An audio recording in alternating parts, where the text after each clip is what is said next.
Chapter 1. Rebirth Through Possession. Stop right there, you little thief. A thunderous shout echoed through the streets, startling Tao Tianqi, who had just undergone a bewildering rebirth and was wandering aimlessly. Instinctively, he turned to see a disheveled young man sprinting towards him, panic etched across his face. Trailing closely behind was a corpulent middle-aged man, gasping for breath as he bellowed, "Catch him! Seize that little thief!" Witnessing this scene, a surge of righteous indignation welled up within Tao Tianqi. Without a moment's hesitation, he lunged forward, attempting to intercept the young man. His mind had not yet fully adjusted to his new reality. He still fancied himself as the formidable power he once was in a previous life. However, as he was immediately knocked back by the young man's collision, the realization struck him had transformed from a mighty supernatural being into a frail, powerless beggar. Yet, the indomitable spirit within Tao Tianqi compelled him to fight valiantly against the young man. "Let go of me!" The young man spat, delivering several kicks that sent Tao Tianqi sprawling to the ground. Nevertheless, he refused to concede, nor did he cry out in surrender. Even in his weakened state, he clung desperately to the young man's ankle, enduring the onslaught of kicks with unwavering resolve. Pain radiated through his body, yet Tao Tianqi gritted his teeth, forcing his eyes open to survey the crowd of onlookers. Some pointed and muttered, while others shook their heads in pity, but not a single soul dared to intervene. Even the stout man seemed to recoil in fear at the sight of the young man's ferocity, taking several steps back. In that moment, a bitter self-mockery crept into Tao Tianqi's thoughts. Once revered as a superhuman warrior, he now found himself inexplicably reborn into the wretched form of a beggar, powerless to resist the trampling of fate. The sharpness of pain jolted his senses, awakening memories of his past life like a flickering slideshow in his mind. Most vivid was the last seen his desperate battle against a formidable alien beast, culminating in his gruesome demise beneath a rare meteor shower. Fully immersed in contemplation, Tao Tianqi was struck with a mixture of astonishment and confusion. Why had he been resurrected? And why in the guise of such a pitiful beggar, all while retaining the memories of his former self? This world starkly contrasted with the technologically advanced realm he once inhabited, resembling instead the ancient settings of the historical dramas he had seen on television. Though bewildered, he felt no fear. His unyielding character and absolute self-confidence allowed him to maintain a calm demeanor and decisive actions in the face of adversity. The trials he had endured as a superhuman had fortified his mind, leaving him curious and perplexed, but devoid of anxiety or dread.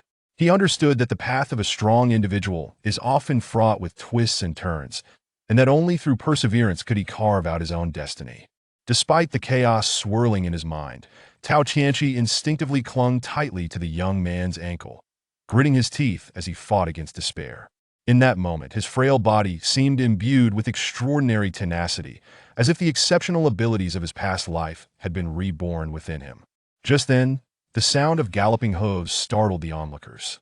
Lying on the ground, bloodied and battered, Tao Tianqi raised his gaze to see a lavish carriage approaching, its white jade frame glimmering, with sheer curtains fluttering gently, revealing the silhouette of its occupant. The driver, a burly man, shouted as the carriage was obstructed, "Get out of the way! Are you trying to get yourselves killed?"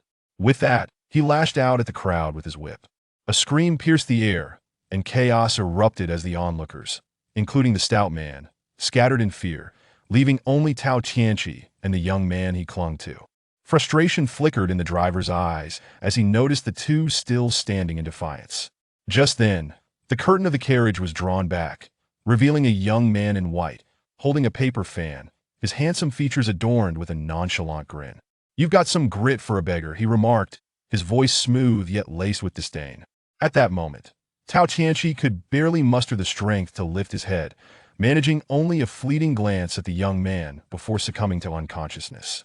Time passed, and when Tao Tianqi regained consciousness, he was immediately assaulted by a rancid smell invading his nostrils. The cacophony of shouts surged like a tide, jolting him awake. His eyes flew open, and to his horror, he found himself confined within a narrow cage, the ground soaked with drying blood. Had it merely been a cage, Tao Tianqi might have brushed it off, for his past experiences had instilled in him a sense of detachment. However, His shock deepened as he noticed a sturdy black panther prowling in a cage opposite him, baring its teeth and eyeing him hungrily. Before he could fully grasp the surreal situation, a commotion erupted outside. He instinctively looked up, his pupils dilating in alarm.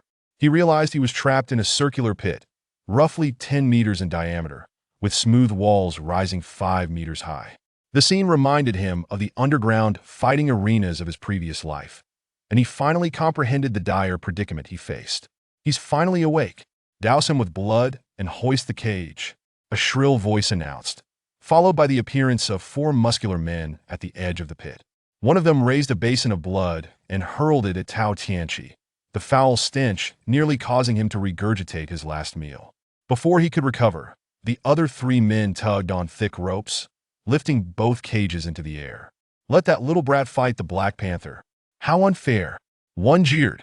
This battle is a foregone conclusion. Another scoffed. Who's to say? That kid might be a martial artist with formidable strength. A third countered. I'll wager 10 taels that the Panther wins. Someone shouted from the crowd. The raucous voices of the spectators grew increasingly boisterous as the spectacle was set to unfold. Kid, just stay put for a stick of incense this time. If you can last that long, you'll live. The man who had thrown the blood sneered, hands on his hips. Tao Tianqi shot a furious glare at the man before swiftly regaining his composure and focusing on the Panther. With a fearsome roar, the Panther leaped into action, its eyes fixed on Tao Tianqi, who was now a mere morsel after days of starvation. Here it comes, Tao Tianqi thought, instinctively crouching, baring his teeth, and glaring at the approaching beast, attempting to intimidate it as he slowly backed away. Confronted with a series of life-threatening crises so soon after his rebirth, how would Tao Tianqi navigate this perilous situation? Chapter 2. A Desperate Escape. In his previous life, Tao Tianqi would have faced this Black Panther with confidence even a few lions or tigers would not have instilled fear in him. Once a being of incredible strength, martial prowess, and formidable mental control, he was among the elite of his world. But now, everything had changed. His frail body was devoid of strength, and his spirit felt utterly drained. Facing a ravenous Black Panther was far beyond his current capability-ish would struggle against even a small dog. Go on, kill that Panther. I bet on your victory. Don't let me down, shouted a man from the crowd. Panther, charge. Feast on that brat. Another yelled. The surrounding noise continued to swell, but all Tao Tianqi could hear was the thundering of his own heartbeat and the trickle of sweat down his brow. While fear may not have gripped him, tension and worry certainly did. He had no desire to become the Panther's next meal. The Panther, however, was unfazed by Tao Tianqi's frail form. It quickened its pace, letting out a roar before launching itself into the air, aiming to tear him apart. Stay calm. I must remain calm, Tao Tianqi thought, retreating to the edge of the pit. He knew there was no escape. Facing the Panther bravely was his only chance for survival. As the Panther lunged at him, memories of his past combat experiences flooded his mind, and his racing heart steadied. A spark of clarity ignited within him, and the fighting techniques he had mastered in his former life began to resurface. That in a moment of dire peril, his feeble legs suddenly sprang into action, propelling his frail form more than a meter to the left, narrowly evading the lethal strike of the Black Panther. Well done, kid, you got some skills. Cheers and applause erupted from the surrounding crowd, though many were secretly anxious for Tao Tianqi. Smack! Yet before Tao Tianqi could steady himself, the Panther swung its powerful tail, which lashed against his side like a whip, sending him tumbling across the ground in a dizzying roll. Ah! Tao Tianqi gasped inwardly, nearly falling apart at that moment. Aside from his mind still functioning, his body felt utterly drained of strength, his beggar's physique exceedingly fragile. The onlookers rose to their feet, each shouting with fervor, but Tao Tianqi paid no heed to their words. His gaze was fierce and unwavering, fixated on the Panther that leaped toward him once more. Even in the face of the impending thunderous assault, poised to become the Panther's meal, he remained remarkably resolute and composed. Ah! Just as Tao Tianqi prepared to make a desperate strike, a sudden scream pierced the air, followed by a dark figure soaring overhead, crashing down onto the airborne Panther, causing it to tumble to the ground. Thud! Clang! Tao Tianqi turned to glimpse that shadow, his pupils dilating in shock as he witnessed a middle-aged man clad in black, impaled against the pit wall by a crossbow bolt, his wide, copper-like eyes filled with astonishment and despair, blood gushing from his mouth as he clutched the bolt embedded in his chest, struggling in agony before succumbing completely. "I'll murder! Run for your lives! There's an assassin! Quickly, capture him! Kill him! Don't let him escape!" The outside world erupted into chaos, akin to boiling water, the noise overwhelming as the once crowded hall, filled with hundreds, dwindled to fewer than 30, including 5 masked assassins clad in black and nearly 20 remaining guards. "Charge!" After a brief standoff, the 5 black-clad assassins surged toward the 20 guards. In mere moments, only 10 guards remained, and after another flurry of movement, none were left to catch their breath. "That scoundrel has escaped," one man cursed, urgency in his voice. "We must leave this place." "Wait, big brother," a young girl interjected, pointing at Tao Qianqi at the bottom of the pit. "There's still someone down there. Should we not save him?" "Save him?" The man's voice turned icy. "Can saving him for a moment guarantee his survival for a lifetime?" With that, he drew a dagger from his waist and thrust it before Tao Qianqi, declaring, "Your fate lies in your own hands. Whether you live or die is up to you. I grant you 10 breaths of time. If you cannot slay the panther, then you are on your own." Roar! The panther seemed to sense the murderous intent around it, pausing momentarily, but upon seeing the crowd gathered at the edge of the pit, it became invigorated once more, baring its teeth at Tao Qianqi and lunging forward. 10 breaths. Upon hearing this, Tao Qianqi's eyes gleamed with determination. He understood that his opportunity had arrived, and a fierce resolve surged within him. "If heaven grants me a second chance at life, I shall not surrender so easily." With a swift bite to his tongue, he summoned the last vestiges of his strength, quickly retrieving the dagger from the ground, and instead of retreating, lunged forward, leaping into a confrontation with the panther. The 5 onlookers were taken aback by this audacious move. Just as man and beast were about to collide, Tao Qianqi's eyes widened fiercely, locking onto the panther's dark gaze. He unleashed the full force of his previous live's mental control technique, yet he remained unaware that, having been reincarnated, his mental prowess had reverted to its most rudimentary form, rendering his abilities ineffective. The panther's eyes widened in surprise as its powerful paws clamped down onto Tao Qianqi's small shoulders. He gasped, a chill running through him as the pungent scent of the beast filled his nostrils. "Ah!" A girl's shrill scream rang out. The smallest of the 5 was about to launch a hidden weapon when a tall man restrained her. "Life and death, our fated success and failure, are in the hands of heaven," he uttered tersely. The girl said nothing further, her focus fixed anxiously on the unfolding struggle between man and beast. Overwhelmed by the foul odor, Tao Qianqi would have normally retched, but in this life-or-death moment, he felt a surge of clarity, his previous combat techniques flooding back into his mind. With a fierce roar, he seemed to channel the rebirth of his former powers, thrusting the dagger with incredible speed and strength into the panther's vital region. "Roar! Ah!" The 2 cries echoed in succession as the panther toppled him to the ground, the impact jarring his bones and spinning his senses. The panther, easily weighing a couple of 100 pounds, bore down on him with an unforgiving weight.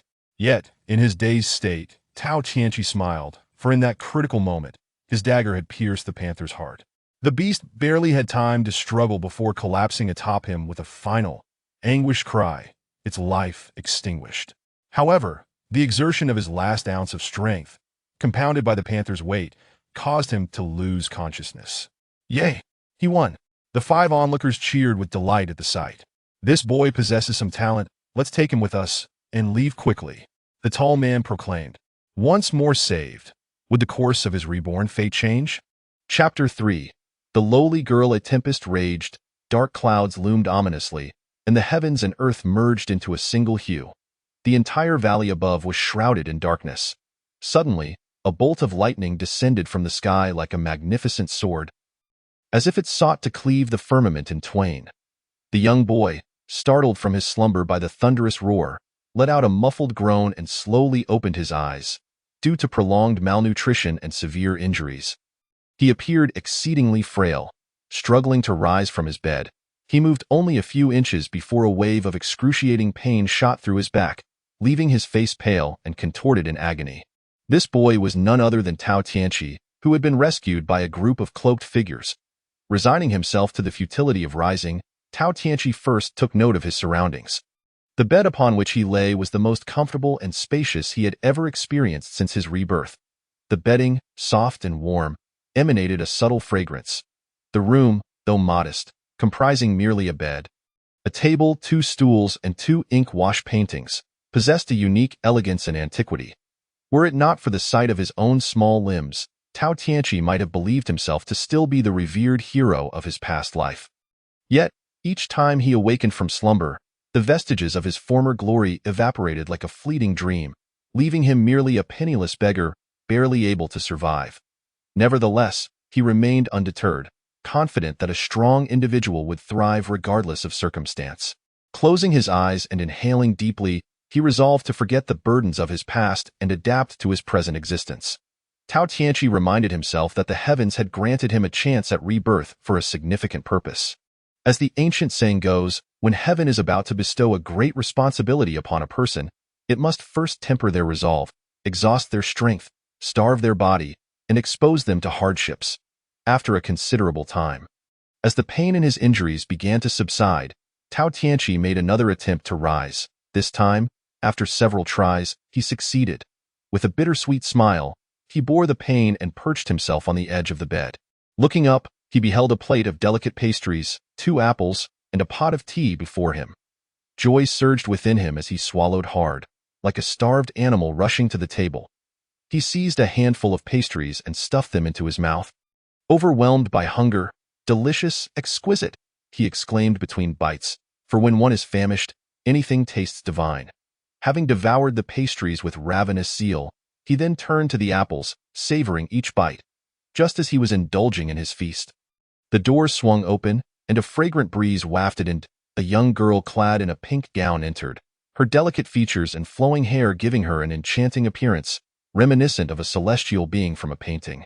Her graceful, serene demeanor resembled a blooming lotus, and though still young, she possessed an otherworldly charm that promised unparalleled beauty in her future. "You are awake?" The girl's large, glistening eyes blinked at Tao Tianqi.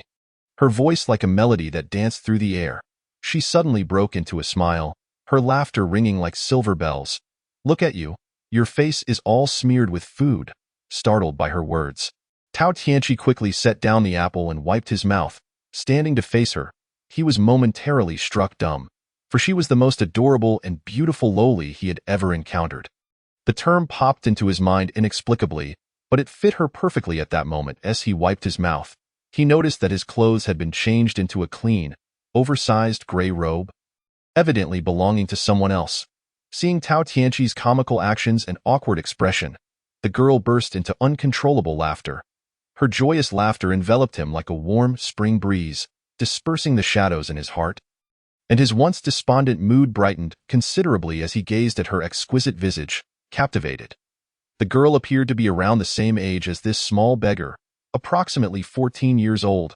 However, girls mature earlier.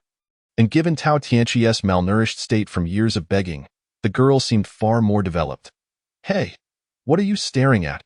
Haven't you seen a beauty before?" she teased, noticing his dazed expression, her cheeks flushing a rosy hue.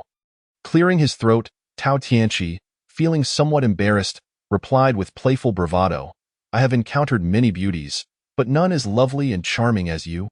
You silver-tongued flatterer." The girl, now thoroughly flustered, was at a loss for words. Having been raised in privilege, she was unaccustomed to such direct compliments. Yet, Tao Tianqi's unabashed praise brought her secret delight, even as the situation grew increasingly awkward. She feigned anger, stamping her foot, one hand on her hip, pointing at him in mock reprimand. "If it weren't for me and my 4 brothers saving you, you would have perished at the hands of that Black Panther. Instead of expressing gratitude, you are so ungrateful." "Oh." Tao Tianqi, taken aback, suddenly recalled that this girl was the smallest of the cloaked figures who had spoken up to rescue him. His heart swelled with appreciation and joy, with the wisdom of his 28 or 29 years of life. He faced the 14 or 15-year-old girl with composure, smiling gently. "Thank you for saving my life. But how have I shown ingratitude? Is it wrong to compliment your beauty? Should I instead call you unattractive? You smooth talker." The girl was momentarily speechless, her cheeks aflame with embarrassment. She turned and hurriedly exited the room. Tao Tianqi shook his head with a wry smile, intending to sit back down and finish the remaining apple when another figure entered. You reawake. A young man clad in white, appearing around 16 or 17, entered with a warm smile gracing his handsome face. Hello, yes, I am awake, Tao Tianqi replied politely, having learned from his previous encounter to refrain from jesting. That is good. Come with me, the young man instructed. Where to? Tao Tianqi inquired, perplexed. To meet our master, came the succinct reply. As they exited the small room, they traversed a long corridor, navigated past an ornamental rock formation, and arrived at a secluded courtyard. Uncle, Ping Chuan has brought the young man to see you, the young man announced respectfully at the entrance of the courtyard. Come in, a voice called from within. Tao Tianqi followed the young man into the courtyard, where 3 individuals awaited them. Among them was the girl from before, who shot him a fierce glare, snorting disdainfully before turning away. Chapter 4. The Shao family. The other 2 men, both tall and robust, exuded a formidable presence that enveloped Tao Tianqi like a mountain, leaving him momentarily breathless. Masters. His past experiences informed him that the strength of these 2 individuals was at least on par with the elite figures from his former life. For such an aura could not be possessed by anyone of lesser caliber. However, Tao Tianqi understood that this world likely measured strength differently, and he was yet to grasp their specific criteria. Greetings, uncle, father, the young man greeted respectfully. Michem. The 2 men nodded, casting a glance at Tao Tianqi. The man on the left, clad in a deep blue robe, slightly older and sporting a beard, regarded him with an imposing calmness. What is your name? He inquired. Tao Tianqi, he replied with measured confidence, recalling that he had once been a formidable figure in his previous life, now feeling a competitive spirit rise within him in the presence of these new powers. How old are you? The man observed Tao Tianqi's unusual demeanor with mild surprise. 14. Tao Tianqi thought carefully, as this body was indeed around that age. Come here, let me see. The man beckoned him closer. Without hesitation, Tao Tianqi approached. The man grasped his arm, examining and kneading it with scrutiny, then shook his head with a sigh. Your meridians are feeble, your bones unremarkable, your stature diminutive. Most critically, you have surpassed the optimal age for martial cultivation. You are unsuitable for training. Ping Chuan, once he has recovered, find him some work to do indoors. The Shao clan does not support idlers. Take him away. It was evident that families such as this one, dedicated to martial prowess, were eager to discover and nurture talent. Should they uncover a gifted individual, they would cultivate them diligently, hoping for great returns. When the head of the Shao family had heard of Tao Tianqi's battle with the Black Panther, he had anticipated a promising recruit, only to be disappointed by Tao Tianqi's physical constitution. Understood, master. The man named Ping Chuan nodded, casting a knowing glance before turning away. Upon hearing this, Tao Tianqi was momentarily taken aback, his gaze sweeping incredulously over the 3 individuals before him. He noticed that the young girl also looked at him with a sense of disappointment, and a wave of despondency washed over his face. Little did he expect that after his reincarnation, he would not only lose the formidable abilities he once took pride in, but also become a mere waste, incapable of cultivating martial arts. The shattering of his last hope of becoming a strong warrior left him in utter despair. Would he succumb to this setback? Thus began Tao Tianqi's life and destiny in this foreign realm. Tianqi, please water these vegetables well, and then we can have our meal. Hurry up, or we shall starve, called an elderly man with graying hair, a hunched figure clad in plain gray attire, his face etched with wrinkles. From the terraced fields. Understood, Master Fong. Please take a moment to rest. I'll handle the rest of the vegetables, Tao Tianqi replied, exerting himself to water the crops beside him. Before he knew it, more than a month had passed since Tao Tianqi arrived here. After his body fully recovered, he was brought to this mountainous terraced field to learn the art of farming under Fang Huayun. Fang Huayun was an old servant of the Shao family, responsible for the family's logistical needs. Since the family had determined that Tao Tianqi was unsuitable for martial cultivation, he was assigned to this location. However, Tao Tianqi did not resign himself to his fate merely because of the family head's words.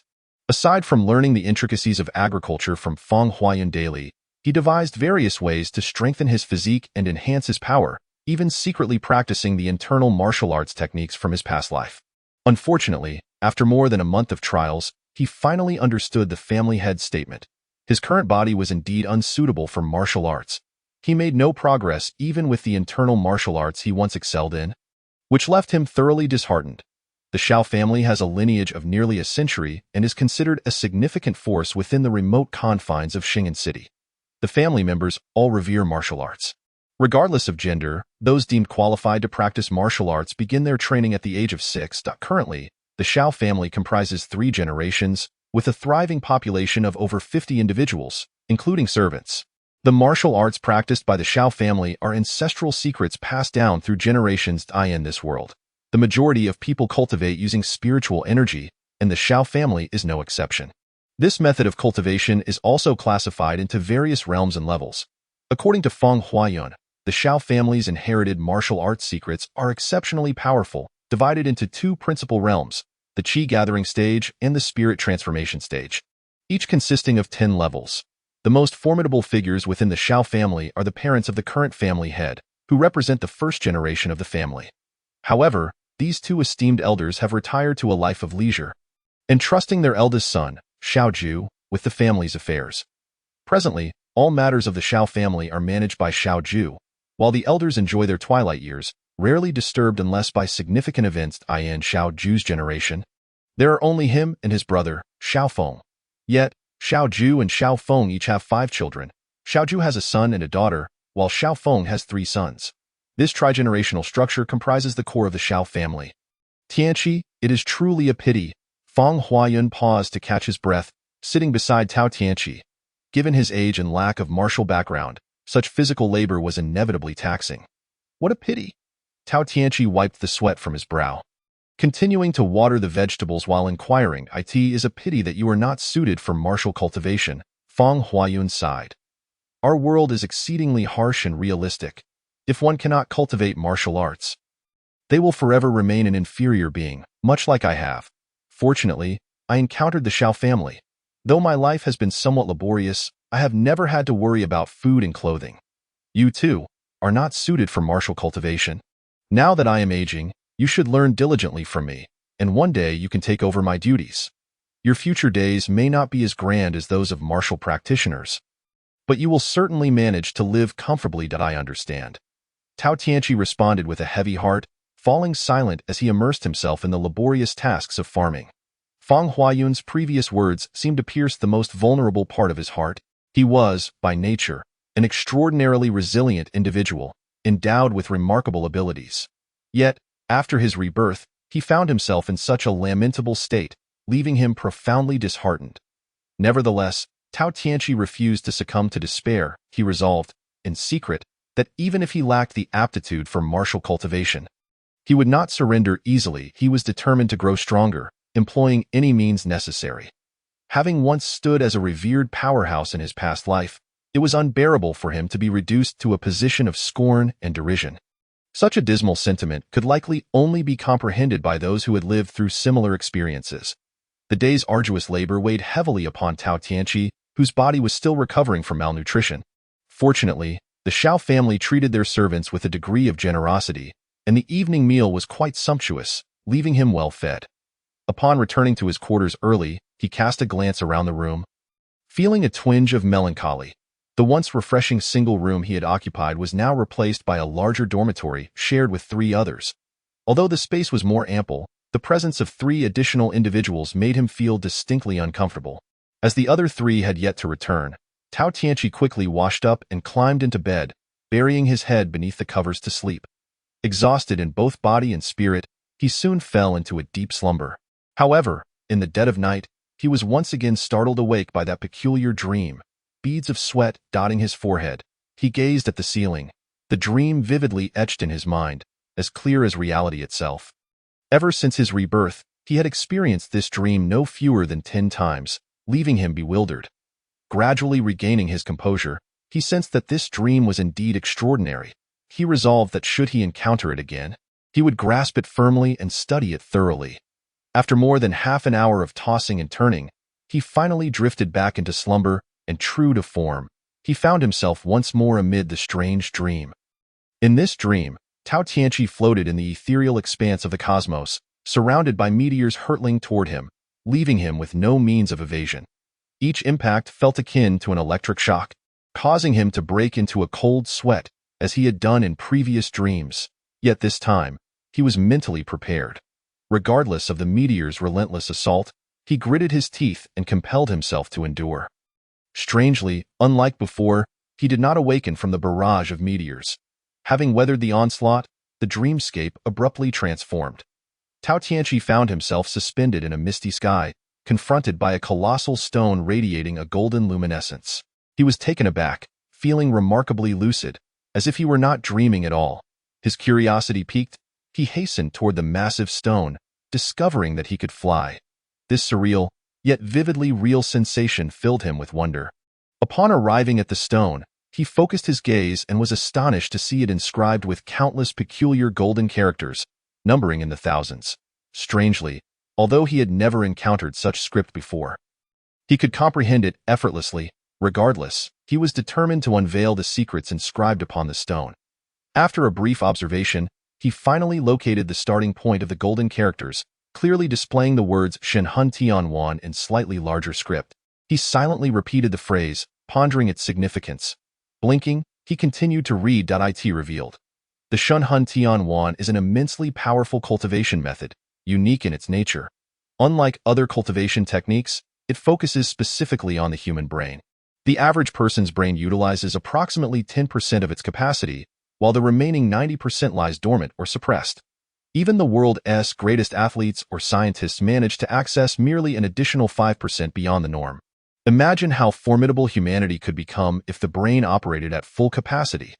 The Shenhun Tianwan teaches individuals how to access the latent potential of that 90% of the brain, which is divided into 9 realms: Kaiguang, Ruwei, Yinong, Lingdong, Hunsheng, Shunbian, Liansu, Ronghe, and Chao Tuo. Each realm is further subdivided into 10 levels. Just as Tao Tianqi immersed himself in the study of this remarkable Shenhun Tianwan, a loud commotion from the outside world jolted him awake. He opened his eyes in frustration, realizing that dawn had already broken, and his 3 dormitory mates were up and preparing to leave. Tao Tianqi chuckled to himself, acknowledging that perhaps he had been overly eager to become powerful, even dreaming of such strange matters. Regaining his composure, he swiftly rose, for a multitude of farm tasks awaited him that day. For the next several days, Tao Tianqi continued to experience these dreams. However, he found it curious that since he had endured the meteor assault, he now entered the dream directly in front of the massive stone. Initially, he suspected he had lost his mind, dreaming of such aspirations for power, but after numerous repetitions of the same dream, he decided to embrace it. With nothing else to occupy his time, he might as well attempt the cultivation. The worst outcome would be a lack of results, which posed no real harm. Thus, beginning on the 6th day, each time he entered the dream, he diligently followed the teachings of the Shenhun Tianwan inscribed upon the Great Stone. The human brain comprises approximately 14 billion cells, weighing around 1,400 grams, with a cortex thickness of 2 to 3 millimeters and a total area of about 2,200 square centimeters. It is estimated that approximately 100,000 brain cells die each day. The less one utilizes their brain, the more cells perish. Tao Tianqi spent a significant portion of the night immersed in the cultivation of the Shenhun Tianwan. Yet, upon awakening in the early morning, he felt invigorated, even more so than after a night of deep slumber. However, after 2 days of training, on the 3rd day, Tao Tianqi awoke from his practice with a sense of dissatisfaction. During these 2 days of cultivating the Shenhun Tianwan, he had discovered a disheartening truth. The frail physique of this little beggar was one thing, but his brain was also significantly inferior to that of an average person. According to the teachings of the Shenhun Tianwan, an ordinary person's brain generally achieves about 10% development, which is considered the baseline for brain potential. The remaining 90% lies dormant or suppressed. Yet, Tao Tianqi's current body had only achieved 8% development, falling 2 percentage points short of the norm. The records in the Shenhun Tianwan stated that only with a baseline of 10% brain development could one successfully cultivate the method. How could Tao Tianqi not feel disheartened upon realizing this? With a sigh, Tao Tianqi acknowledged that although this was merely a peculiar dream, he still harbored a glimmer of hope in his subconscious. After all, he found himself in a foreign realm, having lost the extraordinary abilities of his past life. Reborn as a youth of mediocre talent devoid of any martial aptitude, if no miracle occurred, it seemed likely that his life would be one of mediocrity. Now, encountering such a strange dream, he felt compelled to give it a try. Perhaps it would alter his fate. Well, 8% is 8%. I cannot simply replace my brain. After a brief moment of disappointment, Tao Tianqi quickly regained his resolve, thinking, as long as the Shinhan Tianwan is genuine, I will not abandon my pursuit, even if my brain's development is only at 1%. With this newfound conviction, Tao Tianqi reignited his hope and earnestly began to develop the remaining 2% of his brain. The Divine Soul Scroll is remarkably user-friendly. Although its foundation requires that the human brain has already reached 10% development, it also provides a detailed explanation for those who have yet to achieve this threshold, instructing them on how to swiftly surpass the 10% mark. Thus, what Tao Tianqi must now focus on is elevating his current 8% brain development to the coveted 10%. Generally, the innate capacity for brain development in humans hovers around 10%, and while there may be slight variances, bridging the gap is not insurmountable, even in the absence of the Divine Soul Scroll. With diligent study and mental exercises, one will eventually reach this threshold. First and foremost, the brain requires high-quality nourishment. Foods such as nuts, fish protein, and lecithin serve as excellent brain boosters and form the material foundation for enhancing cerebral vitality. Secondly, a robust reservoir of knowledge is essential. A broad and comprehensive understanding fosters collective insight, serving as the intellectual foundation for improving the quality and speed of thought. Furthermore, frequent mental exercises are crucial for honing the ability to apply this knowledge, which remains the most effective method for enhancing one's wisdom. Lastly, physical fitness is paramount. Possessing a robust physique provides a strong basis for brain development. Thus, from that day forth, Tao Tianqi embarked on the journey of brain development as outlined in the Divine Soul Scroll. Determined to cultivate that elusive 2%, each day, he rose an hour earlier than others to study various books borrowed from Feng Huayun. While he could comprehend the spoken language of this world and engage in communication, reading and writing proved to be more challenging. Consequently, he began learning the script of this realm under Feng Huayun's guidance, effectively accumulating knowledge and exercising his mind. Afterward, he joined Feng Huayun in agricultural labor, a commendable means of physical exercise. During his spare time, he ventured out of the Shao family estate to forage for wild game and fish in the mountains and streams, thereby enhancing his nutrition and invigorating his brain. With a clear objective, motivation flourished, and these tranquil days unfolded pleasantly. A month passed in the blink of an eye, and one night, as usual, after his studies, Tao Tianqi climbed into bed to assess his brain's developmental progress using the Divine Soul Scroll. After months of dreaming, he had become intimately familiar with the scroll, allowing him to practice even without entering the dream state. Of course, the efficacy was greater when confronting that enigmatic monolith within the dream. This assessment nearly prompted an exclamation of joy from him. Through his relentless efforts, he had taken a significant step forward, achieving 9% brain development. The excitement kept him awake throughout the night. This seemingly small advancement revealed to Tao Tianqi that this was not merely a dream but a tangible reality, and the Divine Soul Scroll was indeed a genuine method of cultivation.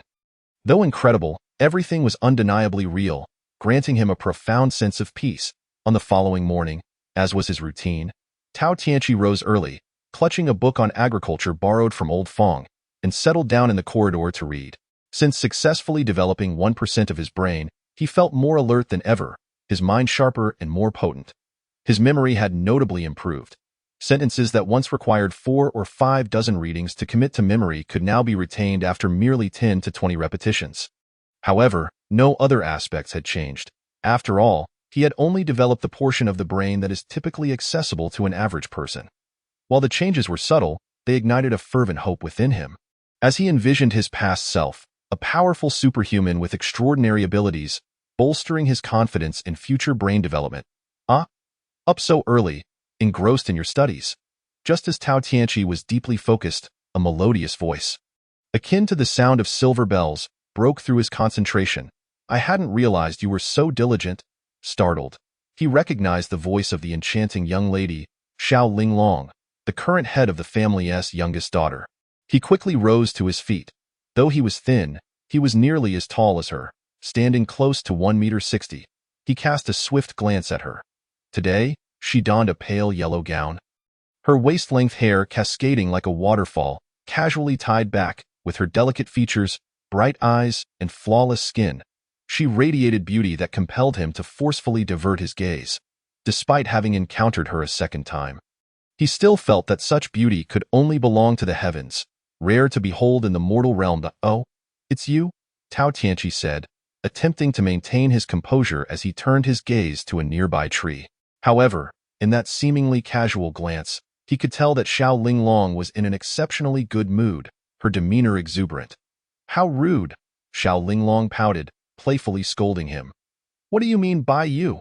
You ought to refer to me as Miss." Tao Tianqi couldn't help but chuckle at her words. Coming from a modern background, he lacked such notions of hierarchy. Shaking his head, he teased, "In my homeland, the title of Miss is synonymous with a group of very lowly women.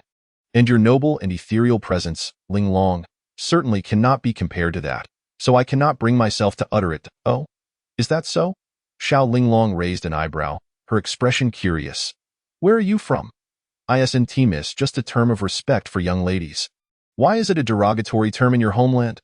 "My hometown is very far from here," Tao Tianqi sighed inwardly, responding. "If you wish to hear my origins and tales, let us find some time to sit down and discuss them at length."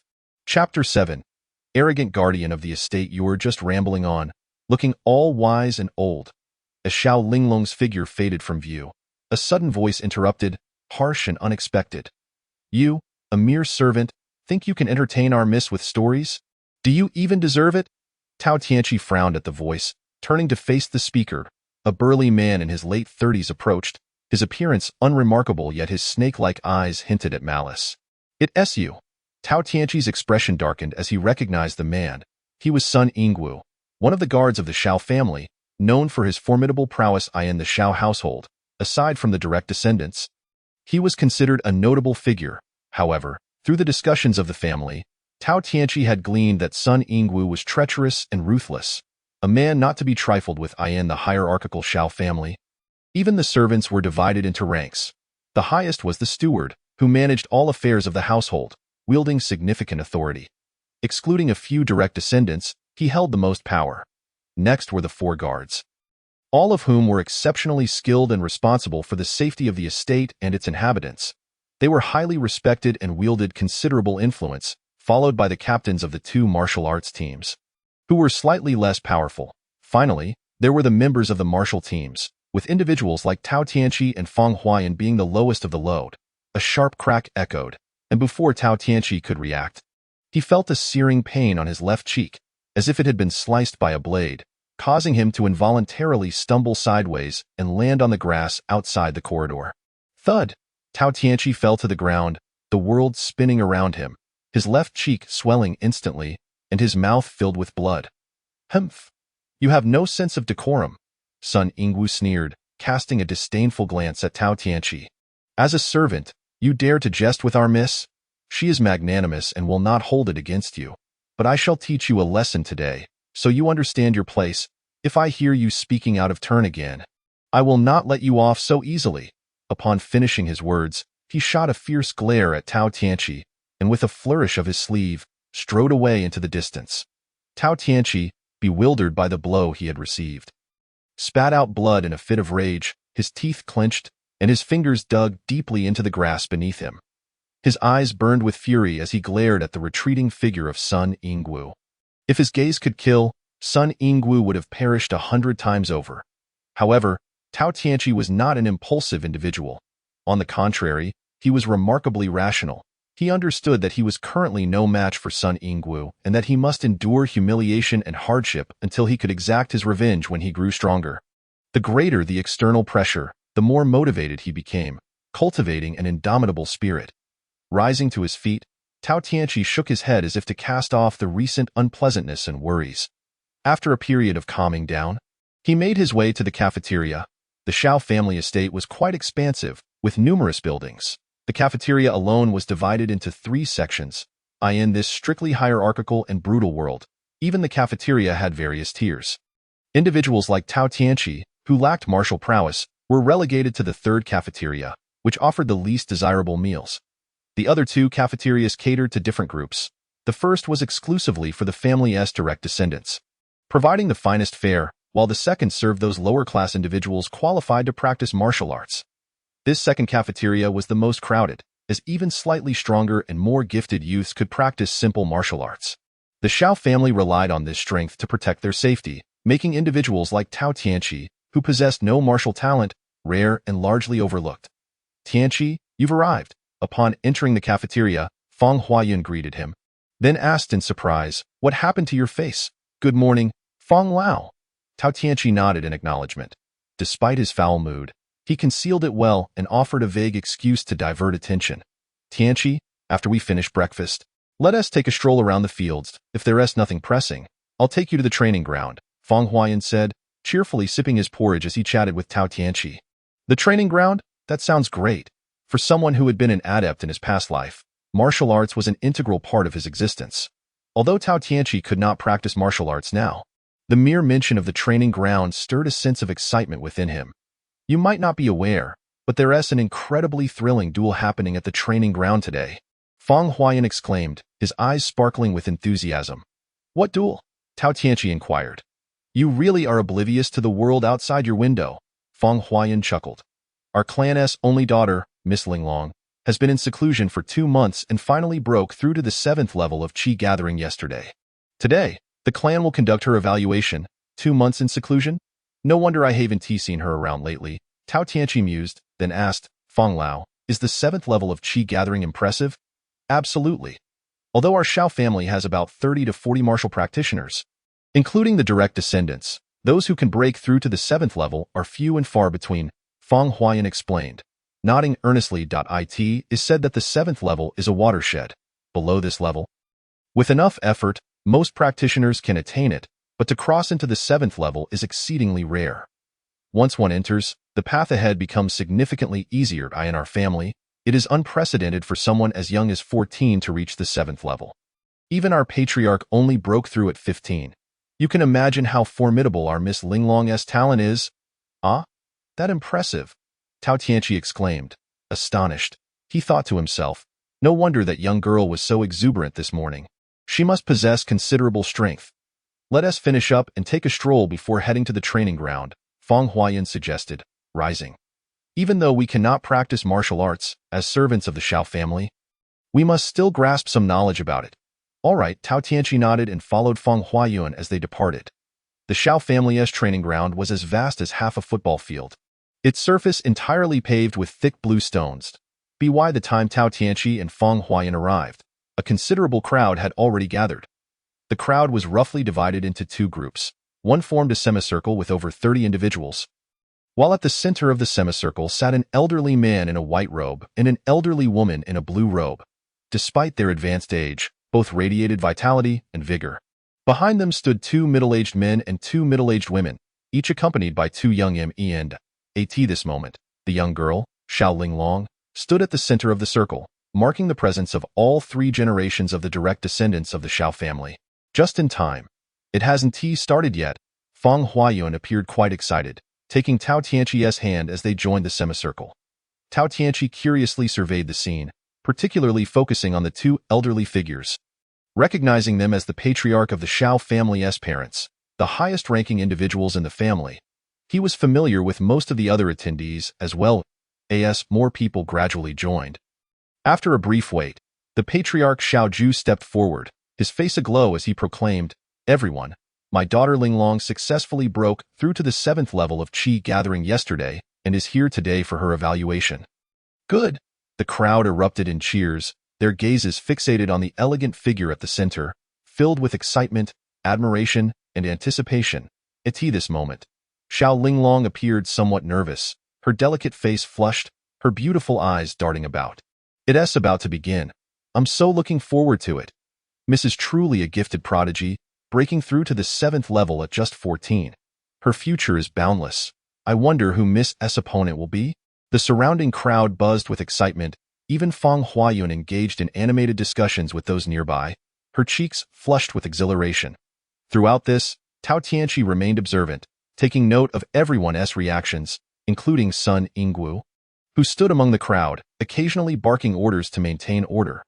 Yet, it was Xiao Linglong who commanded everyone's attention, including his own. After a brief moment, Xiaoju raised his hand, and the surrounding crowd fell silent.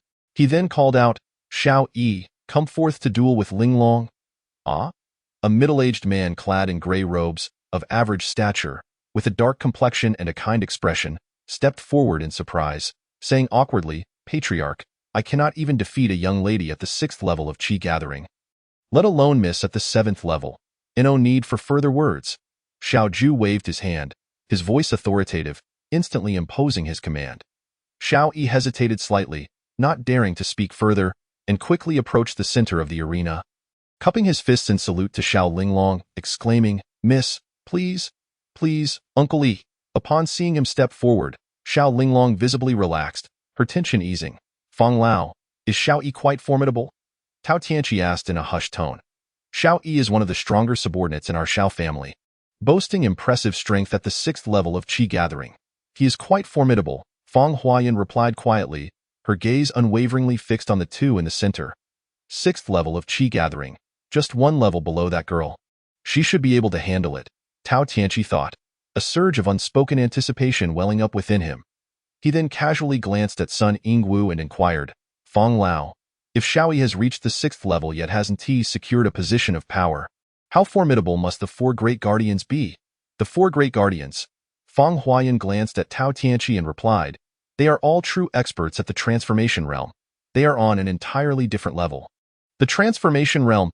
Tao Tianqi was taken aback, his gaze filled with defiance as he surveyed Sun Yingwu, refraining from asking further questions. "Begin." With Xiao Ju's thunderous command, the two combatants immediately took their stances. The crowd held their breath, all eyes fixated on the two in the center, the atmosphere thick with anticipation and silence. Tao Tianqi, too, was eager to seize this opportunity to witness the martial arts of this world. As the two squared off, Xiao Linglong suddenly shouted, her form darting forward with incredible speed, delivering a powerful punch towards Xiao Yi's chest. Xiao Yi's pupils constricted as he quickly shifted his weight, his right palm rising from his abdomen in a swift motion, striking Xiao Linglong's delicate fist with precision. With a resounding clash, their hands made contact before parting, and Xiao Yi stumbled back 3 steps before regaining his footing. "Good!" The crowd erupted in applause, cheering, "Go, miss! This girl is quite skilled," Tao Tianqi remarked, astonished. He thought to himself, that strike must have possessed a force of at least 1,000 or 2,000 pounds, although he lacked knowledge of martial arts. His extensive battle experience from his previous life had endowed him with a sharp eye. "Xiao Yi, do not let up." Xiaoju's authoritative voice resonated again, instilling a sense of urgency in Xiao Yi.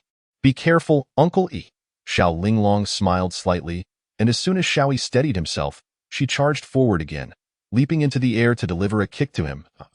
Xiao Yi remained rooted in his stance, but this time his expression was serious, his veins visibly bulging as he clenched his fists and bellowed, shattering stone fist, directly meeting the kick launched by Xiao Linglong.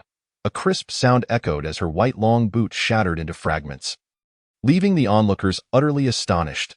The two combatants swiftly disengaged, but this time they were equally matched. Xiao Linglong executed a sideways somersault, retreating 2 steps, while Xiao Yi also pulled back 3 steps. The crowd erupted in cheers once more, exclaiming the brilliance of Uncle Yi's mastery of the shattered stone fist. Xiao Linglong maintained her calm demeanor, smiling as she lifted her left leg to remove the other boot, tossing it aside, revealing her fair, bare feet standing before the audience.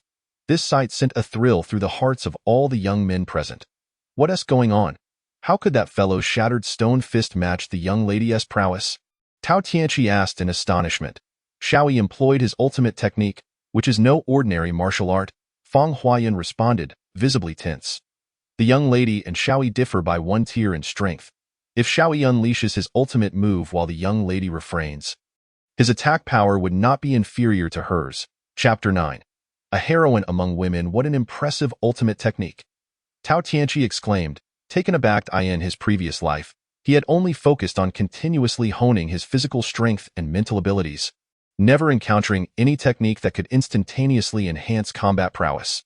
The most he had practiced were internal martial arts like Xingyi. Does the young lady have an ultimate move as well? Why isn't she using it against him? Fang Huayan glanced at Tao Tianqi in surprise and replied, in the Xiao family, Any servant who reaches the third level of Qi gathering can choose to cultivate martial techniques, like the ultimate move you just witnessed.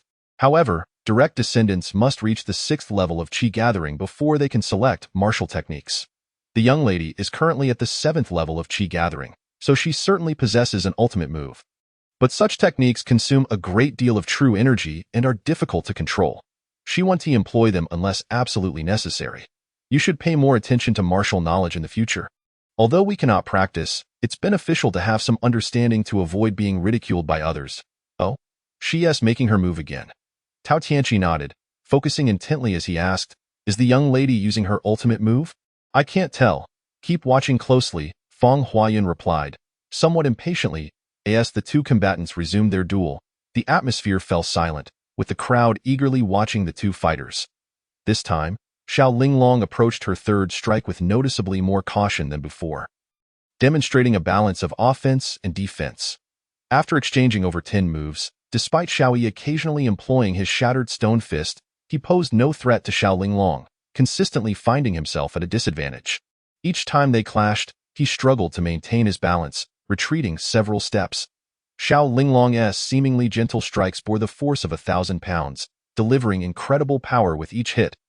With another punch landing on Xiao Yi's left shoulder, he let out a cry of pain, flying backward to the ground, ultimately conceding defeat. "Well done, young lady. You fought brilliantly. Spectacular." The crowd erupted into ecstatic cheers, clearly enamored by this enchanting lady, as if she had descended from the heavens. Who would have thought such a formidable man would be bested by that girl? It seems she truly possesses remarkable skills. Tao Tianqi mused, simultaneously resolving to dedicate himself to refining his own abilities. Determined to no longer be looked down upon, "Haha, our Xiao family has produced another heroine." At that moment, the elder of the Xiao family, Xiao Wanzheng, stood up, his face beaming with delight at the triumph of his only granddaughter. After a brief pause, he called to the 4 young men nearby, "Pingchuan, go up and spar with your sister." "Yes, grandfather." Xiao Pingchuan replied with a bow to Xiao Wanzheng, glancing at Xiao Ju and Xiao Feng before striding confidently to the center of the square. Prompting the crowd to cheer even louder, Feng, who was stronger, the 4th young master or the young lady? Tao Tianqi quickly inquired in a hushed tone. The 4th young master has been at the 7th level of Qi gathering for over a year, while the young lady has just advanced. Logically, the 4th young master should have the upper hand, Fang Huayun responded, though his uncertainty suggested he favored Xiao Linglong. Why continue to compete after they've already fought? How many rounds are they going to have? Tao Tianqi questioned, puzzled. That last match was merely an appetizer. This one will reveal their true capabilities, Fang Huayun explained. Although the young lady won, Xiao Yi was a tier weaker, and she didn't exert her full strength or utilize her martial techniques. I believe the elders wish to observe the extent of her abilities when she goes all out, particularly her mastery of martial techniques. Which is why they are having another match. Oh. Tao Tianqi nodded, refraining from further questions as he focused intently on the two fighters. At that moment, Xiao Linglong and Xiao Pingchuan exchanged greetings, taking their stances, and the square fell silent once more. Yet this time, Tao Tianqi could distinctly sense the tense atmosphere surrounding the spectators. From his understanding of human nature, he recognized that their anxiety stemmed from concern for Xiao Linglong, as they hoped for her victory. Just then, Xiao Linglong sprang into action, though compared to the previous match, her movements were markedly more cautious and deliberate. Yet to the onlookers, witnessing her graceful form was undeniably captivating. She resembled a dancing butterfly, stirring their imaginations. "Little sister, your strength has indeed surged." 4th brother is about to unleash his ultimate move. After a while of exchanging blows, neither could gain the upper hand. Xiao Pingchuan laughed heartily, paused momentarily, and then adopted a stance, shouting, "Sequential cannon fist," transforming bone-soft palm. Realizing the gravity of the situation, Xiao Linglong swiftly retreated a few steps, unwilling to be outdone, and finally unleashed her martial technique. Following Xiao Pingchuan's shout, he charged forward, taking 3 vigorous steps and delivering a powerful punch with each step, each strike more forceful than the last. Just as he prepared to unleash the 4th punch, Xiao Linglong's ethereal form suddenly approached, her movements flowing like water, which left the crowd in awe. Even Tao Tianqi, an outsider to martial arts, felt a peculiar sensation as if no matter how forcefully Xiao Pingchuan struck, He could not harm Xiao Linglong. In truth, this was indeed the case. When the fourth punch of Xiao Pingchuan landed on Xiao Linglong's palm, she responded with a gentle yet powerful quiver, her right foot pressing down with tremendous force, causing the stones beneath her to crack with a resounding crunch. In an instant, her slender figure straightened like a drawn bow, and leveraging the reaction force from her foot, she struck fiercely against Xiao Pingchuan's right fist. Xiao Pingchuan felt an overwhelming and soft force coursing through his fist, sending tingles through his bones, compelling him to halt his fifth punch and withdraw. Good. Witnessing this, Xiao Wenjing rose again, exclaiming with joy. To manifest the transforming bone-soft palm to such a degree, Xiao Linglong's martial technique is approaching its pinnacle. Xiao Feng couldn't help but praise, brother has indeed sired a genius daughter. Pingchuan was deliberately holding back against Linglong. Otherwise, if he had continued with more punches, she would have found it difficult to counter. Xiao Ju said with a hearty laugh, though his words were modest. It was evident to all that he was brimming with pride. This little girl truly possesses remarkable skills, Tao Tianqi thought to himself, filled with anticipation, and he resolved to make Xiao Linglong his first target for surpassing. Chapter 10. A compendium of martial arts. The match did not continue, as Xiao Wenjing and the others had discerned Xiao Linglong's capabilities from their earlier exchanges. With her attainment at the 7th level of Qi gathering, she had already demonstrated formidable skill. A careless clash could lead to injury, and they all wished to avoid such an outcome. Thus, the battle concluded. As the testing came to a close, the crowd began to disperse. Returning to their respective duties, Tao Tianqi and Feng Huayan followed suit, but unlike the others who were exuberantly praising Xiao Linglong, Tao Tianqi wore a serious expression, while the rest were filled with excitement, hailing her as their newfound goddess. After a brief stroll through the fields, Tao Tianqi and Feng Huayan made their way back to their residences. Along the way, Feng Huayan continued to extol the virtues of Xiao Linglong. Feng, will you ever stop? You're going on endlessly? Tao Tianqi exclaimed, caught between amusement and exasperation. Before Feng Huayan could retort, he quickly asked, by the way, Feng, I wish to learn more about martial arts. Can you help me acquire some books on the subject? Feng Huayan rolled his eyes and said with a hint of annoyance, I can't get you martial arts manuals, but I can lend you a compendium of martial arts. A compendium of martial arts? That'll do. I merely wish to understand more, Tao Tianqi replied. In truth, he genuinely sought knowledge, believing that understanding both himself and his opponents would lead to success in battles. Well, you're not suited for martial arts. Just learning about it will suffice. I'll go borrow it for you now. Feng Huayan remarked that after lunch, with little agricultural work to attend to in the afternoon, Tao Tianqi found himself at leisure. He took the martial arts encyclopedia borrowed from Feng Huayan and left the Xiao family estate, seeking a tranquil spot in the back mountain to delve into his studies.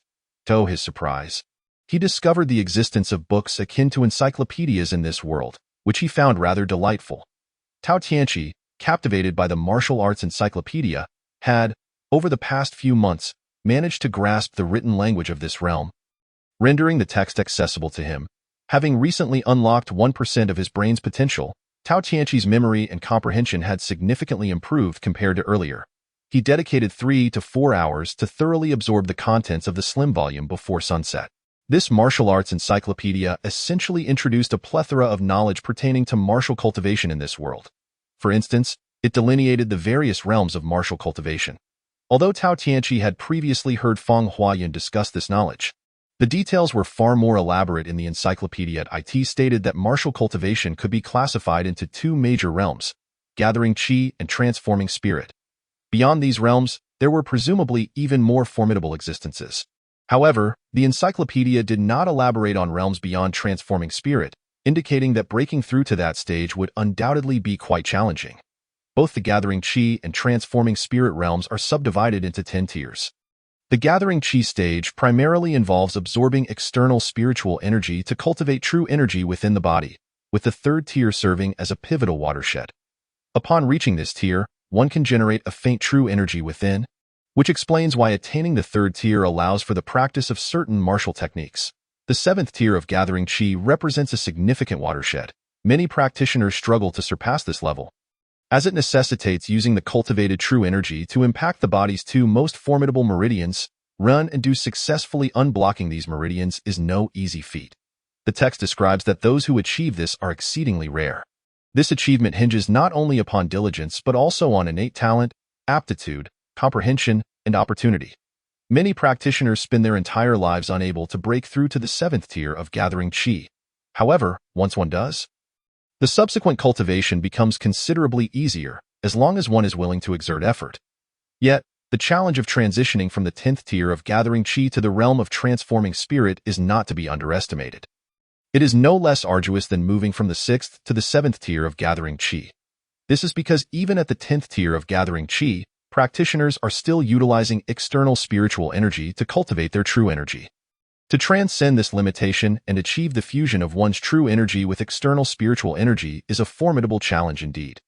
Upon successful breakthrough, one not only experiences a significant increase in strength, but also extends their lifespan by at least 50 years. Furthermore, upon entering the transforming spirit realm, one can begin to cultivate genuine elemental techniques. Practitioners below the transforming spirit realm predominantly engage in mediocre martial techniques, which offer limited enhancements to attack power, defense, and speed. However, upon entering the transforming spirit realm and if capable of mastering elemental techniques, the power becomes vastly more formidable. The text also elaborates in detail on martial cultivation techniques, which are generally categorized into two types: those for cultivating true energy and those for mastering combat techniques. Regardless of whether they are cultivation or combat techniques, they can be further segmented into 4 levels: ordinary, intermediate, advanced, and super techniques. Most advanced and super techniques pertain to the elemental arts of metal, wood, water, fire, and earth, which are the coveted aspirations of every practitioner. Typically, practitioners are limited to ordinary techniques, with the utmost capability reaching intermediate techniques. The rarity and difficulty of advanced and super techniques stem not only from their scarcity but also from a myriad of restrictions related to cultivation level and physical constitution, resulting in exceedingly low success rates. However, those fortunate enough to succeed wield unparalleled power. Tao Tianqi was struck with awe, realizing that this alternate realm possessed such profound and expansive martial cultivation techniques, far surpassing those of his original world. Initially feeling a sense of loss at having transitioned from his familiar world to this foreign one, he now discovered the wealth of martial knowledge available here. A veritable paradise for martial arts enthusiasts, he found himself filled with eager anticipation. Just as Tao Tianqi was preparing to return to his residence, he suddenly heard an unusual commotion emanating from the distant forest. He steadied himself, intrigued, and quietly made his way toward the source of the sound. After maneuvering around several pine trees, he stumbled upon a clearing, where he cautiously concealed himself behind a large pine. Upon closer inspection, his face lit up with surprise. A striking figure was gracefully dancing in the open space, seemingly engaged in the practice of some profound technique, leaving Tao Tianqi utterly mesmerized.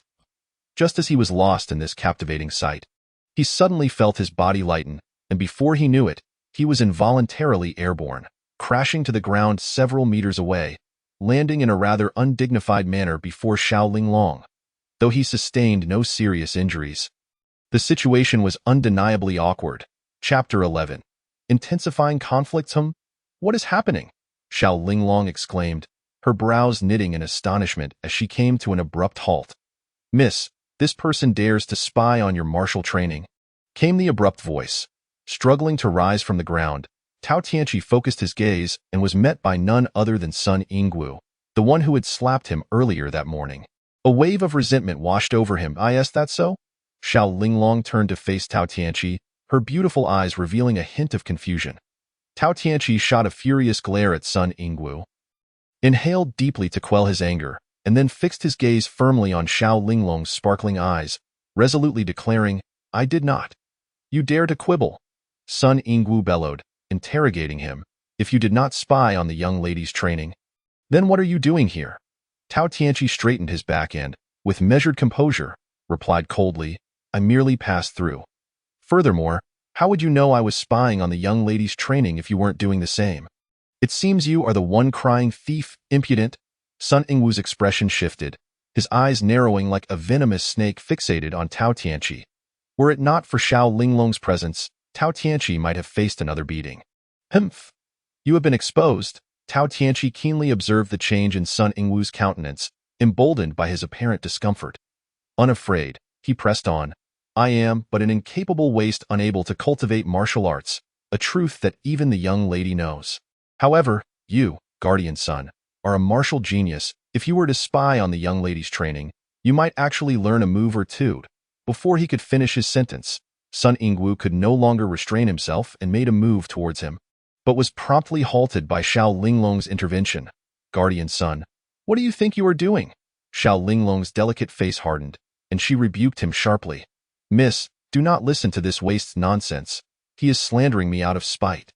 Sun Yingwu, now somewhat apprehensive, cast a wary glance at Xiao Linglong. The Xiao family had strict rules against servants spying on the martial training of direct descendants, with severe penalties for transgressors.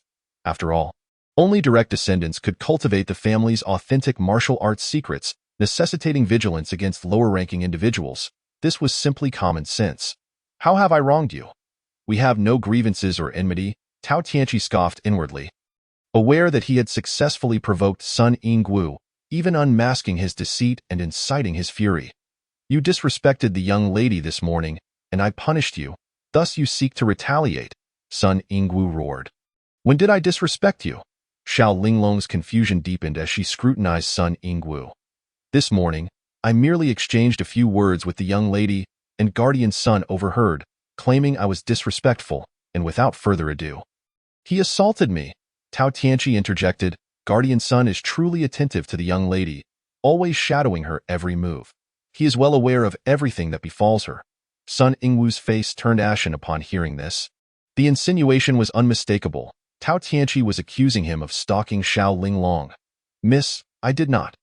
Please do not listen to this fool's fabrications." Sun Yingwu's ire flared, his gaze filled with resentment directed at Xiao Linglong. "Enough, I understand. You may leave now. I do not wish to see you flaunting your arrogance again. As members of the Xiao family, we must strive for harmony and avoid petty rivalries and private conflicts. Should I discover similar incidents in the future, I will certainly report you to my father for severe punishment," Xiao Linglong stated sternly.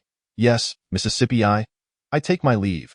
Sun Yingwu bowed as he retreated, casting a seemingly casual glance at Tao Tianqi that sent a chill down his spine. "Are you all right?" Noticing Tao Tianqi clutching his right shoulder, his complexion pale, Xiao Linglong inquired with concern. "It's nothing. I shall survive." Tao Tianqi shook his head, genuinely expressing gratitude. "I truly appreciate your assistance just now." "Do not mention it. Did you not claim that young lady was a derogatory term for you? Why then are you addressing me as young lady now?" Xiao Linglong asked with a radiant smile. Seeing her enchanting smile, Tao Tianqi felt as though spring had arrived, melting away the winter's chill, lifting much of the gloom from his heart. He smiled back and replied, "When in Rome, do as the Romans do. Since everyone here calls you young lady, I, as a servant, shall follow suit." Xiao Linglong elegantly turned her gaze and inquired, "What do you call girls like me in your world?" At that moment, Tao Tianqi blinked, momentarily at a loss for words. In truth, the respectful term for girls in their realm was also Mississippi. However, Tao Tianqi was merely seeking an excuse to avoid addressing Xiao Linglong as Miss, as he was uncertain of how to refer to her. After a brief contemplation, a mischievous smile graced Tao Tianqi's lips as he replied, "In our world, we affectionately refer to girls like you as darling." "Darling?" Xiao Linglong's cheeks flushed slightly at this revelation, and she playfully chided. "Why are the people in your world so open, calling a girl darling so casually? It's simply a matter of differing customs from place to place. I cannot quite fathom why we refer to you as darling," Tao Tianqi explained. Thus, the two engaged in a lively exchange, conversing until the sun dipped below the horizon, at which point they parted ways at the courtyard. Tao Tianqi, employing his silver tongue, regaled Xiao Linglong with enchanting tales from their era, particularly those fairy tales featuring beloved characters like Snow White and Cinderella, which ignited boundless fantasies in the hearts of girls. Captivated by his stories, Xiao Linglong began to regard Tao Tianqi with newfound admiration, and their relationship swiftly deepened, leading her to request that he share stories with her whenever he had the time. This task was undoubtedly delightful for Tao Tianqi, who wholeheartedly embraced the opportunity. Consequently, from that day forth, he officially grew closer to Xiao Linglong, making it a habit to visit her whenever he was free to share captivating tales. Meanwhile, Sun Yingwu, harboring animosity towards Tao Tianqi, continually sought an opportunity to exact revenge. However, Seeing that Tao Tianqi was often found within the safety of the Shao family courtyard, he found it challenging to act against him. Unless he resorted to drastic measures, such as eliminating Tao Tianqi outright, any retaliation could potentially reach Xiao Linglong's ears, leading to complications for him. Thus, he had yet to find a suitable opportunity. A few days later, Sun Yingwu received orders to be transferred to Xing'an City to oversee the Xiao family's business, which provided Tao Tianqi with a momentary sense of relief. In the days that followed, Tao Tianqi became increasingly diligent. Aside from his regular labor, he devoted himself to rigorous study and practice, striving to unlock that elusive 1% of his brain. If he could successfully develop this small fraction, he believed he could cultivate the divine soul scroll and awaken the dormant 90% of his brain. At that point, he would gradually grow stronger and no longer have to fear Sun Yingwu's vengeance.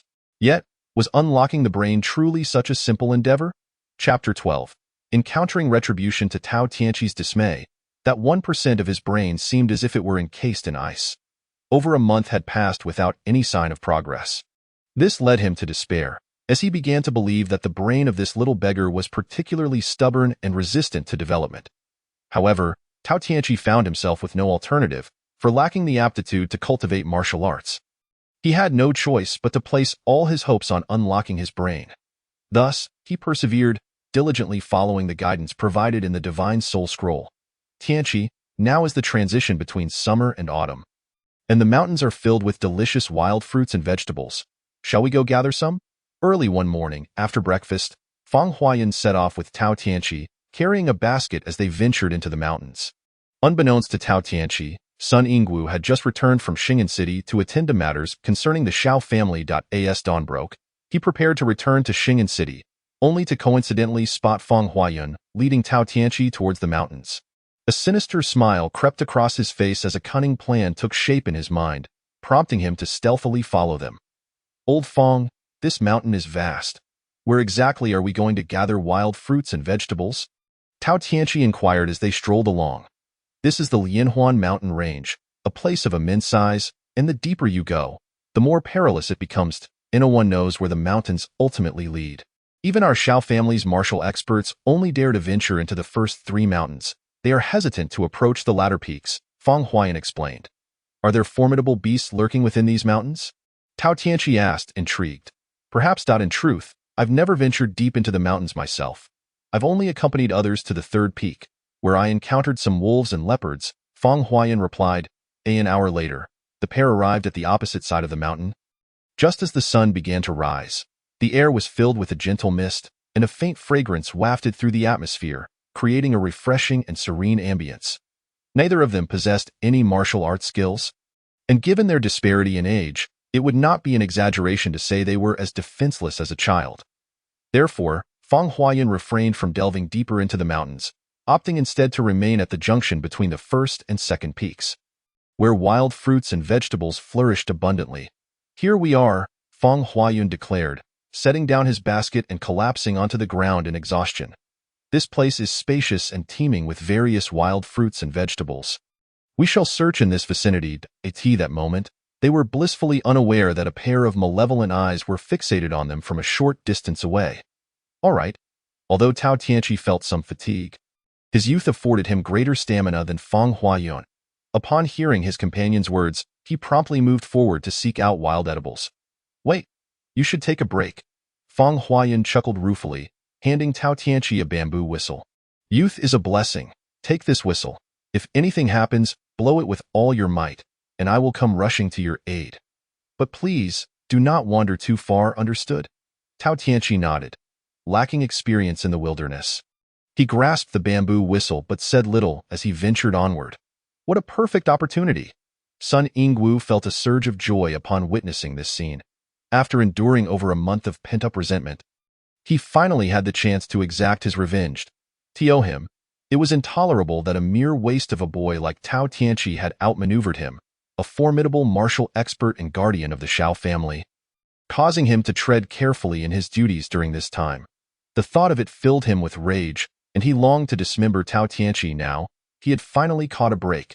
Though this valley was not insignificant, it paled in comparison to the valley where the Shao family resided. Tao Tianqi first surveyed the surroundings, ensuring there were no dangerous animals in sight. for this time of year was when venomous snakes and fierce beasts sought food to prepare for winter. While this area was not a deep forest, he understood that danger could still lurk nearby. Thus, he deemed it prudent to remain vigilant. After a thorough inspection, he found no threats and felt a sense of relief. Given his current abilities, even with heightened caution, he could not detect Sun Yingwu's presence. Meanwhile, Fang Huayan began foraging for wild fruits and vegetables, and Tao Tianqi joined him in the search. The area was rich in wild edibles, including mushrooms, grapes, and various greens. Despite not recognizing many of them, Tao Tianqi felt no concern, as he could simply gather them, and upon returning, others would sort through the bounty. At that moment, Tao Tianqi had separated from Fang Huayan.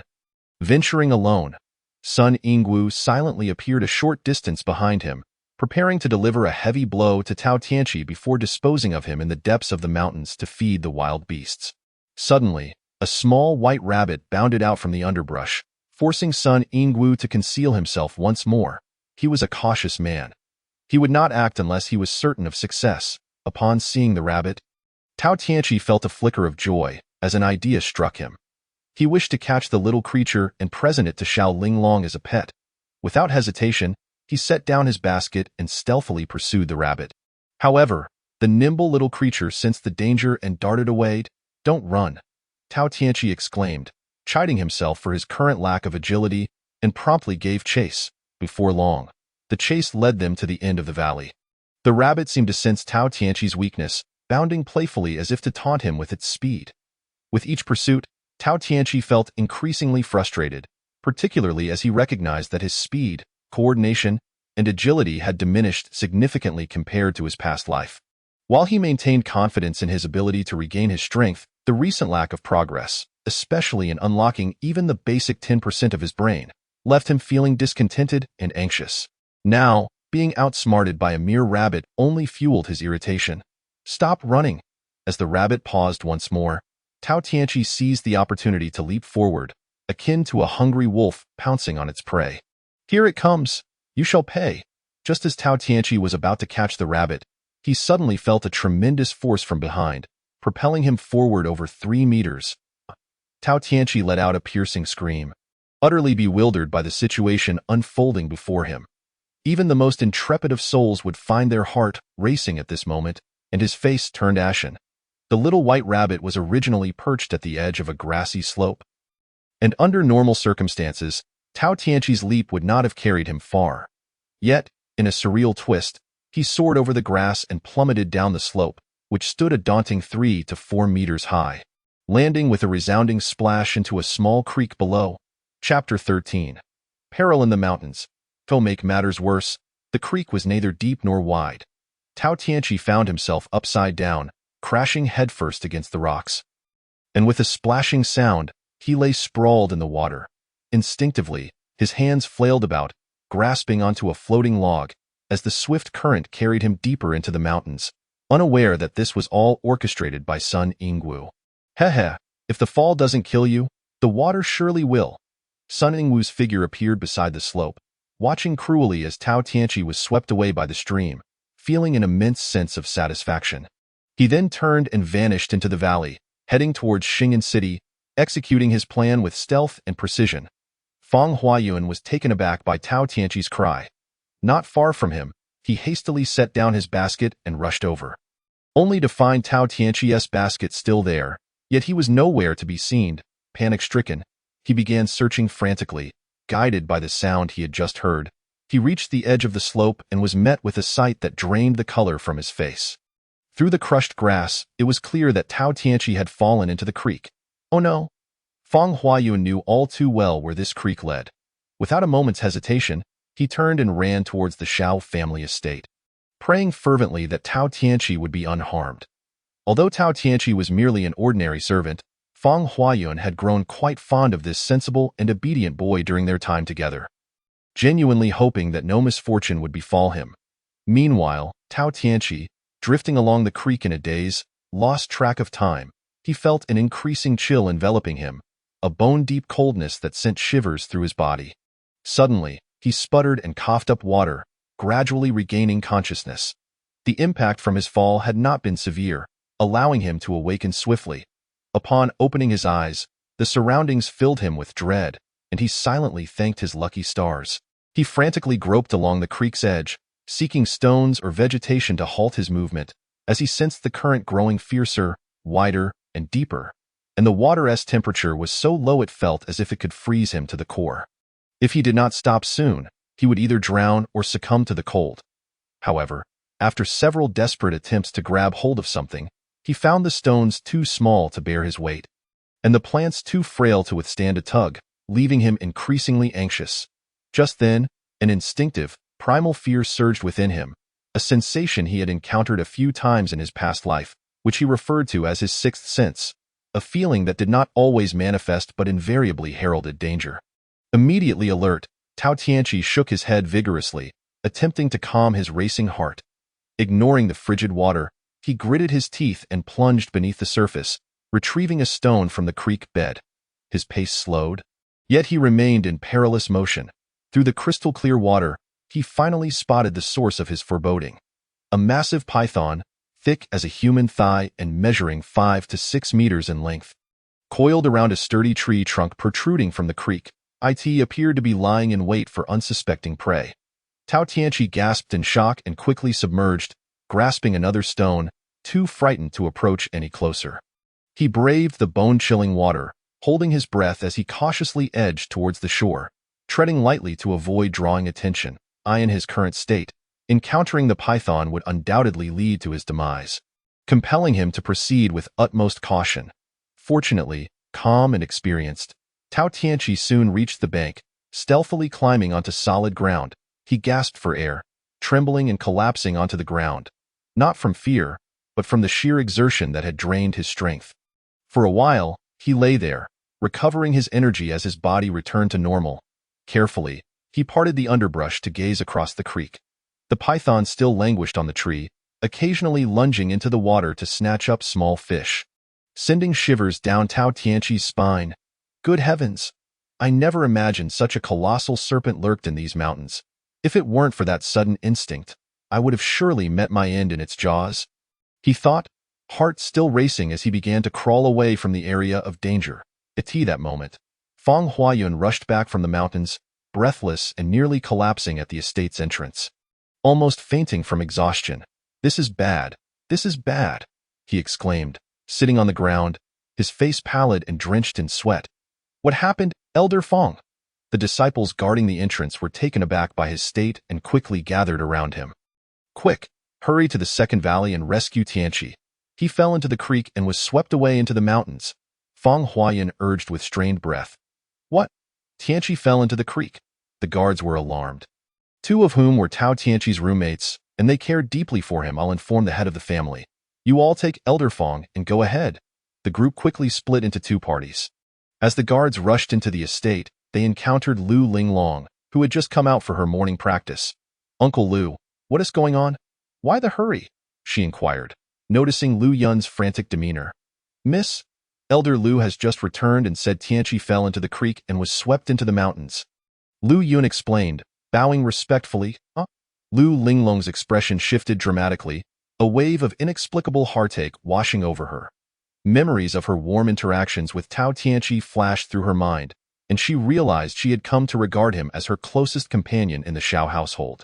Especially the enchanting stories he shared, each more captivating than the last, leaving her wanting more. In that moment, a powerful resolve surged within her. She could not allow Tao Tianqi to perish. "I'll go ahead. You gather more people," Lu Linglong instructed, dashing out of the estate with remarkable speed.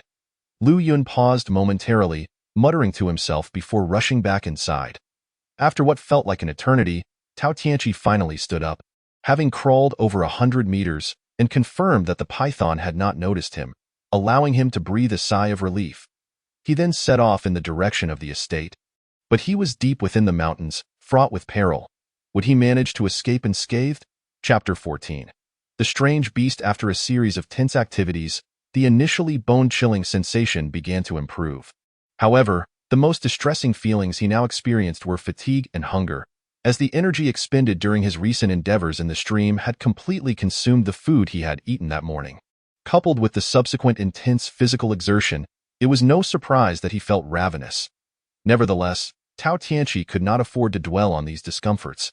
He had to flee this terrifying place as swiftly as possible. He had no idea how far he had drifted in the stream, but he sensed it must have been quite a distance. Moreover, having witnessed the enormous python, he understood the grave danger that lurked here. Making it unwise to linger, following the brook, Tao Tianqi sprinted quickly, occasionally catching sight of various venomous snakes, wild beasts, and even a cheetah.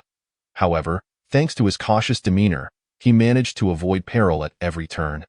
Yet, he was now certain that this was decidedly not the trio of majestic mountains described by Feng Huayuan. It was likely one of the terrifying deep mountains he had recounted. Just as Tao Tianqi pondered how he could have run so far, he momentarily lost focus, stumbled, and nearly plunged back into the stream. Fortunately, a large tree beside the brook provided him with a lifeline, and in his panic, he grasped the trunk to steady himself. Muttering an expletive, he turned to express his gratitude to the life-saving tree, only to suddenly notice a cave approximately 2 meters in diameter, concealed by overgrown weeds about 10 meters away. Had it not been for the intermittent glimmers of white light emanating from within, he might never have discovered this hidden cavern. His curiosity piqued once more, Tao Tianqi quickly surveyed the surrounding environment, concluding that the area was relatively free of dangerous creatures. With a steady resolve, he approached the cave's entrance. Upon reaching it, he cautiously brushed aside the surrounding underbrush and peered inside, noting the stillness within. Apart from the intermittent flashes of white light every few seconds, there was nothing else. However, the allure of that white light was undeniably captivating, akin to a delectable feast laid out before a beggar, evoking an irresistible urge within him. As Tao Tianqi prepared to venture into the cave for a closer look, a sudden roar akin to that of a lion echoed from afar, sending a jolt through him. He quickly regained his composure, only to hear rustling sounds approaching. At that moment, a hissing sound erupted from the cave, shocking him into action as he hurriedly darted behind a nearby tree to hide. Just as he concealed himself, a terrifyingly large white serpent, as thick as a water barrel and measuring 7 or 8 meters in length, slithered out of the cave. Wherever the serpent passed, the vegetation withered into a fine powder, releasing an aura of bone-chilling cold into the air. By the heavens! Tao Tianqi gasped at the sight before him, his heart racing as every hair on his body stood on end. He couldn't help but think that had it not been for that earlier roar, he might have met an untimely fate. To his astonishment, the cave harbored such a monstrous creature, which led him to wonder if this was indeed a serpent mountain, teeming with such formidable pythons. Yet, before he could fully recover from his shock, a golden beast resembling a lion burst forth from the underbrush. However, this creature bore a notable distinction. A rhinoceros-like horn protruding from its forehead, crackling with electrical energy, and it was at least twice as robust as an ordinary lion, exuding an overwhelming aura that rendered the air stifling. Tao Tianqi sensed that even at the peak of his previous life's power, defeating these two beasts would be an arduous task. This world was indeed terrifying, teeming with such powerful creatures. Was it possible that these two beasts were the result of some hybridization between formidable species? A bizarre notion flitted through his mind, suggesting that this fearsome creature might be a cross between a rhinoceros and a lion. The two formidable beasts approached each other warily, halting at a distance of about 5 meters in unison. They turned to glance at Tao Tianqi, yet they seemed to regard him, a mere human, with disdain, showing no inclination to act against him. However, Tao Tianqi was astonished. Despite his careful concealment, the moment the two beasts appeared, he had instinctively crouched down, holding his breath and peering cautiously through the tall grass that towered over him. The fact that he was detected even in such a position was a testament to the extraordinary prowess of these creatures. Upon locking eyes with the two beasts, Tao Tianqi was horrified to discern that their gazes were reminiscent of those from a highly intelligent life form. From their eyes, he easily perceived their contempt and derision towards him. Though he felt a surge of anger at their disdainful gazes, he also felt a sense of relief. At the very least, it seemed that these two beasts were not inclined to engage in a life-and-death struggle immediately. He surmised that once they had settled their own conflict, he would likely be long gone. The two beasts appeared to be communicating, though the exchange was evidently discordant. Moments later, they clashed violently. Initially, Tao Tianqi intended to seize the opportunity to escape amidst their chaos. But he was utterly transfixed by the ferocity of their battle. He had never witnessed such terrifying beasts. They were unlike any he had ever known, while their forms resembled those of wild animals. Their power was unparalleled, surpassing even the most formidable extraterrestrial beings he had encountered in his previous life.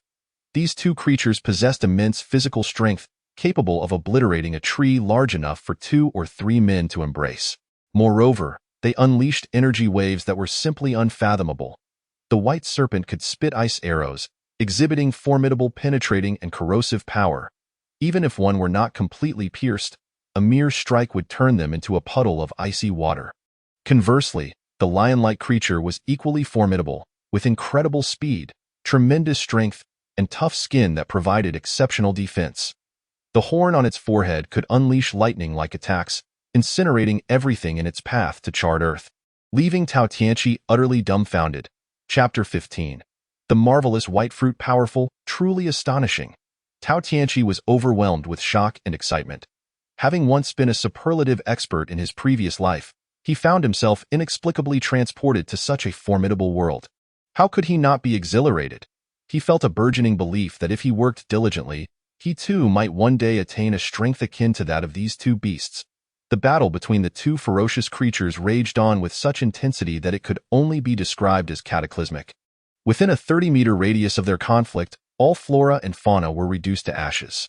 Yet, it was evident that both beasts were wary of the cave, gradually retreating further away. Fortunately, Tao Tianqi remained nearby, thus avoiding becoming collateral damage.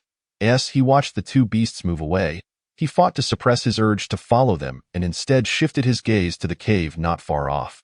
After a moment's hesitation, he swiftly dashed into the cavern. Upon entering, it felt as though he had plunged into the depths of winter, sending a shiver through his entire being. His teeth chattered as he clasped his hands tightly and held his breath.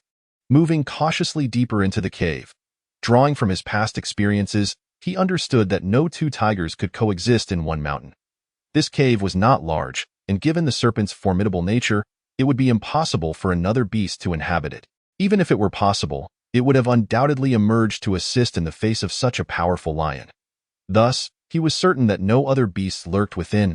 Indeed, after only a few steps, Tao Tianqi reached the end of the cave. It was not deep, measuring only about 10 meters, with a narrow entrance that opened into a vast chamber of 5 to 6 meters in diameter. At the rear of the chamber, atop a peculiar 1-meter-high tree, grew an extraordinary fruit resembling an apple. The fruit was the size of a fist, entirely white and somewhat translucent, occasionally emanating a radiant white light. Tao Tianqi was utterly fascinated, marveling at this unusual sight. What on earth is this fruit? I have never heard of such a white, translucent, glowing fruit in my world. Tao Tianqi was utterly astonished. At that moment, he felt an increasing sense of the world's peculiarities. However, given his character, he swiftly arrived at a conclusion. After all, it was a different realm, and thus it was only natural for it to possess its own peculiarities. After pondering for a moment, Tao Tianqi tentatively reached out to touch the fruit. Its surface was chilling to the touch, resembling ice. After a brief examination, he discerned no further anomalies. With a slight exertion, he plucked the fruit from the branch. The moment the fruit detached, it immediately lost its luster, transforming into a mere plain white fruit, devoid of any extraordinary glow. Tao Tianqi was filled with elation. With his discerning eye and experience, he recognized that this fruit was undoubtedly extraordinary. He hastily tucked it into his pocket and quickly surveyed the cave, realizing that apart from the small tree and the fruit, there was nothing else within. With that, he quietly exited the cave. Peering cautiously outside, he observed that the two ferocious beasts were still engaged in their relentless battle in the distance. A sigh of relief escaped him as he swiftly darted away in another direction. Carefully vacating the area, clutching a large stone, he waded into the stream, determined to swim upstream against the current. The water was not particularly deep.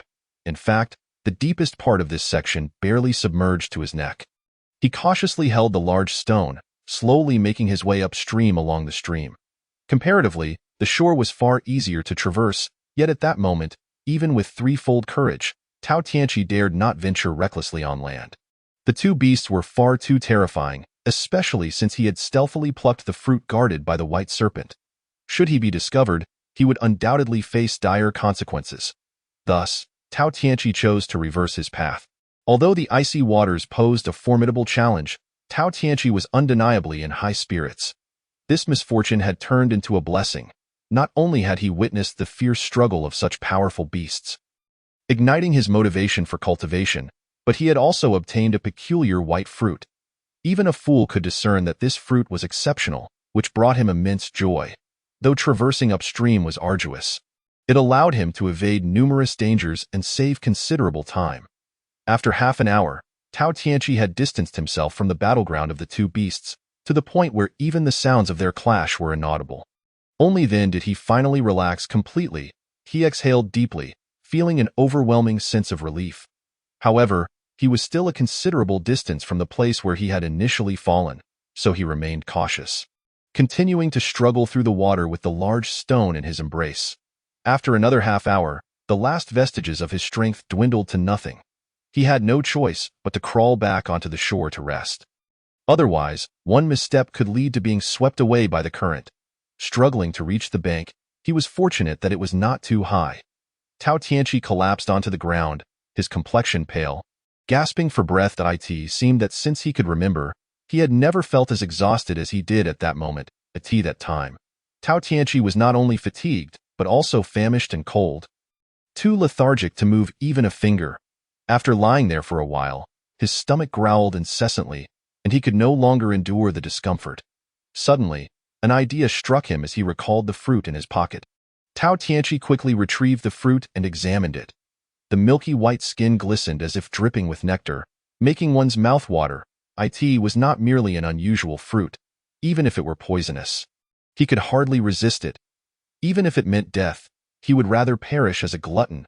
With gritted teeth, he disregarded everything else and, in a haze, lifted the fruit to his mouth, consuming it whole, skin and seed included, in a matter of moments.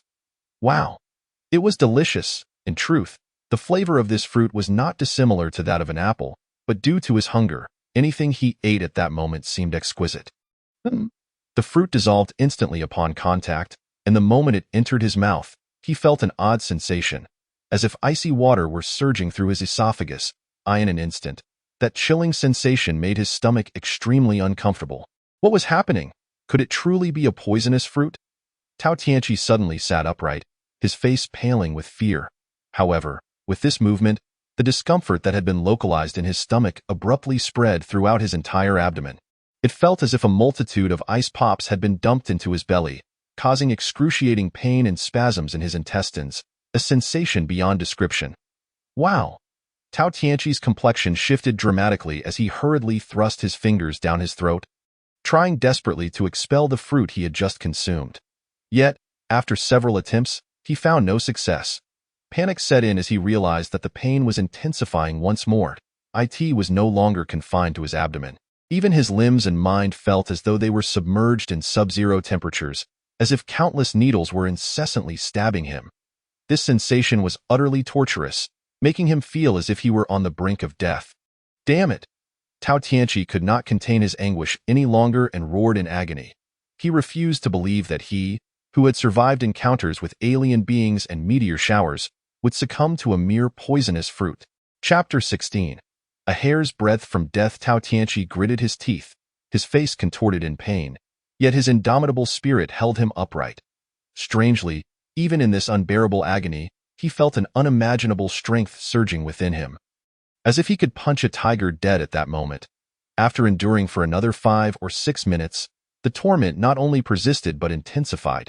He even noticed that a thin layer of frost had inexplicably formed on the surface of his skin, a surreal phenomenon in the sweltering autumn heat, a result of consuming a mere fruit. Tao Tianqi could hardly fathom such a terrifying transformation. With a roar, he could no longer withstand the pain. It felt as if an icy force was battering against his meridians, leaving him with the sensation that his body was about to explode.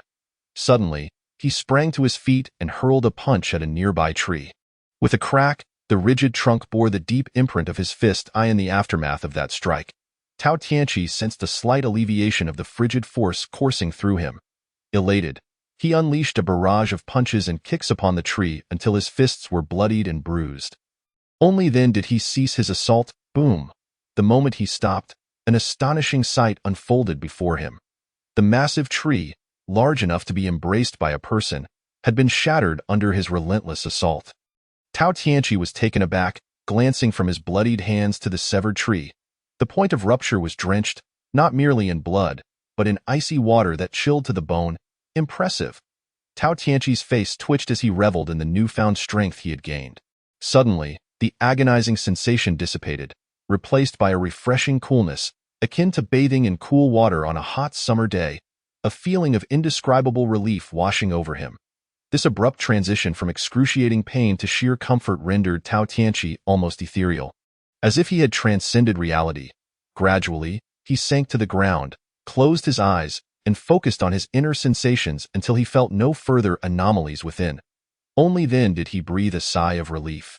However, upon reopening his eyes, he was once again taken aback, for he noticed that his skin was now exuding streams of blackened blood, oozing from his capillaries and carrying a faint, foul odor. What a terrifying fruit! Tao Tianqi inhaled deeply. Filled with awe, he vaguely surmised that this fruit was reshaping his body, purging impurities and allowing him to be reborn. Just as he was about to resume his journey upstream with the large stone, faint shouts echoed from a distance, and upon listening closely, he discerned that the voices seemed to be calling for him. The warmth surged within Tao Tianqi as he hastily rose, intending to cleanse himself before returning. Lest he be ridiculed for his filthy appearance, he once again grasped the stone and waded into the stream, feeling invigorated with boundless energy, a sensation reminiscent of his past life. He marveled at the fruit's miraculous effects. Aware that this strength had been purchased with his very life, a fitting reward for his near brush with death, just as he prepared to cleanse himself and respond to the voices, he overheard two men conversing nearby. One of them, clearly displeased, exclaimed, "What nonsense is this? We are risking our lives to search this mountainous region for that useless waste of space. I cannot fathom what the young lady is thinking. Indeed, it's baffling that the young lady has ordered us, her martial servants, to mobilize in search of that good-for-nothing. The deeper we venture into these woods, the more perilous it becomes. She even commanded us to pursue him into the fourth mountain range if necessary." "Sigh," replied the second man. "What could that boy possibly offer? A waste incapable of martial cultivation, yet the young lady insists we risk our lives for him. If anything were to happen and our capable brothers were to perish for that useless boy, it would be utterly unjust."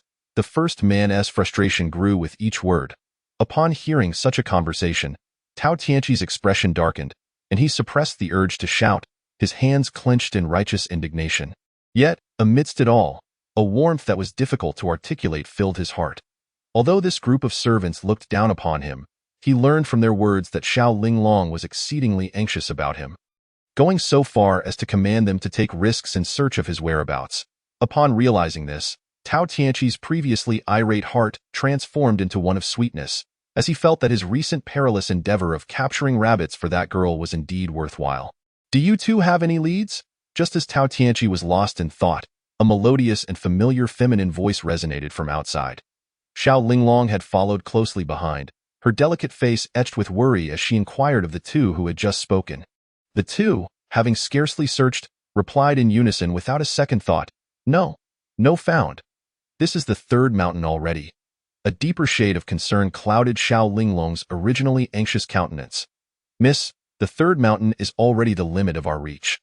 Venturing further would be exceedingly dangerous," one of the men stated. "After searching for so long without finding Xiao Tao, it is likely that his fate is grim. Continuing the search would be futile and could claim even more precious lives." "What did you say?" Xiao Linglong's fury ignited at his words. "Tianqi is a member of the Xiao family. If he cannot be found, we must search until we do. We must see him alive or his body. If you fear for your lives, then I shall go find him alone." Humph. Upon hearing this, Tao Tianqi felt a jolt in his heart. An unprecedented sensation of warmth and happiness enveloped him, leaving him profoundly touched. "Miss, you cannot go. The deep mountains are far too perilous." The two men were taken aback by her words and attempted to stop Xiao Linglong, but suddenly, a cry echoed from the stream's edge. Xiao Linglong's heart leapt with joy. She hurriedly darted to the stream's bank, focusing her gaze, only to behold Tao Tianqi, disheveled and barely clothed, his hands bloodied and mangled, a lump of blood on his forehead. Standing in the stream in a wretched state, Tianqi, upon seeing him, Xiao Linglong exclaimed in excitement, "Tianqi, do not move. I will have them pull you up. Be careful not to be swept away by the current."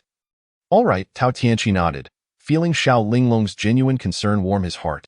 "You two, hurry. Did you not just say you could not find Tianqi? Humph. He is right beneath your noses," Xiao Linglong chided playfully, urging them to pull Tianqi up swiftly. "Yes, yes." The two exchanged glances, their expressions turning rather grim as they hurriedly descended to rescue Tao Tianqi. "Tianqi, are you all right?" Xiao Linglong approached, scrutinizing him with concern as she noted his disheveled state. "Thank you. Miss, I am fine." Tao Tianqi expressed his heartfelt gratitude, at that moment perceiving Xiao Linglong as more beautiful than any celestial being. His admiration for her reached unprecedented heights. At that moment, Fang Huayun and the others arrived from afar, their faces lighting up with joy upon seeing Tao Tianqi safe and sound. Fang Huayun, in particular, was overwhelmed with emotion, tears streaming down her face as she bombarded him with questions, alternating between reproaches and affection, akin to a guardian caring for a younger kin. This filled Tao Tianqi with immense comfort. In his previous life, he had been an orphan, devoid of familial warmth, yet now he was enveloped in such tender affection. A group of people joyfully returned to the Xiao family estate. Although they had initially expressed complaints and disdain, it did not take long for them to find Tao Tianqi, and they were all filled with elation, grateful that no lives had been lost. After bidding farewell to everyone, Tao Tianqi once again expressed his gratitude, especially towards Xiao Linglong, with sincere appreciation. Due to the injuries he sustained, he returned to his room for rest after lunch, and Fang Huayun did not dare to send him back to the fields for help. What a harrowing morning it has been! Tao Tianqi reflected on the events of that day, still feeling a lingering sense of trepidation, particularly regarding the two formidable beasts and the miraculous white fruit, which had utterly surpassed his imagination and inflicted considerable psychological impact upon him. In a state of drowsiness, he soon drifted into slumber. The day's experiences had left him physically and mentally exhausted, and after a satisfying meal, he quickly succumbed to sleep. Upon awakening, he found the sun had set and the dormitory was empty. Rising from his bed, he felt an indescribable sense of refreshment. Stretching languidly, he marveled at the fact that his hands, previously bloodied and mangled, had healed and scabbed over without any pain. This delighted him immensely. It must surely be the miraculous effect of that fruit. Tao Tianqi mused inwardly. Suddenly struck by inspiration, he hastily closed his eyes and, after a brief moment, opened them again, filled with an overwhelming sense of excitement. "Ha ha ha!" He laughed heartily. "I have finally broken through. My mind has reached 10% development. I can now begin to awaken the dormant 90% of my brain." Tao Tianqi was elated beyond measure, taking some time to compose himself before lying back down, neglecting to eat dinner as he forced himself into a gradual slumber. Time passed, and finally, Tao Tianqi entered a dream, arriving at the peculiar large stone, ready to formally practice the true techniques of the Divine Soul Scroll. The Divine Soul Scroll is an extensive and profound set of teachings designed to unlock the potential of the human brain. This technique comprises 9 major systems, divided into 9 realms. The first realm is called enlightenment, meaning that after brain development, a person becomes exceptionally perceptive. It is further divided into 10 levels, primarily enhancing one's visual, auditory, olfactory, gustatory, and tactile senses, as well as improving action capability, memory, physical strength, and speed. Now, we shall commence our training in the first layer of the enlightenment realm of the Divine Soul Scroll. Throughout the night, Tao Tianqi immersed himself in the practice of the Divine Soul Scroll, completely unaware of when the other 3 occupants of the dormitory returned. It was not until the dawn of the following day that he finally awoke from his training. Incredible, simply incredible. Upon waking, Tao Tianqi was filled with a mix of surprise and joy, his eyes wide as he gazed at the ceiling, exclaiming inwardly, "I cannot believe that in just one night, I have successfully developed 1% of my brain and entered the second level of the enlightenment realm. This speed is utterly astonishing. It is truly remarkable." Tao Tianqi was overwhelmed with excitement, suppressing the urge to shout as he quietly dressed and stealthily left the dormitory, making his way to an uninhabited area of the back mountain. Most of the Shao family members were still lost in slumber, and he intended to test the changes within himself after successfully unlocking that hidden 1% of his brain. After distancing himself from the Shao estate, Tao Tianqi arrived at a clearing on the back mountain, carefully surveying his surroundings and finding no one in sight. Unable to contain his joy any longer, he laughed heartily. Ha ha ha! I, Tao Tianqi, have finally found my moment of glory. Since his rebirth, Tao Tianqi had always been looked down upon, existing like a beggar, enduring the biting words and scornful gazes that were truly unbearable. The feeling of being belittled, having been so accustomed to being a respected powerhouse, was something only those who had experienced it could truly comprehend. However, the tides had changed. He had successfully tapped into that hidden 1% of his brain, and although he still had a long way to go before attaining true strength, this slight development ignited within him immense hope, as if he could already glimpse the brilliance of his future. Releasing his pent-up joy, Tao Tianqi gradually calmed himself and found a quiet space to sit cross-legged. Intending to savor the extraordinary sensations brought forth by this 1% of brain activation. Having successfully transitioned from the foundational 10% to the slumbering 1%, he had, in a single day, broken through 2 levels, advancing from 9 to 11% brain development, a feat that was undoubtedly exhilarating. As he began to attune himself to these changes, he first noticed a marked enhancement in his 5 sensory organs: sight, hearing, smell, taste, and touch, all of which had become significantly more acute. Notably, his visual acuity had improved. Previously possessing a vision of only 5.0, he now felt it had risen to at least 5.3, as he could distinctly see ants crawling on the grass over 10 meters away, something he had never been capable of before. His auditory perception was even more astonishing. Upon stilling his mind, he could hear the faint sound of a fly flapping its wings from several meters away, filling him with immense delight. Furthermore, he felt his memory and cognitive processing speed had dramatically improved, particularly regarding the clarity of his past life's memories. Chapter 18. A new breakthrough. Moreover, his physical strength had also seen a remarkable increase. In the past, running 700 or 800 meters from the Shao family estate to the forested hills would leave him breathless and drenched in sweat. Yet, after such intense exertion, he now felt utterly invigorated, without even a hint of flushed cheeks. This reminded him of the peculiar white fruit he had consumed the previous day, after which a powerful, icy energy had surged within him, as if it could burst forth from his body at any moment. Instinctively, he had sought to release this energy, unleashing a flurry of punches and kicks against a large tree, ultimately causing it to splinter, a sight that had left him astounded. After a moment's hesitation, Tao Tianqi approached a tree that could be embraced by a single person. This tree was slightly smaller than the one he had struck the day before, and he intended to test whether he could achieve that same formidable effect once more. Wrapping his fists in his clothing to minimize skin damage, he began to strike the tree with fervor. After some time, he paused. Although he could distinctly feel the power behind his blows, at least several times stronger than before, compared to yesterday's performance, it was still not on the same level. After dozens of punches, he had merely scraped off some bark, leaving clear imprints of his fists on the trunk. To truly break this tree, he would likely need to strike it hundreds, if not thousands, of times. Tao Tianqi felt a twinge of disappointment, but understood that while the white fruit was extraordinary, its effects were temporary, akin to consuming a meal that would only satisfy for a brief period before being digested, with only a portion of its benefits absorbed. However, he was not inherently greedy. On the contrary, his nature was one of openness. He quickly came to terms with this, recognizing that such a rare fruit was a serendipitous find. He felt immensely satisfied with his successful breakthrough to the second level of enlightenment. Knowing that the white fruit had played a significant role in this achievement, recollecting his focus, Tao Tianqi quickly regained his composure. He was aware that some residual effects of the white fruit lingered within him, and he needed to seize the moment to fully absorb its extraordinary benefits. The best way to achieve this was through practicing the Divine Soul Scroll, which would maximize the fruit's effects on his brain. Finding a secluded spot, Tao Tianqi climbed a lush tree, lying on a hidden branch, and began to diligently cultivate the second level of enlightenment, preparing to unlock this layer of his brain. The human brain is a marvel. The less it is used, the more it dulls. The Divine Soul Scroll was predicated on this principle and, when combined with specific mental techniques and methods, aimed to further awaken the dormant 90% of the brain. At this moment, as he practiced the Divine Soul Scroll, Tao Tianqi's brain was in a state of vigorous activity. If one could observe him under a microscope, they would see that the 11% of his active brain was in intense motion while the remaining 89% remained dormant.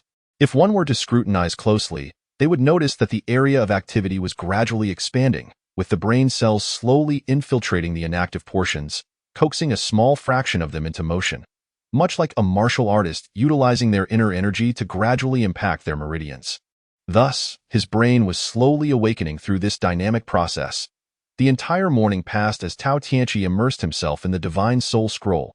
To his astonishment and delight, he reached the pinnacle of the second level of enlightenment in just one morning, which meant that his dormant brain was on the verge of accessing 3%, an achievement that left him completely engrossed.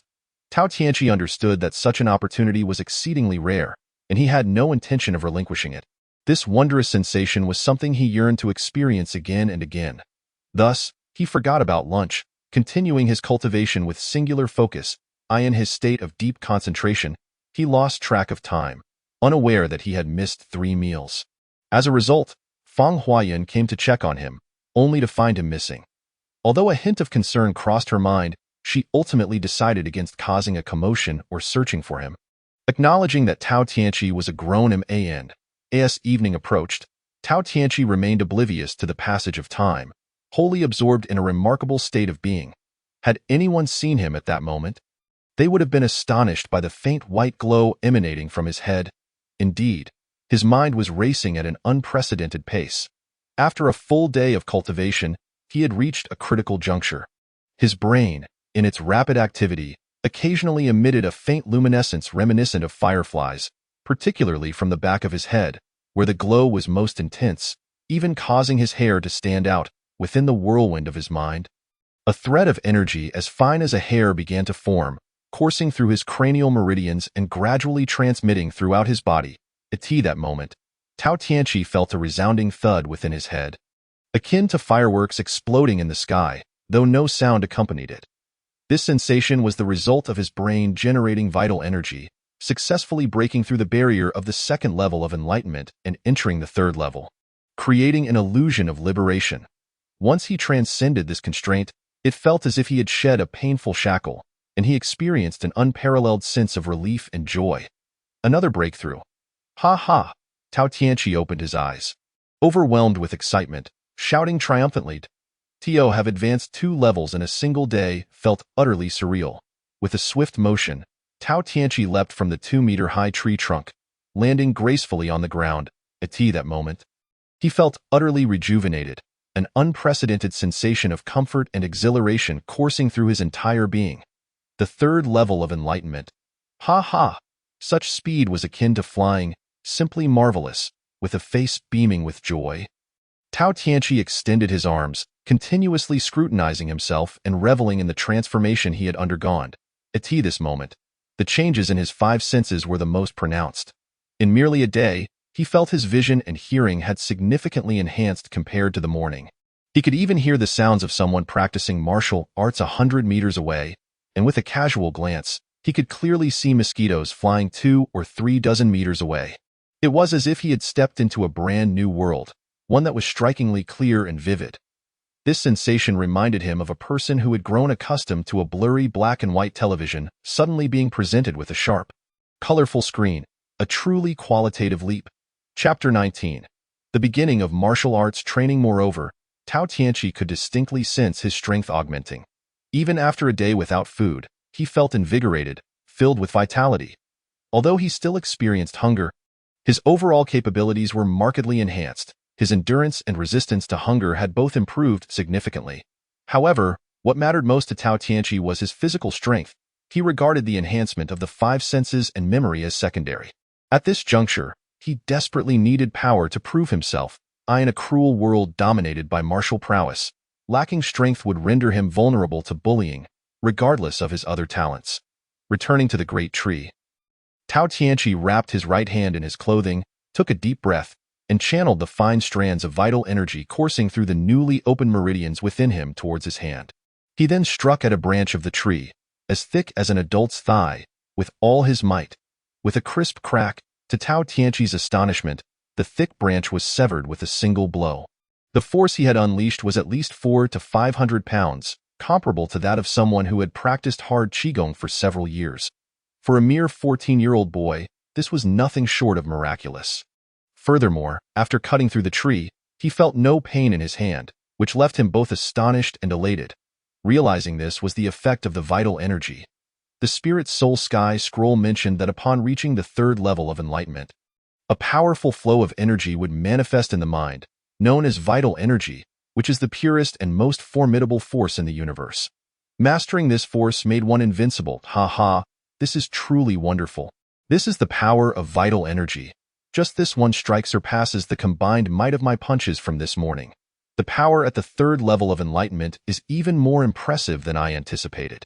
Tao Tianqi exclaimed, gazing at his handiwork with uncontainable excitement, as the aura of a former powerful being surged forth from within him, reigniting a profound sense of confidence. Just as he was basking in his triumph, a barely perceptible sound of footsteps reached his ears from afar. Tao Tianqi's expression shifted, and he silently cursed his luck.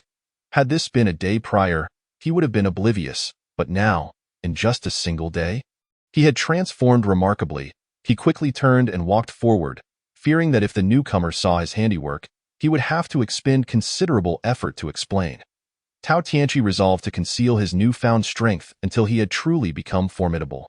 Navigating around several trees, he encountered a familiar face, Xiao Linglong, the spirited yet kind-hearted young lady who was both beautiful and charming. Tianqi, what are you doing here? Shouldn't you be resting at home if you're injured? Xiao Linglong inquired, a hint of surprise in her voice upon seeing him approach.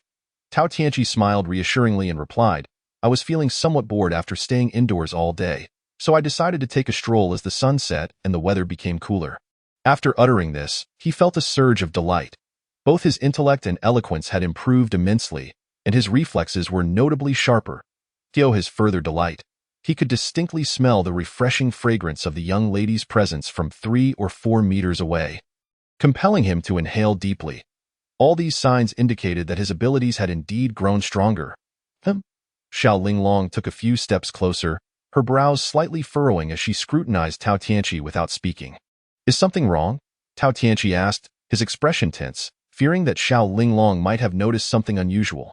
Nothing much, just that you seem different from before, Xiao Linglong replied, tilting her head adorably. Where's the difference? Tao Tianqi asked. Slightly taken aback, yet smiling, I can't quite articulate it. She shook her head earnestly. But you seem to exude a different aura. Perhaps it's your temperament or something within. In any case, I sense a newfound confidence in you. Previously, you always had a melancholic vibe, but now you radiate warmth and positivity. Tao Tianqi felt a wave of relief wash over him. He had feared that Xiao Linglong might have detected the oddities in his body. Although she hadn't caught on, he remained impressed by her keen perception. Perhaps it's because I've survived another brush with death, leading me to value my life more, Tao Tianqi offered casually, then solemnly clasped his hands in gratitude. Having been saved by you twice, my life belongs to you. Mississippi, should you ever require assistance, do not hesitate to command me. Even if it means risking my life, I shall not refuse, Xiao Linglong gasped in surprise. Then beamed joyfully, her smile radiant as she replied, You said it, so you must not go back on your word. A gentleman's promise is as unbreakable as a 4-horse carriage, Tao Tianqi asserted with determination. True enough, but you're rather weak. What if I truly encounter a problem and need your help? You might not be able to assist, Xiao Linglong teased, her tone laced with playful sarcasm, yet there seemed to be a deeper meaning behind her words. All right, I won't disturb your martial training any longer. Just remember my promise. Tao Tianqi felt no anger, only confidence, and with a wave, he turned to head towards the Xiao family estate. Hey, wait, Xiao Linglong called out. Is there anything else? Tao Tianqi turned to inquire. Actually, I think you might consider trying martial arts training. My father says you lack the aptitude for it, but that's merely a matter of potential. With enough dedicated effort, reaching the 5th or 6th level is certainly within reach. After all, as a man, possessing some martial skill is advantageous. While I don't expect you to protect others, you should at least be able to defend yourself. Wouldn't you agree? Absolutely, Tao Tianqi replied with a composed smile. Then are you willing to train with me? Xiao Linglong asked, her eyes sparkling with excitement. With such a stunning beauty as my instructor, To refuse would indeed be madness. Tao Tianqi chuckled, then grew serious as he clasped his hands in respect, proclaiming, "Fair instructor, please accept my bow." All right, there's no need to be so formal. Who would want to be your master?" Xiao Linglong rolled her eyes playfully, then added earnestly, "From today onward, you shall come here every morning and evening to train with me." "Yes."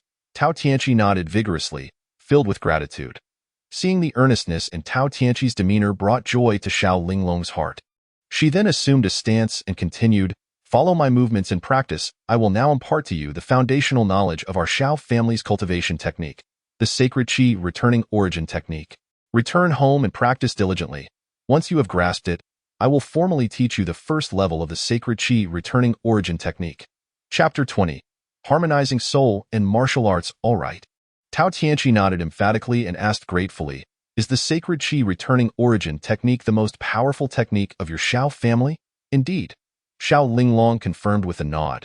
"But why are you asking so many questions? There is no absolute strongest or weakest technique. The best is the one that suits you." "That's not what I meant." Tao Tianqi shook his head.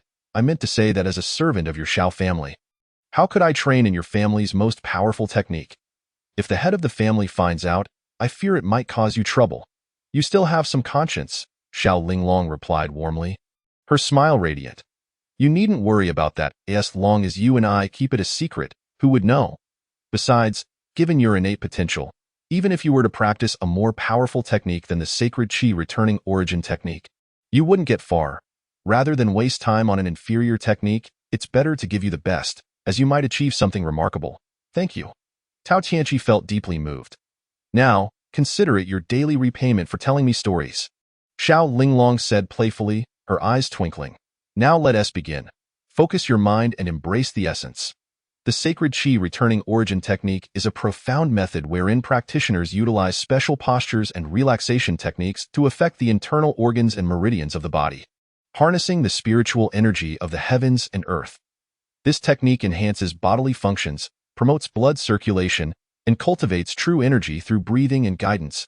An hour later, as the sun dipped below the horizon, Tao Tianqi had successfully completed the foundational exercises of the Sacred Qi Returning Origin Technique, mastering the 14 basic forms.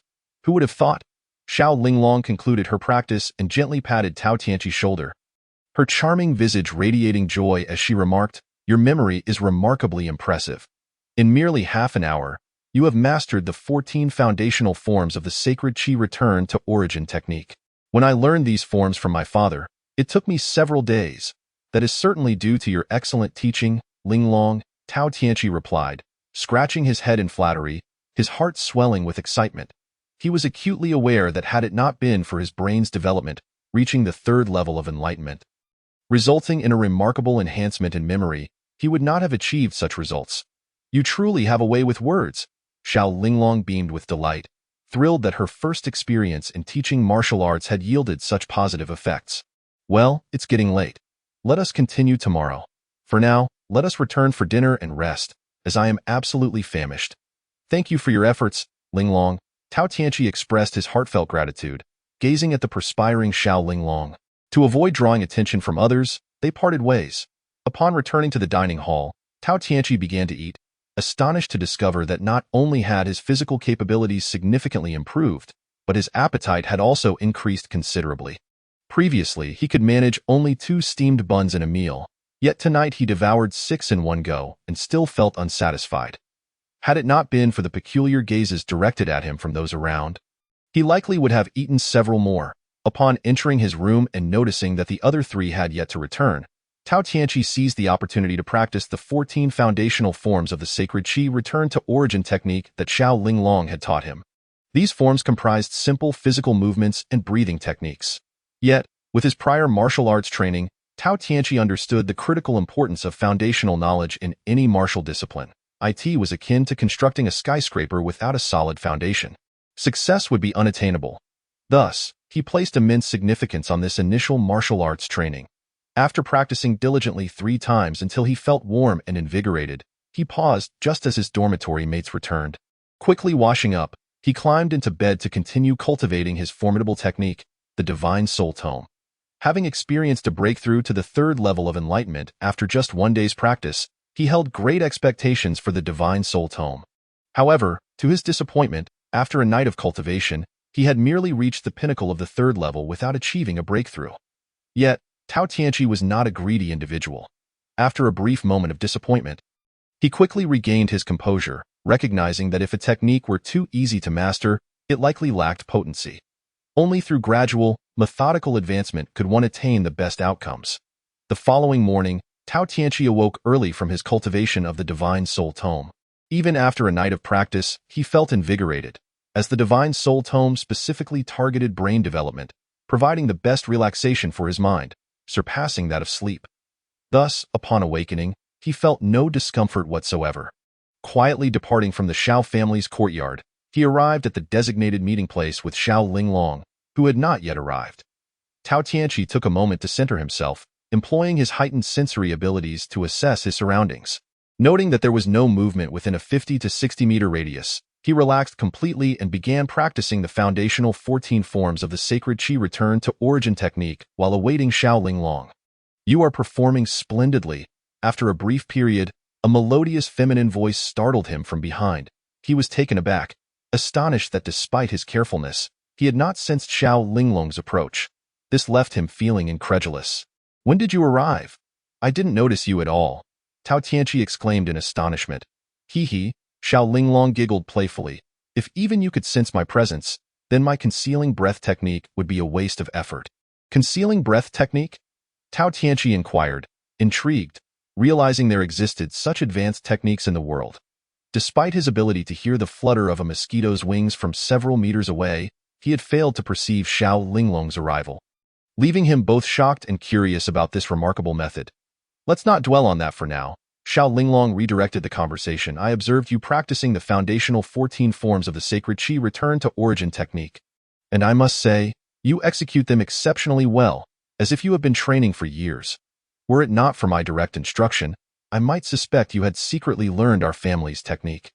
"You jest," Tao Tianqi chuckled before asking, "To what extent must one cultivate this technique to achieve a breakthrough and begin practicing the first layer of the sacred Qi return to origin technique?"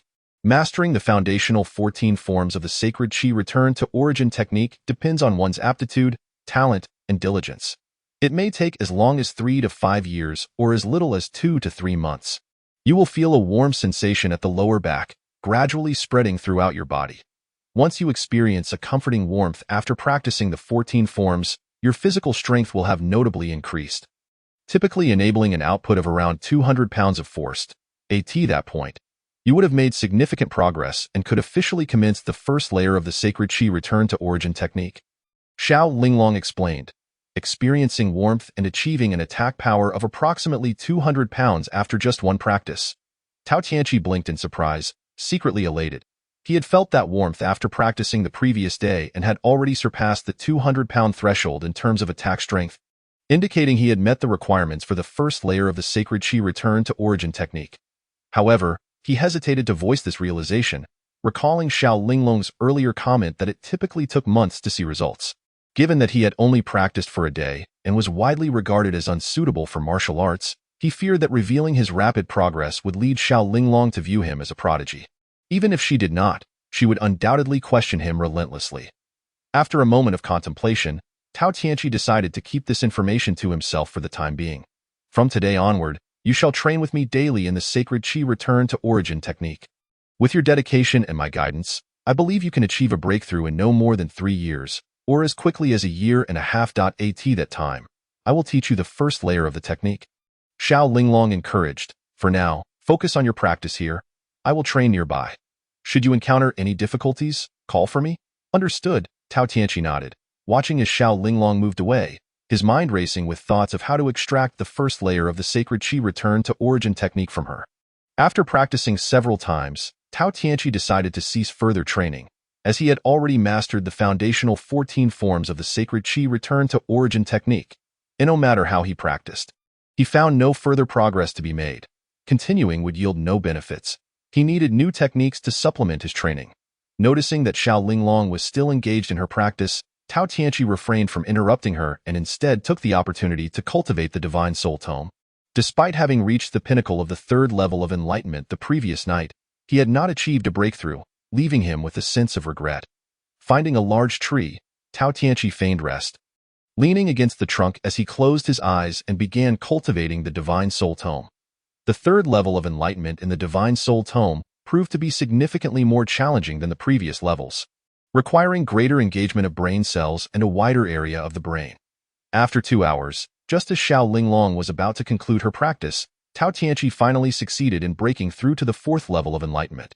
Not only did his physical capabilities enhance further, but he also felt a notable increase in the vital energy within his mind, leading to a marked improvement in his overall strength. At that moment, Xiao Linglong had completed her training and approached him, noticing him resting against the tree. "What is this? Have you begun to slack off already?" she questioned, a hint of displeasure in her tone. "No." Tao Tianqi opened his eyes, his face brimming with uncontainable joy. "I have mastered the foundational 14 forms to perfection, and no matter how I practice, I see no further progress, and after a while, it becomes rather tedious.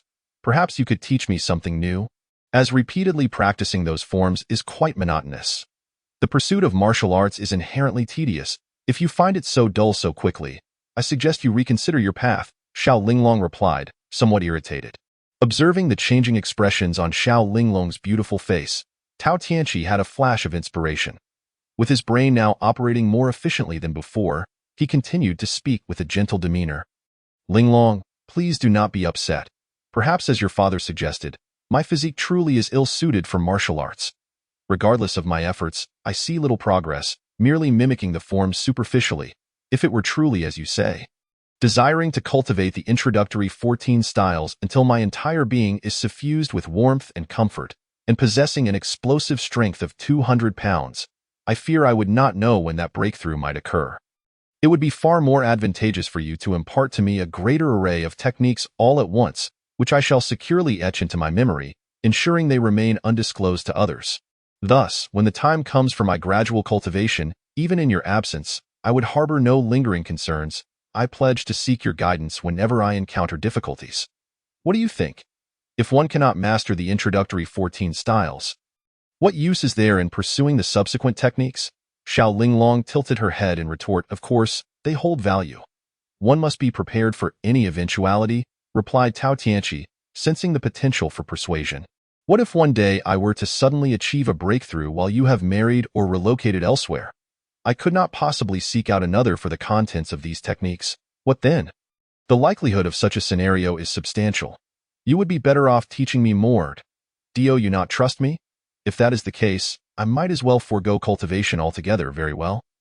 Xiao Linglong hesitated for a moment, recognizing the logic in Tao Tianqi's words, and nodded, stating, "I shall impart to you the complete 10 layers of the sacred Qi returning origin technique. You must commit them firmly to memory and swear never to divulge them to others." "Ah, so your concern lies in my potentially stealing your Xiao family's techniques and passing them on to others. Do you truly believe I am that sort of person? I had thought you were worried I might recklessly practice and fall into demonic paths." Tao Tianqi feigned displeasure. "Humph. You underestimate the sacred Qi returning origin technique of our Xiao family. This is a near superior method. Not only is the cultivation speed several times faster than ordinary techniques, but it is also exceedingly safe and reliable. There is virtually no risk involved. Such a remarkable technique warrants my vigilance. Should it be leaked, I would become a historical pariah for our Xiao family. Thus, you must remember, this must remain a secret, for should I discover otherwise, you shall face dire consequences. You can rest assured on this matter.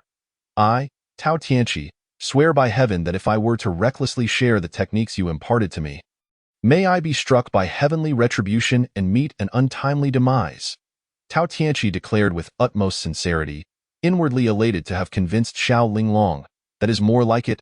Xiao Linglong nodded. Yet, she harbored another thought. Mirrors hold little weight, for how many truly honor their promises? She did not subscribe to such notions.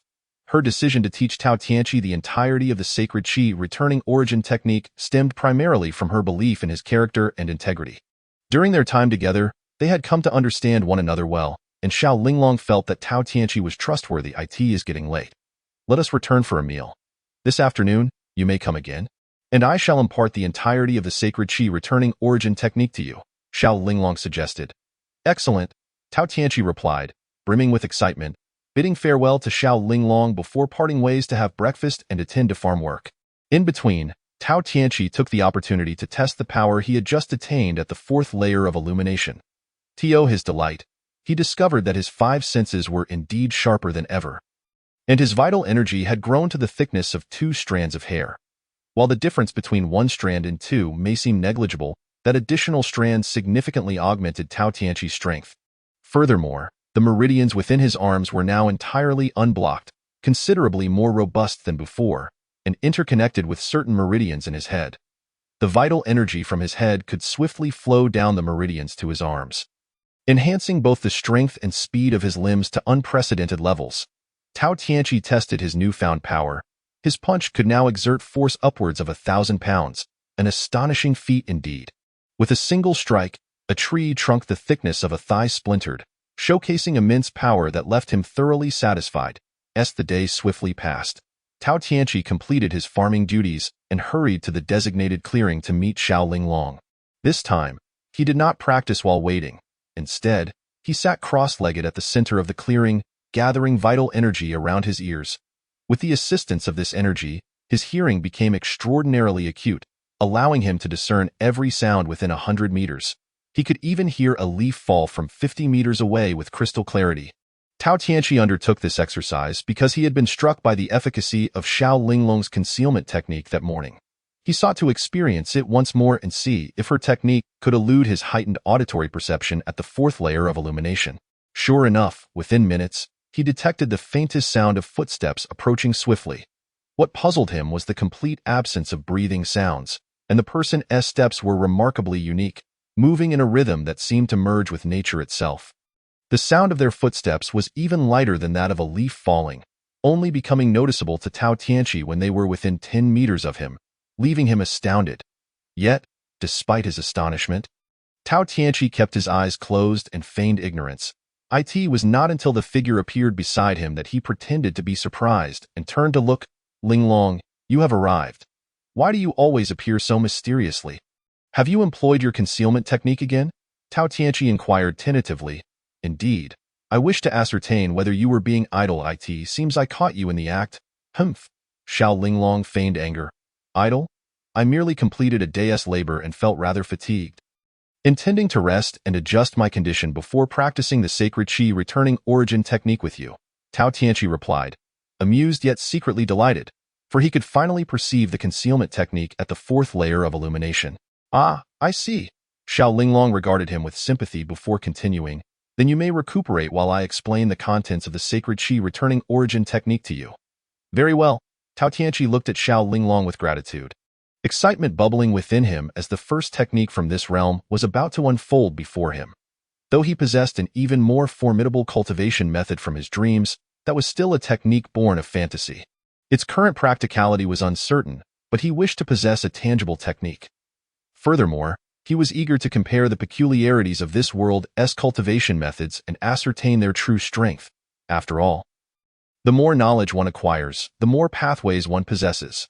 The sacred qi returning origin technique is one of the most powerful cultivation methods of our Xiao family. The original manuscript is preserved by my grandparents, and the teachings are passed down through the direct descendants of the Xiao family. Thus, I can only convey it verbally to you. Commit it to memory and never let it escape your lips. Xiao Linglong reiterated earnestly. Rest assured, I shall not divulge it, Tao Tianqi promised. All right, then let us begin. Xiao Linglong nodded solemnly, stating, the sacred qi returning origin technique comprises 10 layers. Achieving the 10th layer allows one to reach the realm of the 7th layer of vital energy. I will now impart to you the cultivation formulas from the 1st to the 10th layer. Pay close attention and be sure not to err, for the consequences could be dire. Tao Tianqi nodded, his expression turning serious. The cultivation formulas for the 10 layers of the sacred qi returning origin technique are closely intertwined with the foundational 14 styles. Each layer comprises a profound incantation, coupled with breath control, guidance, and physical movements that harness external spiritual energy to strengthen the internal organs, meridians, and acupoints. This process clears the body's channels, allowing the spirit, body, and breath, the essence of one's being, to effectively unite, thereby fortifying the organs, the 12 meridians, and the 8 extraordinary meridians, ultimately cultivating robust true energy. This practice aims to enhance health, prevent illness, resist premature aging, and promote longevity. The 10 layers of the sacred Qi returning origin technique encompass over 1,000 words of incantations, 10 sets of physical movements, and 5 methods of breath guidance. It is profoundly intricate and complex. What astonished Xiao Linglong, however, was that nearly every time she recited a segment of the incantation, Tao Tianqi could recite it back verbatim. Moreover, when she practiced a segment of the physical movements paired with the 5 methods of breath guidance, he could mimic them with remarkable accuracy. This cannot be. Have you secretly practiced our Xiao family's sacred Qi returning origin technique before? Be honest. Within a mere hour, Tao Tianqi had memorized the 10 layers of incantations, the 10 sets of physical movements, and the 5 methods of breath guidance, leaving Xiao Linglong utterly astounded. It was almost beyond belief. It was as if he could replicate her actions with near perfection after she demonstrated them. Are you jesting, Linglong? If I had previously practiced the sacred Qi returning origin technique, would I still be so foolish as to persist in seeking your guidance? Tao Tianqi was left in a state of bewilderment, bitterly stating, I merely possess a slightly better memory. My physical constitution and other aspects are lacking. Do not be deceived by my current appearance of proficiency. It is merely superficial, a fade lacking substance, nothing more than a hollow imitation, ultimately ineffectual. Chapter 23. Remarkable progress indeed. It is true that no one is perfect in this world. Xiao Linglong sighed. If your remarkable memory were complemented by an exceptional physique, your prospects in martial arts would be boundless. Regrettably, I lack a good constitution, Tao Tianqi lamented, shaking his head despondently. He then changed the subject. It is getting late, Linglong, that I appreciate your efforts. Let us return. I promise to diligently cultivate my skills and will not let you down. I shall come here every morning and evening to practice alongside you, seeking your guidance whenever I encounter difficulties. I hope you will not find me bothersome. How could I? As long as you share a story with me each day, that would suffice, Xiao Linglong replied, her smile radiant. Now, let us depart. Upon returning to the Xiao family estate, Tao Tianqi hastily finished his dinner, eager to leave the premises once more. He quietly made his way to the secluded clearing where he had practiced martial arts with Xiao Linglong during the day. This location was relatively hidden and spacious, distanced from the Xiao family estate, and it was uncommon for anyone to visit at night. After a brief moment of relaxation, Tao Tianqi settled into a cross-legged position, intent on observing whether anyone was watching and preparing himself for the cultivation of the sacred Qi return to origin technique. 10 minutes later, Tao Tianqi opened his eyes. The night was already pitch black, and in the dense forest, it was nearly impossible to see one's hand in front of one's face. However, this darkness posed no challenge for him. Having reached the 4th layer of enlightenment, his vision had significantly improved, allowing him to discern his surroundings within a radius of 3 to 5 meters, even in such obscurity. Rising to his feet, Tao Tianqi relaxed his body, assuming the stance necessary to commence practicing the 1st layer of the sacred Qi return to origin technique. The 1st layer of this technique was not overly complex. As long as one mastered the foundational 14 postures, progressing through the 1st layer was relatively straightforward. The foundational 14 postures primarily focused on strengthening the body, enhancing the vital organs and major meridians, thereby laying a solid foundation for future cultivation. Once these 14 postures were practiced to a certain degree, advancing to the 1st layer would be a natural progression. As this layer was intricately linked to the foundational postures, both aimed at fortifying the body and clearing certain meridians and acupoints to further amplify physical strength. Upon reaching the pinnacle of the 1st layer, not only would the body's organs, meridians, and acupoints become significantly stronger, but crucially, certain meridians and acupoints within the body would also be unblocked, allowing for an explosive force of approximately 300 pounds. This process typically took about a year for an ordinary person. However, for Tao Tianqi, it took merely a little over half an evening, achieving this milestone in less than 3 hours. After practicing the 1st layer's mental formula and physical movements of the sacred Qi return to origin technique, he felt certain meridians within his body warming and relaxing pleasantly after just 3 repetitions. Furthermore, having consumed ginkgo nuts earlier, a significant portion of his meridians had already been forcefully unblocked by their spiritual energy. Coupled with his cultivation of the Soul Heaven Scroll, which allowed him to reach the 4th layer of enlightenment, many of his meridians were already clear and unobstructed, making the practice of the sacred Qi return to origin technique remarkably effortless. akin to traversing a smooth path.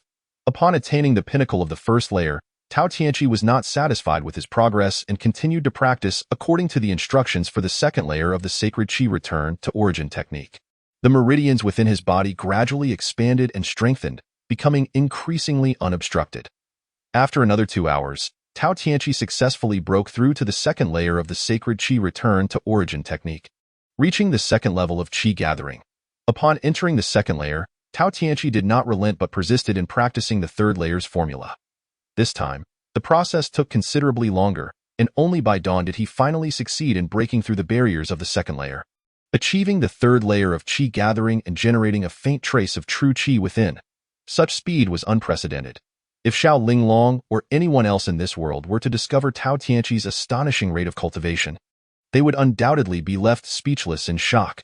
This could no longer be merely described as talent. Exhaling a long breath, Tao Tianqi directed the sparse true qi he had just cultivated through his unobstructed meridians into his lower abdomen. His face radiated joy as he could distinctly feel the changes within his body, a sensation starkly different from that of cultivating the Soul Heaven Scroll. The Soul Heaven Scroll primarily cultivates the mind, initially developing brain cells and meridians, with the resulting essence originating from the brain.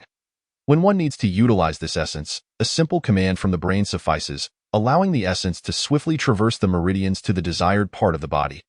Provided those meridians are clear. In contrast, the sacred qi return to origin technique cultivates the various meridians and acupoints within the body, with its starting point located 3 inches below the navel. At the dantian, during cultivation, the energy radiates outward from the dantian, slowly spreading throughout the body, as the dantian is the source for generating and storing true qi. The Soul Heaven Scroll and the sacred qi return to origin technique were transforming Tao Tianqi's body in tandem. The former had already reached the 4th layer of enlightenment, while the majority of the meridians in his arms had been cleared. However, the sacred qi return to origin technique had just reached the 3rd layer, and Tao Tianqi had only cleared a few meridians near the dantian and in his right leg. The energies produced by these two distinctly different techniques had yet to converge within his body. Tao Tianqi was uncertain whether these two energies would conflict. He needed to continue his efforts until most of his meridians were clear, at which point these energies could finally meet within him. Tao Tianqi felt both anticipation and apprehension regarding this situation. Despite his lack of prior experience with such profound techniques, his experiences had taught him that cultivating two vastly different methods often leads to conflict, resulting in meridian injuries at best, or worse, madness and irreversible consequences. He was indeed worried. Yet there was also the possibility of harmonious integration. Despite their differences, if the energies produced by the two techniques could meld organically, it would undoubtedly yield tremendous power. After all, cultivating two distinct energies effectively meant possessing two sources of power. In battles against opponents, this would double his energy expenditure, significantly enhancing his strength, especially in protracted engagements. Thus, even knowing the dangers, Tao Tianqi remained undeterred, brimming with confidence in his abilities. Chapter 24. Martial Arts Techniques. Moreover, after a night of cultivation, Tao Tianqi recognized that without the foundation of the Soul Heaven Scroll, his progress in the sacred qi return to origin technique would not have been so smooth, nor could he have achieved such a rocket-like speed. From this perspective, the two techniques indeed complemented each other. With this insight, Tao Tianqi resolved to prioritize the Soul Heaven Scroll as his primary cultivation technique, using the sacred qi return to origin technique as a supplementary practice. After all, the strength exhibited by the Soul Heaven Scroll far surpassed that of the sacred qi return to origin technique. If the latter approached superlative techniques, the former was truly a superlative technique, even among the best of its kind. Every time you arrive so early, if everyone in the Xiao family were as diligent and hardworking as you, our overall strength would certainly ascend to a new level. Xiao Linglong's voice floated over, tinged with a hint of sadness. What? Is the Xiao family not considered strong enough now? Tao Tianqi inquired, rising to stretch his limbs with a smile. In Xing'an City, we cannot even compare to the two great families. How can we be deemed strong? Xiao Linglong shook her head. The two great families of Xing'an City? Tao Tianqi asked, intrigued. Are they truly formidable? Indeed. Just the sheer number of people in the two great families dwarfs our Xiao family, Xiao Linglong explained. The Wu family possesses the strongest martial prowess, being a large clan with a legacy spanning nearly 500 years. boasting 300 to 400 members, nearly 300 of whom are martial practitioners. The Zhou family is relatively weaker, yet they still possess around 300 members, far surpassing us. Sometimes, sheer numbers do not equate to strength. It ultimately depends on the prowess of the strongest individuals within those families, Tao Tianqi reassured her. Though our Xiao family has only over 50 members, I believe our clan leader, along with your grandparents, are exceptionally strong and should not be inferior to the strongest members of the Wu and Zhou families. My grandfather possesses formidable strength, having reached the peak of the 10th layer of the transformation spirit realm. In Xing'an City, he is undoubtedly a figure of unparalleled prestige. However, the two great families also boast a considerable number of skilled practitioners, making our Xiao family seem somewhat inferior in comparison. Sighing, Xiao Linglong remarked, "Well, let us not dwell on such matters. Rather than waste time in contemplation, it would be more prudent to devote ourselves to our training. Among the third generation of the Xiao family, we are the envy of other clans in Xing'an City. My eldest brother has already attained the third layer of the transformation spirit realm at the age of 24, a remarkable achievement that stands out throughout the entire city. My second and third brothers also exhibit commendable talent. Having reached the 10th layer of Qi gathering, I am confident they will soon break through to the transformation spirit realm. And when that time comes, the third generation of our Xiao family will surely make a name for itself in Xing'an City. Indeed, and let us not forget you, the gifted beauty, who has surpassed the 7th layer of Qi gathering at the tender age of 14. Your future in martial cultivation is bound to be limitless. Undoubtedly, our Xiao family will emerge as the most powerful clan in Xing'an City under your stewardship," encouraged Tao Tianqi. "Thank you." Xiao Linglong's eyes sparkled with sincerity as she expressed her gratitude, after which the two parted ways to continue their training. However, after a night spent practicing the sacred Qi return to origin technique, Tao Tianqi felt somewhat fatigued when he relaxed. Thus, during the 2 hours of morning practice, he merely engaged in symbolic training, spending most of the time resting and recuperating, especially since he had arduous farming tasks awaiting him. Reflecting on this, he found himself envious of the direct descendants of the Xiao family, who need not toil but could focus solely on their cultivation. It was no wonder that the achievements of these direct descendants were vastly superior to those of the commoners. The duration of their training played a significant role in this disparity. Tao Tianqi was confident that if he were afforded ample time for cultivation each day, his prowess would be significantly enhanced. The autumn harvest season was invariably hectic, and Tao Tianqi did not arrive at Xiao Linglong's training grounds until the sun was nearly setting. "You've been busy with farm work these past 2 days. You need not come this afternoon. Return home early to rest and avoid overexerting yourself," Xiao Linglong said with concern upon seeing Tao Tianqi's weary expression. "It is quite all right. A brief rest will suffice," Tao Tianqi replied cheerfully as he sat cross-legged. "Even if I am too fatigued to train, simply witnessing your practice is immensely beneficial to me. Please continue your training. Do not mind me." "Understood." Xiao Linglong nodded and resumed her training. Today, she was practicing a set of palm techniques characterized by their gentleness. Under her graceful form, it resembled a butterfly dancing through the air, akin to a celestial being in flight, captivating Tao Tianqi and filling him with admiration. After a while, Xiao Linglong ceased her practice and approached Tao Tianqi, her brow glistening with sweat, clearly indicating the difficulty of the palm techniques she had just executed. "Linglong, what kind of palm technique are you practicing? It appears so delicate. Can it truly be used for combat?" Tao Tianqi inquired curiously. Xiao Linglong chuckled lightly, sitting cross-legged before him. "This is the only offensive martial technique I have been training in, the bone-transforming gentle palm. Do not be deceived by its seemingly gentle nature. When mastered to perfection, a mere strike can reduce bones to a puddle of blood, showcasing its formidable power. Bone-transforming gentle palm is that powerful." Tao Tianqi gasped, recalling the profound martial arts depicted in ancient costume dramas of his previous life. He had thought them merely fictional, yet here, in this world, such potent techniques truly existed, filling him with joy. "Is this the palm technique you used during your last test against your fourth brother?"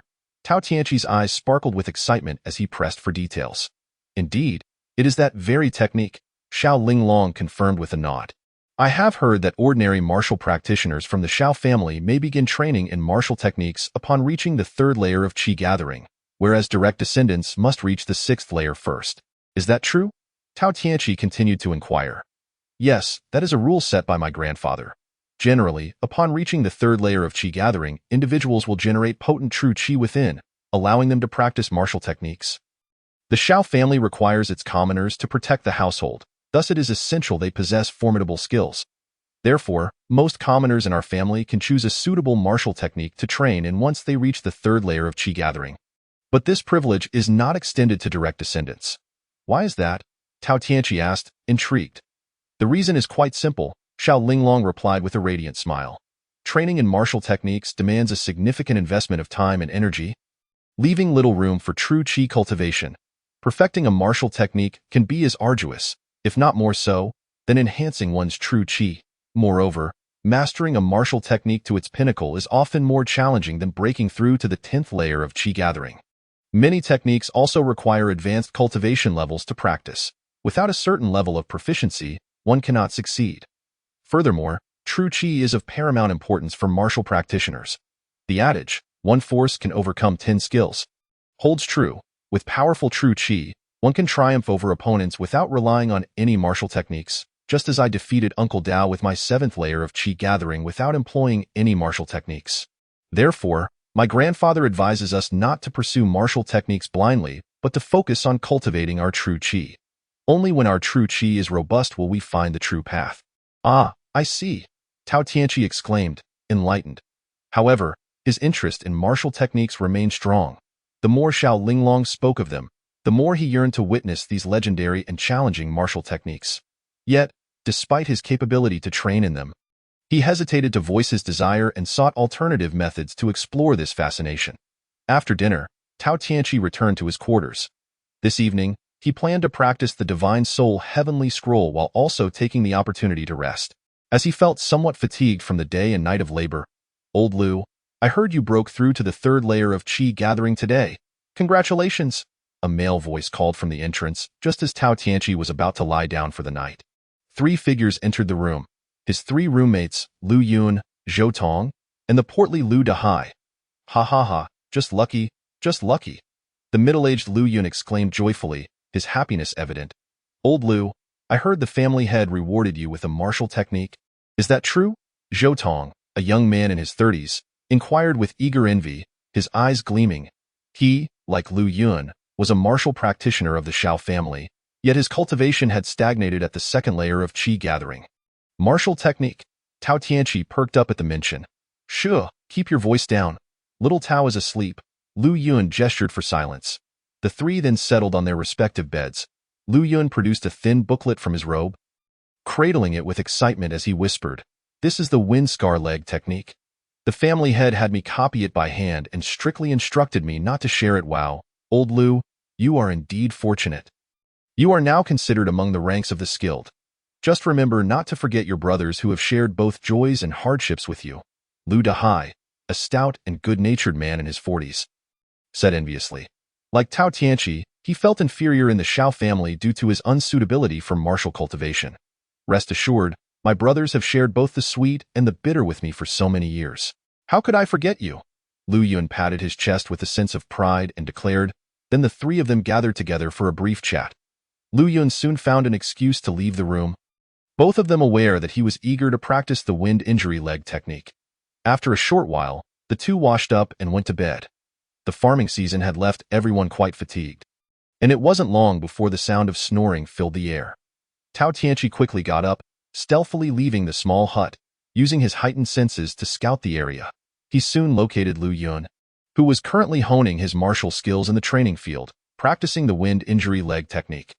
With his left hand clutching a small booklet, Lu Yun's right leg was constantly demonstrating movements, occasionally delivering kicks to a massive stone before him, his face laden with worry, clearly indicating that his training was not yielding the desired results.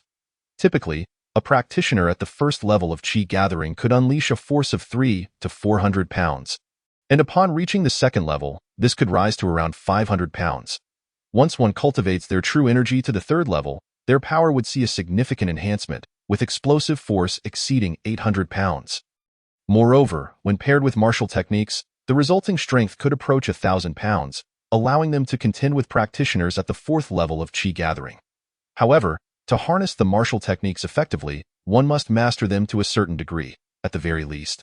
They should be proficient, if not flawless. It was evident that Lu Yun, having only recently acquired the wind injury leg technique, could not achieve such results. After kicking at the stone for 2 or 3 hours without any progress, he returned in disappointment. Tao Tianqi had already made his way back to their quarters, feigning deep slumber. Hearing Lu Yun return quietly to the bed, it wasn't long before the sounds of snoring resumed. Allowing Tao Tianqi to finally relax, he slowly rose and approached Lu Yun's bedside. At this moment, Lu Yun's handwritten copy of the wind injury leg manual was securely wrapped in his outer garment beside his pillow. After all, within the Xiao family's courtyard, there was no need to worry about theft. Tao Tianqi cautiously unwrapped the outer garment, his heart brimming with joy as he quietly retrieved the booklet, covering himself with the blanket to read it quickly. Although it was pitch dark beneath the blanket, Tao Tianqi concentrated his mental energy around his eyes and could barely make out the text in the booklet. Lu Yun's handwriting left much to be desired. It was crooked and uneven, reminiscent of a turtle's crawl.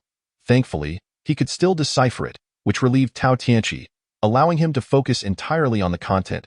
As the name suggests, the wind injury leg technique, when executed, could generate winds from the legs that could harm others, albeit somewhat exaggerated.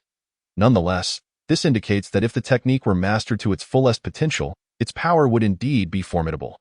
The entire wind injury leg manual was not lengthy, containing just over 1,000 words and 5 illustrations, primarily detailing the meridian pathways for practicing the technique, how to channel true energy within the body, which meridians to traverse, where to consolidate energy, and ultimately how to unleash a power capable of shattering mountains and splitting stones. In less than half an hour, Tao Tianqi had memorized the entire wind injury leg technique and, after a thorough review to ensure no errors, he returned the booklet to its place beside Lu Yun's pillow, wrapping it up carefully to leave no trace of his intervention. That night, Tao Tianqi did not rush to practice. He was indeed fatigued. And at such a late hour, venturing out would likely attract unwanted attention. Thus, he decided to wait until the following morning to attempt his training. After a long day, he quickly fell into a deep slumber, and unsurprisingly, he found himself once again before the massive golden stone, feeling the divine radiance emanating from it. Tao Tianqi felt an indescribable sense of comfort. Despite being a dream, he felt light and invigorated, as if the weariness of the day had vanished in an instant. This night, Tao Tianqi's task was to cultivate the Divine Soul Scroll, aiming to break through to the 5th level. He was immensely grateful to be able to practice the Divine Soul Scroll in his dreams, freeing him from the worry of wasting time during the day. After 2 to 3 hours of cultivation, he distinctly felt that the 4th level of enlightenment was considerably more challenging than the previous 3 levels. Despite the time spent, he made little progress. However, he remained unperturbed. Achieving such results in merely a few days was already quite satisfying. As he opened his eyes, Tao Tianqi realized there was still some time before dawn. He was still within the dream realm, and now he could choose to force himself to leave the stone and awaken from the dream. But suddenly, a thought struck him. If he could cultivate the Divine Soul Scroll in his dreams, could he also practice the Sacred Qi Return technique and martial skills? With this thought in mind, Tao Tianqi boldly began to experiment, recalling the wind injury leg technique he had just memorized and starting his practice. The wind injury leg was among the most fundamental martial techniques, posing no significant challenges, especially for Tao Tianqi at this stage, with most of the meridians in his right leg already unblocked. Practicing this technique felt effortless. Within just an hour, he reached a state of pure mastery, able to enhance his attack power by approximately 10%, which was the pinnacle standard. Typically, practitioners could only gradually enhance their attack power through martial techniques. For instance, achieving a 3 to 5% increase with the wind injury leg during initial attempts was already considered impressive, and after a period of familiarization, reaching 7 to 8% would signify a basic mastery of the technique's essence. Tao Tianqi's ability to attain a 10% increase after just one night's practice was virtually unprecedented, fully unleashing the technique's potential. This is remarkable. Tao Tianqi paused, overwhelmed with excitement. He hadn't expected to be able to cultivate other techniques within his dreams, and the results were surprisingly effective. Achieving peak mastery of the wind injury leg in under an hour was nothing short of astonishing. He wondered if reality would yield similar results. Urgently breaking free from the confines of the dream, Tao Tianqi awoke. Though he appeared as if he had not slept through the night, he felt invigorated and radiant. having shed the weariness of the previous day. Quickly rising from his bed, he washed up and left the courtyard, heading towards his usual training ground. Upon careful observation, he found the surroundings quiet and undisturbed. Tao Tianqi approached a tree, thick enough for a person to embrace, taking a moment to calm his racing heart. This was, after all, his first experience practicing otherworldly martial techniques, especially within a dream, which left him feeling somewhat anxious. After a brief moment of stillness, Tao Tianqi took a deep breath, assumed his stance, and, following the guidance of the wind injury leg technique, channeled the sliver of true energy he had just cultivated from his dantian. He directed the energy along the prescribed pathways of the technique, concentrating it in his calf. Then, with a powerful shout, he executed a swift kick, akin to a whip, aimed at the sturdy tree before him. With a whoosh, the speed of his leg was astonishing, producing a rush of wind in an instant. A sharp crack resonated as the thick tree, capable of being embraced by a person, was cleaved in two by Tao Tianqi's kick, unleashing a force that was undoubtedly close to 1,000 pounds. Tao Tianqi gasped in awe, despite his right leg being numb with pain. He was elated by the sight before him. Harnessing the true energy of the third level of Qi gathering to execute this martial technique had unleashed a power surpassing that of his fourth level of enlightenment, far exceeding his expectations. The wind injury leg is incredibly powerful. Realizing this, Tao Tianqi was both astonished and delighted. He was astonished by the immense power of the otherworldly technique and delighted that, after just over an hour of training in the dream, he had fully grasped the essence of the leg technique and brought it to its peak. Such an accomplishment was beyond the reach of ordinary individuals. Recovering from his astonishment, Tao Tianqi quickly pressed his hands against his throbbing right leg, grimacing in pain. While the explosive power was formidable, the corresponding backlash was equally intense. His right calf felt as if it were not his own, sending waves of sharp pain coursing through him. At this moment, he could deeply sense that his true energy had been completely depleted, leaving him utterly drained, especially after executing the wind injury leg technique. He felt an acute pain in his dantian, causing his head to spin as if he were about to faint. Fortunately, the energy within his mind replenished him just in time, allowing him to regain his composure. However, through this series of experiences, Tao Tianqi gained profound insights. He realized that martial techniques should not be recklessly employed, particularly for someone like him who had just entered the third level of Qi gathering and had only cultivated a sliver of true energy. Misusing martial techniques could severely harm his body, and he finally understood why practitioners below the third level were cautioned against employing such skills. After resting for a brief moment, the sky began to brighten. Tao Tianqi's true energy gradually restored, providing a tingling sensation in his dantian. As his energy recovered, he channeled it into his right leg, which was healing rapidly, the pain akin to a fracture subsiding swiftly. At this moment, Tao Tianqi finally reacted from his overwhelming joy. His expression shifted as he gazed at the broken tree before him, his lips twitching as he pondered how to explain this to Ling Long when she arrived. Just as this thought crossed his mind, he caught sight of Xiao Linglong's figure appearing within his line of sight. At this point, no matter what he did, it was too late. He would have to brace himself and adapt to the situation. Tianqi, what on earth happened? Xiao Linglong gazed in astonishment at the large tree that had been severed before Tao Tianqi. I have no idea, she inquired.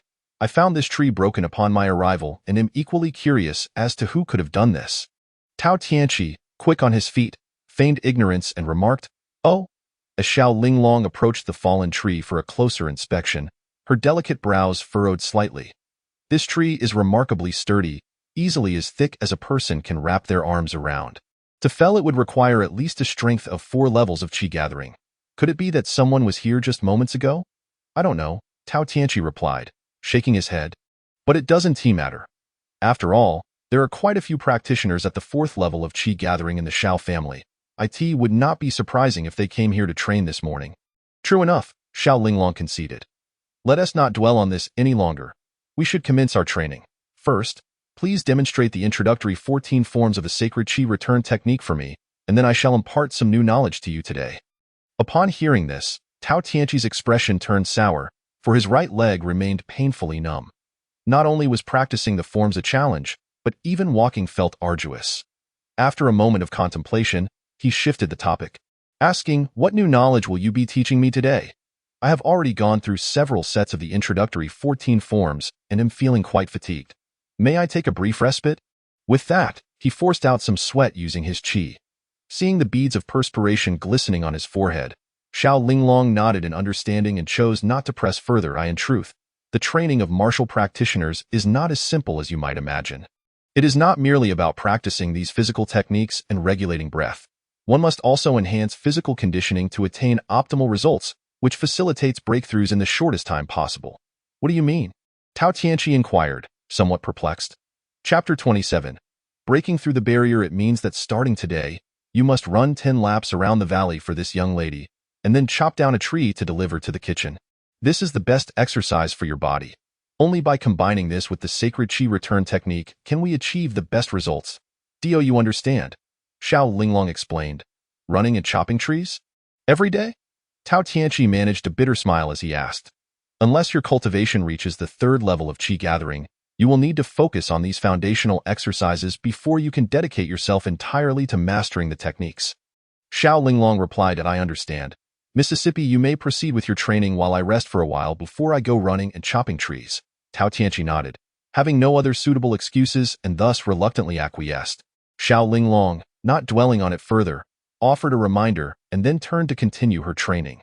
After a brief rest, Tao Tianqi, anxious not to raise any suspicions, forced himself to run away despite the pain in his right leg.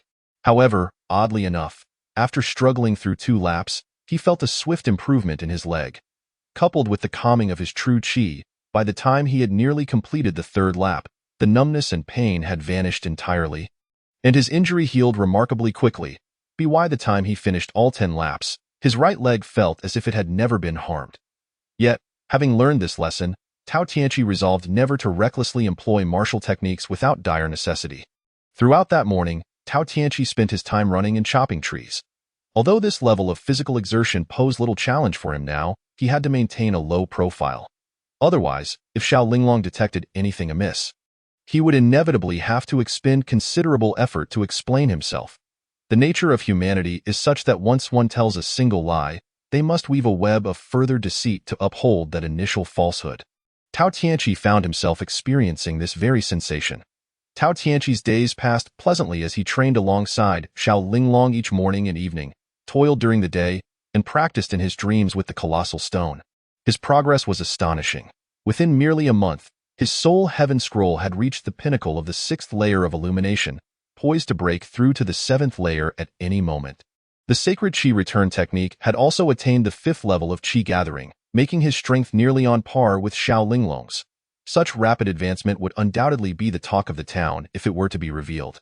During this period, Tao Tianqi noticed that the results he achieved while training in his dreams with the stone were far superior to those attained during his daytime training. The acceleration of his progress became increasingly evident. Initially, he did not perceive it, but as time passed, the distinction grew clearer. Several times, he found himself achieving breakthroughs in his cultivation while asleep, reinforcing his belief in the stone's remarkable properties. In the late autumn, as the night descended and a thick mist enveloped the mountains, a young man clad in thin garments sat cross-legged against a large tree in a secluded grove. Despite the frigid air outside, he appeared oblivious to the cold, even emanating wisps of warmth. This individual was none other than Tao Tianqi, who had stealthily slipped out during the stillness of the night to cultivate. He intended to leverage this night to break through the 6th layer of illumination. Though he seemed to be in deep meditation, he had long since drifted into slumber, engaging in his practice with the colossal stone. In such a critical moment, he could not afford to be careless. It was only before the stone that he felt the most confident. Having cultivated the soul heaven scroll to the 6th layer of illumination, half of his internal meridians were now unobstructed. However, due to simultaneously practicing the sacred qi return technique, he refrained from recklessly unblocking his meridians. He meticulously followed a specific regimen, striving to utilize his qi to clear the upper meridians while employing true qi to clear the lower ones. Until now, the qi cultivated from the soul heaven scroll and the true qi from the sacred qi return technique had yet to intersect within his meridians. However, tonight, should he break through to the 7th layer of illumination, he would unblock the most challenging meridians, the Ren and Du meridians. The Ren meridian begins at the perineum, located between the legs, and ascends centrally to the point beneath the lower lip. while the Du meridian runs from the perineum along the spine to the crown of the head, then forward between the eyes to reach the gum point of the upper jaw. The Ren meridian governs blood, while the Du meridian governs qi, constituting the principal meridians of the human body. When the Ren and Du meridians are unblocked, the 8 meridians will also be opened. When the 8 meridians are open, then all 100 meridians will be accessible. Hence, the qi and true qi within Tao Tianqi's body would finally intersect within his meridians for the first time. This prospect filled Tao Tianqi with both anxiety and anticipation. He wondered what impact the convergence of these two energies would yield. Would they meld harmoniously, or would they clash in fierce opposition? This uncertainty weighed heavily on him, for the outcome of this night could very well dictate the trajectory of his future. Life or death, strength or weakness, all hinged upon this singular event. Yet despite his apprehensions, Tao Tianqi pressed forward, undeterred by any thoughts of retreat. Before the colossal stone, feeling the golden holy light emanating from it, Tao Tianqi sensed a profound sense of clarity and invigoration. After taking a few deep breaths and adjusting his mindset, Tao Tianqi entered a meditative state to cultivate the divine soul scroll, casting aside all distracting thoughts, embracing unity, and focusing wholeheartedly on his practice. 2 hours later, with approximately 8 hours remaining until dawn. After such an extended period of cultivation, a qualitative change finally occurred within Tao Tianqi's body. A faint white light emanated from his head, and the vital energy, as thick as a pencil lead, gradually flowed from his mind through the previously open meridians into the Ren and Du meridians. At this moment, the Ren and Du meridians resembled a river completely blocked by mud, while the vital energy surged like a torrential river, relentlessly battering against the obstructions. This process was both lengthy and arduous, as the meridians and acupoints involved in the Ren and Du pathways were complex and intricate. Some of these meridians and acupoints were exceedingly fragile. A slight miscalculation in channeling the vital energy could lead to ruptured meridians and the loss of all progress. This was the primary reason why it was exceedingly challenging for all martial practitioners to break through from the 6th to the 7th level of vital energy accumulation. However, for Tao Tianqi, this challenge was not insurmountable. He was extraordinarily fortunate compared to ordinary practitioners, for he had previously consumed the miraculous white fruit. When he ingested the fruit, its formidable spiritual power had filtered through the major meridians and acupoints within him. Although he had not achieved complete meridian clarity, his resilience and flow were significantly superior to that of an average cultivator. Despite Tao Tianqi still facing considerable difficulty and pain while channeling the vital energy through the Ren and Du meridians, he was unaware that others struggled tenfold more than he did.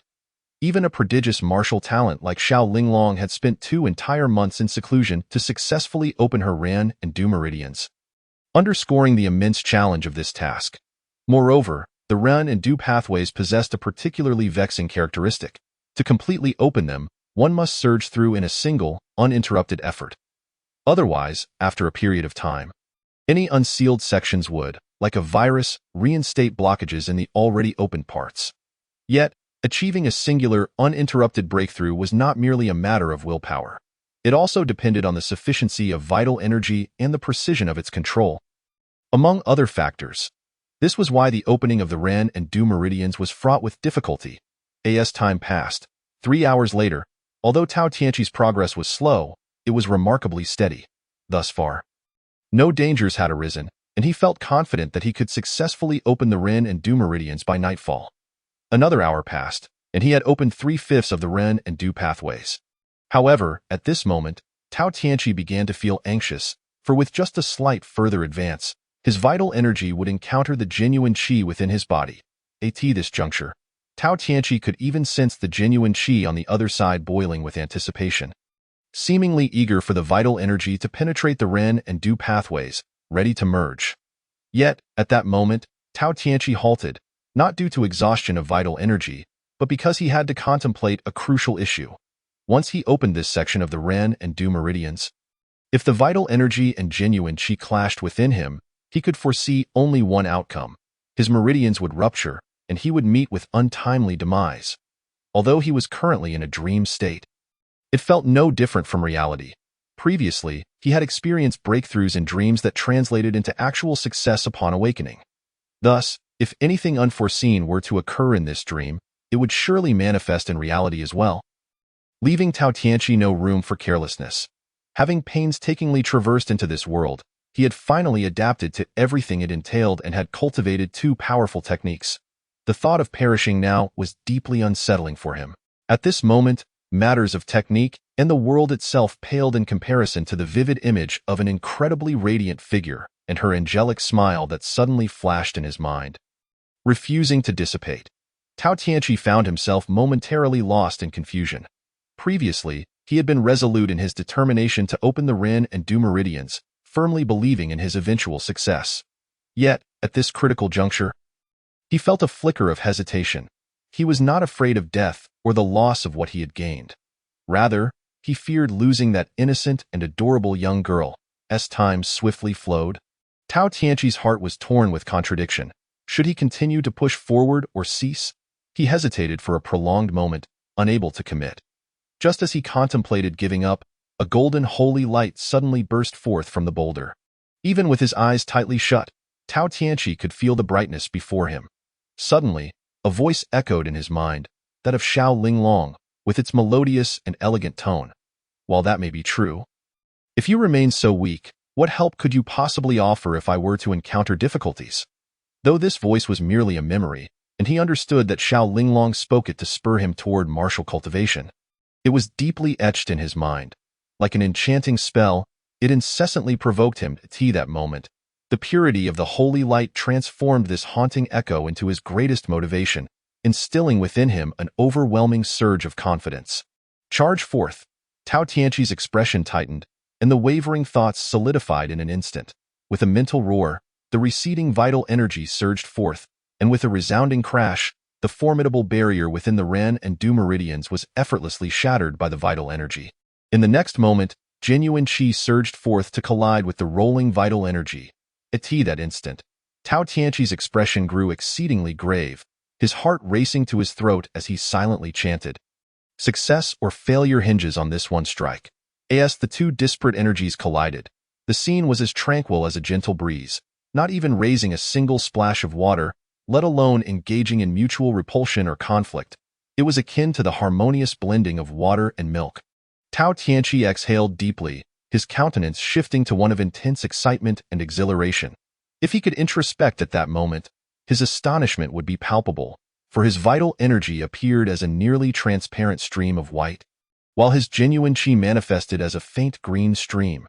These two different colored energies merged seamlessly, the white deepening slightly, the green fading further, yet harmoniously entwining like a drop of water merging into the vast ocean. Chapter 28. The extraordinary fusion of energies. As Tao Tianqi sensed the harmonious fusion of vital energy and genuine qi, free from any rejection, he finally set his mind at ease. However, his task was not yet complete, for he had only opened 3/5 of the Ren and Du meridians. He could not afford to pause. Yet, perhaps due to the enhanced potency of the combined energies or perhaps because of his elation at their harmonious unification, his subsequent progress was considerably more smooth than before. In less than half an hour, the remaining 2/5 of the Ren and Du meridians were fully opened at the instant the Ren and Du meridians were completely unblocked. Tao Tianqi distinctly felt an immensely powerful energy erupting from within him, a sensation of indescribable euphoria enveloping him from within to without. The unprecedented strength coursing through him made him feel as though he were soaring through the heavens.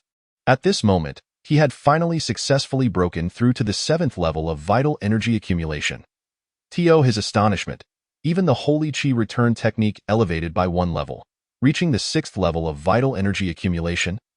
Leaving him utterly astonished, suppressing his inner excitement, Tao Tianqi began to circulate the two merging energies within his body. However, as he prepared to store this energy in his mind, he faced a significant dilemma.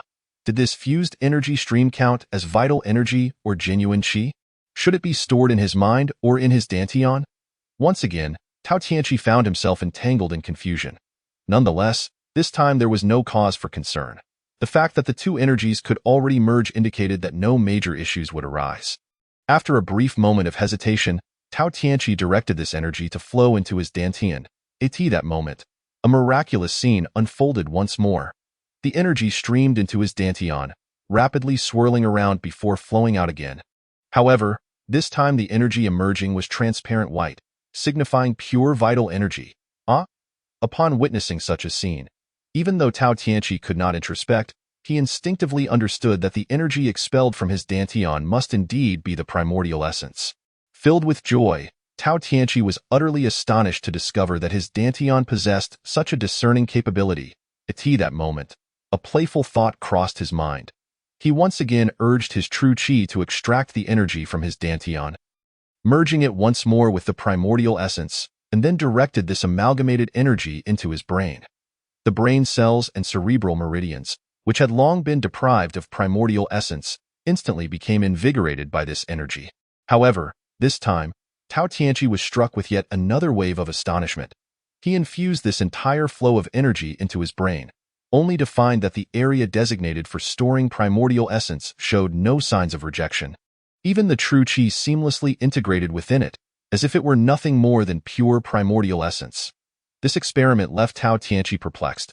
Why was it that the dantian could not store the merged energy, while his brain could?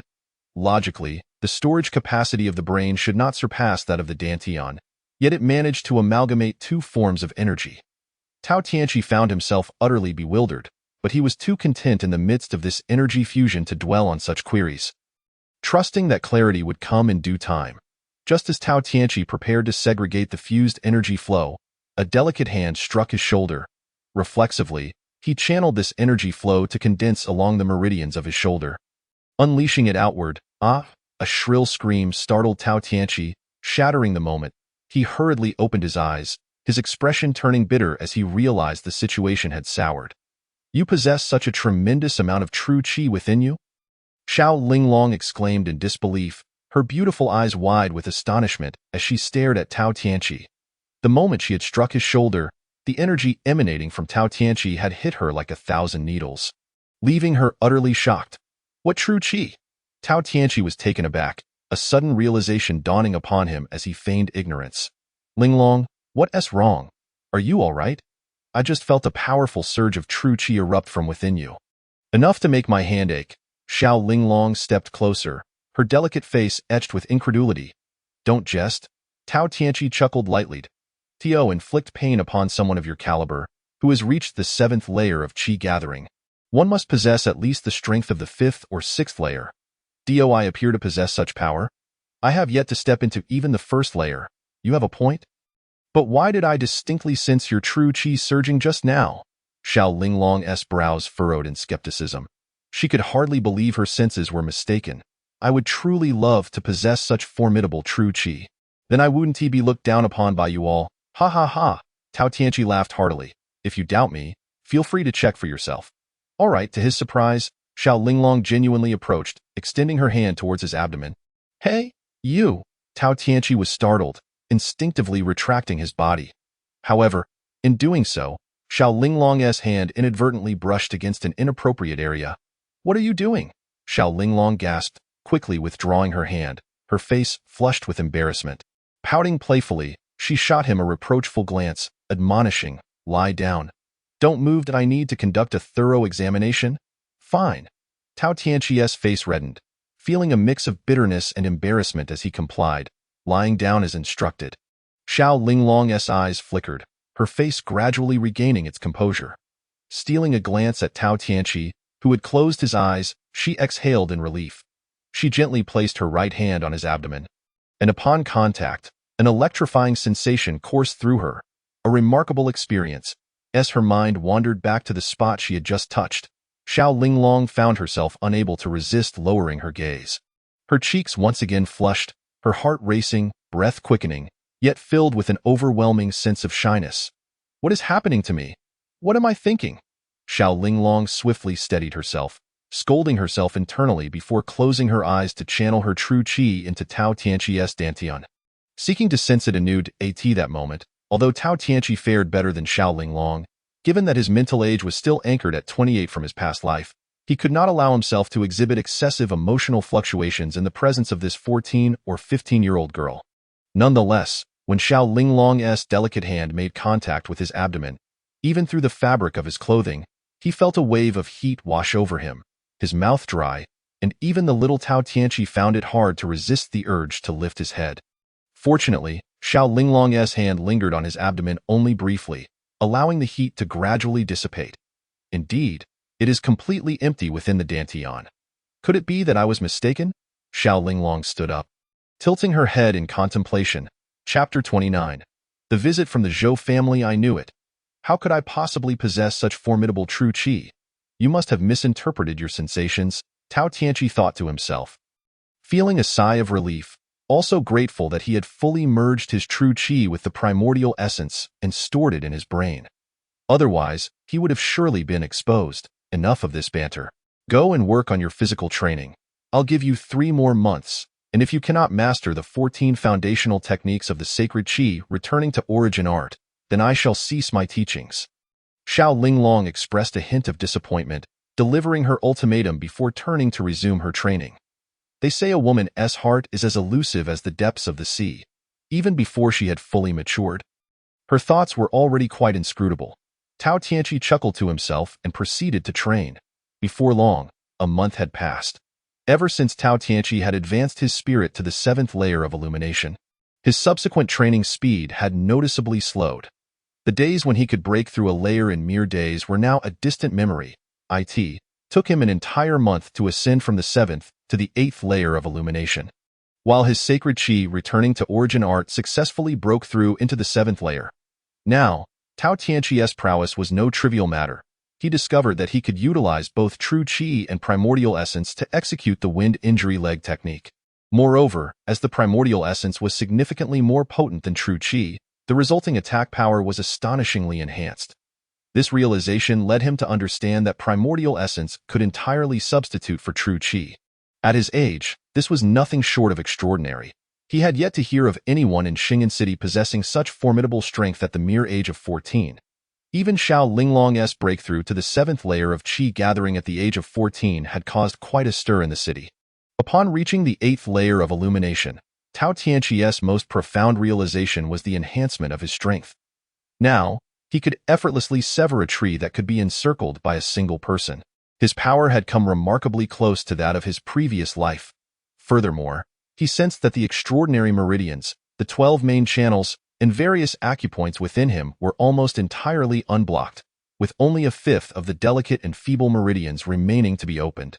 He believed that achieving complete unblocking would require reaching the 10th layer of illumination, and he felt he was not far from that level.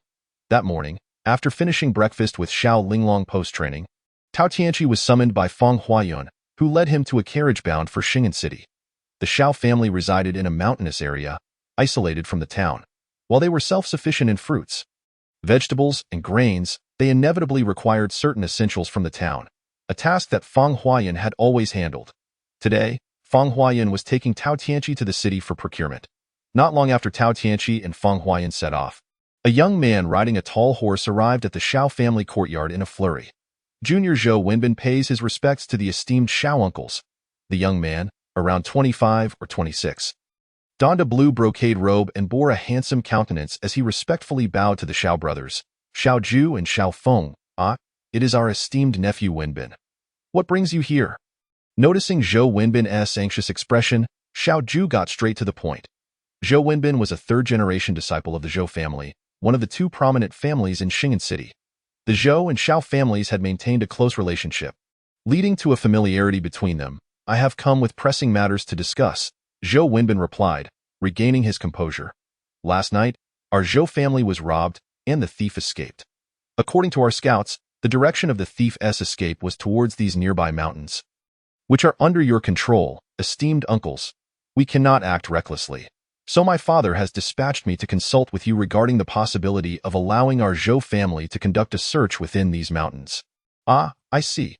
Xiao Ju and Xiao Feng exchanged glances, and Xiao Ju nodded, inquiring, "With your Zhou family's considerable influence, which audacious thief dared to target you?" "To be frank, the thief is one of our own servants." "Alas, forgive me for the embarrassment," Zhou Wenbin sighed. "Nonsense." Upon hearing this, the Xiao brothers were taken aback, and Xiao Ju continued, "What is the thief's cultivation level? Do you have any specific leads?" "The thief is of low cultivation, possessing the strength of the 6th layer of qi gathering, yet he is cruel and ruthless. Our Zhou family has already lost 3 lives at his hands. My father and several elders have decreed that we must capture this scoundrel and impose severe punishment. Zhou Wenbin replied earnestly, "Very well. If you do not mind our Xiao family intervening, I would be willing to send several skilled members of our clan to assist your Zhou family in the hunt for this rogue." Tao Tianqi's father offered. Xiao Ju hesitated briefly before generously declaring, "That is truly splendid." Upon hearing this, Zhou Wenbin raised his eyebrows in delight and expressed his gratitude. "Uncle, you have resided in this mountainous region for many years, and you are undoubtedly more familiar with it than we are. If your esteemed family lends a hand, I am confident that the scoundrel will have nowhere to hide." "Haha," Xiao Ju laughed heartily. "Dear nephew, please wait a moment. I shall personally select the personnel for you." "Thank you, uncle," Zhou Wenbin replied gratefully. "Brother, do you intend to send Jitao and his 3 brothers?" Leaving the hall, Xiao Feng inquired as he followed Xiao Ju. "Indeed, but we must include Ling Long," allowing the 5 siblings to accompany several family attendants as they followed the Zhou family into the mountains to hunt down the culprit. Xiao Ju responded, "These children have grown up. It is time they are given the opportunity to hone their skills. This is a splendid chance." "Yes, brother speaks wisely." Xiao Feng nodded in agreement. Before long, the 5 siblings, led by Xiao Linglong, were summoned to the entrance of the hall. After a few brief instructions from the 2 brothers, they were sent off with 10 family attendants, each possessing a cultivation level above the 3rd stage of Qi gathering, to accompany Zhou Wenbin and the others on their quest. "It has been a year since we last met, and Linglong has grown even more exquisite. I dare say that in a few years, the young talents of Xing'an City will be swept into a frenzy of pursuit." He chuckled. Having departed the Xiao family estate, Zhou Wenbin and the 15 others, including Xiao Linglong, exited the valley. Along the way, they shared laughter and conversation, not regarding the scoundrel as a serious threat, particularly given that the 5 core members dispatched by the Xiao family were all formidable experts, which greatly bolstered Zhou Wenbin's confidence. "Brother Zhou, you jest," Xiao Linglong remarked, her cheeks slightly flushed. She quickly shifted the topic, asking, "Do you happen to know which direction that scoundrel fled? Are there any more precise clues?" Xiao Jitao and the others turned in unison to look at Zhou Wenbin, eagerly awaiting his response. Zhou Wenbin's expression turned serious as he replied, "That scoundrel has mastered a set of martial arts techniques. Although he is only at the 6th stage of Qi gathering, if he exerts his full strength, even a practitioner at the 7th stage would find it impossible to catch up to him. As such, our Zhou family attendants have repeatedly failed to apprehend him. Currently, all we know is that he has fled into these mountains, with no further accurate leads." Chapter 30. Capturing the thief in the mountains. This mountainous area spans nearly 100 miles. Featuring almost 10 major peaks and countless diverging paths, to locate one person here would be akin to finding a needle in a haystack. Xiao Jitao frowned and said, "Rest assured, I have taken precautions. To prevent that scoundrel from delving deeper into the mountains, my cousin has already led 30 capable individuals from our Zhou family to the entrance of the 3rd mountain to block his retreat. It is now certain that he must be within the first 3 mountains. Then it should be somewhat easier to find him." Xiao Jitao nodded thoughtfully. After a moment's contemplation, he added, "Though the area of these 3 mountains is considerable, the routes for entry and exit are limited. If we station people at every path and simultaneously send searchers within the mountains, we should be able to locate that scoundrel. This strategy is indeed brilliant." "And I share your thoughts," Zhou Wenbin affirmed. "There is no time to lose. We must act swiftly," Xiao Jitao commanded. "Yuren, Ben Xian, you 2 take a family attendant each and head into the 2nd mountain to search. Pingxuan, you take 5 attendants into the 1st mountain. Linglong, you lead the remaining 3 attendants to guard the main entrances of the mountains alongside the Zhou family. I shall venture alone into the 3rd mountain to search." "Brother, why must I remain behind to guard the mountain entrance rather than search?" Xiao Linglong protested, her displeasure evident. She had been eager to seize this opportunity to showcase her abilities, but with Xiao Jitao's arrangement, her chances of encountering the scoundrel diminished significantly. Even if she were nearby, a plethora of experts would likely render her skills unnecessary. Nonetheless, it was well known that Xiao Jitao was overly protective of his younger sister. Much to her chagrin. "Enough chatter," Xiao Jitao said sternly, his gaze firm and authoritative. While the 4 brothers often indulged Xiao Linglong in trivial matters, they would not allow her to be so willful in critical situations. Recognizing her brother's commanding demeanor, she fell silent, though a hint of frustration lingered in her heart. "I entrust the care of my little sister to you, Brother Zhou. Let us part ways here. and I hope we can apprehend that scoundrel soon. Xiao Jitao expressed. Thank you, Brother Jitao. You three brothers, please exercise caution. I shall ensure Linglong's safety. Zhou Wenbin replied, clasping his fists in gratitude as he watched the four depart with their attendants. Humph, Xiao Linglong pouted. Clearly displeased, however, with so many witnesses present, she restrained her anger, silently vowing to perform exceptionally and prove her worth. Noticing Xiao Linglong's discontented expression, Zhou Wenbin smiled and said, Linglong, your brother is only looking out for your well-being. Though that scoundrel possesses only the strength of the 6th stage of Qi gathering, he is ruthless, cunning, and quite experienced in combat. It would not bode well for a delicate beauty such as yourself to encounter him. I know, Xiao Linglong muttered to herself. Who says I am delicate? Who says women are inferior to men? I will show this group of self-proclaimed men what it means for a woman to be as formidable as a man. Let us hasten our pace. Linglong, you are familiar with the mountain paths here. I will need your guidance to secure the entrances and prevent that scoundrel from escaping, Zhou Wenbin instructed. Indeed, there are 11 exits leading from these 3 mountains to the outside. The 2nd and 3rd mountains have fewer exits, while the 1st mountain has 7. However, if one includes streams, cliffs, and steep slopes, there are likely around 14 or 15 paths, Xiao Linglong explained as she mounted her steed. Detailing the routes to Zhou Wenbin while contemplating how she could capture the scoundrel and showcase her prowess. The valley's exit. Nearly 20 Zhou family disciples awaited. The Zhou family had dispatched a total of 80 disciples, with 30 already infiltrating the 3rd mountain to block all entrances leading deeper into the range. Another 30 were dispatched to the prominent entrances of the 1st and 2nd mountains, while the remaining 20 stood ready at the main road, awaiting Zhou Wenbin's orders. Upon arriving at the main road with Xiao Linglong and 3 family attendants, Zhou Wenbin promptly followed her instructions, deploying the remaining 20 attendants to block nearly all possible escape routes from the mountains. Preparing for the search for the scoundrel's trail, Linglong, you shall remain here with your 3 family attendants and our 5 disciples to guard the main road while I lead the others into the mountains to investigate. Zhou Wenbin decided. Here, on the main road? Do you truly believe that the scoundrel would dare to come this way? Xiao Linglong retorted, visibly displeased. I wish to accompany you into the mountains. Let them guard this place. That is out of the question. I have promised your 4 brothers to ensure your safety. Zhou Wenbin replied with a bittersweet smile, signaling to a stern-looking middle-aged man among the remaining disciples, who then led the others into the mountains. Humph! Xiao Linglong stomped her foot in frustration, determined to follow, but was stopped by the aforementioned middle-aged man.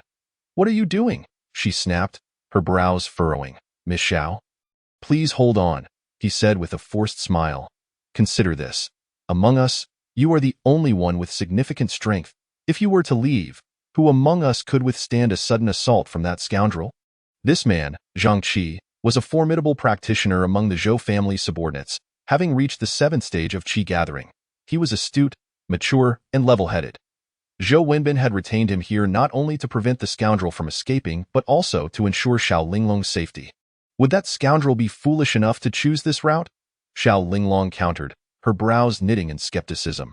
That is not a certainty, Zhang Qi replied with a smile. That scoundrel knows our Zhou family well and is inherently cunning and treacherous. He might very well turn the tables on us, exploiting our assumption that the main road, being so obvious, would be heavily guarded. If he senses that we are being careless, he could slip away unnoticed. Therefore, miss, you must not leave. Well, you do make a fair point, Xiao Linglong conceded after a moment of contemplation, finally relenting. Let us hold our ground here. Everyone, stay alert. We must not allow that scoundrel to escape from us. Indeed. 8 individuals promptly assented, swiftly dispersing to conceal themselves amidst the verdant undergrowth flanking the main thoroughfare. At this moment, within a particularly secluded thicket on the 1st Grand Mountain, a middle-aged man clad in a cerulean robe, with dark skin and long, unkempt hair, bearing a pronounced scar across his forehead, lay prostrate on the ground. His countenance was one of palpable anxiety and tension. This man was none other than Lu Renwu, the thief pursued by the Zhou family. Chapter 31. Lu Renwu had originally been a guest of the Zhou family, a practice common among prominent families like theirs, who often recruited formidable guests to bolster their clan strength. At that time, Lu Renwu's cultivation had reached an impressive 5th level of Qi gathering, a status that could be deemed quite formidable in the small locale of Xing'an City. Thus, his admission into the Zhou family was met with great enthusiasm. However, unbeknownst to anyone, Lu Renwu had harbored intentions of pilfering the Zhou family's martial arts techniques. He endured 4 long years of humiliation within the Zhou household, ultimately gaining the unanimous recognition of the family and successfully infiltrating its upper echelons, where he absconded with their pride, the superlative martial art known as the Thunderclap Palm. The Thunderclap Palm possesses formidable power, classified within the metallic arts of the 5 elements, and is regarded as a supreme technique. As the Zhou family, with a legacy spanning over 4 centuries in Xing'an City, the Thunderclap Palm stands not only as their most potent martial skill but also ranks among the top 3 martial arts techniques throughout the entire city. Naturally, the theft of such a treasure would incite panic and fury among the Zhou family members. After a considerable wait, Lu Renwu detected no immediate commotion, allowing him to relax somewhat. Yet, before he could fully exhale, the sounds of shouts and footsteps echoed from below the mountain, sending a jolt of fear through him. He hastily peered from the thicket, cautiously observing the descent. What he beheld sent a fresh wave of terror coursing through him. Zhou Wenbin, accompanied by 3 to 5 servants, was approaching. Although Lu Renwu prided himself on his considerable strength, he knew he was vastly outmatched by Zhou Wenbin, a formidable practitioner at the 9th level of Qi gathering. Faced with Zhou Wenbin's presence, he wasted no time in stealthily retreating from the thicket and veering in another direction. Prior to this, Lu Renwu had intended to delve deeper into the adjacent mountains before seizing an opportunity to escape. However, as he neared the 4th mountain, he discovered that the Zhou family had already laid plans there, compelling him to withdraw. Throughout his journey, Lu Renwu remained vigilant, noting that virtually every exit was guarded by Zhou family experts. Until he reached the 1st mountain, he found no safe passage, prompting him to conceal himself and await a favorable moment. Yet, upon realizing that Zhou Wenbin was personally leading the search, his hopes of remaining hidden dissipated. He quickly vacated his hiding spot and stealthily circumvented Zhou Wenbin and his entourage, resolute in his determination to take a chance. Remaining on this mountain would be akin to being a fish in a barrel. The 1st mountain sprawled over a significant area, extending for more than 10 miles, making it no easy task for the Zhou family to locate the cautious Lu Renwu. Resolute in his decision, Lu Renwu was determined to escape this predicament. As long as he could vacate the mountain and leave Xing'an City, he would soar freely like a bird in the sky or leap like a fish in the sea. Cursing under his breath, Lu Renwu finally maneuvered to a cliffside, intending to risk an escape from its edge. To his astonishment, he discovered that the area was guarded by no less than 10 experts, 2 of whom were of comparable strength to his own. Familiar with the Zhou family members, he swiftly recognized the peril he faced. After a moment's hesitation, Lu Renwu retreated, convinced he lacked the power to contend with these 10 individuals. He then shifted his approach toward a nearby stream, hoping to utilize its cover for his escape. However, just as he prepared to leap into the water, an unexpected shout echoed from a distance, sending a chill of panic through him. Turning to investigate, he spotted 2 Zhou family disciples rushing toward him. Damn it! Lu Renwu cursed vehemently, steeling himself. His expression darkened as he surged forward with remarkable speed, closing the distance to the 2 servants in an instant, unleashing a powerful strike with both fists. The 2 servants were merely at the 4th level of Qi gathering and stood no chance against Lu Renwu's furious assault. In a single exchange, one was sent flying into the stream, while the other was propelled sideways, blood gushing from his body mid-air. Yet, Lu Renwu showed no signs of mercy. Before the second man could hit the ground, Lu Renwu dashed forward, aiming a precise kick at his temple, ensuring his swift demise without a single cry of distress. With a grunt of satisfaction, Lu Renwu continued his flight toward another direction within the mountainous terrain. Although the brief encounter had transpired in the blink of an eye, the repercussions would soon be discovered. One man plunged into the stream, and the other lay lifeless. Thus, he knew he must vacate the area with utmost urgency. In a moment of inspiration, Lu Renwu, cunning and experienced, recalled having observed Zhou Wenbin ascending the mountain. He quickly deduced that the path Zhou Wenbin had taken would likely be devoid of formidable opponents, at least not of the same caliber as Zhou Wenbin himself. With this thought in mind, Lu Renwu swiftly maneuvered to the opposite side of the mountain, where he discerned that Zhou Wenbin's ascent directly aligned with the main road through the mountains. A flicker of uncertainty crossed his mind. Typically, the main road would be the most crowded and the most perilous for exposure. However, He reasoned that the most dangerous places could also provide the greatest safety. Moreover, Lu Renwu was acutely aware that time was not on his side. After a brief moment of contemplation, he gritted his teeth and sprinted down the path, skirting the trees and brush that flanked the trail. Why haven't they come yet? Could they have been captured? At the mountain's entrance, Xiao Linglong anxiously awaited, having stood vigil for nearly 2 hours without a single sign of movement, leaving her both anxious and helpless. In that moment, the sound of rustling leaves suddenly caught her attention, invigorating her spirit as she rushed forward. "Miss Xiao, wait." Zhang Qi hastily followed, intercepting her with a grave expression. "What is it now?" Xiao Linglong's face shifted, her displeasure evident. "Miss, please remain calm. Allow me to scout ahead first." With a wave of his hand, Zhang Qi stealthily approached the bend in the mountain path. To their relief, it turned out to be a mere rabbit, leading Zhang Qi to exclaim with relief as he grasped the grayish-white creature from the thicket. "Just a rabbit, I thought." Xiao Linglong sighed, disappointment washing over her. Yet before she could finish her thought, a piercing scream erupted from Zhang Qi, who was sent tumbling backward, clutching his left arm, his face flushed with agony. "What?" The 4 Zhou family disciples were taken aback, while Xiao Linglong and her companions looked on in shock.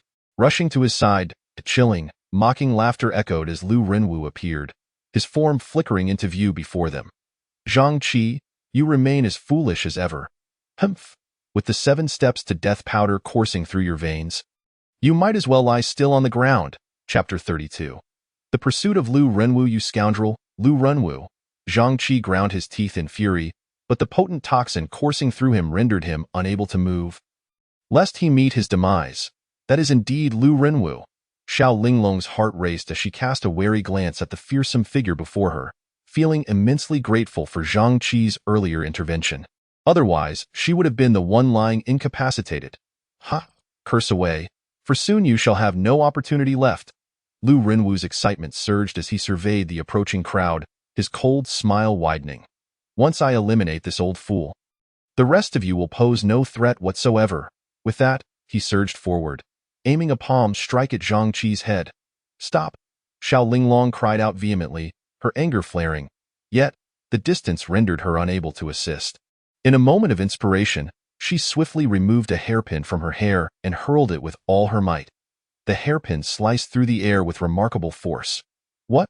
Lu Renwu's pupils constricted, and his expression shifted dramatically.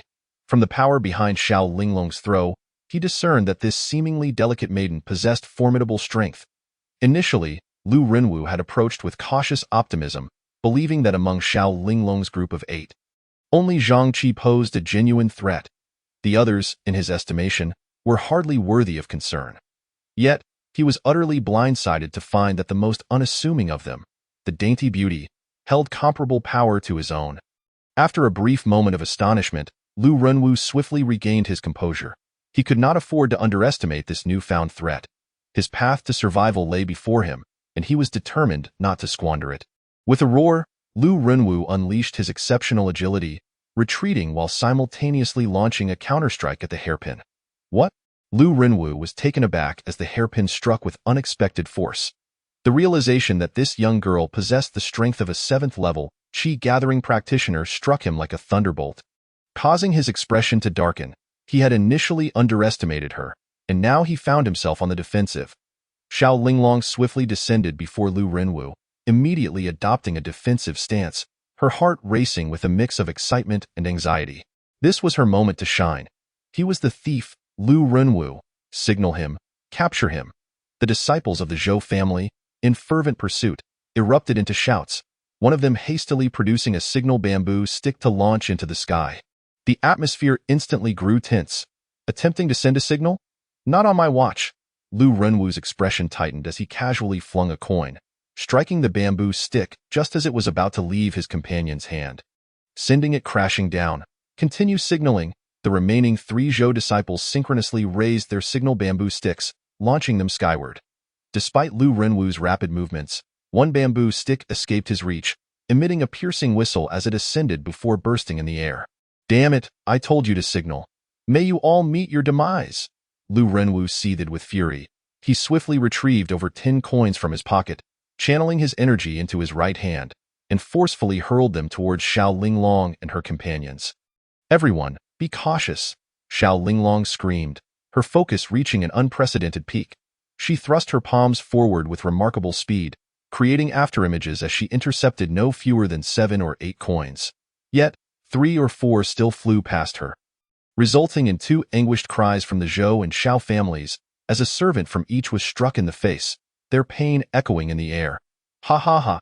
After unleashing his attack, Lu Runwu showed no signs of halting. Using his exceptional martial skills, he maneuvered like the wind around Xiao Linglong and sprinted into the distance. "Thief, where do you think you're going?" Enraged, Xiao Linglong wasted no time in pursuing him. "Miss!" Both the Xiao and Zhou families were taken aback, filled with concern. Point 2 stayed behind to tend to the injured, while the others hastily followed.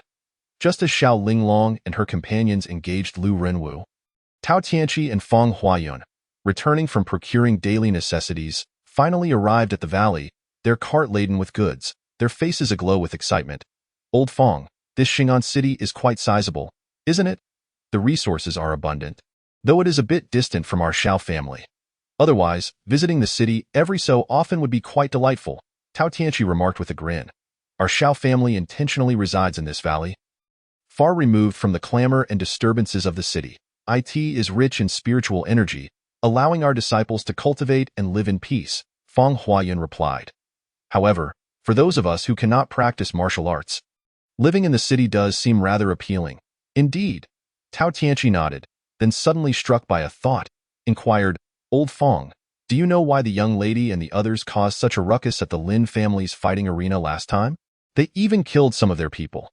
Having spent some time at the Xiao family, Tao Tianqi learned that it was indeed the Lin family who had captured him for the fighting arena.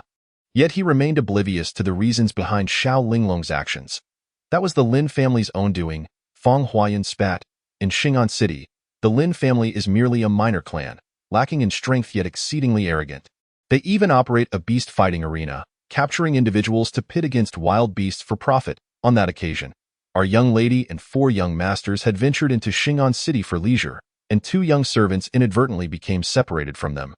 Thus, the eldest master proposed that the 5 split up to search for the 2 servants.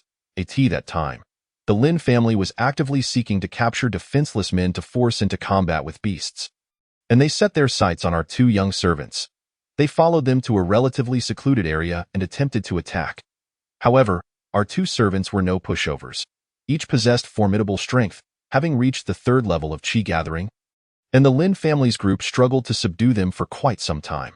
Just then, the Lin family's eldest son, Lin Zio, arrived and, in a fit of anger, killed one of our servants while injuring the other. This incident was witnessed by our young lady, and with her fierce sense of justice, she could not tolerate such a grave injustice. She immediately charged at Lin Zio, engaging in a fierce battle. Unfortunately, Lin Zio was at the 8th level of Qi gathering, significantly stronger than her at that moment.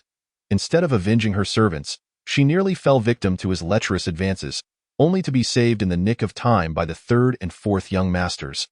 Averting a crisis. Chapter 33. Linglong's fierce duel with Lu Runwu. However, the scene had gathered quite an audience. Given the temperament of the young lady and several young masters, they would have likely annihilated Lin Zio and his companions on the spot to vent their grievances. Yet, the eldest master, being naturally composed and prudent, led the 3 young masters and the young lady, along with the injured and deceased servants, to temporarily withdraw from Xing'an City. That evening, the 4 young masters and the young lady did not return to the Xiao family. And you should already be aware of what transpired next. Tao Tianqi realized this, but he recalled hearing Xiao Linglong mention letting Lin Zio escape during the fighting arena incident, feeling a sense of regret for allowing such an evil person to go free. As the 2 conversed, Tao Tianqi's expression suddenly changed, his ears perking up with a rhythmic alertness.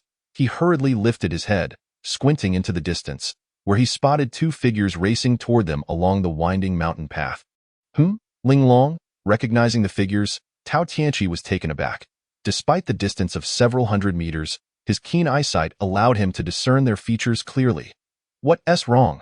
Feng Huayun asked, noticing Tao Tianqi's astonished expression. "Look quickly, 2 individuals are running this way, and one appears to be the young lady," Tao Tianqi said, his demeanor grave. In mere moments, the 2 figures approached within 100 meters of them. "Oh, Just as Fang Huayan processed this, a middle-aged man dashed before them, laughing maniacally, "Ha ha ha, truly a stroke of fortune." Upon seeing the horse before Tao Tianqi, Lu Runwu erupted into laughter, leaping from over 10 meters away toward the cart behind them. "Run!" Tao Tianqi exclaimed in shock, grabbing Fang Huayun and leaping from the cart. However, in the haste of the moment, Tao Tianqi's forceful descent caused Fang Huayun to lose his balance, his head striking a nearby tree, rendering him unconscious. "Old Fang!" Tao Tianqi gasped in alarm. Just as they leapt down, Lu Runwu shattered the cart with a kick, and in one fluid motion, he mounted the steed. "Ha ha ha, you little harlot, should I see you again? I will make sure you are utterly humiliated." As he settled onto the horse's back, Lu Runwu felt a surge of relief, turning to hurl insults at the pursuing Xiao Linglong before pivoting to make his escape. "Stop him!" Xiao Linglong, now 30 meters away, had no time to halt his advance and instinctively shouted to Tao Tianqi. Before Xiao Linglong could finish her command, witnessing Lu Runwu demolish her cart, knock Fang Huayun unconscious, and insult her, Tao Tianqi resolved that this man could not be allowed to leave alive. With a sudden burst of energy, he sprang up from the ground, arms outstretched, landing before the horse, startling it into rearing up on its hind legs, nearly throwing Lu Runwu to the ground. "Are you seeking death? Get out of my way!" Lu Runwu's face paled as he bellowed in fury. Yet, in that brief moment, Xiao Linglong finally caught up, leaping into the air and delivering a powerful kick aimed at Lu Runwu's back. Lu Runwu, not daring to underestimate her, immediately leapt off the horse to evade her attack. "Well done!" Xiao Linglong exclaimed, landing beside Tao Tianqi, casting him a look of appreciation and gratitude. "Linglong, who is he?" Tao Tianqi inquired, furrowing his brow. However, before he could finish speaking, Lu Runwu shouted angrily and charged at Xiao Linglong. Aware that he had no time to waste, Tao Tianqi knew he had to strike with all his might before the pursuing experts caught up, lest he face a grave fate. Seeing Lu Runwu approach, Tao Tianqi was about to recklessly charge in to confront him, but before he could act, Xiao Linglong pushed him aside. "Get back! Be careful!" In a state of desperation, Tao Tianqi could only suppress the urge to rush forward, positioning himself beside Fang Huayun to both protect the unconscious figure and observe the fierce battle unfolding before him. With his keen eyesight, he assessed that the burly man's cultivation level was at most at the 6th tier of Qi gathering, slightly weaker than Xiao Linglong, which alleviated some of his concerns. Nonetheless, he remained fixated on the duel, prepared to intervene at the slightest misstep from Xiao Linglong, even if it meant risking his own life to confront Lu Runwu. However, if he could avoid revealing his own strength, that would indeed be the most advantageous outcome. As their palms collided, the two combatants separated almost instantaneously. Each evenly matched Lu Runwu glared fiercely, his eyes ablaze with rage, and the ghastly scars etched on his face sent a shiver down Xiao Linglong's spine. While she had felt relatively unfazed during the pursuit, facing this blood-stained, remorseless criminal alone filled her with an inexplicable chill, causing her anxiety to mount. Despite Xiao Linglong's considerable prowess, her sheltered upbringing meant that most sparring partners within her clan had always gone easy on her. Even in earnest contests, they refrained from fighting to the death. Thus, her combat experience paled in comparison to Lu Runwu, who had weathered numerous life-and-death situations. "You little vixen, you're courting death," Lu Runwu threatened. "Don't think your abilities can stop me. If you have any sense, step aside.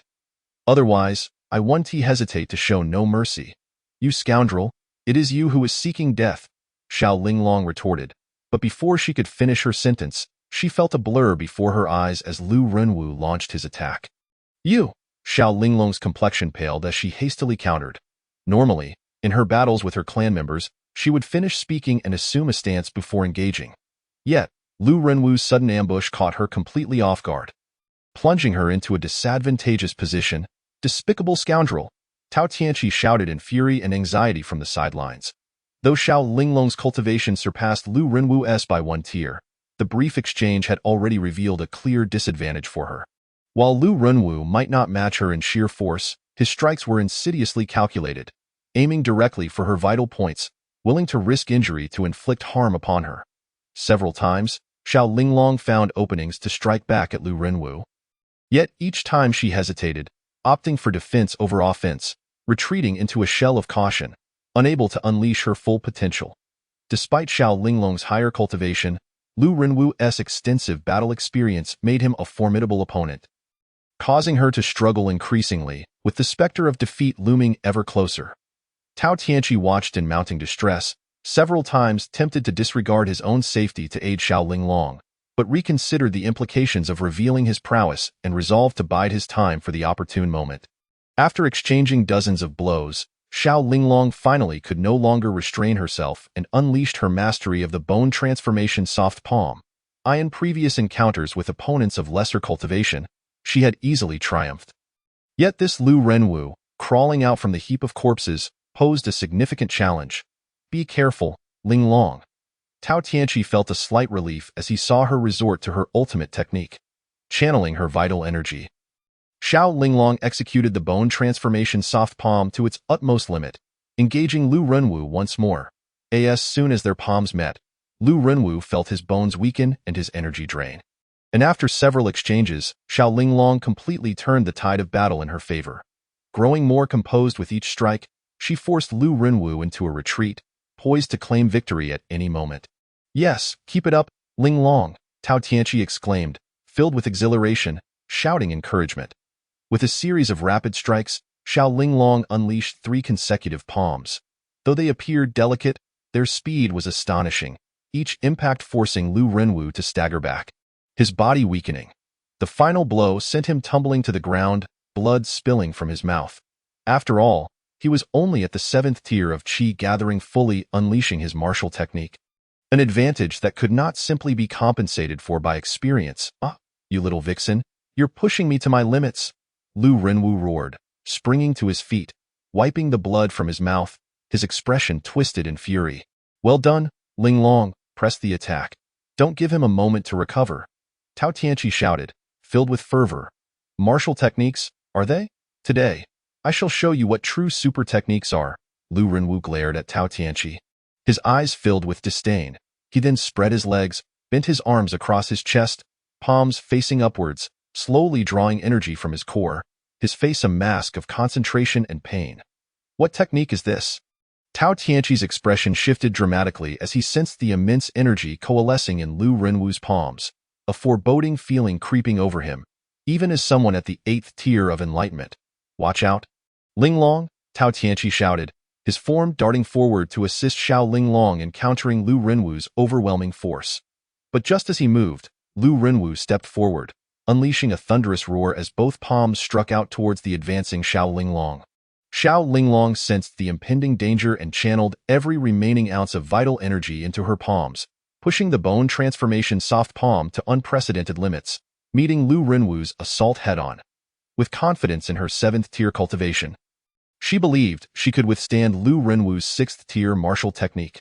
With a deafening crash, akin to the explosion of thunder, Tao Tianqi's figure barely reached Xiao Linglong's side when a violent gust of wind erupted from the clash of their palms, momentarily halting his movement. Then came a chilling scream as Xiao Linglong was sent flying, landing several meters away. Chapter 34. The enraged Tao Tianqi. Linglong, Tao Tianqi bellowed, his eyes wide with horror, his complexion drained of color. As if his heart had momentarily ceased, he dropped to the ground, a whirlwind carrying him to Xiao Linglong's side, catching her before she could hit the ground. Are you all right, Linglong? His heart raced with guilt, berating himself for concealing his abilities. If only he had acted sooner, Xiao Linglong would not have suffered such injuries. The thought of her potentially succumbing to this incident haunted him, a burden he would carry for a lifetime. Xiao Linglong's face was as pale as a sheet, blood pouring from her mouth, her eyes filled with resentment as she gazed at Tao Tianqi. Her lips trembled momentarily before she succumbed to unconsciousness, slipping into an uncertain fate. Meanwhile, Lu Renwu, having unleashed a powerful strike, was not without his own consequences. He coughed up blood, his body wavering, yet he felt an exhilarating triumph at having subdued such a formidable opponent.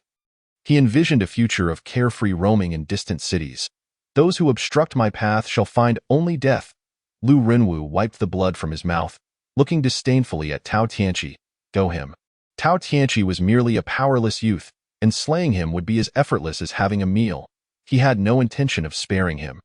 Hearing Lu Renwu's taunts, Tao Tianqi inhaled deeply, gently laying Xiao Linglong on the ground before whirling around. His eyes filled with a crimson fury, gritting his teeth, fists clenched in a menacing display. Lu Renwu's expression shifted again as he sensed the overwhelming aura emanating from Tao Tianqi, realizing he had underestimated this youth. It was clear that Tao Tianqi was also a martial cultivator of no insignificant strength. Damn it! Lu Renwu cursed inwardly, lamenting his misfortune in encountering such formidable young adversaries. Yet, he had no time for hesitation. The disciples from the Zhou and Shao clans could arrive at any moment. His only path to escape lay in eliminating Tao Tianqi. With another roar, Lu Renwu resumed his stance, preparing to unleash the same devastating technique once more. Though it was evident he was nearing his limits, risking further injury to execute the attack, die. Upon witnessing this, Tao Tianqi's eyes gleamed with determination as he roared, springing into the air, drawing all his energy into his right leg. Fully committing to his sole martial technique, the wind-wounding leg, aimed at Lu Renwu with unyielding ferocity. Lu Renwu recognized this rudimentary leg technique, and his heart instantly felt lighter. A faint smile crept onto his lips, as if he could already envision the goddess of victory beckoning to him. After all, just moments ago, Xiao Linglong, utilizing her formidable strength at the 7th level of Qi Gathering, had been defeated by his Thunderclap Palm. The Bone Transformation Soft Palm, despite being a mid-level technique, had been executed by a practitioner of equal prowess. Now, he found himself facing an opponent whose skills, though commendable, were employing a technique far inferior to the Bone Transformation Soft Palm. Lu Renwu harbored no doubt that Tao Tianqi could not possibly triumph over his superior Thunderclap Palm with such a lowly method. Channeling all his remaining true energy into his palms, Lu Renwu confidently thrust his hands toward Tao Tianqi's approaching right leg. With a resounding crash, a piercing scream erupted from Lu Renwu, followed by a horrific wail. His reaction was far more exaggerated than Xiao Linglong's previous flight, as he was sent spiraling 4 to 5 meters away, crashing into a large tree by the roadside. The sharp branch of the tree pierced through his back, leaving him suspended in midair. No, it's impossible. You've actually reached the 8th level of Qi Gathering. Lu Renwu, dazed and bleeding from his orifices, grimaced in agony as he clutched the branch that had penetrated his back and emerged from his chest. He gazed incredulously at Tao Tianqi and struggled to speak, but before he could finish, his head tilted, and he succumbed to eternal darkness. Humph! His death is of no consequence. Tao Tianqi spat bitterly. While he had not been launched away like Lu Renwu, he had fallen 2 meters back, utterly drained, his right leg numb with pain. The moment his leg had made contact with Lu Renwu's palms, he felt not only an overwhelming force, but also a shocking power akin to an electric jolt that left him paralyzed and gasping for breath. Fortunately, he had summoned the full extent of his energy at the 8th level. Otherwise, he would have certainly met the same fate as Xiao Linglong. Quickly, Tao Tianqi urged his true energy to circulate through his right leg. Alleviating the numbness and pain, he shook off the discomfort and swiftly rose to his feet, rushing to Xiao Linglong's side. His expression turned grave as he cradled her in his arms, checking her pulse and breathing. He sighed in relief upon realizing that Xiao Linglong had merely fainted and was not in any mortal danger. It was logical, he mused. When he had clashed with Lu Renwu, he had only been knocked down without sustaining serious injury. And Xiao Linglong, being 1 level lower than him but higher than Lu Renwu, had a formidable defense.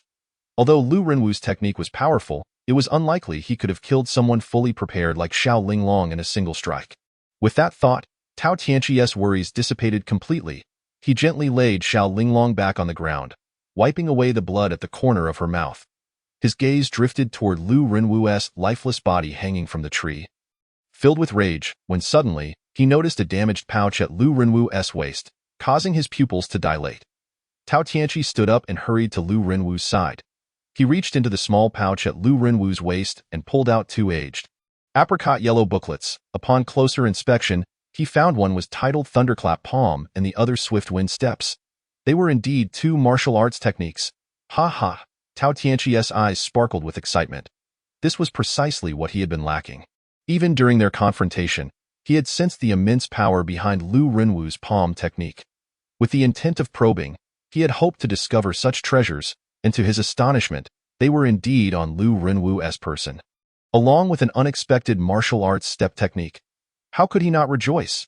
After further examination, aside from some silver notes and coins, there was nothing else of value. Tao Tianqi swiftly collected everything for himself. Just then, he sensed a multitude of powerful figures approaching from a distance. A flash of inspiration struck him. He quickly crouched down and dug a small hole in the grass, placing the 2 techniques and 3 silver notes inside before covering them with grass to conceal them seamlessly. He then returned to Xiao Linglong's side, waiting for the others to arrive. Shortly thereafter, the group arrived, with Xiao Pingchuan's voice ringing out from afar. What happened here? His face paled as he rushed to Xiao Linglong's side, demanding answers from Tao Tianqi. I'm not entirely sure what transpired, Tao Tianqi replied hastily, but I know that the young lady fought fiercely with that man, and in the end, he met his demise hanging from a tree. While the young lady has sustained serious injuries, Xiao Pingchuan's expression shifted dramatically. That's how it is, he exclaimed. Rest assured, I will take a look. Zhou Wenbin quickly approached Xiao Linglong. Examining her closely, he sighed in relief. Fortunately, she is not gravely harmed. She has merely fainted. That is a relief, Xiao Pingchuan said, easing the tension in his demeanor as he embraced Xiao Linglong. Brother Wenbin, since that scoundrel has been dealt with, I must return immediately to tend to my sister's wounds. Please wait a moment, Brother Pingchuan. Zhou Wenbin turned to Tao Tianqi. Young man, could you briefly recount the events that transpired? If it truly was Miss Linglong who vanquished Lu Renwu, our Zhou family will surely reward her accordingly. He gestured to a servant nearby, who promptly rushed to search Lu Renwu's body. Tao Tianqi glanced at Xiao Pingchuan, who nodded at him. Feigning contemplation, he said, Old Fong and I were returning from the market in Xing'an City when we happened upon this place. We saw our young lady pursuing that man, who attempted to steal our horses and even destroyed our cart. Fortunately, the young lady arrived just in time to intercept him. They engaged in a fierce battle, and it was evident that he was no match for her. After a prolonged struggle, they unleashed their most powerful techniques, and he was sent flying several meters to crash into that tree, dying instantly, while the young lady was also thrown far away and seriously injured. That is the entire sequence of events. So it's true that Lu Renwu was indeed slain by Miss Linglong. She has performed a tremendous feat. Zhou Wenbin nodded in understanding, then turned to the servant searching Lu Renwu's body, who shook his head in response. Zhou Wenbin's expression shifted slightly, yet he maintained his cheerful demeanor. Young man, after that scoundrel was killed or during his confrontation with Miss Linglong, did you notice anything like a booklet on him? Nothing of the sort. I was too terrified to pay attention to such details, Tao Tianqi replied with unwavering conviction. Oh, I see. Thank you for your assistance, young man. Our Zhou family will compensate you for the damage to your cart. Zhou Wenbin nodded, mindful of the presence of Xiao Pingchuan and others, opting not to say more. That would be splendid. Tao Tianqi responded with feigned joy. Well then, Brother Wenbin, if there is nothing else, I shall take my sister back to tend to her injuries. Xiao Pingchuan stated anxiously. Thank you for your troubles. Once we have dealt with this scoundrel, we will be sure to visit and express our gratitude. Zhou Wenbin clasped his hands in appreciation. It's merely a small matter. No need for such formality. We shall take our leave now, Xiao Pingchuan replied, urging the others to carry Old Fong and hasten back to the Xiao family. Until we meet again, indeed. Tao Tianqi and the Xiao family servants lifted Fong Huayun and followed closely behind Xiao Pingchuan back to the Xiao residence. Once Xiao Pingchuan and the others had departed, the servant who had been searching Lu Renwu's body bowed and asked, Young master, what if we did not find anything? Could it be that it was taken by that Xiao fellow? Zhou Wenbin waved his hand to silence him. Do you think I was merely inquiring about what transpired? I have been observing his demeanor and tone throughout, but I detected nothing unusual, young master. Your keen observation is beyond our capabilities, the servant complimented. Zhou Wenbin approached Lu Renwu's body, narrowing his eyes as he scrutinized him closely. Lu Renwu was cunning and treacherous, meticulous in his dealings. Given his nature, he likely would not have kept such valuable items on him. They are probably hidden elsewhere. It is a pity he was killed. Otherwise, we could have extracted some information. However, it is precisely because of this that if he intended to conceal something, it would be nearly impossible for anyone else to discover it. Let us return. Upon returning to the Xiao family courtyard, it became evident that Xiao Linglong had sustained grievous injuries. Her grandfather, Xiao Wanzheng, alongside her grandmother, father, and mother, had all gathered together, with Xiao Wanzhong personally attending to Xiao Linglong's wounds. However, for Tao Tianqi, a mere servant, the intricate details of the situation remained shrouded in mystery. Upon arriving at the Xiao family courtyard, he carried the still unconscious Feng Huayuan to his quarters, awaiting his awakening. Yet, Tao Tianqi was burdened with concern for Xiao Linglong's condition. Once Feng Huayuan regained consciousness and confirmed his well-being, Tao Tianqi, with a forthright demeanor, made his way to Xiao Linglong's quaint villa to inquire after her health. After learning that her injuries were no longer critical and that she was resting, he finally felt a sense of relief. He returned to the dining hall, where he hastily shared a meal with Feng Huayuan before retreating to his own quarters, waiting for nightfall, as he had an important matter to attend to. The winter nights descended early, and after exchanging pleasantries with his 3 dormitory companions, Tao Tianqi stepped outside in the past, when his abilities were limited. Sneaking out of the Xiao family courtyard had been no simple feat. Although there were no explicit prohibitions against family members or servants venturing out at night, the estate, being a grand household, was always under watch. To leave the premises without drawing attention required considerable finesse, and thus he often exploited the shift changes during mealtimes, claiming to take a stroll, only to remain absent the entire night. As an inconspicuous servant, the guards paid him little heed. However, the present circumstances were markedly different. The guards, possessing merely the strength of the 3rd or 4th layer of energy cultivation, were no match for Tao Tianqi, who had ascended to the formidable 8th layer. Exiting the Xiao family courtyard was now as effortless as a leisurely stroll. After departing, he made his way directly to the main mountain trail, the night having already enveloped the surroundings in darkness, with no signs of life along the path. Upon reaching the main trail, Tao Tianqi quickened his pace, dashing towards the mountain's outskirts. In less than 10 minutes, he arrived at the location of his earlier confrontation with Lu Renwu, marked distinctly by a pool of blood on a large tree. Tao Tianqi did not immediately unearth the grass to retrieve the 2 martial arts techniques. Instead, he took a moment to center himself, channeling his energy into his ears to keenly observe the ambient sounds. Chapter 36. Thunder Palm Technique. The significance of this endeavor demanded utmost caution, as any misstep could lead to dire consequences. Tao Tianqi's auditory acuity had reached extraordinary heights. By concentrating his energy around his ears, he could discern sounds from a radius of 300 to 500 meters. Astonishingly, he could even visualize the origins of sounds within a 20-meter proximity in his mind's eye. This remarkable ability transcended human perception, allowing him to see through sound, despite the images being indistinct, often merely in shades of black and white. This capacity to form auditory images in his mind emerged upon his breakthrough to the 8th layer of energy cultivation. When he first attained this level, he was filled with elation and eager to test the enhanced capabilities of his body. This experiment unveiled a wondrous phenomenon. By concentrating energy in his ears, he could create mental images of external objects that produce sound, though silence rendered them invisible.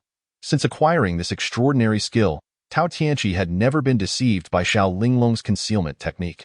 With a mere focus of energy in his ears, he could detect her presence from 20 meters away, forming a faint silhouette in his mind, which, combined with his other sensory perceptions, enabled him to ascertain the identity of the approaching individual. Moreover, Tao Tianqi possessed another formidable ability related to his eyesight. By channeling energy into the meridians surrounding his eyes, he could perceive the world at a near microscopic level, rendering everything slow and exquisitely clear. The most astonishing aspect was that he once employed this technique to observe Xiao Linglong, discerning the fluctuations of her internal energy, thereby allowing him to gauge the strength of his opponent with remarkable precision. While his other senses, touch, taste, and smell, had also seen significant enhancement, they paled in comparison to the practicality of his auditory and visual faculties. After a thorough examination of his surroundings, Tao Tianqi found no anomalies, which allowed him to finally relax. He swiftly approached the patch of grass, lifted the turf, and, with a glimmer of joy in his eyes, retrieved the 2 martial arts manuals and 3 silver notes before departing. However, Tao Tianqi did not return to the Xiao family courtyard. Having just acquired these 2 powerful martial arts techniques, he was unable to resist the urge to study them further. Despite his considerable prowess, he had only possessed a single, rudimentary martial arts technique, a mere leg technique, highlighting his insatiable thirst for more advanced skills. Had he possessed even slightly superior techniques during his encounter with Lu Renwu, The confrontation would have been considerably easier. Seeking a secluded and open space nearby, Tao Tianqi settled cross-legged, excitement coursing through him as he unveiled the two martial arts manuals, unable to part with them. These were the most formidable techniques he had encountered since arriving in this world, particularly after witnessing Lu Renwu triumph over Xiao Linglong using this very palm technique, intensifying his desire to possess it. After a brief moment of contemplation, Tao Tianqi ultimately decided to tuck the Swift Wind Steps manual into his robe, as his interest lay more fervently with the Thunder Palm technique due to its alluring power. Taking a deep breath, he closed his eyes to meditate for a few minutes, adhering to the wisdom he had gleaned throughout his training. Only by maintaining a tranquil mind, free from distractions, could he achieve an optimal state for cultivating any technique, thereby attaining the greatest effectiveness and speed. Upon reopening his eyes, the previously exuberant Tao Tianqi now exuded a profound calmness, his expression neutral, his gaze serene as a still lake.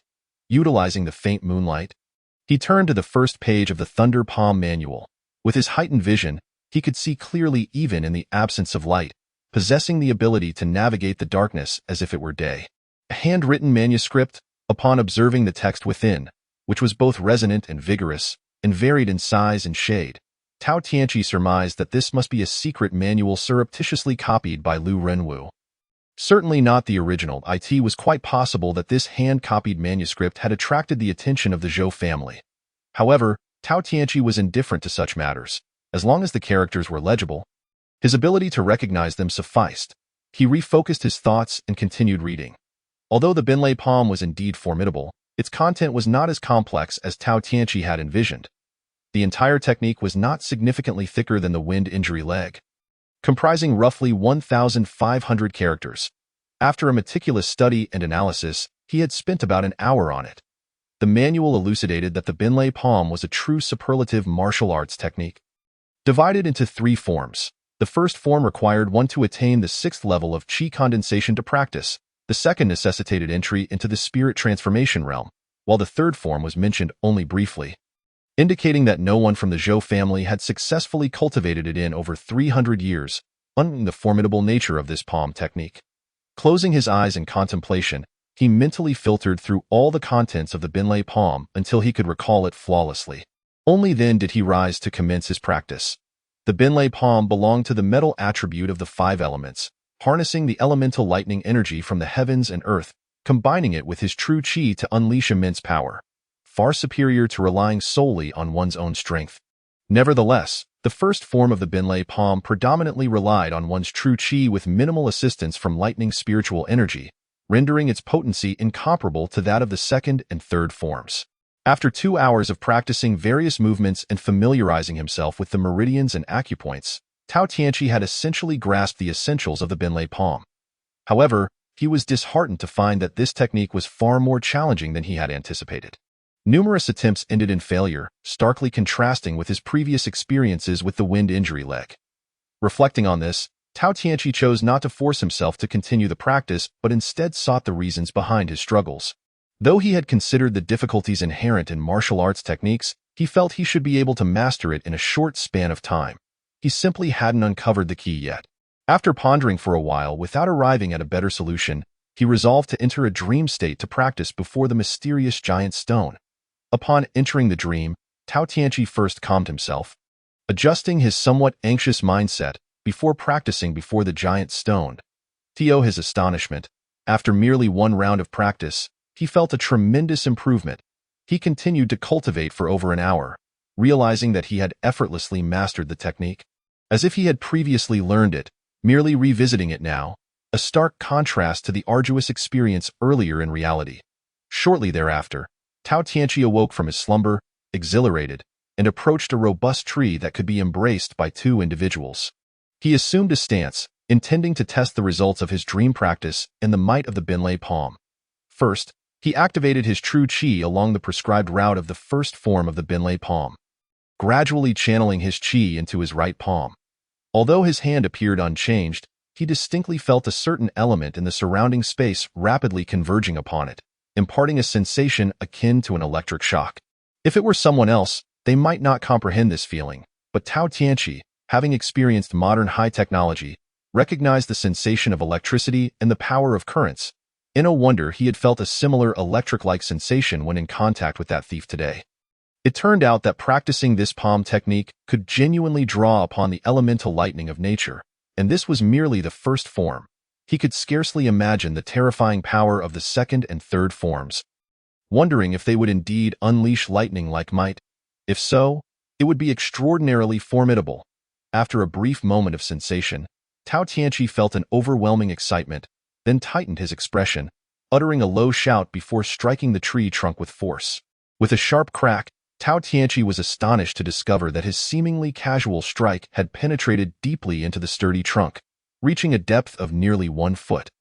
Had his arm been longer, he would undoubtedly have pierced straight through it, and within the trunk, a faint charred scent arose, indicating that the minuscule amount of lightning spiritual energy he had unleashed had ignited upon friction with the wood. If Lu Runwu were to witness this scene, he would be utterly dumbfounded. After 3 arduous years, he had only managed to cultivate the first form of the Binlei palm to the point where his palm emitted electricity. While Tao Tianqi had surpassed that level in merely 3 or 4 hours, nearing the pinnacle of this technique, IT was certain that Lu Runwu would be infuriated to learn of this. Incredible. It was truly astonishing. Tao Tianqi withdrew his right hand, overwhelmed with a mixture of astonishment and joy. It is widely acknowledged that for a martial practitioner, severing a tree trunk with one's palm is not an insurmountable challenge. However, creating a profound hole in the trunk with a mere hand is a feat of considerable complexity, involving not just raw strength, but also speed, instantaneous explosive power, and a harmonious integration of various factors. The reason for Tao Tianqi's astonishment lay in the fact that the force unleashed by the Thunder Palm could elevate his power by at least 30%. With his current level of energy at the 7th tier, Tao Tianqi possessed a formidable strength of at least 1700 Jin. Coupled with the 30% enhancement from the Thunder Palm, this amounted to an additional 500 Jin, propelling his strength to over 2,200 Jin in a single strike. One can only imagine the magnitude of such power. Moreover, this was merely the first form of the Thunder Palm, and it was executed with remarkable swiftness. If Tao Tianqi were to employ his wind injury leg technique at this moment, achieving such perfection would be utterly impossible. Furthermore, it was essential to remember that this striking maneuver was executed using the energy of the 7th tier. If he were to harness the power of the 8th tier, the results would be unfathomable. Tao Tianqi could hardly conceive the sheer might that would be unleashed with such a strike. Simultaneously, he came to a profound realization regarding the immense disparity between the mystical boulder in his dreams and the rigorous training of martial techniques in reality. Had Tao Tianqi been training the Thunder Palm in the physical realm, he estimated it would have taken him at least 10 days to half a month to reach this level of mastery. Yet, within the confines of his dreams, such proficiency was attained in a mere few hours. This staggering contrast left him utterly astounded and deepened his curiosity about that enigmatic stone. He chose not to continue experimenting. For although the power of that strike was remarkable, the consumption of energy was equally staggering. Just moments ago, Tao Tianqi had not even exerted himself to the fullest, and the energy within him surged forth as if seeking release. Depleting a considerable portion, it was no wonder that Lu Runwu had suffered backlash when he unleashed this technique. After sitting cross-legged for half an hour to recuperate, once his energy was replenished, Tao Tianqi pulled out another martial technique manual, the Swift Wind Steps. This was the first martial technique he had encountered, and after a period of study and practice, he was no longer the novice who knew nothing of martial cultivation. His understanding of martial arts had rapidly expanded under the careful tutelage of Xiao Linglong. Martial techniques are classified into 4 primary categories. First, there are offensive techniques, such as the wind injury leg and the Thunder Palm, which are highly coveted by all martial practitioners. Secondly, there are defensive techniques that enhance one's ability to endure strikes, commonly referred to as defensive capabilities. This category remains uncharted territory for Tao Tianqi thus far. Thirdly, there are agility techniques that enhance the practitioner's nimbleness and speed. The swift wind steps he acquired belong to this category. Lastly, there are auxiliary techniques that do not fall into the aforementioned categories. Tao Tianqi has encountered one such technique, the breath concealment technique frequently employed by Xiao Linglong, which is the easiest to cultivate but offers minimal utility. After half an hour, Tao Tianqi had memorized the entirety of the Swift Wind Steps manual. With his current memory capacity, he could achieve photographic recall. However, as this was a martial technique manual, even the slightest misstep could lead to disastrous consequences, so he approached the study with utmost caution, slowing his pace to scrutinize it meticulously. The swift wind steps are classified as a mid-level technique, and upon reaching its pinnacle, it allows practitioners to harness the power of the wind to enhance their speed by approximately 15%. Presently, if Tao Tianqi were to unleash the full force of his 8th tier energy and sprint, he could reach a speed of about 40 meters per second.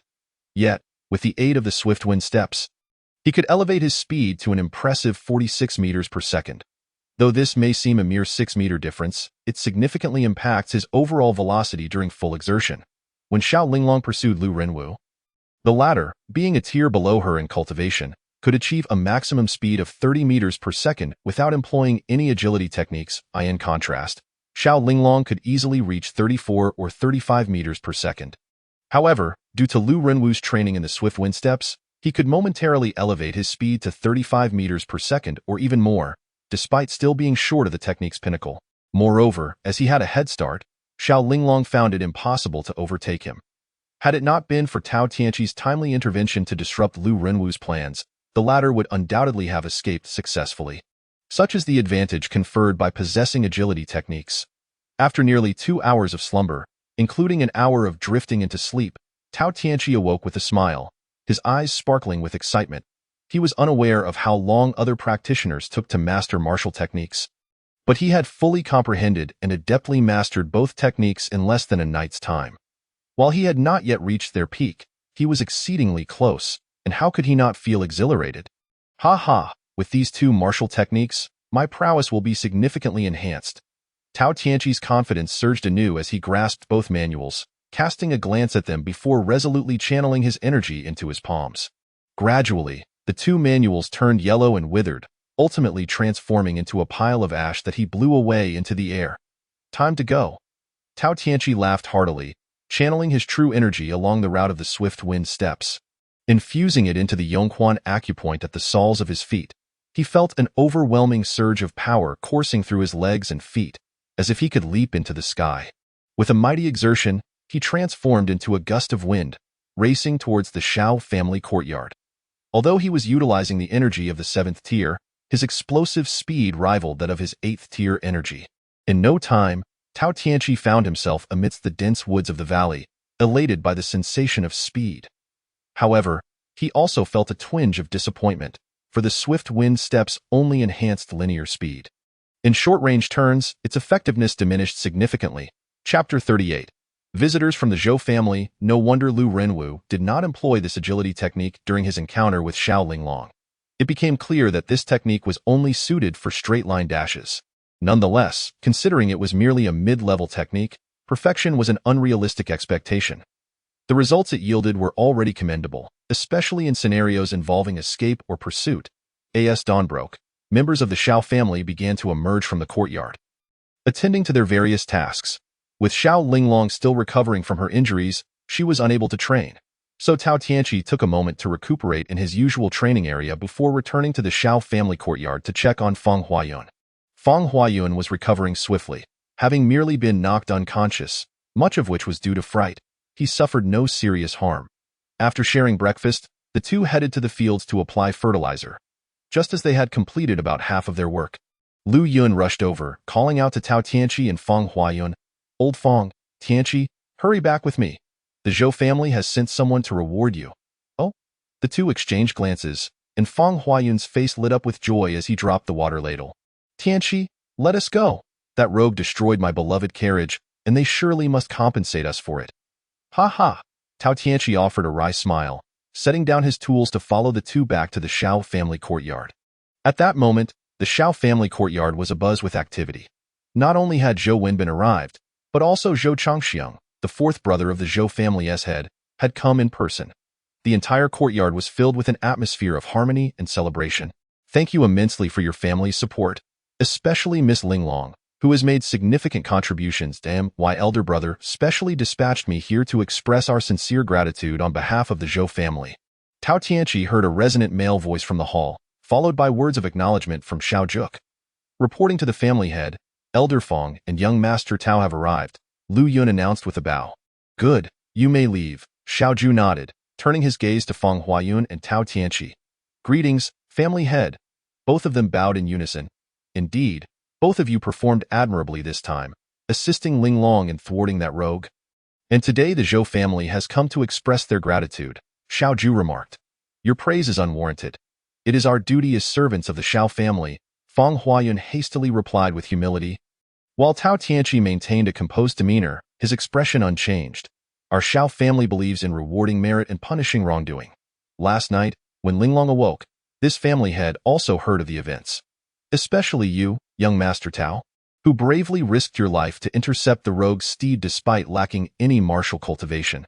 Such fearless spirit deserves commendation, Xiao Zhu declared emphatically. What? These two have no foundation in martial cultivation? Zhou Changxiong was momentarily taken aback upon hearing this and hurriedly inquired. In truth, he had two significant matters to address today. Expressing gratitude was of secondary importance. For a prominent family like the Zhou clan, merely acknowledging a smaller family like the Xiao clan was already a considerable gesture of respect, thus rendering any elaborate display unnecessary. Their primary motivation for this considerable effort was the lost Binlei Palm manual.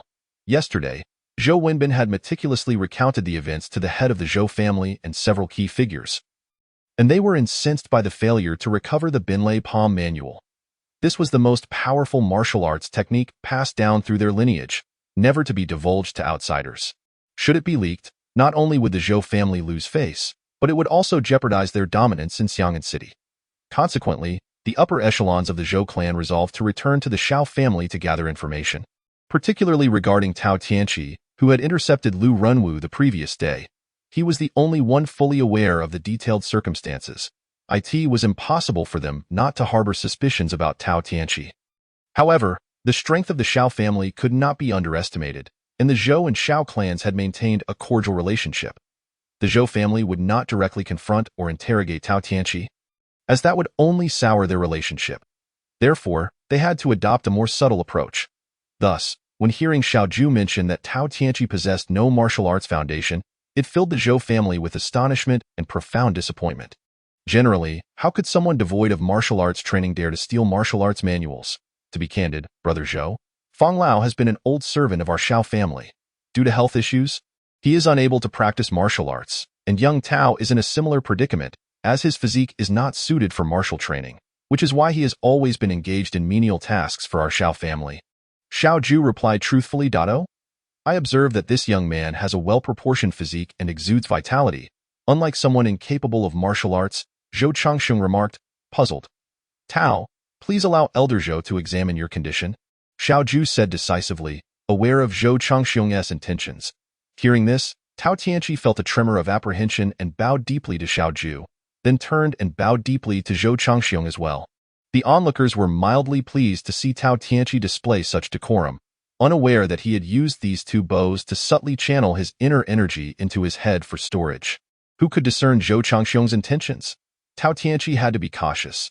Elder Zhou, please examine. Approaching Zhou Changxiong, Tao Tianqi boldly opened his jacket and extended his arms. Brother Xiao, you jest, since you have already deemed him unsuitable for martial arts.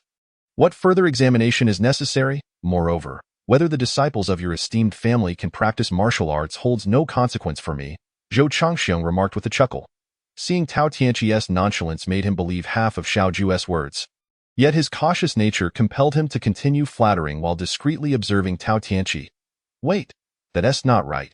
Just as Xiao Zhu was about to speak and dismiss Tao Tianqi, Zhou Changxiong suddenly straightened in his seat, his expression shifting dramatically as he exclaimed. What is it? Xiao Zhu asked, slightly startled. Little brother, extend your hands, Zhou Changxiong said gravely.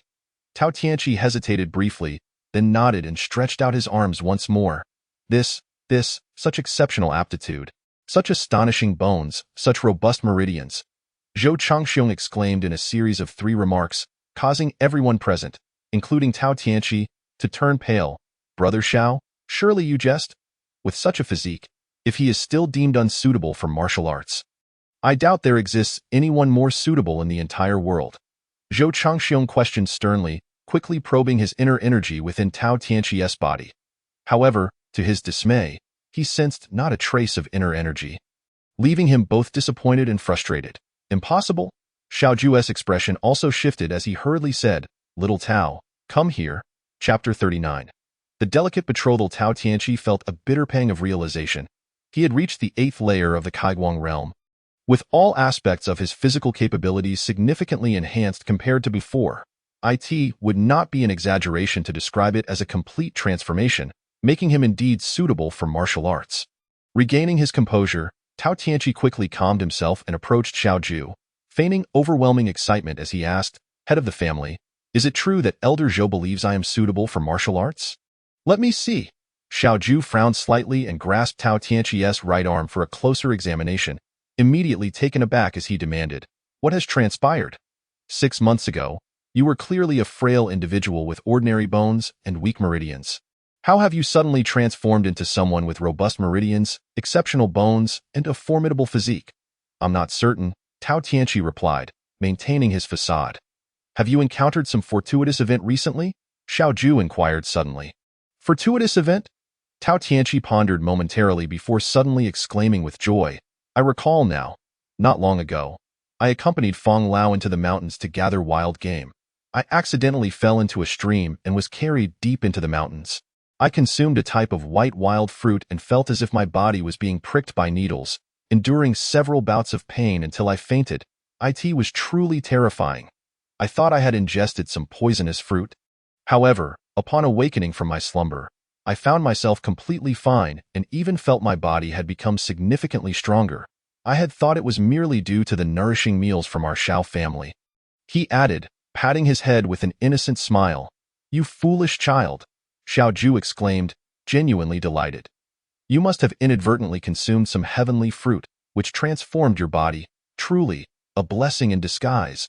Then, may I ask, head of the family, can I practice martial arts alongside everyone in the future?"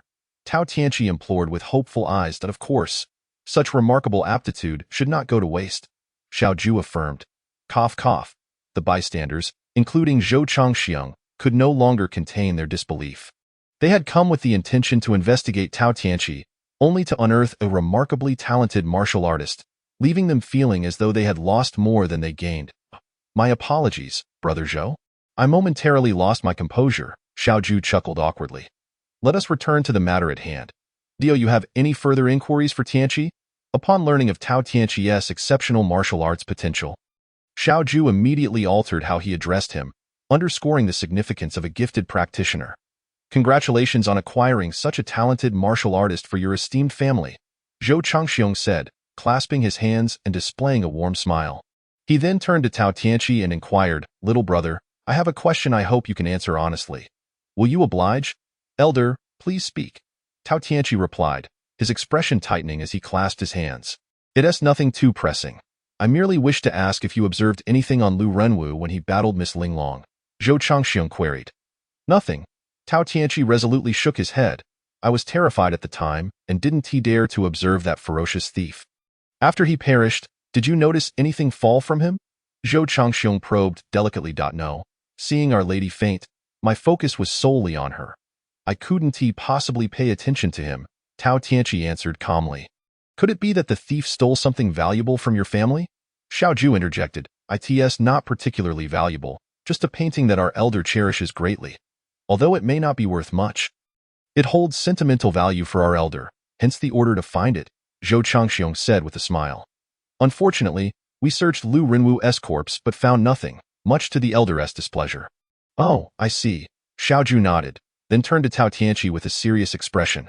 "Tianqi, did you truly not see the painting on Lu Renwu? Speak honestly. Head of the family, I genuinely did not see a painting on Lu Renwu." "I swear," Tao Tianqi said, his face filled with bitterness as he thought to himself that even swearing would not matter, as it was not a painting at all. Zhou Changxiong was likely concerned that this matter might bring negative repercussions to the Zhou family, hence he was merely seeking a substitute.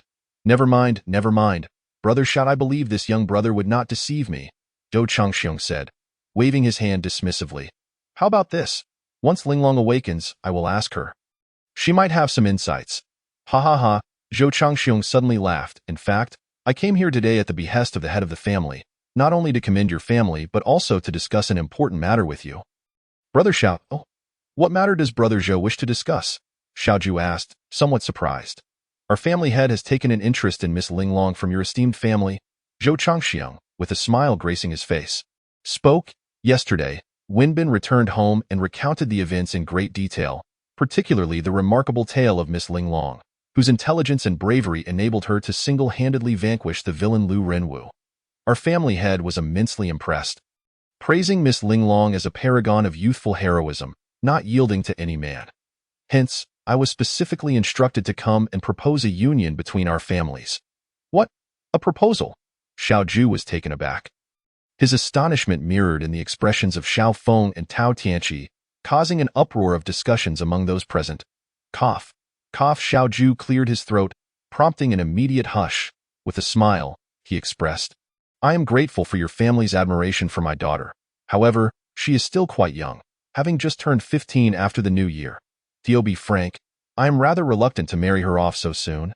Ha ha ha. Zhou Changxiang laughed heartily. As fellow parents, I completely understand your sentiments. Our Zhou family is not in immediate need of a marriage. We can formally arrange the union now and consider the wedding when the children are older. Upon hearing Zhou Changxiang's words, Tao Tianqi's expression turned cold, his eyes darting anxiously towards Xiao Ju. Xiao Ju, maintaining his smile, inquired, Brother Zhou, may I ask which young talent from your family wishes to marry Linglong? It is my younger brother, Zhou Wenwu, the youngest son of our family head. Zhou Wenbin interjected, then called out loudly, Wenwu, why are you still standing outside? Hurry in and greet your future father-in-law. Everyone turned to the entrance, eager to glimpse the young man bold enough to seek the hand of Xiao Linglong. In the eyes of the Xiao family, she was akin to a celestial being, and her prospective husband must surely be an extraordinary individual. Chapter 40. Zhou Wenwu. My nephew Zhou Wenwu pays his respects to Uncle Xiao. Under the gazes of the crowd, a young man dressed in white, of average height, with a well-proportioned figure and striking features, entered. In his hands, he carried 2 brocade boxes, one large and one small, and bowed respectfully before Xiao Ju. Xiao Ju's eyes lit up, clearly impressed with the young man's first impression. He waved his hand and smiled. There is no need for such formality, my dear nephew. Please, take a seat. With a hint of reproach, he turned to Zhou Changxiang and remarked, Brother Zhou, since your nephew has arrived, you should have let him in rather than making him wait outside. Ha ha ha, my younger brother merely wished to surprise you. Zhou Changxiang laughed heartily, his tone shifting as he introduced, Wenwu, as you have just seen. I am not one to boast, but among the youth of Xing'an City, he is truly exceptional, not only in appearance and character, but in terms of cultivation. At just 16 years of age, he has reached the pinnacle of the 7th layer of qi gathering. I dare say only Miss Linglong can be his equal. Should they unite, it is certain they would carve out a new realm in Xing'an City, and elevating our 2 families together would be entirely plausible. Our Zhou family is one of the 2 prominent clans in Xing'an City, with a legacy spanning over 400 years, so there is no need to elaborate. Your Xiao family is also a formidable force, and should our 2 families join forces, we need not fear the Wu family's oppression any longer. Political marriage, how shameless! Tao Tianqi silently cursed, feeling a surge of displeasure. From his experience, as long as Xiao Ju wasn't a fool, he would certainly agree to such a fortuitous proposal. An influential background, a well-rounded young talent, and the approach was initiated by them. Where could one find a suitor like this? As anticipated, Xiao Ju and Xiao Feng exchanged glances, their faces reflecting delight and satisfaction.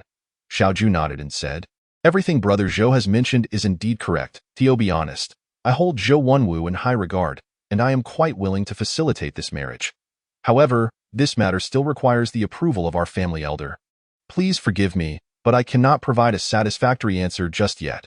That is only natural. Marriage is a significant affair that cannot be treated lightly. Zhou Changxiang responded with an understanding demeanor.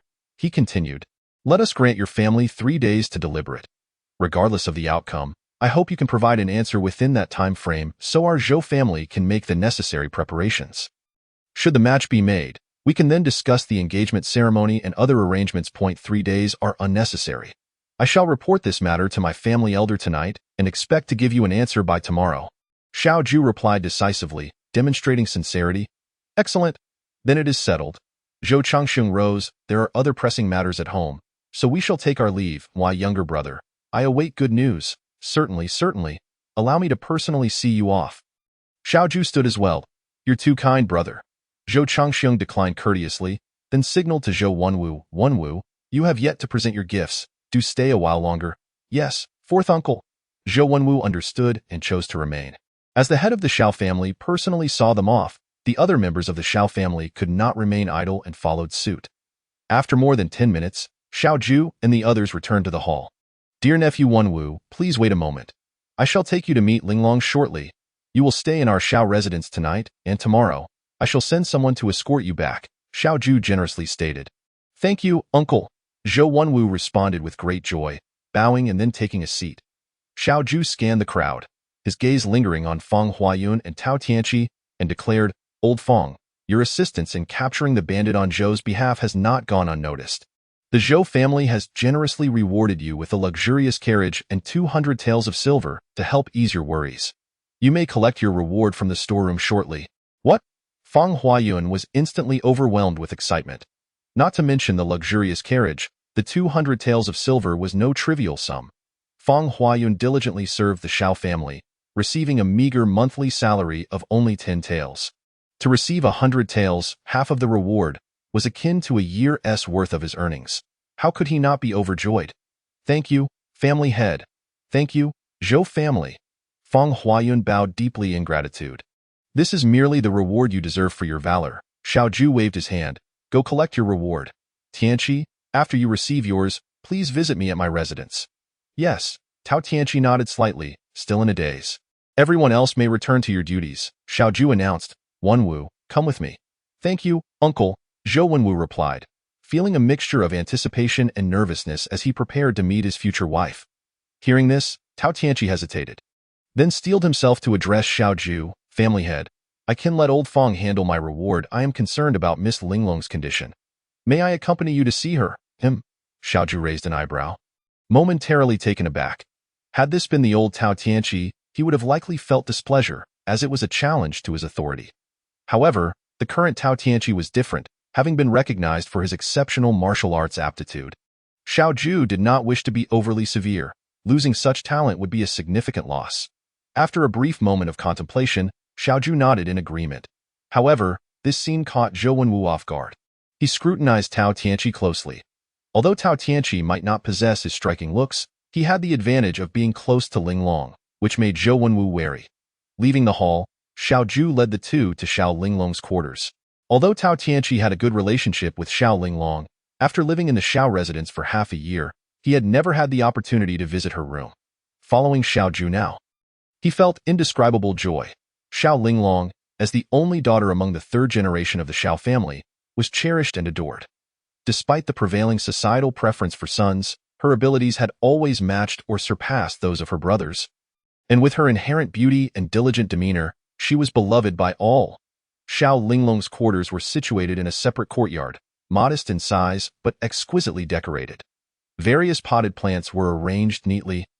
Though regrettably, it was the dead of winter, and one could only imagine the fragrance of the flowers in bloom. Chapter 41. The revelation of strength. As they entered the courtyard, they spotted the radiant figure of Xiao Linglong. Clad in a white fur coat, moving about with the assistance of her maid. Linglong, your body has yet to fully recover. Why are you outside in this frigid weather instead of resting in bed? Xiao Ju hurried forward, scolding her gently. Father, Xiao Linglong turned, her face blooming with a smile. It feels uncomfortable to lie in bed all the time, so I thought I would come out and stretch a bit. She then glanced at the two men behind Xiao Ju and inquired, Tianqi, you are here too. And who might this be? Tao Tianqi was struck by a sudden pang in his heart upon seeing Xiao Linglong's pale and exquisite face, stirring within him a profound sense of compassion. Just as he was about to speak and extend his greetings, he heard Zhou Wenwu hastily step forward, clasping his fists in introduction. I am Zhou Wenwu, here to pay a visit to the young lady. Indeed, she possesses an unparalleled beauty, captivating the hearts of all who behold her. This humble gift, personally prepared by me, is a token of gratitude for her role in vanquishing the nefarious Lu Renwu on behalf of the Zhou family. Truly a silver-tongued orator, he surpassed even the most developed faculties of my mind, thought Tao Tianqi disdainfully as he cast a sidelong glance at Zhou Wenwu, swallowing his greetings in silence. Xiao Linglong looked on in astonishment. Glancing at Xiao Ju, Linglong, This is young Master Zhou from the Zhou family, a promising talent of our Xing'an city. He has come specifically to visit you, so do not disappoint him, Xiao Ju said with a smile. Xiao Linglong furrowed her delicate brows at his words. With her keen intellect, she could surmise the underlying motives. After all, among the many from the Zhou family, it was peculiar that only Zhou Wenwu had come to see her, especially since Zhou Wenbin was familiar with her. However, with him standing before her and Xiao Ju appearing delighted, she felt it inappropriate to undermine his courtesy. Thus, she exchanged a glance with her maid, who stepped forward to accept the gift and retreated into the room. Xiao Linglong then slightly inclined her body and performed a graceful curtsy, saying, "Thank you, young Master Zhou, for your kindness." "Not at all. It is my first visit, and considering the young lady was injured while apprehending our family's villain, this gift is certainly warranted," Zhou Wenwu replied, his face aglow. "Very well, Linglong, you may accompany young Master Zhou inside to converse." "I shall take my leave with Tianqi," Xiao Ju said, discreetly signaling Zhou Wenwu with a glance. Xiao Linglong's brows knitted together, her enchanting eyes sparkling as she smiled. "Father, after my battle with that scoundrel, I unfortunately lost consciousness and am unaware of many details. I would like to inquire about Tianqi. Why don't you take young Master Zhou to rest first? We can converse later. Didn't I tell you?" Xiao Ju exclaimed in surprise, but he was cut off by Xiao Linglong, who playfully chimed, "Oh, father, please take young Master Zhou to rest first. He must be weary." All right, I truly have no way to deal with you." "My daughter," Xiao Ju sighed, casting a knowing glance at Xiao Linglong. He could tell she held no particular feelings for Zhou Wenwu, and thus reluctantly said, "Young master, we shall take our leave now, allowing Linglong to recuperate. Once she has regained her strength, you may enjoy a proper gathering." "Indeed." Zhou Wenwu nodded. Though his outward demeanor appeared nonchalant, his heart simmered with indignation, and a flicker of animosity glinted in his gaze towards Tao Tianqi. "Miss Linglong, I shall take my leave. Please take care of your recovery." Zhou Wenwu turned to Xiao Linglong, offering a respectful bow, before addressing Tao Tianqi, "Farewell, brother Tianqi. Until next time." Tao Tianqi, having discerned Zhou Wenwu's intentions, recognized the display of camaraderie was merely to assert his standing before Xiao Linglong and her father. There was a more profound implication, a warning that Xiao Linglong belonged to him. Yet, Tao Tianqi felt no trepidation towards this effeminate figure. As they watched Xiao Ju and Zhou Wenwu depart, Xiao Linglong exhaled deeply, her dissatisfaction evident as she queried, "What on earth is my father doing? Why did he bring a stranger to my residence, bearing gifts no less? It's absurd." With a bitter smile, Tao Tianqi retorted, "With your keen intellect, can you not discern the nuances at play?" "Humph," Xiao Linglong pouted, her charming lips betraying her discontent. Tao Tianqi shook his head, scrutinizing her enchanting visage with concern as he inquired, "Is your injury feeling any better?" "Humph. So you do care after all, arriving only now despite my previous kindness towards you," Xiao Linglong playfully chastised, but as the words escaped her lips, she sensed their ambiguity. It was reminiscent of a flirtation between young lovers. This made her cheeks flush with embarrassment as she recalled their past encounters, particularly when she had inadvertently touched him inappropriately. "Alas, I came to see you that very night, but you were in a deep slumber, preventing me from entering," Tao Tianqi replied with a wry smile. Yet, hearing Xiao Linglong's teasing words filled him with an unexplainable joy, akin to savoring honey. Upon noticing Xiao Linglong's rosy cheeks, Tao Tianqi's heart raced, prompting him to ask, "What is the matter? You seem unwell." "In nothing," Xiao Linglong stammered, her bashfulness only intensifying, her demeanor utterly charming, stirring something deep within Tao Tianqi. "At least you still possess a semblance of conscience," she said, hastily shifting the topic. "By the way, what truly transpired that day? I heard my brother saying I was the one who killed that villain, yet I was thrown aside. How did I survive while he met a grim fate?" Realizing the precariousness of the situation, Tao Tianqi quickly formulated a response.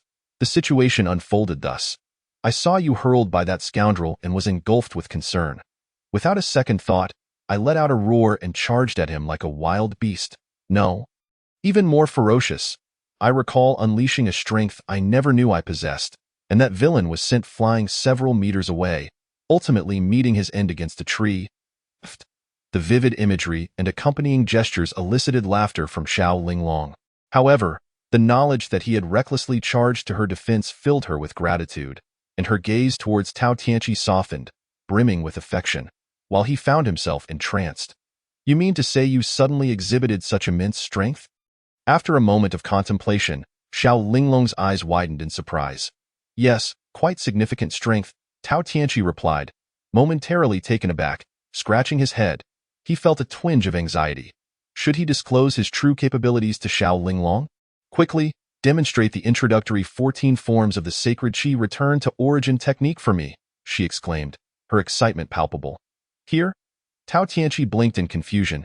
Yes, do it quickly, and with sincerity, she insisted, her face serious. All right, without further hesitation.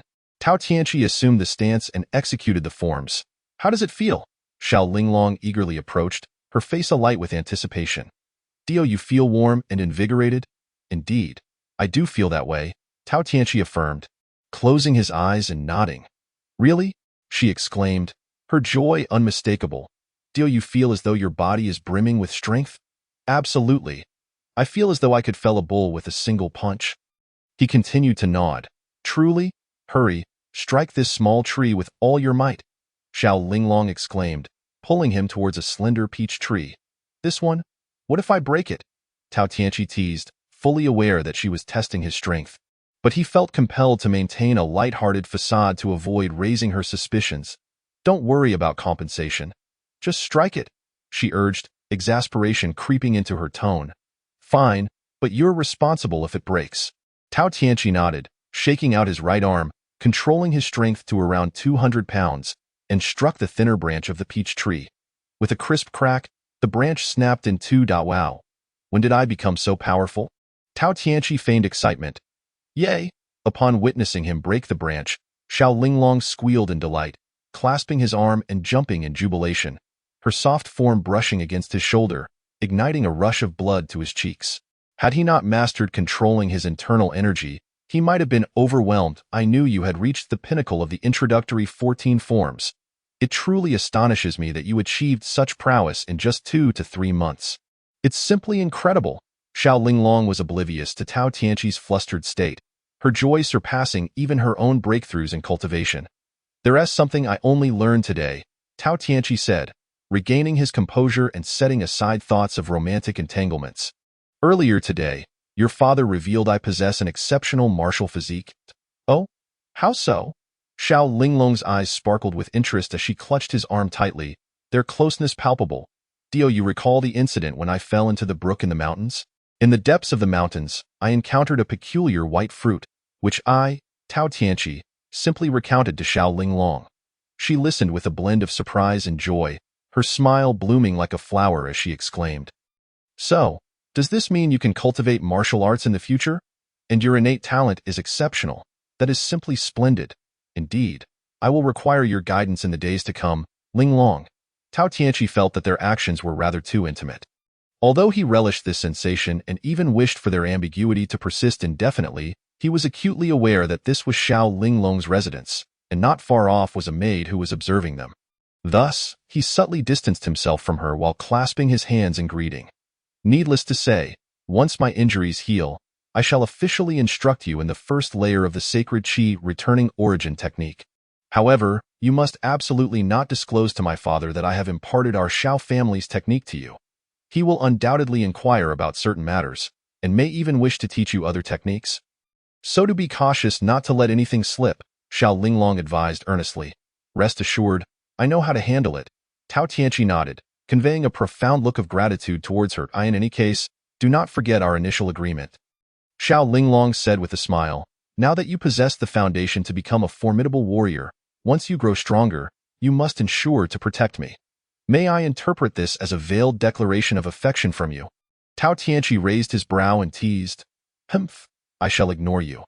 All you do is spout nonsense, Xiao Linglong retorted, her cheeks flushing at her own previous words, which indeed seemed somewhat ambiguous. She quickly turned to play with her hair. Looking quite alluring, ha ha ha, I was only jesting. Tao Tianqi realized that his previous remark may have been a tad excessive, and hurriedly changed the subject. By the way, Linglong, what are your thoughts on that young master Zhou Wenwu from the Zhou family?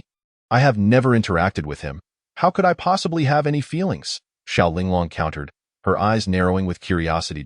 Oh, let me tell you this. The Zhou family came today not only to express gratitude for our Xiao family's assistance in apprehending thieves, but also for another significant matter, marriage proposals. Tao Tianqi explained. Marriage proposals? Surely not. Am I not too young for such offers? Xiao Linglong exclaimed, utterly taken aback, as she had always assumed that only Zhou Wenwu had an interest in her, not realizing the Zhou family would be so direct.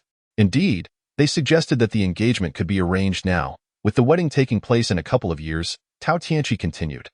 Moreover, it seems your father and uncle are quite agreeable to this arrangement. Their willingness is irrelevant. The key is my own wishes. If I am unwilling, they have no recourse. Xiao Linglong pouted, declaring, I must take charge of my own happiness. You are absolutely right, Linglong. You are a woman of exceptional merit, and your own happiness must indeed be in your own hands. Tao Tianqi sighed with relief, displaying a satisfied and appreciative smile. So, you do not wish for me to marry, do you? Is there some ulterior motive at play? Xiao Linglong playfully accused, I have no ulterior motive, but I truly do not want you to marry. If you do, who will teach me martial arts techniques? Tao Tianqi replied with a chuckle. Oh. So, you are merely using me? Are you? Xiao Linglong feigned displeasure, her expression mock serious. You are becoming increasingly absurd, Tao Tianqi said with a wry smile. It is freezing outside, and you have yet to fully recover. You should return to rest. I must pay a visit to your father. Very well, do come and play with me whenever you have the time, Xiao Linglong said, a hint of reluctance in her voice. Indeed, Tao Tianqi nodded earnestly. Casting a heartfelt glance at Xiao Linglong before departing, it was at this moment that he finally realized he had developed an ineffable affection for this innocent and charming girl. Watching Tao Tianqi's retreating figure, Xiao Linglong sighed softly, her eyes brimming with emotion as she murmured, how wonderful it would be if our fates could truly be in our own hands. Chapter 43. Spiritual Fruits and Spiritual Beasts. Upon leaving Xiao Linglong's courtyard, Tao Tianqi felt an overwhelming sense of joy. He never anticipated that revealing his strength inadvertently by dispatching that thief would yield such bountiful rewards. Firstly, he could finally allow his abilities to surface without the need for concealment, no longer subjected to the disdain of those with narrow-minded perspectives. Secondly, seeing that Xiao Linglong was unharmed and having garnered her approval, he deduced from their recent conversation that she held a favorable impression of him. Lastly, her determination to seize her own happiness alleviated his worries. At least in his view, Xiao Linglong would not blindly become a pawn in a political marriage with Zhou Wenwu. With a heart full of delight, he arrived at the residence of Xiao Ju, where he found Xiao Ju and his wife engaged in conversation regarding Zhou Wenwu. The couple expressed their satisfaction with their potential future son-in-law. After the necessary announcements, Tao Tianqi entered, respectfully bowing to the couple. Master, please continue your discussion. I shall take my leave to check on Linglong. Xiao Ju's wife nodded in acknowledgement before departing. Tianqi, recount to me in detail the events surrounding your acquisition of the spiritual fruit, particularly its shape and appearance. I shall analyze what you consumed, Xiao Ju stated, cutting to the chase as soon as his wife left. Of course, head of the family. Tao Tianqi slightly bowed, swiftly organizing his thoughts before speaking. I inadvertently fell into a stream in the mountains, and as I was carried downstream, I regained consciousness due to the cold water. Upon opening my eyes, I was startled to see a massive green python hunting nearby, which compelled me to quickly submerge underwater, clinging to a large rock until I could safely reach the shore. A green python? What did it look like? How large and thick was it? Xiao Ju inquired, frowning at the details. Once I reached the shore, I cautiously observed it. The python was about the thickness of an adult's thigh and approximately 3 to 4 meters long. It did not resemble an extraordinary serpent. Tao Tianqi replied, "Oh, that is likely just a common python that has yet to mature. Otherwise, you would not have made it back alive," Xiao Ju acknowledged, then pressed further. And what happened next? Fearing that I would disturb the python, I crawled forward slowly. After progressing more than 100 meters, I finally stood up and fled for dear life. I was terrified, running as fast as I could, but I stumbled and nearly fell back into the stream. Fortunately, there was a large tree nearby, and I grasped its trunk to steady myself. Just then, a flash of white light from a nearby cave caught my attention, intriguing me enough to approach and explore. However, before I could enter the cave, a thunderous roar echoed from afar. startling me, and strange noises emerged from within the cave. In a panic, I hid behind a large tree beside the cave. It was then that I witnessed a scene I would never forget. What was it? Xiao Ju inquired.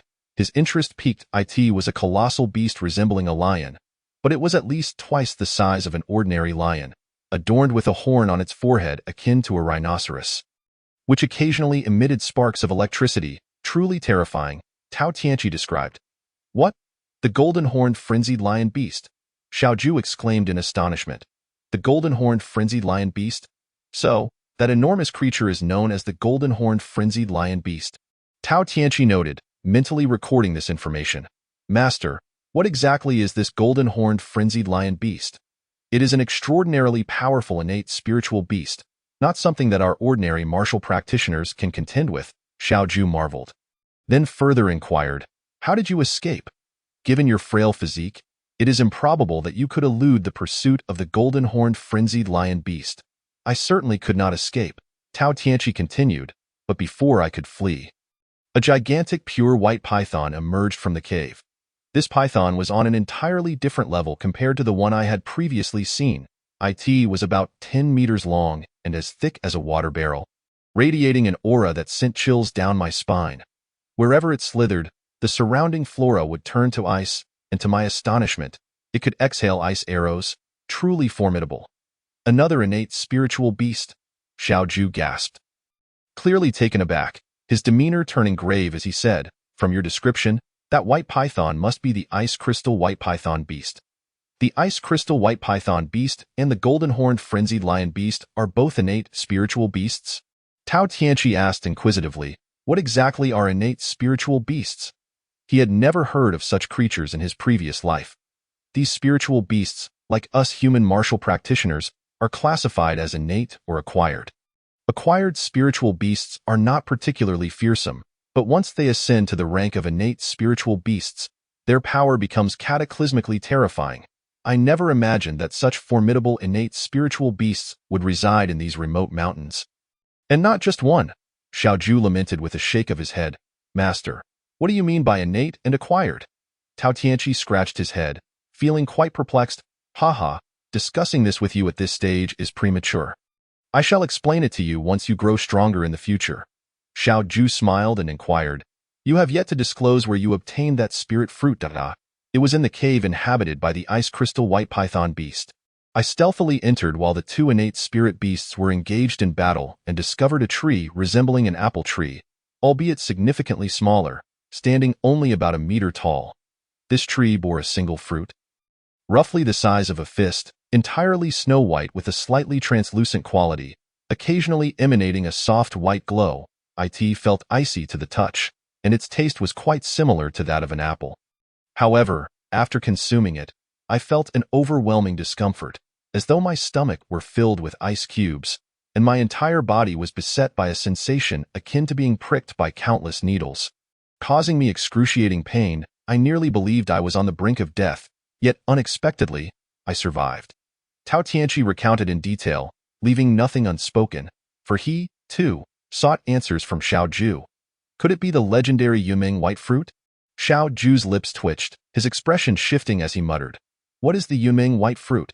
Tao Tianqi, scratching his head, asked again.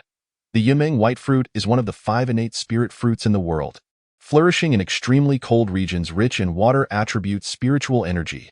It possesses the ability to dispel all fiery toxins and boasts potent spiritual energy that can alter one's constitution and enhance cultivation. If refined with certain special materials, it could even allow an ordinary cultivator to directly break through to the spirit transformation stage.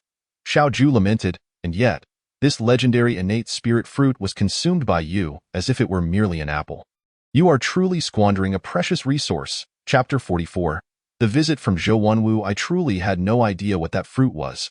I was simply famished, Tao Tianqi replied with a wry smile. Let us not dwell on this. It is merely a matter of personal fortune. Heaven has destined you for extraordinary experiences that will shape your remarkable physique. However, I must remind you not to squander the benefits of this Yuming white fruit. Take advantage of its effects while they last and diligently cultivate. With your modified constitution, reaching the spirit transformation stage should pose no challenge. Do you understand? Xiao Zhu suddenly became serious. Were it not for the presence of two innate spirit beasts in the mountains, he would have personally ventured out to see if he could locate any other spirit fruits. Thank you for the reminder, Master. I will certainly devote myself to rigorous training, Tao Tianqi replied earnestly. Indeed, Xiao Zhu nodded in approval, pulling out a manual and handing it to Tao Tianqi. Take this qi cultivation technique and study it diligently. Starting tomorrow, join everyone at dawn in the training grounds. I will arrange for you to have a mentor. Should you have any questions in the future, feel free to consult him. Thank you, Master. Tao Tianqi accepted the manual, inwardly sighing. Initially, he had hoped Xiao Zhu would impart the highest technique of their clan, the sacred qi returning to origin, but instead, he received this qi cultivation technique. Although the name sounded impressive, Tao Tianqi knew without even looking at the contents that it could not compare to the sacred qi returning to origin. This indicated that Xiao Zhu did not regard him as a true member of the family. In this regard, he felt a significant disparity compared to the sincerity Xiao Zhu extended towards Xiao Linglong. Consequently, his gratitude towards Xiao Linglong deepened. Upon returning to his residence, he found Feng Huayun waiting eagerly. Tianqi, we truly struck it rich this time. It's all thanks to you. Feng Huayun exclaimed excitedly, hastily producing a silver note from his pocket and, as if committing a theft, shoved it into Tao Tianqi's hands, cheerfully stating, "This is yours. We each get 100 taels of silver. How about that? You don't mind if I take a little extra, do you? Old Feng, what are you talking about?" Tao Tianqi glared at Feng Huayun, returning the silver note back to him. "You've taken good care of me during this time. You keep this 100 taels for yourself. If I need anything, I'll come to you. Besides, I hardly need silver here, Dado. In that case, I'll hold on to it for you, so you can use it when you get married in the future." Feng Huayun replied with the demeanor of an elder, leaving Tao Tianqi both amused and exasperated. "Come, let me show you our new carriage. It's truly luxurious," Feng Huayun exclaimed, leading Tao Tianqi to the courtyard, pointing excitedly at a splendid yellow leather-roofed carriage in the distance. "This is a top-tier carriage drawn by 2 horses. Aside from our clan leader, I doubt anyone else in the Xiao family possesses such a magnificent carriage. Those fellows will be envious, ha ha ha ha. As long as you're happy," Tao Tianqi chuckled. "Old Feng, you carry on. I'm a bit weary and wish to rest in my room for a while." "All right, go rest. I'll fetch some fodder for these 2 fine horses," Feng Huayun replied, brimming with pride. Tao Tianqi shook his head in resignation as he returned to his quarters. With some time still left before the afternoon break, he was not truly tired but rather seeking an excuse to return and study the qi cultivation technique. In less than half an hour, Tao Tianqi had thoroughly perused the qi cultivation technique, which spanned 2,000 to 3,000 words. With his current cultivation at the 7th layer of qi gathering, and having practiced the advanced sacred qi returning to origin, returning to a mid-level cultivation technique was a breeze. Moreover, it aligned with his expectations. The efficacy of this technique paled in comparison to the sacred qi returning to origin. Thus, he decisively chose not to delve further into it, let alone practice it. He casually placed the manual beneath his pillow and rose to head to the dining hall for a meal. By evening, the members of the Xiao family were preoccupied with their respective tasks. At that moment, someone approached with a bouquet of wintersweet, beaming with joy, making his way to Xiao Linglong's courtyard. This person was none other than Zhou Wanwu. After lunch, Xiao Zhu brought Zhou Wanwu to meet with Xiao Wanzheng and his wife.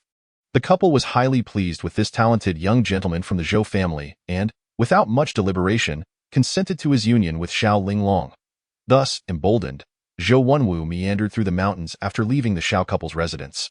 He intended to gather some wildflowers to present to Xiao Linglong, but finding none in the dead of winter, he settled for a bouquet of wintersweet instead. "Young Master Zhou, my lady is dining and cannot receive visitors at the moment." The maid Xiaomei politely interjected, having received instructions from Xiao Linglong to prevent Zhou Wanwu from disturbing her. "Dining? Perfect. I haven't tea eaten either. I shall join you and your lady for a meal." "Ha ha ha," Zhou Wanwu declared, somewhat carried away by his own enthusiasm. "That's not permissible.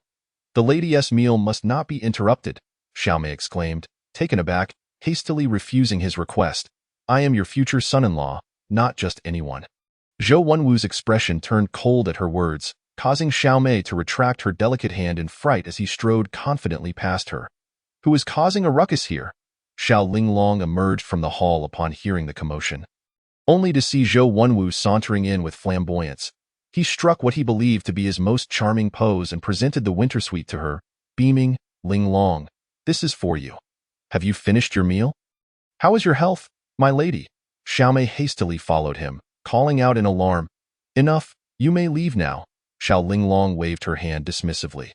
Once Xiaomei departed, she nodded slightly to Zhou Wenwu, accepting the wintersweet as she replied, "Thank you for your concern, young master. I have already dined and feel much better. May I ask what brings you here?" "Nothing of great importance, merely wishing to see you," Zhou Wenwu replied with a smile, adding, "and to share some wonderful news." "What is it?" Xiao Linglong's heart sank at his words, her eyes flashing with curiosity. "Your parents and grandparents have agreed to our marriage. We are now just awaiting an auspicious date to formalize our union." Zhou Wenwu announced excitedly, "Is that so?" Xiao Linglong's heart raced, filled with distress. Despite her myriad of reluctances, she understood that as the sole daughter of the Xiao family's third generation, she had little say in such matters. Her earlier words to Tao Tianqi had merely been a faade, an attempt to conceal her own vulnerabilities. "Indeed. That is why I specifically came to cultivate our relationship. Otherwise, on the day of our wedding, we would remain strangers to one another, and that would be rather dull," Zhou Wenwu remarked. Chapter 45. Nighttime Ambush. "Oh," Xiao Linglong responded nonchalantly, her expression shadowed with melancholy. "What troubles you, Linglong? You appear rather unhappy." Zhou Wenwu inquired. "It is nothing. Perhaps I am still recovering." Xiao Linglong forced a smile, realizing that she felt no joy in the presence of this youthful and handsome man. The contrast with her moments shared with Tao Tianqi, which were always filled with joy, was stark. For some reason, her mind was flooded with memories of their past interactions, and she silently worried about how Tao Tianqi would react upon learning of her impending engagement to Zhou Wenwu. Would he still treat her as he once did? "Let us head inside. I will accompany you while you rest, and we can chat at our leisure," Zhou Wenwu suggested. Zhou Wenwu, with a demeanor that radiated concern for Xiao Linglong, remarked, "It's nothing." After a moment's hesitation, Xiao Linglong replied, "Actually, I really want to refuse you outright, Zhou Gongzi." However, the thought of the relationship between the Zhou and Xiao families, coupled with the Zhou family's formidable power, made her hesitant to act rashly, especially after her mother had spent the morning discussing the matter with her, using both reason and emotion to persuade her. Xiao Linglong's previously firm resolve to remain unmarried began to wane. Though she often appeared carefree and somewhat willful, she understood the gravity of the situation. Her engagement to Zhou Wenwu was pivotal to the future development of both families and to whether the Xiao family could rise in prominence within Xing'an City. She did not wish to jeopardize her family's prospects out of a moment's impulsiveness, for she was a sensible young woman. Why still call me Zhou Gongzi? Linglong, you are being overly formal. Just call me Wenwu. Or better yet, Wenwu Gij. I actually prefer it when you call me Wenwu Gij," Zhou Wenwu said with a cheerful grin. I'm really feeling a bit tired. Can we get to know each other better once my injuries have healed?" Xiao Linglong furrowed her delicate brows, feeling more troubled than she had ever experienced before, and she had no choice but to gently dismiss him. Although Zhou Wenwu was brimming with self-confidence, he was not a fool and could see that Xiao Linglong was somewhat resistant to him. Nevertheless, he wasn't particularly put off. He attributed her behavior to the shyness and modesty typical of young women. If she were the type to throw herself at him upon their first meeting, he wouldn't have found her appealing at all. He believed that a girl like Xiao Linglong, who presented a challenge, was far more intriguing, and the sense of accomplishment after winning her over would be unparalleled. "All right, Linglong, since you're tired, you should rest early." Zhou Wenwu decided to retreat strategically. Just as he was about to turn away, he feigned remembering something important and said, "Linglong, may I ask you one last question?" "What is it?" Xiao Linglong, having relaxed momentarily, felt a wave of dread wash over her upon seeing Zhou Wenwu inquire further. "I want to know if you noticed anything falling from Lu Renwu, that scoundrel, during your fight with him. Perhaps a book or a secret manual?" Zhou Wenwu inquired, as his primary task here was to investigate the lost Binleizhang manual. "No." Xiao Linglong shook her head vigorously. "I only exchanged a few blows with that thief before I lost consciousness and have no recollection of anything." Zhou Wenwu nodded, deliberately probing. "Do you think it's possible that after you and Lu Renwu were incapacitated, Tao Tianqi could have picked something up and hidden it away?" "What are you implying? Tianqi is absolutely not that kind of person." Xiao Linglong retorted sharply, unable to suppress her indignation. Realizing her loss of composure, she quickly turned to leave. Zhou Wenwu was taken aback by the sudden shift from her previously gentle demeanor to one of fierce intensity, leaving him momentarily stunned and quite irritated. He had intentionally posed that question to gauge Tao Tianqi's standing in Xiao Linglong's mind. And it appeared he had struck a nerve. Tao Tianqi clearly held some significance for her. Farewell. Zhou Wenwu's gaze turned cold. Feeling that remaining any longer would serve little purpose, he turned to leave. But based on Xiao Linglong's last impulsive remark, he had already resolved to give Tao Tianqi a stern warning. However, before that, he needed to fulfill a task assigned by his family elders. Unbeknownst to Tao Tianqi, events were unfolding with Xiao Linglong. Typically, when it wasn't raining in the evenings, he would accompany her to practice martial arts in the small grove. However, these past few days, as Xiao Linglong had been recuperating from her serious injuries, he had refrained from visiting the grove. After dinner, he returned to his residence, determined to continue his cultivation of the Divine Soul Scroll, hoping to break through to the 9th level of the opening light stage soon. At midnight, Tao Tianqi had long since drifted into a deep slumber while practicing the Divine Soul Scroll. This was the time when his vigilance was at its lowest, as the other 3 roommates snored loudly, filling the air with a pungent odor. He had to forcefully seal his senses with his energy to ensure he could train peacefully in his dreams. Suddenly, a shadow flickered past the window, silently prying open the door and stealthily entering the room. The intruder quickly rummaged through the space before approaching Tao Tianqi's bedside. Observing him lost in a deep sleep, a sinister smile crept across the intruder's face, and a gleam of delight sparked in their eyes as they caught sight of a corner of a book peeking out from beneath the pillow. Indeed, this little brat has stolen it. The figure in black, eyes alight with greed, swiftly reached out and snatched the manual from beneath Tao Tianqi's pillow. Startled, Tao Tianqi abruptly opened his eyes. If he had failed to perceive such an intrusion, his cultivation at the 8th level of opening light would have been in vain. However, before he could fully awaken, the intruder, with a cold smile, thought to himself, "Let us make you a fool. Let us see what ability you have to compete with me for Linglong." With that, he struck towards Tao Tianqi's Tianling point. Just as Tao Tianqi opened his eyes, he felt an overwhelming force bearing down upon him, too swift to evade. Instinctively, he concentrated all his 8th-tier energy to protect his Tianling. A dull thud resounded as Tao Tianqi felt darkness engulf him, a sharp pain slicing through his head. Almost immediately, he heard a loud crash as the intruder was sent flying by the energy rebound from Tao Tianqi's Tianling, landing unceremoniously on the ground. Shocked, the intruder quickly sprang to his feet and fled at lightning speed. Tao Tianqi sprang from his bed, his head spinning. Although the attack from the intruder had not truly harmed him, it had nonetheless inflicted some damage to his mental faculties, leaving him in a brief state of discomfort. After all, that strike was formidable, and he had been caught off guard. It was a relief that he had not sustained severe injuries. Chapter 46. The Death of Feng Huayun. After calming himself for a moment, Tao Tianqi hurriedly gave chase, while the other 3 occupants of the dormitory continued to sleep as if dead. In their minds, who would dare to commit an act of violence within the Xiao family? Though they were martial arts disciples, they possessed little vigilance. The figure in black was genuinely startled.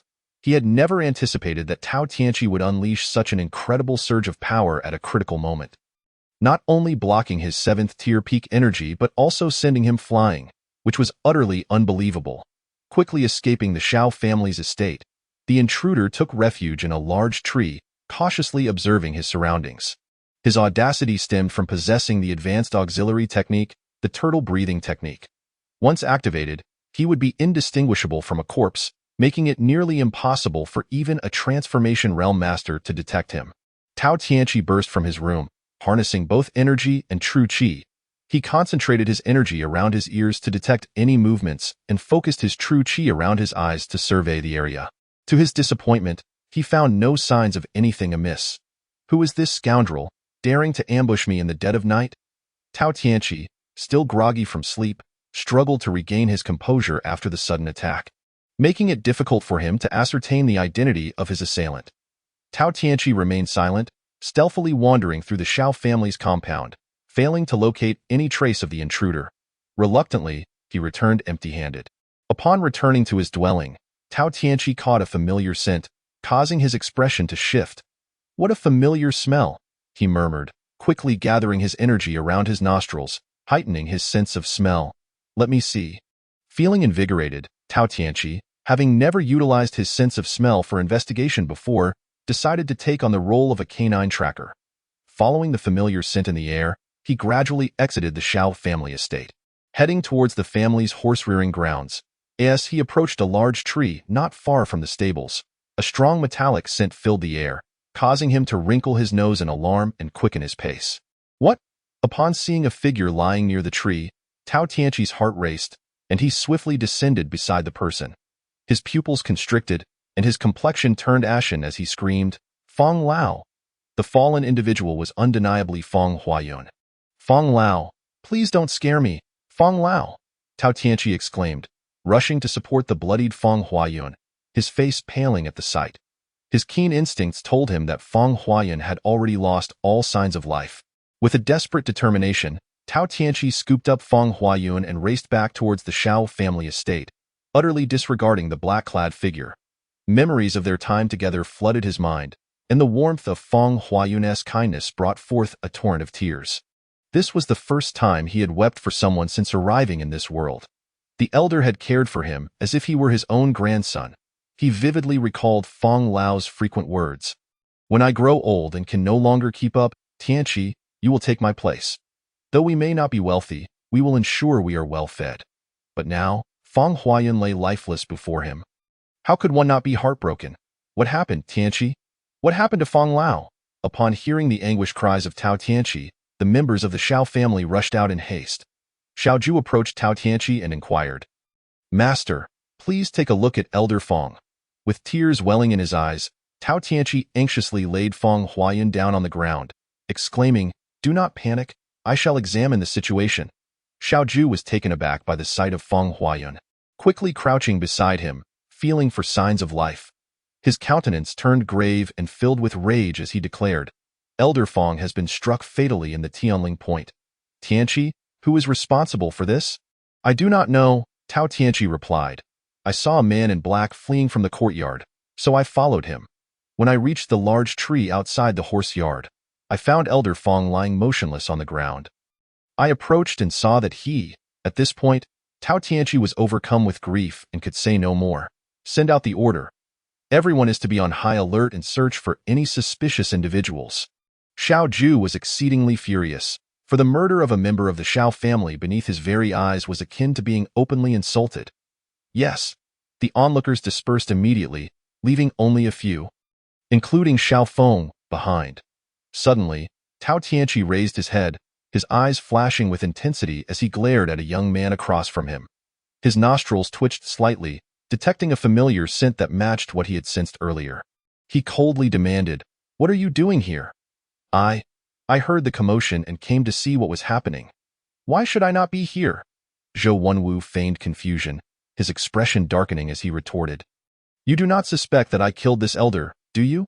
Tianqi, do not be disrespectful." Xiaoju interjected sternly. "Wenwu is a distinguished guest of the Xiao family. You cannot cast suspicion upon him. Moreover, he has no enmity with Elder Fong. So why would he wish to harm him?" "Exactly," Zhou Wenwu added.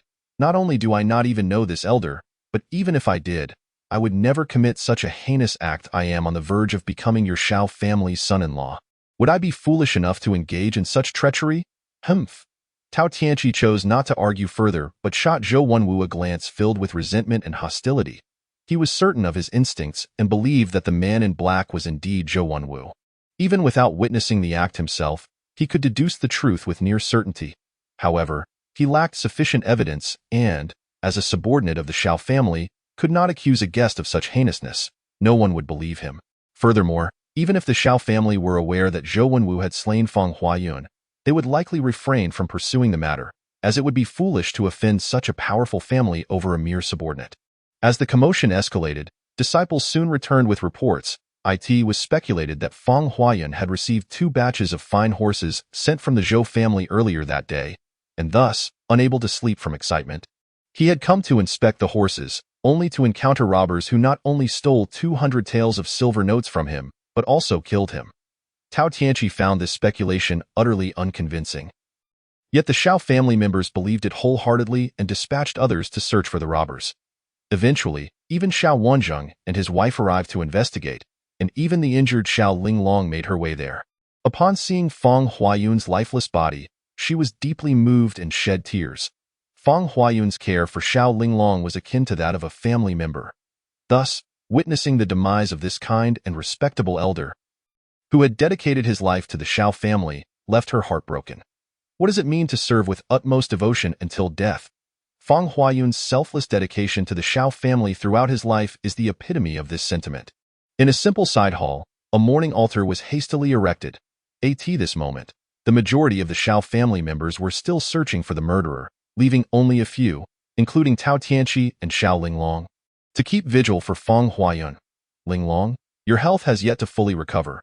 You should return and rest. Tao Tianqi sighed deeply, casting a worried glance at Xiao Linglong. It is fine. I have never been a delicate maiden. Xiao Linglong replied, shaking her head and wiping away her tears as she sobbed. Elder Fang treated me as his own granddaughter, caring for me meticulously. Now that he has passed, I must keep vigil for him and send him off on his final journey. With that, she was once again overcome with grief. Your words will surely bring comfort to Elder Fang in the afterlife.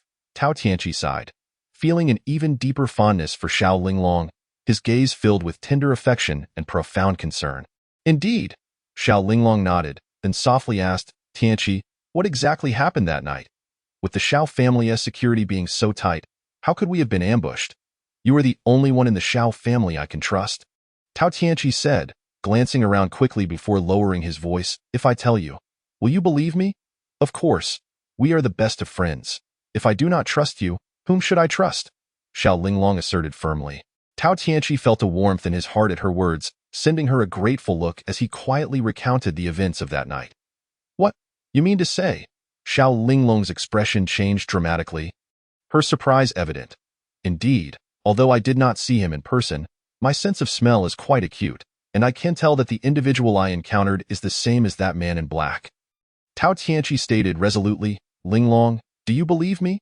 Xiao Linglong's demeanor turned somber. Despite her trust in Tao Tianqi, she found it impossible to accept such a reality. Zhou Wenwu was her fiancé. No matter how unwilling she was bound by circumstances, who would willingly marry the enemy of their kin. Thus, she had no choice but to refuse to believe Tao Tianqi. Moreover, relying solely on his sense of smell to make such a serious accusation seemed overly rash and lacking in sufficient evidence. No one would believe it. Tianqi, it is not that I do not trust you, but you are basing your judgment solely on your sense of smell, which certainly cannot be accurate. Furthermore, why would he kill Elder Fang just after arriving at our Xiao family? Xiao Linglong said, lowering her head with closed eyes. At this, Tao Tianqi felt a chill in his heart, taking a deep breath and giving a self-deprecating smile, choosing not to say another word. At that moment, Xiao Ju and others began to arrive one after another. The murderer remained elusive, but through their investigations, they discovered that 2 silver notes were missing from Fang Huayun, leading them to speculate that he had encountered thieves who killed him for the sake of wealth. However, to Tao Tianqi, this line of reasoning seemed to serve only to cover Zhou Wenwu's tracks and misdirect attention. The following morning, the Xiao family held a funeral for Fang Huayun. While not extravagant, it demonstrated their respect for him, providing Tao Tianqi with a semblance of comfort. That afternoon, after Fang Huayun was laid to rest in the Xiao family cemetery on the back mountain, the attendees gradually departed. Tianqi, life and death are fated, and wealth is determined by heaven. Take care of yourself, Xiao Ju consoled, patting Tao Tianqi on the shoulder. Return home and regain your strength. Only by enhancing your own abilities can you seek vengeance for Elder Fang in the future. Tao Tianqi silently nodded, remaining mute. Tianqi, please return home early and take care of your health, Xiao Linglong added. We shall take our leave now.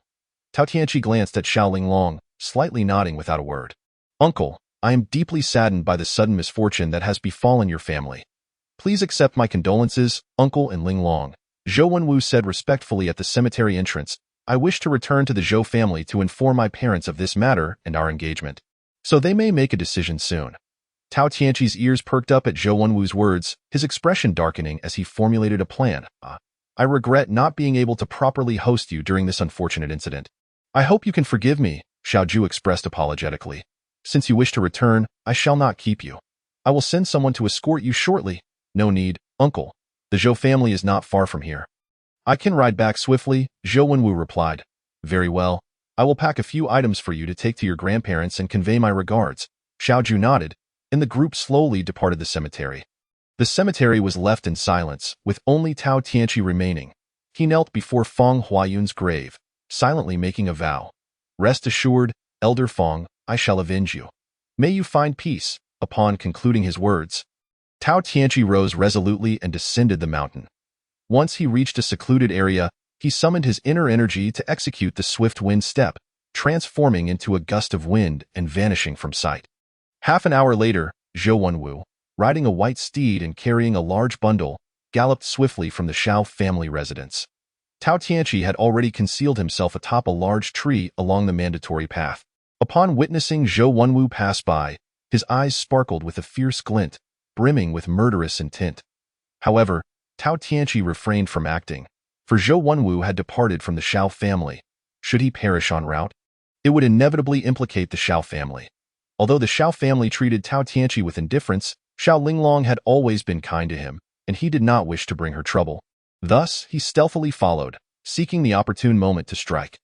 Though Zhou Wenwu rode a swift horse, Tao Tianqi's speed, enhanced by the swift wind step, surpassed that of the steed, allowing him to follow Zhou Wenwu at a measured pace.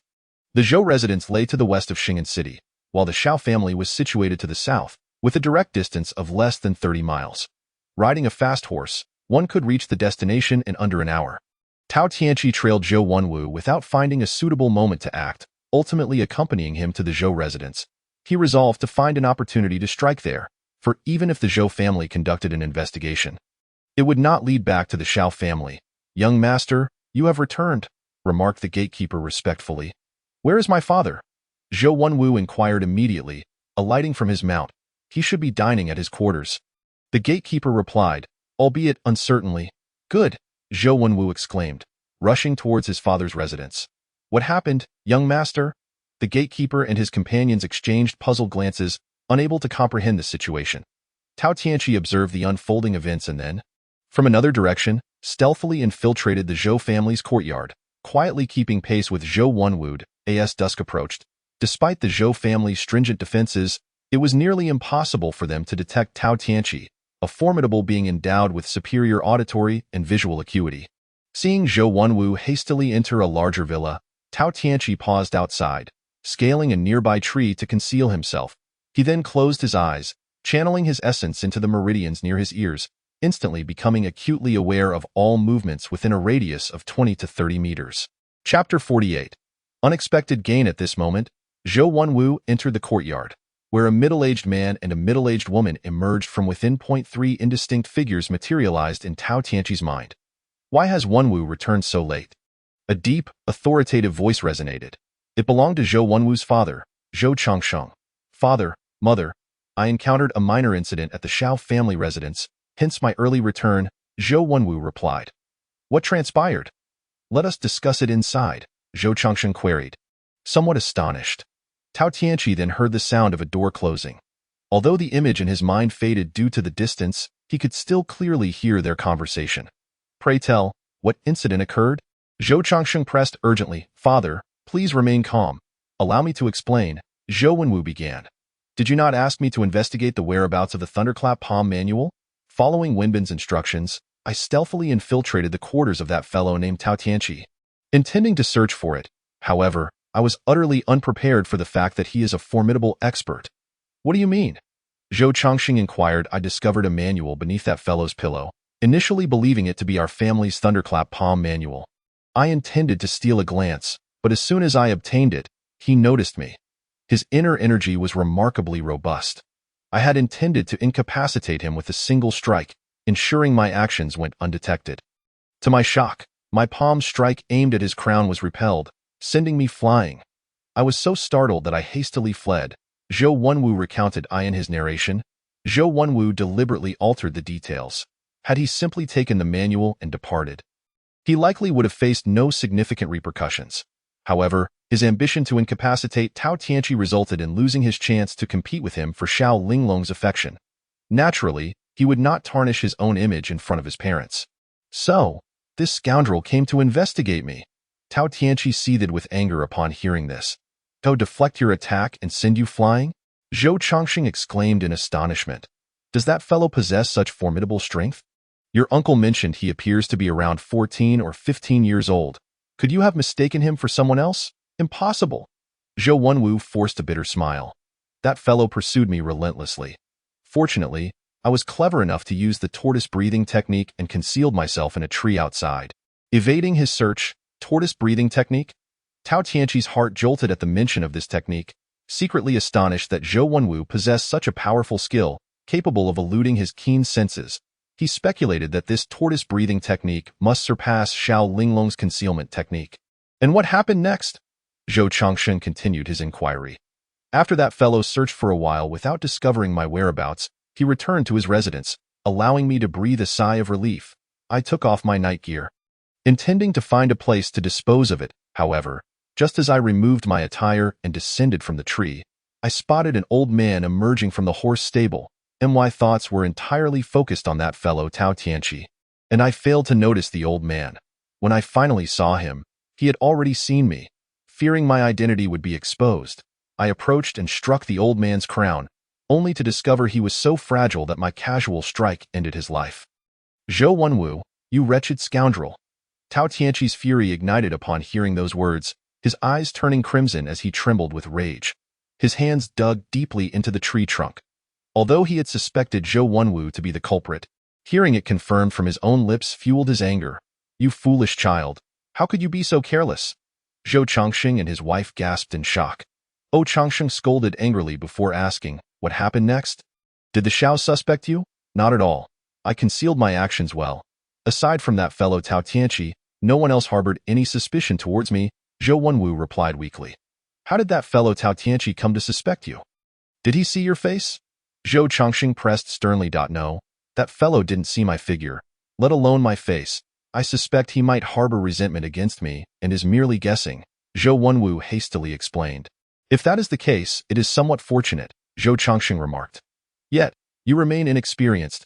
So much has transpired during a single visit to the Xiao family. Should things go awry, it could jeopardize your engagement with Xiao Linglong and ruin our Zhou family's plans. Plans? Tao Tianqi's expression tightened at this revelation, prompting him to listen intently. Fear not, father. The Xiao family is significantly weaker than our Zhou family. Their alliance with us for such a marriage would be a stroke of immense fortune for them. They would not dare refuse. Not to mention, they possess no evidence linking me to the killing.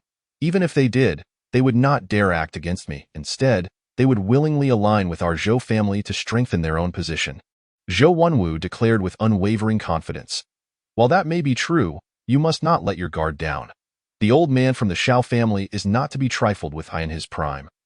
He wielded a magical staff that rendered him invincible in Xing'an City. Though he may be older now, his strength has surely not diminished significantly. If he were to unleash his fury, even your grandfather and the others might struggle to subdue him. Thus, our plan must be meticulous. We cannot afford to fail, do you understand? Zhou Chongqing cautioned sternly. Enough, my lord. Wenwu has just returned. Let him rest for now. We can discuss matters further tomorrow, Zhou's wife quickly interjected. Showing concern. Very well, go and rest. Tomorrow, I will confer with your grandparents regarding your engagement, ensuring it is finalized post-haste. Step by step, we shall elevate the Zhou family to the foremost position in Xing'an City. It is merely a matter of time. Zhou Chongqing proclaimed with fervor. Understood, father. Please rest early, mother and father, Zhou Wenwu replied as he took his leave. Zhou Wenwu uttered a few words before turning away, leaving the courtyard while murmuring to himself. Regretting that such a stunning young lady was destined to become a casualty of family warfare. No, I must seize the opportunity to claim her before others do. That would be my safeguard. He chuckled. Upon hearing this, Tao Tianqi's handsome face darkened considerably. However, this was not an opportune moment for action. With his mere cultivation of the 8th layer, it would not be an easy feat to eliminate the formidable Zhou Wenwu. If he were to cause a commotion, he would likely find himself besieged and ultimately perish. Thus, Tao Tianqi restrained himself yet again, biding his time for a more favorable opportunity. Chapter 49. The assassination of Zhou Wenwu. Tao Tianqi did not depart immediately. He was eager to eavesdrop on what the Zhou family referred to as their plan. Unfortunately for him, after Zhou Wenwu's departure, Zhou Changsheng and his wife did not continue discussing the matter. After waiting for a while and feeling bored, Tao Tianqi stealthily left to follow Zhou Wenwu instead. The Zhou family was considerably larger than the Shao family, boasting a multitude of members. While they did not have guards stationed every few steps, the security was hardly lacking. On several occasions, Tao Tianqi contemplated making his move, but the patrolling guards thwarted his chances. He trailed Zhou Wenwu to his residence, only to discover Zhou Wenbin was already waiting there. Cursing under his breath, Tao Tianqi continued to conceal himself, refusing to believe he could not find an opportunity to strike. After all, he was determined not to relent until Zhou Wenwu was eliminated. "Wenbin, why are you here?" Zhou Wenwu asked, somewhat listlessly. "I heard you returned and wanted to inquire about your situation. How did it go at the Shao family? What are your impressions of that exquisite Miss Linglong?" Zhou Wenbin inquired, grinning broadly. "Don't even mention it," Zhou Wenwu replied, feeling quite frustrated, and then recounted what he had just discussed with Zhou Changsheng and his wife, Wenwu. "It's not that I wish to criticize you. But how could you be so careless in your endeavors?" Zhou Wenbin feigned concern. "Can I be blamed for this? Who could have predicted that Tao Tianqi would be a martial arts expert?" Zhou Wenwu retorted, seething with anger. "Wait a moment. Today, Uncle C specifically investigated that fellow. Although his physique is commendable, he possesses no true energy within him. He cannot possibly have much cultivation. Are you certain you didn't misjudge?" Zhou Wenbin asked, perplexed. "My father doesn't believe me, and now you too doubt my abilities?" "Humph," Zhou Wenwu said, his displeasure evident. "I'm tired. I wish to rest now. Let us discuss this tomorrow." "Very well then. Get some rest," Zhou Wenbin replied, shaking his head helplessly as he turned to leave. Watching Zhou Wenbin depart, Zhou Wenwu spat in disdain. "Bah, what nonsense. My father questions me, and now you do too. Just because you're the illegitimate son of my second uncle. You think you can secure a foothold in the Zhou family with a bit of martial talent? Just wait until I grow stronger and become the head of the family. Then you shall see. Petty-mindedness will never lead to greatness," Tao Tianqi scoffed internally. Once Zhou Wenbin had left, Zhou Wenwu summoned a servant to bring him some food. After fiddling with it for over 10 minutes, he finally quieted down. Sensing the absence of people nearby, Tao Tianqi stealthily infiltrated Zhou Wenwu's residence, covering his face with a piece of cloth before suddenly springing forth. Without uttering a word, he unleashed his full power. Executing the thunderclap palm aimed at Zhou Wenwu's back, Zhou Wenwu sensed something amiss and swiftly turned his head, only to see a hand hurtling towards him at an alarming speed, rendering him unable to evade. With a thunderous shout, Zhou Wenwu concentrated all his life's training at that moment. After all, he was a formidable practitioner at the 7th layer of Qi gathering. When he unleashed his power, it was impressive. He managed to shift his body a mere 3 inches to the side, avoiding a critical hit. However, evading Tao Tianqi's powerful strike was utterly impossible. With a resounding crack, Zhou Wenwu let out a pained scream.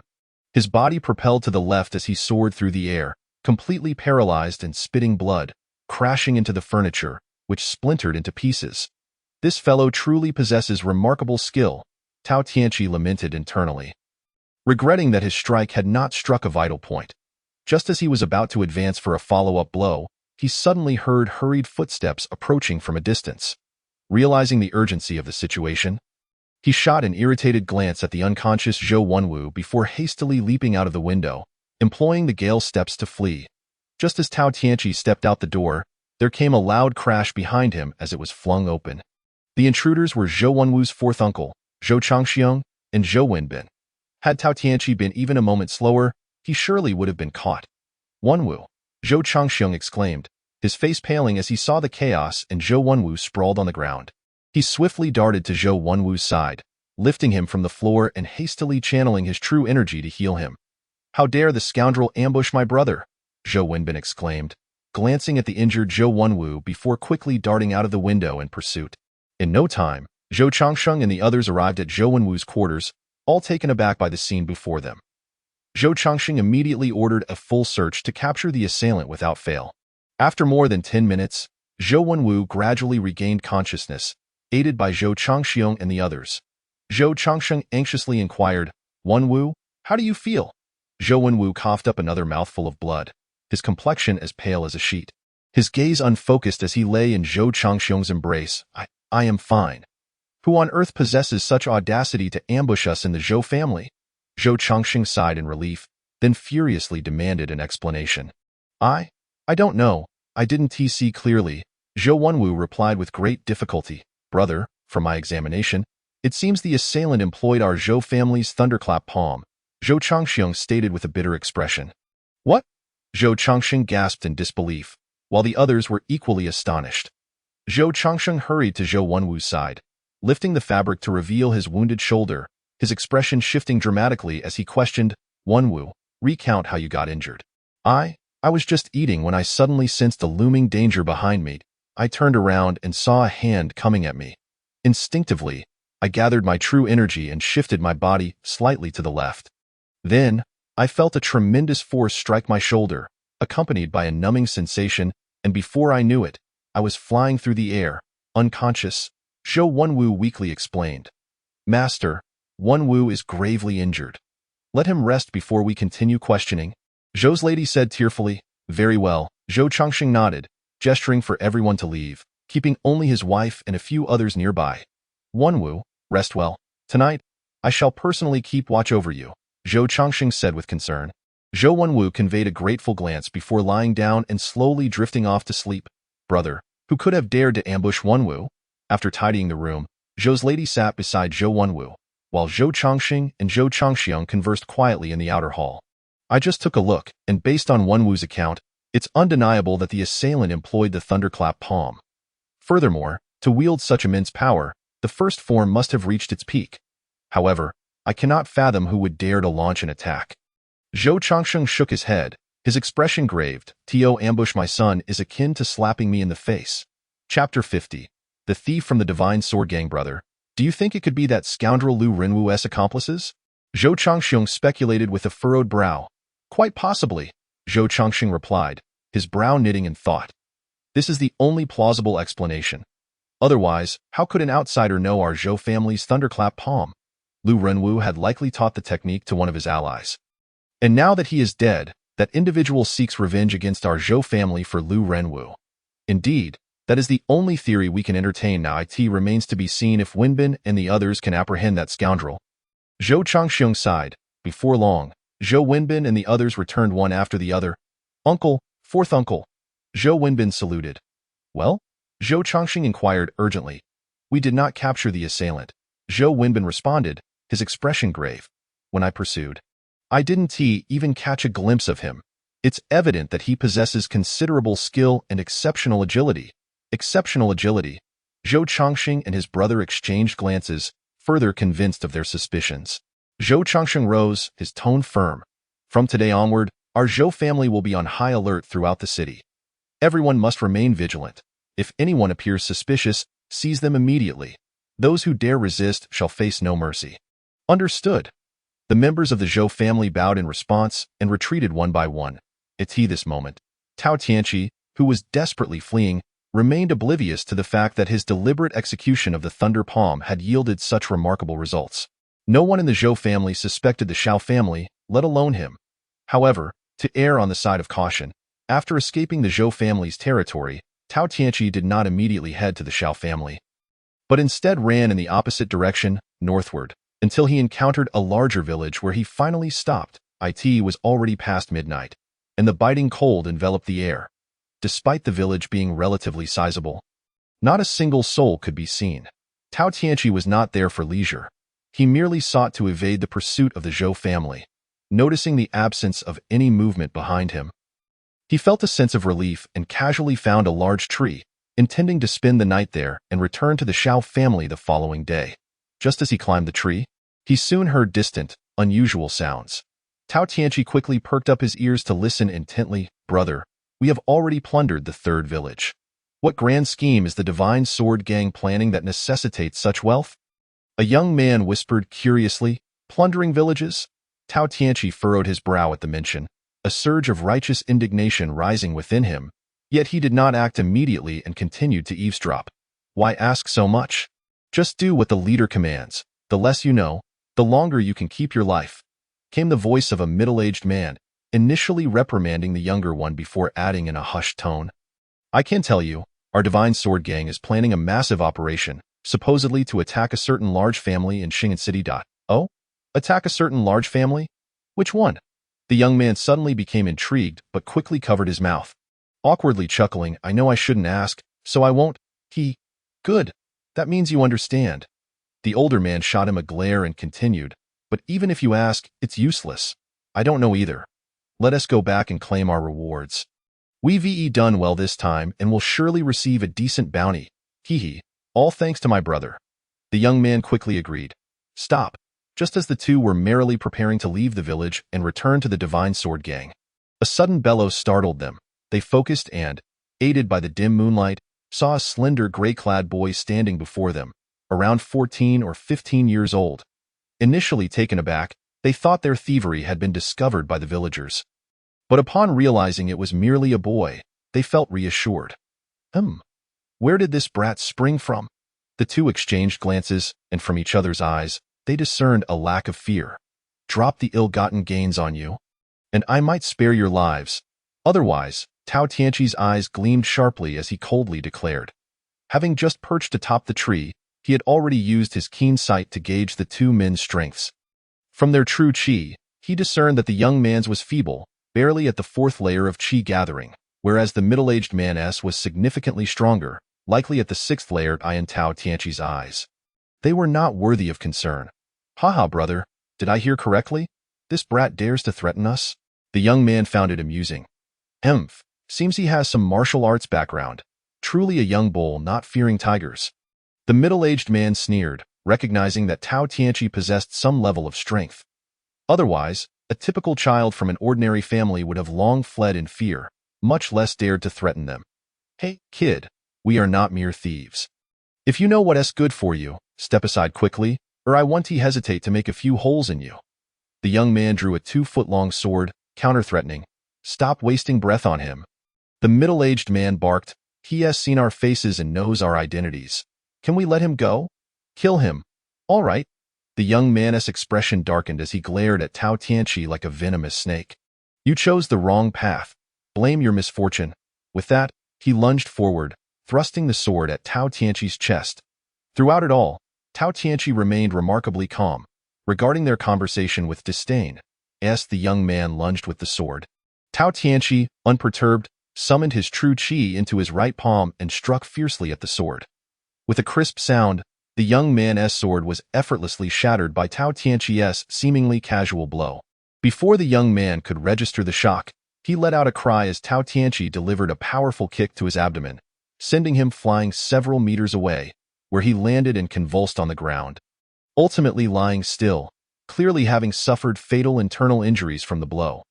What? The middle-aged man was utterly stunned, feeling as if the world had spun before his eyes. His companion had been sent flying, dead without him even comprehending how the boy had struck. It was evident that this youth possessed strength far beyond his expectations, at least on par with his own cultivation level, causing him to feel a growing sense of anxiety and fear. Why you? Who are you? The middle-aged man hastily retreated a few steps, drawing his sword in a defensive stance. Upon witnessing Tao Tianqi's prowess, he realized that such a young individual with such formidable cultivation could not possibly be a mere child from an ordinary family. Here to claim your life. Tao Tianqi coldly retorted. Then, with a leap, he closed the distance of over 10 meters in an instant, appearing right before the man. In that brief moment, Tao Tianqi devised a brilliant strategy. Extending his right arm as the thunder palm erupted forth, aimed directly at the man's chest. So fast. The man gasped, his expression shifting dramatically as his heart seemed to stop in that instant.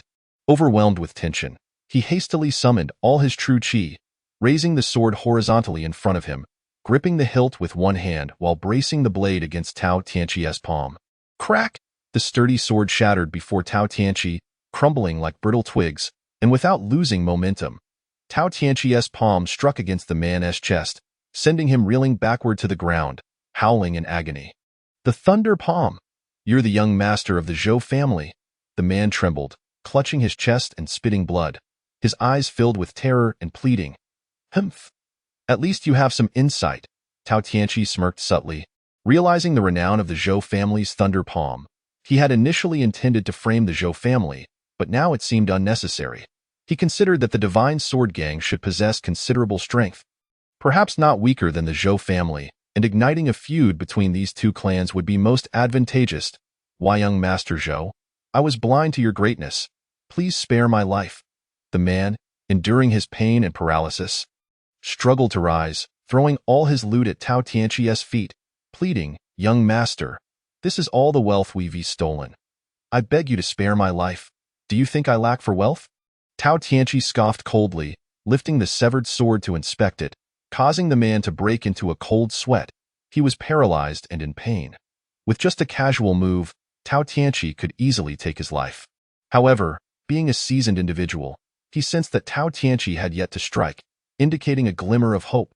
Thus, he quickly fell to his knees, pleading, Young Master, have mercy.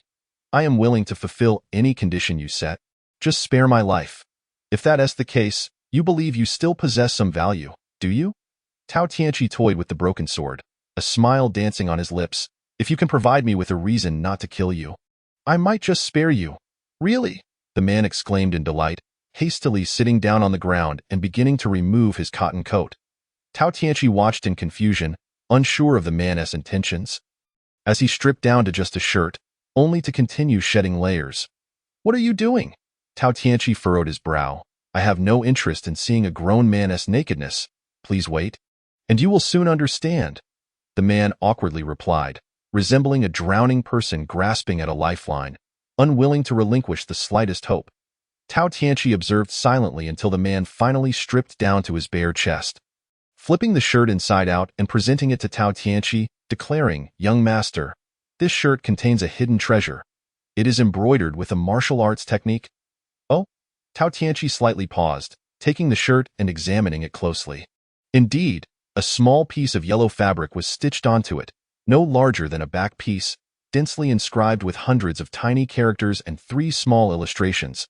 Undoubtedly a martial arts technique manual. What is this technique? Tao Tianqi inquired. What is this? This is a supplementary martial arts manual that I inadvertently pilfered from a wealthy household a few years ago during a theft. Initially, I regarded it as nothing of significance. But upon closer examination, I discovered it to be exceptionally practical. Once mastered, it allows one to alter one's height and physique, even one's facial features, for a limited time. This holds considerable utility for us bandits. Hence I have embroidered it onto my shirt for personal protection. The man replied, It is merely a supplementary martial arts manual capable of altering one's appearance. Do you truly believe that our formidable Zhou family would lack such rudimentary techniques? Tao Tianqi feigned displeasure, though internally he was elated. He was uncertain whether the Xiao family possessed similar techniques.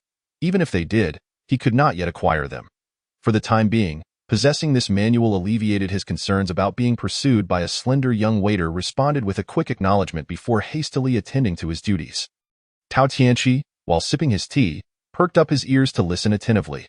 Although the dining hall was not particularly crowded at the moment, its central location in Xing'an City ensured a steady flow of passers-by, allowing for the acquisition of valuable information.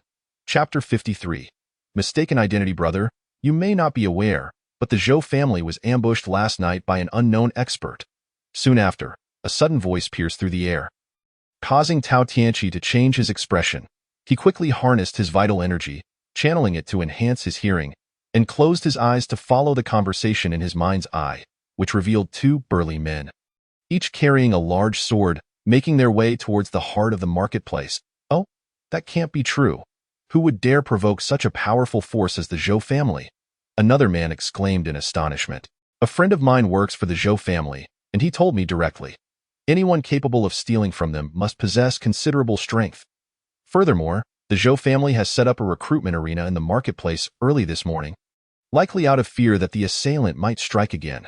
However, their vast influence makes it difficult for them to spread this news, as they fear losing face. The first man retorted, as the voices gradually faded. Tao Tianqi couldn't help but smirk. At that moment, the waiter brought forth dishes and wine, and Tao Tianqi indulged himself until satiated. Shortly thereafter, he departed the tavern, heading towards the Zhou family's recruitment arena, eager to witness the trials of this world.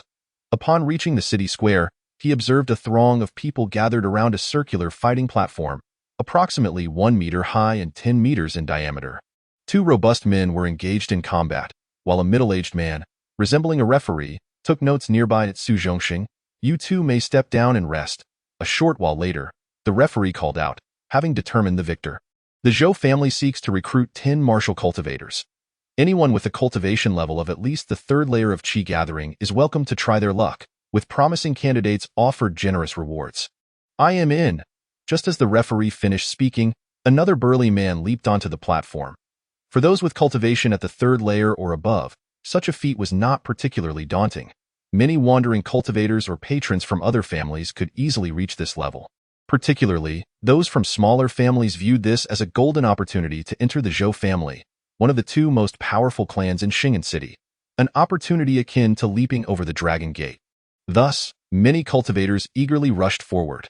Yet, the crowd only perceived the superficial aspect of the Zhou family's recruitment platform. In truth, the family harbored another motive, to seek out the assailant from the previous night, as they believed he would not rest until he had the chance to wreak further havoc. Tao Tianqi watched for a while but found it uninteresting, and as time was not on his side, he turned to leave. Just as he exited the crowd, a tall, slender man in his 30s, clad in a gray robe and wielding a long sword at his waist, suddenly exclaimed in delight, "Yonggu? Is that really you?" Tao Tianqi blinked in confusion, taken aback that someone he had casually transformed into was mistaken for an acquaintance. With no other recourse, he forced a wry smile and replied, "You must have mistaken me for someone else. I don't believe we VMET.ITS me, Shao Kai," the man exclaimed, quickly pulling Tao Tianqi into a secluded corner of the street, glancing around cautiously. He then swiftly wiped his face, revealing a human skin mask that fell away to unveil a fair and handsome face, albeit marred by a 1-inch-long scar that added a sinister touch. "Oh, you're Shao Kai. I almost didn't recognize you. Why are you wearing a mask?" Tao Tianqi sensed something was amiss and decided to play along, hoping to extract some useful information. "Hehe, Yonggu. I almost didn't recognize you either. You used to have a full beard, but now you look so much younger without it." "Truly," Shao Kai said with a smile, appearing quite respectful towards Tao Tianqi. He then donned the mask once more and continued, "Yonggu, I've recently joined the Divine Sword Gang. We're currently undertaking significant matters, which is why I'm wearing this mask to avoid being recognized." "Oh, congratulations. The Divine Sword Gang is quite impressive." Tao Tianqi was momentarily taken aback. Having just eliminated a disciple of the Divine Sword Gang the night prior, he now found himself amidst one of their members, prompting him to heighten his vigilance. "Yonggu, my achievements today are all thanks to you. If you hadn't saved my life back then, I would have long perished. You see this scar on my face? It serves as a constant reminder of my enmity, as well as my gratitude towards you," Shao Kai asserted earnestly. "There's no need to dwell on that. It was merely your own fortune." Tao Tianqi felt a surge of joy at the unexpected recognition, unaware that his savior status had been misattributed. After all, the encounter between Wang Yong and Xue Kai had been brief, with Wang Yong leaving after saving Xue Kai's life. They had barely spent a night together, making it difficult for Xue Kai to clearly remember him after the passage of 2 to 3 years. "When did you join the Divine Sword Gang? Perhaps we could find a place to discuss this further?" Tao Tianqi inquired, seeking to dig deeper. "Yonggu, I'm afraid I can't stay. I've been sent here to participate in the Zhou family's recruitment competition. Last night, one of our brothers from the Divine Sword Gang was killed by a young master of the Zhou family, and another barely escaped to inform our leader. Our leader was furious and dispatched me to infiltrate the Zhou family. Planning to coordinate an inside job," Shao Kai whispered conspiratorially, his expression darkening as he continued, "Why don't you wait here for a moment? Once I finish my match, I'll join you for a drink." "No need, you go ahead. I have some pressing matters to attend to, so I'll take my leave now. We can catch up another time." Tao Tianqi, having gleaned the information he sought from their brief exchange, feared that lingering would expose him, and thus he seized upon an excuse to depart. "Brother, that one do. You're always elusive. I haven't had the chance to properly thank you for saving my life last time." "I must express my gratitude," Xue Kai insisted earnestly. "Let us go. I want to participate in this recruitment competition." Chapter 54. A reunion with Ling Long that's not acceptable. You'd be jeopardizing your future. "You should compete," Tao Tianqi, feeling a twinge of bitterness, commanded with urgency. "All right, Yonggu, please wait a moment," Xue Kai replied, his face lighting up with joy at the response. "Just so you know, I'm currently pursuing a flower thief, who I lost track of just now. If he happens to show up during your match, I want to be able to wait for you. But whether you join the Divine Sword Gang or the Zhou family, remember, I'll surely come looking for you," Tao Tianqi cleverly hinted. "Understood. I'll follow your lead, Yonggu," Shuekai affirmed with a firm grip on Tao Tianqi's hands. Nodding vigorously, "Good luck," Tao Tianqi encouraged, focusing his vital energy into his hands to enhance his senses, quickly discovering that Shuekai's cultivation level was at the 5th layer of Qi gathering, indicating he was not weak and likely had a solid chance of entering the Zhou family. Typically, martial cultivators would assess the strength of their opponents in 2 ways, either by allowing their opponent to attack with full force to gauge their power, or by channeling their own energy into their opponent's body to sense their vital energy levels. However, Tao Tianqi, possessing extraordinary tactile abilities, could ascertain the strength simply through contact, akin to his visual prowess, underscoring the remarkable capabilities of his spiritual abilities. As he watched Shuekai ascend the fighting platform, Tao Tianqi silently exhaled in relief. He then quietly slipped away from the marketplace, racing towards the Shao family estate. Though he had not avenged Feng Huayun, this descent from the mountain had proven fruitful. Not only had he acquired a supplementary cultivation technique, but he had also uncovered certain schemes involving the Zhou family and the Divine Sword Gang. Although the specifics of these plots remained unclear, he had already begun formulating countermeasures in his mind. Upon returning to the Shao family courtyard, it was nearly noon. The guards, upon seeing Tao Tianqi, were expressions of sympathy. Lu Yun stepped forward, saying, "Tianqi, death is an irreversible part of life. Please accept my condolences." Everyone assumed that Tao Tianqi had spent the night mourning at Feng Huayun's grave, admiring his earnestness and feeling a mix of admiration and pity. "Thank you," Tao Tianqi nodded, about to enter the courtyard when Lu Yun added, "Tianqi, the family head has instructed you to visit him upon your return. He has something to discuss with you." "All right, I understand." Tao Tianqi nodded slightly and made his way directly to the Shao family's secluded residence. "Master of the house, Tianqi has come to pay his respects." Announcing himself, Tao Tianqi entered the Shao residence, where he found 2 servants busily preparing lunch. Mr. and Mrs. Shao were seated in the parlor, awaiting the meal's completion. "Tianqi, you have returned," Mrs. Shao exclaimed, hurrying to greet him. She affectionately took hold of his arm and led him into the hall, expressing her concern. "You must have endured much hardship, dear child. Have you eaten yet?" "Thank you for your concern, madam. I have not yet dined," Tao Tianqi replied, nodding appreciatively, feeling warmth from her maternal affection. "Let us dine here," Mr. Shao suggested, his gaze filled with sympathy. "No need for that. I shall eat in the dining hall." "May I ask what matters the master wishes to discuss?" Tao Tianqi responded directly to "Oh, it is nothing urgent. I merely wanted to remind you not to succumb to despair over old Feng's departure. Life inevitably encompasses birth, aging, illness, and death. It is a natural cycle.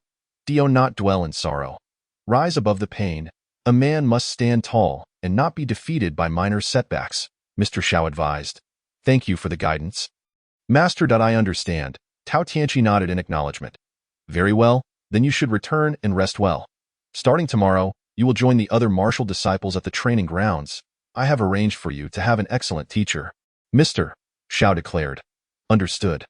Thank you, master, and thank you, madam. I shall take my leave," Tao Tianqi said, bowing slightly as he departed. "What a pitiful child," Mrs. Shao commented sympathetically as she watched him leave. "He is of an age similar to our Linglong. Yet his fate has been far more tumultuous. Life and death are dictated by fate, and wealth is determined by the heavens. Each person has their own destiny. Now, let us eat," Mr. Shao replied. After traversing the mountain paths for a considerable time, Tao Tianqi felt a gnawing hunger. He entered the dining hall and hastily gathered some food to satiate his appetite. After a brief rest in his room, he ventured into the fields, now solely responsible for the agricultural tasks following Feng Huayun's departure. With still some time before sunset, Tao Tianqi took a moment to rest before heading back to the Shao family estate. Unable to shake off his concern for Shao Linglong, he intended to check on her. His journey was without hindrance, and he soon arrived at Shao Linglong's residence, where she was engaging in physical exercises. "Linglong, how is your health?" Tao Tianqi inquired as he approached. "Tianqi, you have returned. I am feeling much better now. Please, come in and sit," Shao Linglong replied joyfully, not hesitating to take his arm as they walked side by side into the hall. "Are you well?" Xiao Linglong asked cautiously. "I am fine." Tao Tianqi shrugged. Then inquired, "What are your grandparents and parents saying about your engagement to Zhou Wenwu?" At this, Xiao Linglong's expression dimmed, and after a moment's hesitation, she replied, "My grandparents and my parents all hope that I will marry Zhou Wenwu." "I suspected as much," Tao Tianqi nodded, asking pointedly, "But what do you think? Did you not say that your happiness is something you must seize for yourself?" "Indeed, I did say that. Therefore, I plan to test Zhou Wenwu first." Xiao Linglong explained that, "To be honest, the Zhou family is even more powerful than ours. If I were to marry into the Zhou family, it would benefit our Xiao family as well. If Zhou Wenwu proves to be a worthy man, then marrying him would not be a burden. Is that so?" Tao Tianqi felt a sudden heaviness in his heart, an indescribable sorrow washing over him. He continued, "But I can assure you that Zhou Wenwu is not a good man. Although I lack irrefutable evidence linking him to Old Feng's demise, I would stake my life on the fact that his intentions towards you are far from noble. Anyone can see that the Zhou family seeks to ally with us merely to strengthen their position and overshadow the Wu family, establishing themselves firmly in Xing'an City. Yet, do we not share similar ambitions?" Xiao Linglong replied, displaying a pragmatic outlook. "Since you have put it that way, I have nothing further to say." Tao Tianqi sighed inwardly. Realizing that his words would bear no weight at this moment, he recognized that Xiao Linglong was a girl who prioritized the greater good and would undoubtedly sacrifice her own happiness for the family's benefit. All he could do was protect this innocent girl from the shadows, ensuring she remained unharmed. "Well, you need not worry. Even if I were to marry, it would likely be 2 years from now. Once I come of age, during these 2 years, I will continue to impart martial teachings to you," Xiao Linglong said with a radiant smile. "That is not what concerns me," Tao Tianqi replied with a pained smile. Then asked, "By the way, Linglong, have you heard of the Divine Sword Gang?" "The Divine Sword Gang? I have heard of them. Why do you ask?" Xiao Linglong inquired in return. "I just overheard the housekeeper saying that the Divine Sword Gang has been particularly rampant lately, having plundered several villages near Xing'an City. Does the government not intervene?" Tao Tianqi remarked. "The local government is weaker than the 2 prominent families, and even our Xiao family cannot contend with them. So who would dare confront the Divine Sword Gang?" Xiao Linglong chuckled. Originally, the Divine Sword Gang was a band of horse thieves, operating in the unregulated border areas of Xing'an City, Tongguan City, and Luoha City, thriving on robbery. Over time, their numbers swelled, and it is said that their leader acquired a powerful martial arts technique by chance, greatly enhancing their strength.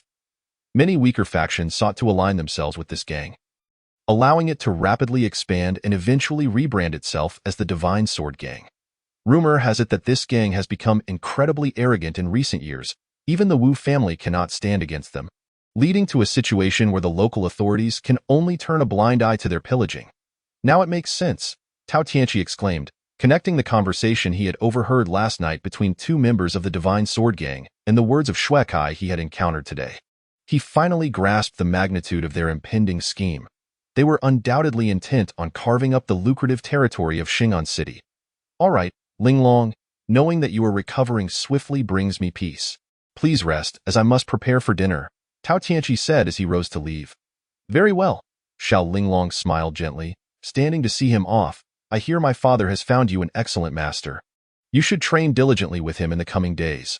Once I recover, I shall provide you with additional guidance. But do not slack off. I will be keeping an eye on you."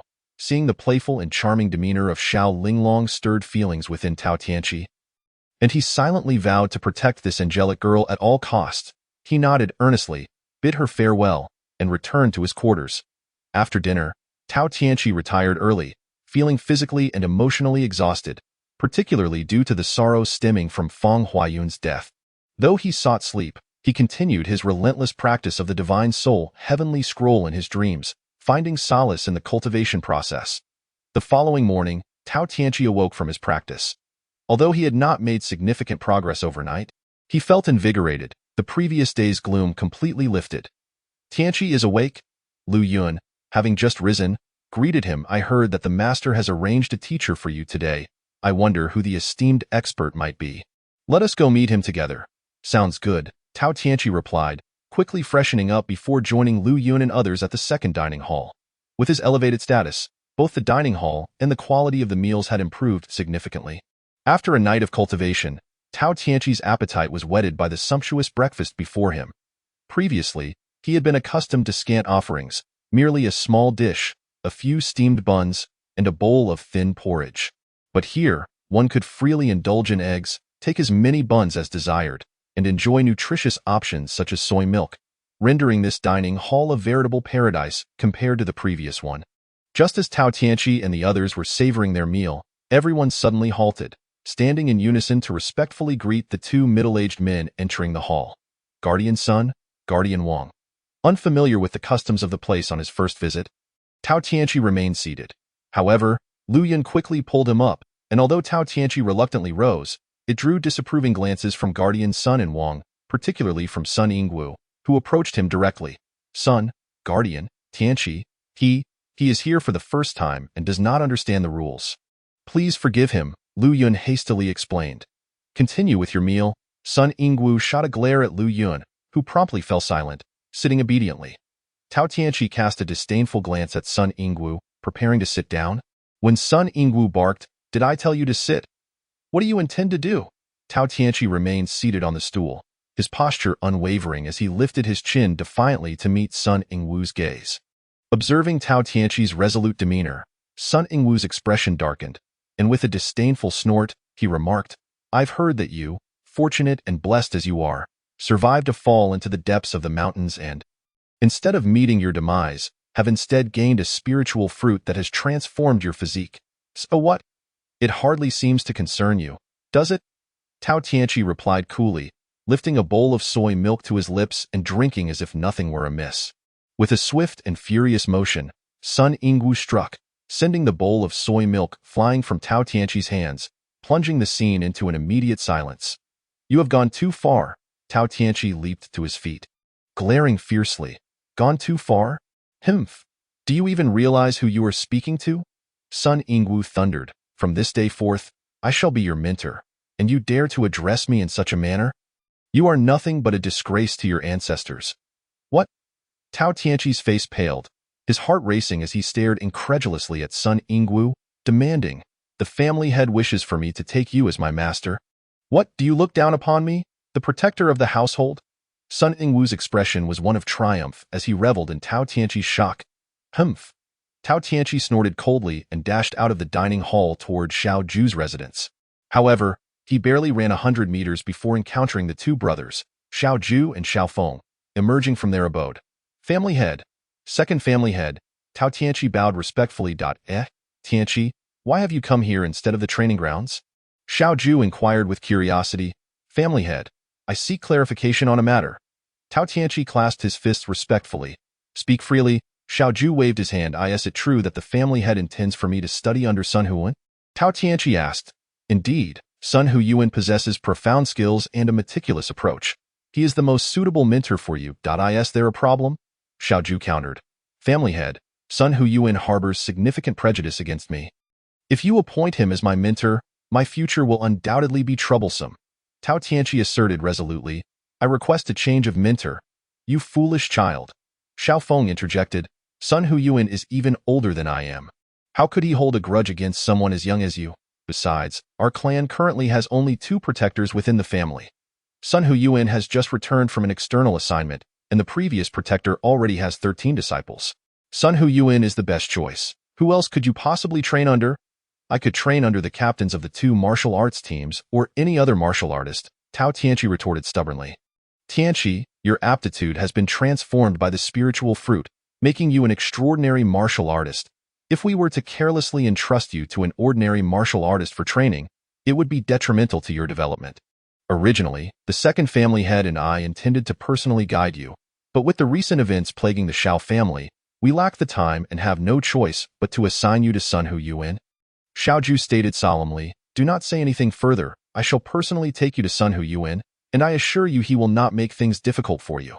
As Tao Tianqi contemplated voicing further objections, he was met with a fierce glare from Xiao Ju, who waved his hand sternly, commanding, "Let us go." With a resigned sigh, Tao Tianqi turned and followed the 2 family heads toward the training grounds.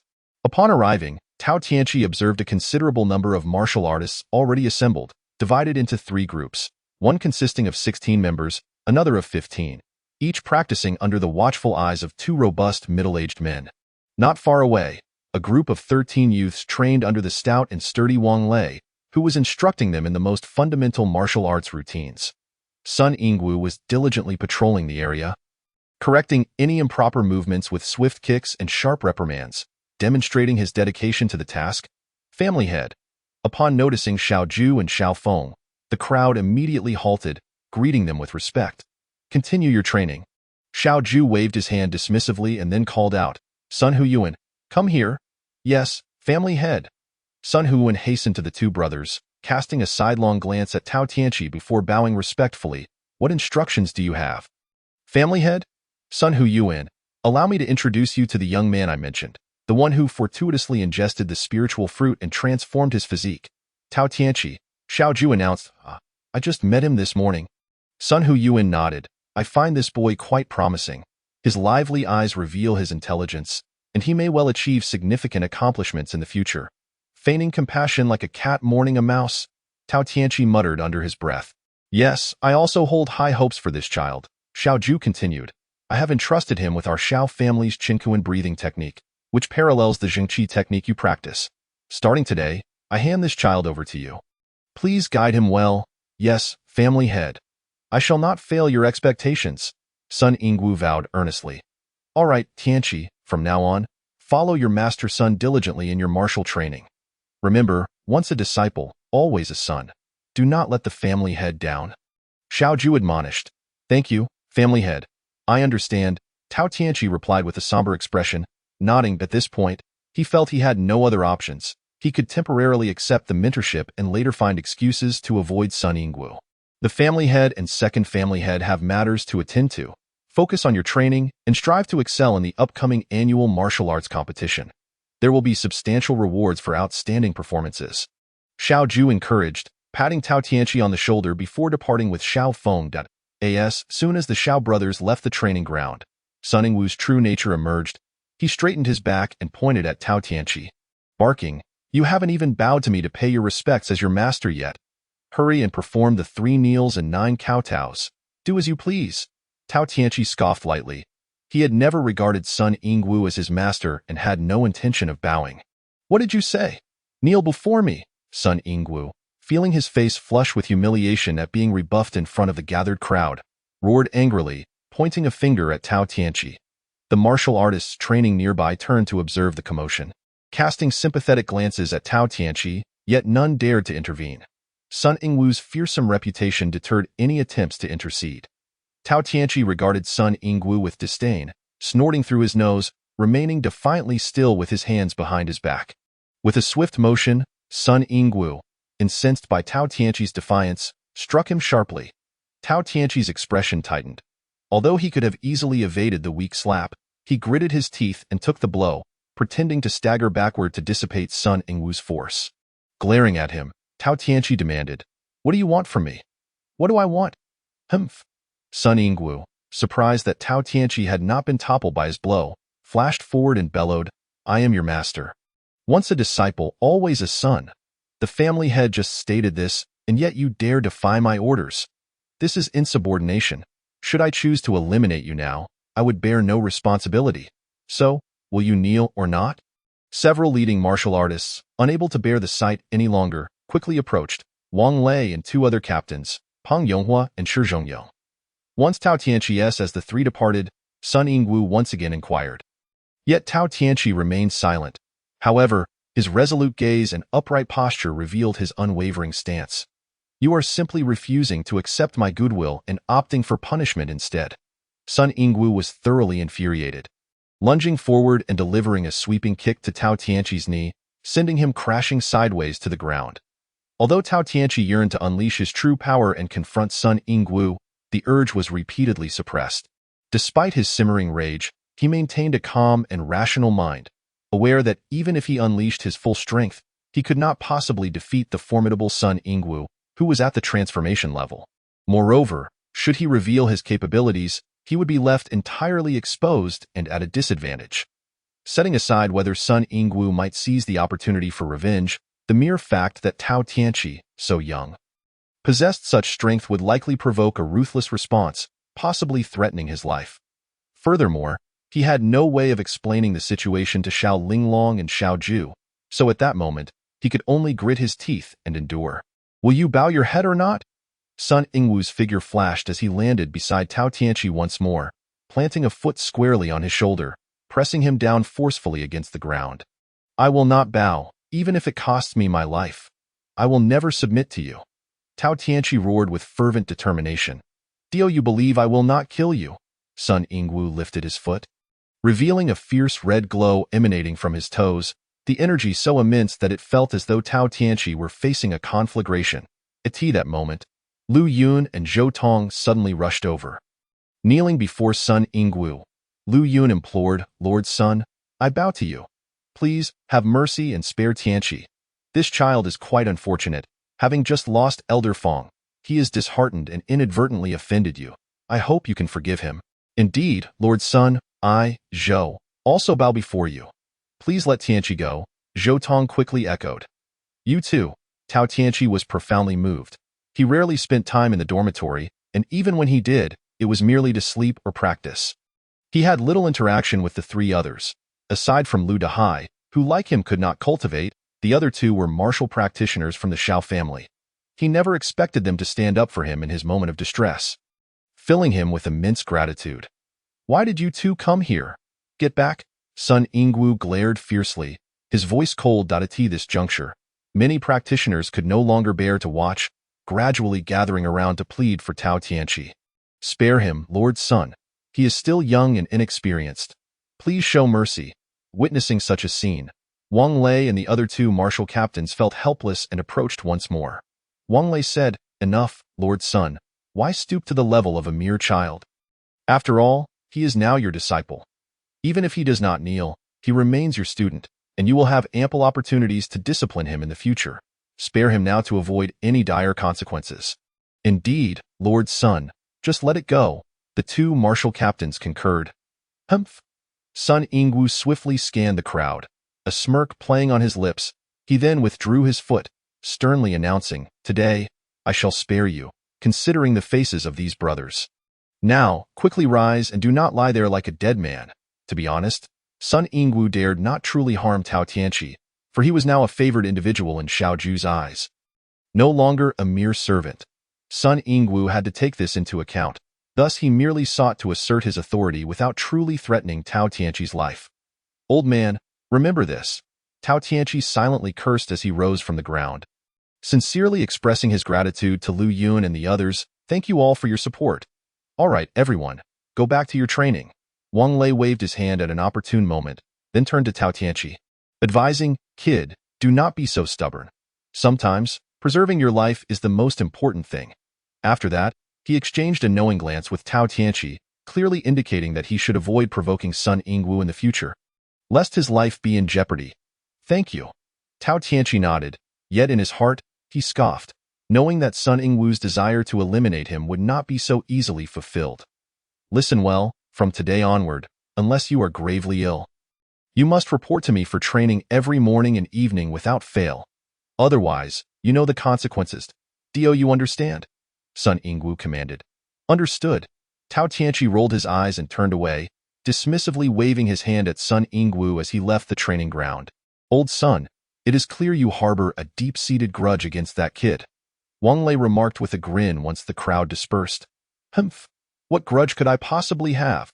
That kid is simply untamed. If I do not discipline him strictly, I will not produce a good disciple. When the family head inquires, I cannot bear the responsibility," Sun Yingwu declared with a facade of righteousness before departing. "You old fox, who doesn't see through your little schemes." Wang Lei scoffed to himself before vanishing from the training ground. After leaving the training ground, Tao Tianqi parted ways with Lu Yun and Zhou Tong, heading directly to the fields in the mountains. Once he was alone, he immediately regained his vitality, as though the intense exercise he had just performed had never occurred. With his current strength, not only could he easily carry a weight of 400 pounds for a long run, but even 1,000 pounds would pose little challenge. Brother Lu, what are you doing here?" Upon arriving in the fields, Tao Tianqi was taken aback to find Lu Dahai bent over, diligently weeding the crops. "Tianqi, my dear brother," Lu Dahai said with a hearty smile, "from today onwards, I shall be your assistant. I look forward to your guidance. Given that Lu Dahai, who was unable to cultivate martial arts, was being especially courteous to Tao Tianqi, who had recently become a promising martial practitioner after consuming a spiritual fruit, the latter responded with a grin, "Your assistance, Brother Lu, will greatly ease my burdens. Your first day of training must be exhausting. Please take a rest while I handle the weeds." "It is not a demanding task," Lu Dahai replied with understanding. Tao Tianqi, seizing the opportunity, settled on a clean patch of ground. He needed to maximize his training time to elevate his strength swiftly, so he could eventually contend with Sun Yingwu. During their recent sparring session, Tao Tianqi had felt the overwhelming might of Sun Yingwu's surging true energy, akin to tumultuous waves, starkly contrasting with his own feeble flow. The fiery red glow that emanated from Sun Yingwu's last kick had left him astounded. Even without direct contact, he sensed its formidable power, realizing that a single strike could spell his doom. This realization instilled in him a deep-seated fear and a profound awareness of the vast chasm separating him from Sun Yingwu. Go bridge this gap. He resolved to exert himself diligently. Fate, it seems, is fair. The more effort one invests, the greater the rewards one reaps. Now officially a member of the Shao family's martial practitioners, Tao Tianqi enjoyed a degree of flexibility in his schedule, allowing him to allocate time for personal training beyond the mandated 4 hours each day. Especially with Lu Dahai assisting him in managing the fields. In addition to his 4 hours of training under Sun Yingwu's tutelage, Tao Tianqi dedicated the remainder of his time to mastering the Divine Soul Scroll and the Sacred Qi Return technique, occasionally visiting Shaolin Long for brief conversations. However, training alongside Sun Yingwu felt akin to enduring torment. He was subjected to rigorous demands, yet with vengeance as his driving force, Tao Tianqi remained steadfast in his resolve. He would endure as long as necessary until he was capable of confronting Sun Yingwu. As time passed, his perseverance bore fruit. What might have taken him a month to advance through a level of cultivation was achieved in merely half a month under immense external pressure. The Divine Soul Scroll reached the 9th layer of illumination, while the Sacred Qi Return technique naturally ascended to the 8th layer of gathering energy. Nevertheless, Tao Tianqi still perceived an overwhelming disparity between himself and Sun Yingwu, compelling him to continue his silent struggle. One evening, as usual, Tao Tianqi joined the others at the training ground. While it was a session of cultivation for everyone else, for him, it was a grueling ordeal. Monotonous and merciless. "Today, you shall run 10 laps around the training ground with a burden of 600 pounds, Sun Yingwu commanded as he approached. After weeks of training, he had increased the weight from 400 to 500 pounds, yet still found Tao Tianqi unbroken. So he escalated the challenge. He was determined to withhold any genuine martial teachings from Tao Tianqi, relishing the opportunity to torment him. In Sun Yingwu's perspective, it would take years for Tao Tianqi to achieve anything significant. Thus he believed he had ample time to impose his will. Initially, he opted for a gradual approach, planning to implement more severe methods later. However, after enduring over half a month of relentless training, Tao Tianqi had grown more resilient. As long as Sun Yingwu did not overstep, he complied with every command, striving to avoid any provocation. Yet, he was not foolish. Regardless of the task assigned, he feigned extreme difficulty, collapsing in exhaustion upon completion, thus satisfying Sun Yingwu's twisted vanity. Most importantly, each completed task coincided with the conclusion of their training, preventing Sun Yingwu from extending his torment.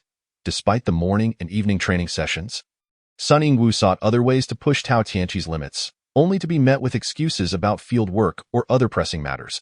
Though frustrated, he recognized the regulations of the Shao family required martial practitioners to fulfill their duties. He dared not complicate matters further, aware that any complaint could lead to reprimand from Shao Ju. Following Sun Yingwu's orders, Tao Tianqi shouldered the 600-pound stone lock, grimacing as he trudged forward. Each step an arduous endeavor. "Hurry up, is that crawling? You should be running," Sun Yingwu urged, delighted by Tao Tianqi's struggles. Yet, Tao Tianqi had long since acclimated to this treatment. Though Sun Yingwu's incessant verbal assaults during training sessions were relentless, Tao Tianqi chose to ignore him, likening it to a mad beast howling nearby. As time passed, Sun Yingwu grew bored of the routine, occasionally shouting to keep up appearances, knowing that for a youth with no martial foundation, carrying such a heavy burden was no small feat. He wished to avoid pushing Tao Tianqi to the brink of collapse, lest he lose his source of amusement. Observing Tao Tianqi's pitiful state, Fellow martial practitioners felt a pang of sympathy. When comparing their circumstances to his, it was as if one dwelled in hell while the others thrived in paradise. This unintentional contrast fueled their motivation to train harder. And had Tao Tianqi known that his plight inspired others, he would have found it both amusing and disheartening. After 2 grueling laps, a striking figure appeared on the training ground, prompting everyone to halt their activities and greet her with admiration and respect. This was Xiao Linglong, who had been recovering from her injuries. After exchanging pleasantries, she approached Tao Tianqi, who was still burdened by the stone lock. Struggling to maintain a smile, he refrained from speaking, as any further words would betray the effort he was exerting. "Tianqi, what are you doing?" Xiao Linglong exclaimed, astonished by the sight of him laboring under such a heavy load. "Have you truly made such remarkable progress that you can bear 600 pounds? What layer of cultivation have you reached?" Coughing awkwardly, Sun Yingwu rushed over, forcing a smile as he nodded at Xiao Linglong before sternly admonishing, "Tao Tianqi, stop. The young lady is speaking to you." How rude. At the command, Tao Tianqi dropped the stone lock to the ground and feigned exhaustion, collapsing to the earth while gasping for breath, drenched in sweat. "Your family didn't tell me to stop. How could I dare?"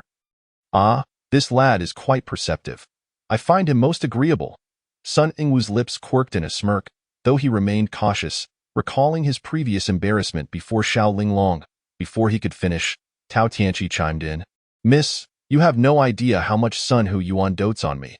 Every day, for 4 hours, he insists I carry this 600-pound weight for at least 2 hours. Truly, what a wonderful teacher." "Every day, you are made to run with a stone lock?" Xiao Linglong's expression shifted, her gaze now fixed on Sun Yingwu, eyes brimming with inquiry. "Do you not speak nonsense?" Sun Yingwu shot Tao Tianqi a glare. Though he felt no real apprehension, he had clearly anticipated this scenario, having devised a strategy to counter any repercussions should Tao Tianqi choose to report him. With a charming smile directed at Xiao Linglong, Sun Yingwu explained, "You may not be aware, but after consuming the spiritual fruit, Tianqi has been blessed with innate strength. I suspect he has yet to fully absorb the fruit's essence, so I devised this method to help him expend energy and absorb the residual spiritual energy. Remarkably, in less than half a month, he has progressed from carrying 400 pounds to 600. Such tremendous advancement." Upon hearing these words, Tao Tianqi was taken aback, as if awakened from a dream. Sun Yingwu's recent remarks had jolted him into clarity. Indeed, since he had absorbed the spiritual fruit, his cultivation had progressed remarkably quickly at first. However, he recalled Xiao Zhu's assertion that the power of the spiritual fruit was far more profound than it appeared. Even an ordinary person consuming the golden elixir crafted from this fruit could, in a brief span, break through to the transformation realm. Although he had not consumed the golden elixir made from this spiritual fruit, he had been diligently practicing formidable techniques, yet after nearly 6 months, he had still not advanced to the transformation realm. This led Tao Tianqi to believe that a portion of the spiritual energy from the fruit was still concealed within his body. He resolved to experiment with the method Sun Yingwu had just proposed. Is that so? Clearly, Xiao Linglong harbored doubts about Sun Yingwu's words, as she was aware of their past grievances. It was likely that Sun Yingwu was seizing the opportunity to take revenge on Tao Tianqi. "That is undoubtedly true. Would I deceive you, miss?" Sun Yingwu replied earnestly. "If you do not believe me, you may inquire with Tianqi, right?" "Tianqi?" "Yes," Tao Tianqi responded, somewhat reluctantly endorsing Sun Yingwu's statement. "Under his guidance, I have indeed made rapid progress during this period." This pleased Sun Yingwu immensely, as he felt Tao Tianqi had finally begun to understand. Little did he know that Tao Tianqi was merely employing a strategy of retreating to advance. Then, in that case, "Tianqi, you should focus on your cultivation. My injuries will heal in 3 to 5 days, and at that time, I shall personally instruct you. For now, I must trouble Sun Yingwu to look after you," Xiao Linglong declared. Now that Tao Tianqi was able to cultivate martial arts, she could openly impart her knowledge to him. However, this made Sun Yingwu anxious. His torment of Tao Tianqi had only just begun, and he would not rest until he had thoroughly broken him. Thus, he hastily interjected, "How could that be?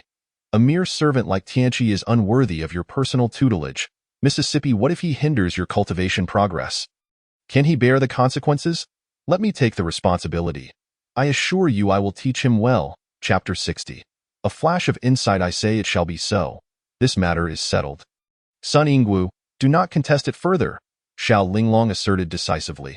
She could not allow Sun Yingwu to instruct Tao Tianqi, for that would be disastrous.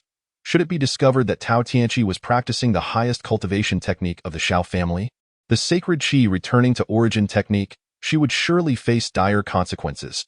Since you insist so firmly, I shall reluctantly comply, Sun Yingwu thought bitterly, cursing Tao Tianqi in his heart. Although he agreed with great reluctance, he was already plotting how to incapacitate Tao Tianqi before Xiao Linglong could take over. Well then, Tianqi, in the coming days, you should diligently follow Sun Yingwu's training. His methods are quite effective, Xiao Linglong said playfully, winking at Tao Tianqi before turning to leave. What a fortunate fate! It seems Tianqi is about to escape his suffering. Indeed, I never imagined Tianqi would receive such favor from the miss, the other martial cultivators whispered amongst themselves. Filled with envy and resentment. Little brat, do not think that because you have caught the miss's eye, I am powerless against you. Upon seeing Xiao Linglong depart, Sun Yingwu muttered a curse, then bellowed, You, boy, change the locks for me and carry that 700 gene stone lock until the event concludes. Dare to slack off, and I shall break your legs. Tao Tianqi secretly chuckled to himself as he swiftly approached the 700-pound stone lock, casting a furtive glance at the 1,000-pound stone lock nearby. He had resolved, from this day forth, to utilize these stone locks for physical training. The 700-pound stone lock posed little challenge for Tao Tianqi. However, he still needed to maintain his ruse for a few more days.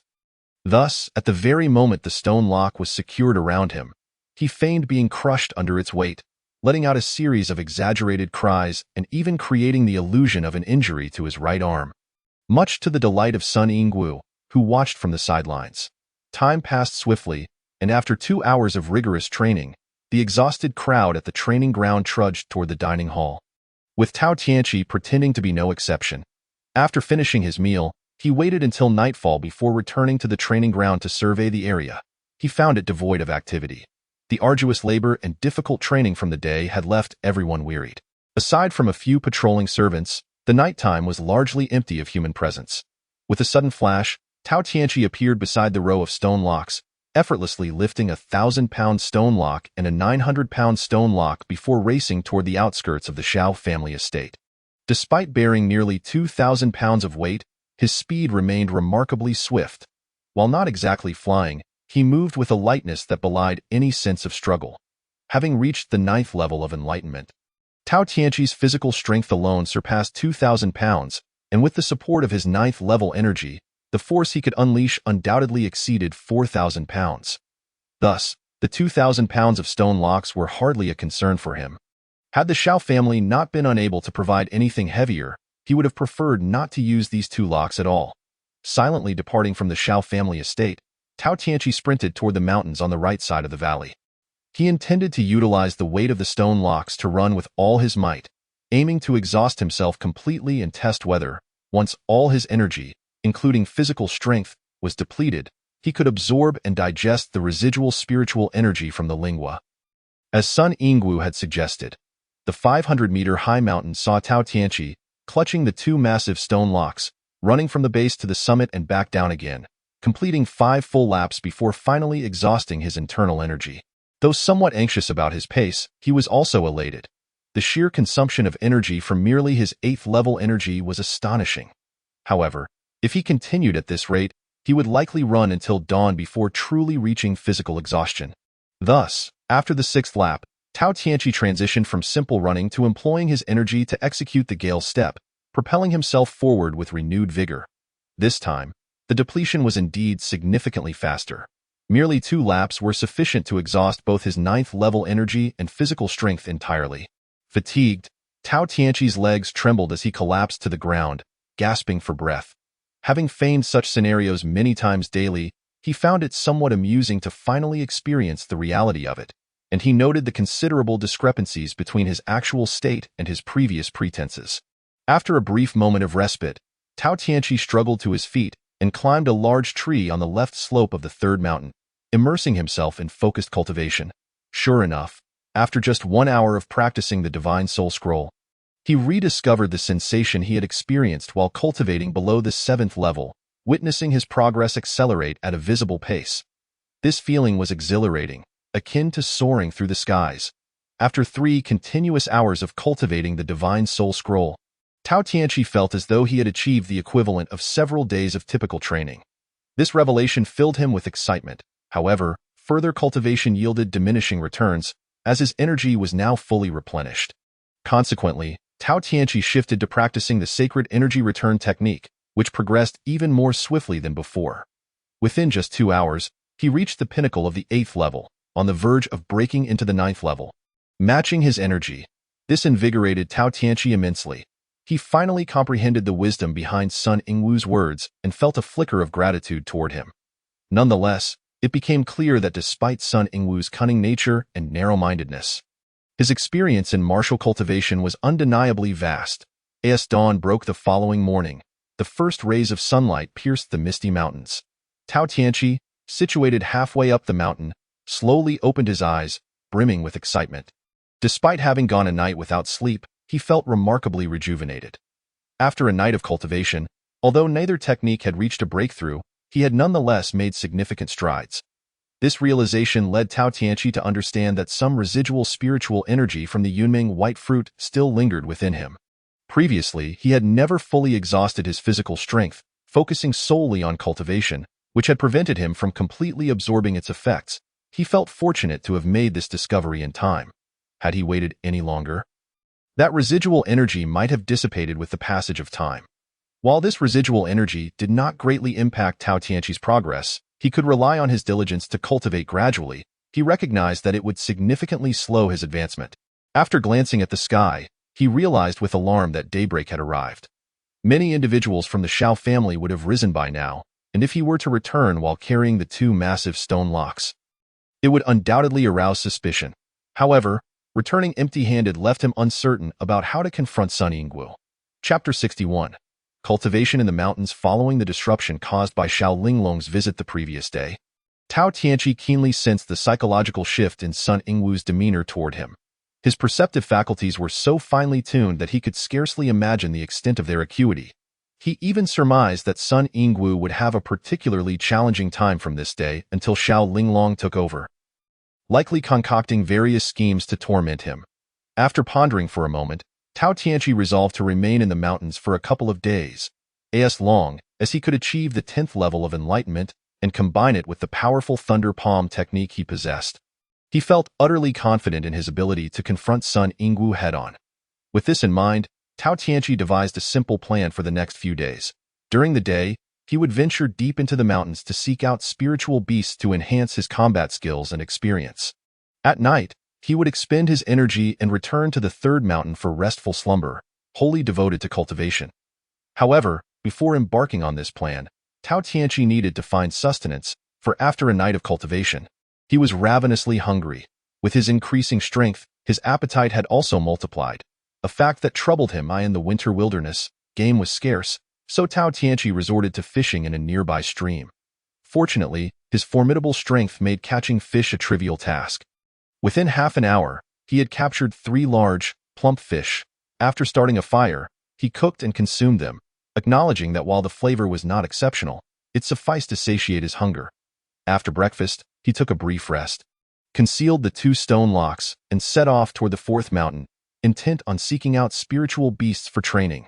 However, as it was the height of winter, most animals were hibernating, and spiritual beasts were no exception. Consequently, Tao Tianqi found no trace of any beasts even upon reaching the 5th mountain. He did, however, encounter numerous exotic fruits. Despite the rarity of fruits in winter, the 4th and 5th mountains were surprisingly abundant with peculiar specimens.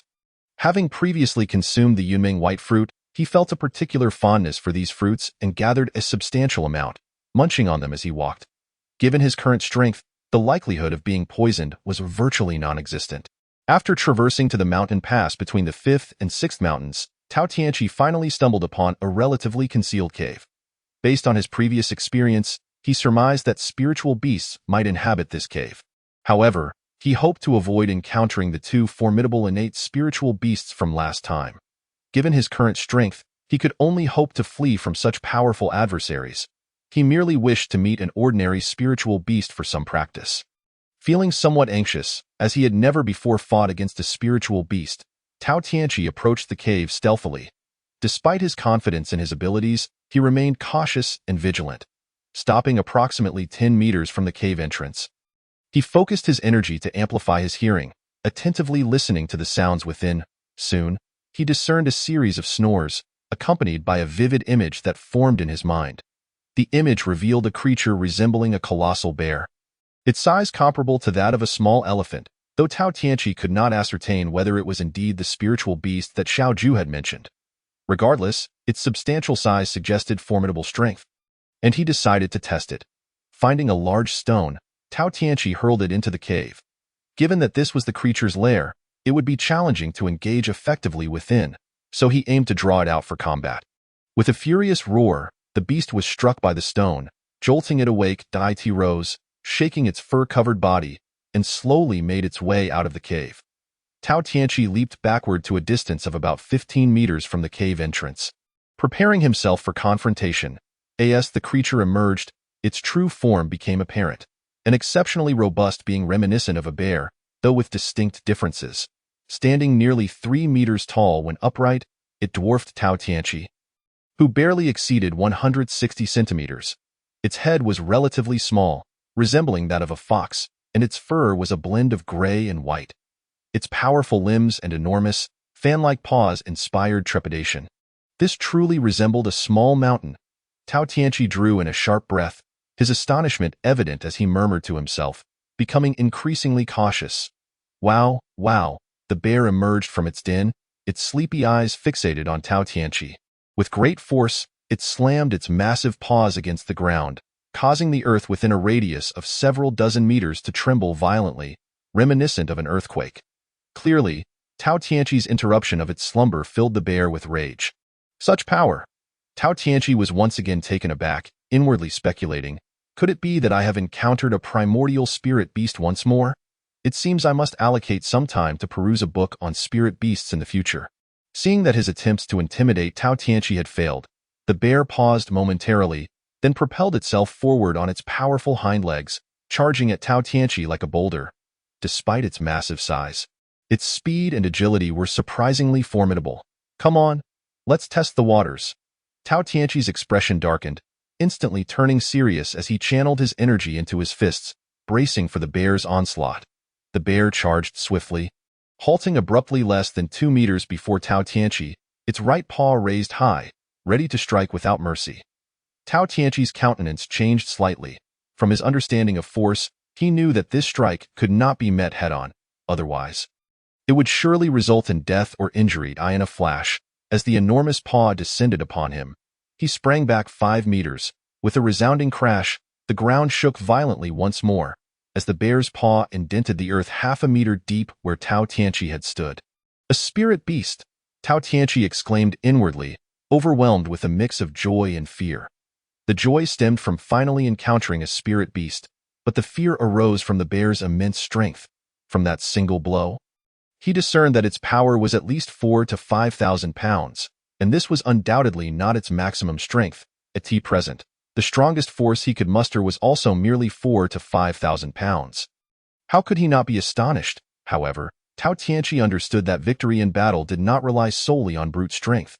It required a wealth of technique. Thus, while he was somewhat taken aback, he felt no fear.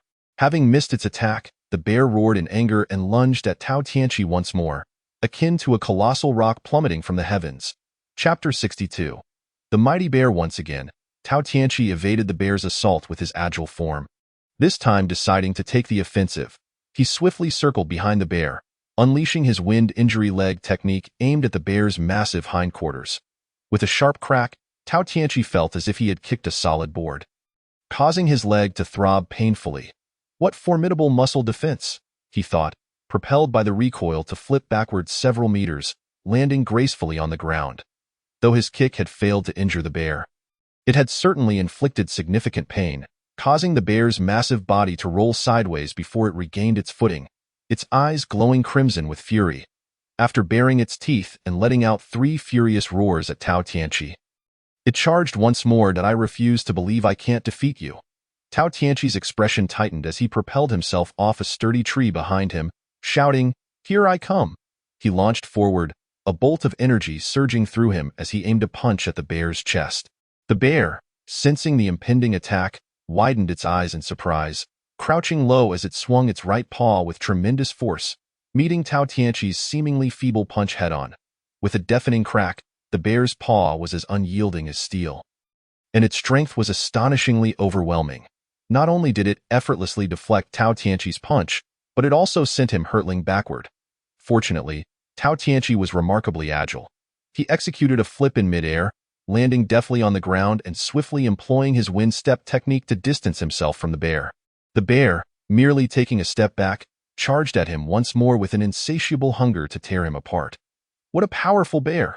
Tao Tianqi thought in alarm, realizing that this creature was beyond his current capabilities to handle. Yet he refused to relent, for he still had one final move in reserve. Prepare to witness my grandfather's ultimate technique. Tao Tianqi remained composed in the face of the bear's renewed charge, assuming a stance to unleash his thunderclap palm. However, he dared not confront the bear directly. Should the thunderclap palm prove insufficient, escape would become nearly impossible. Thus, as the bear bore down on him, Tao Tianqi swiftly dodged, propelling himself off nearby trees to reappear behind the bear in the blink of an eye. Thunderclap palm. Though the bear was agile, it could not match Tao Tianqi's swiftness. By the time Tao Tianqi had concentrated the energy of the thunderclap palm into his hands, the bear had not yet fully turned around. Yet this time, the bear sensed the looming threat. Gritting its teeth and widening its eyes, the fur on its body bristled as it lifted its left leg to meet Tao Tianqi's hand. With a thunderous crack, powerful energy surged as Tao Tianqi's palms connected with the bear's thigh, sending the creature tumbling sideways with an anguished roar.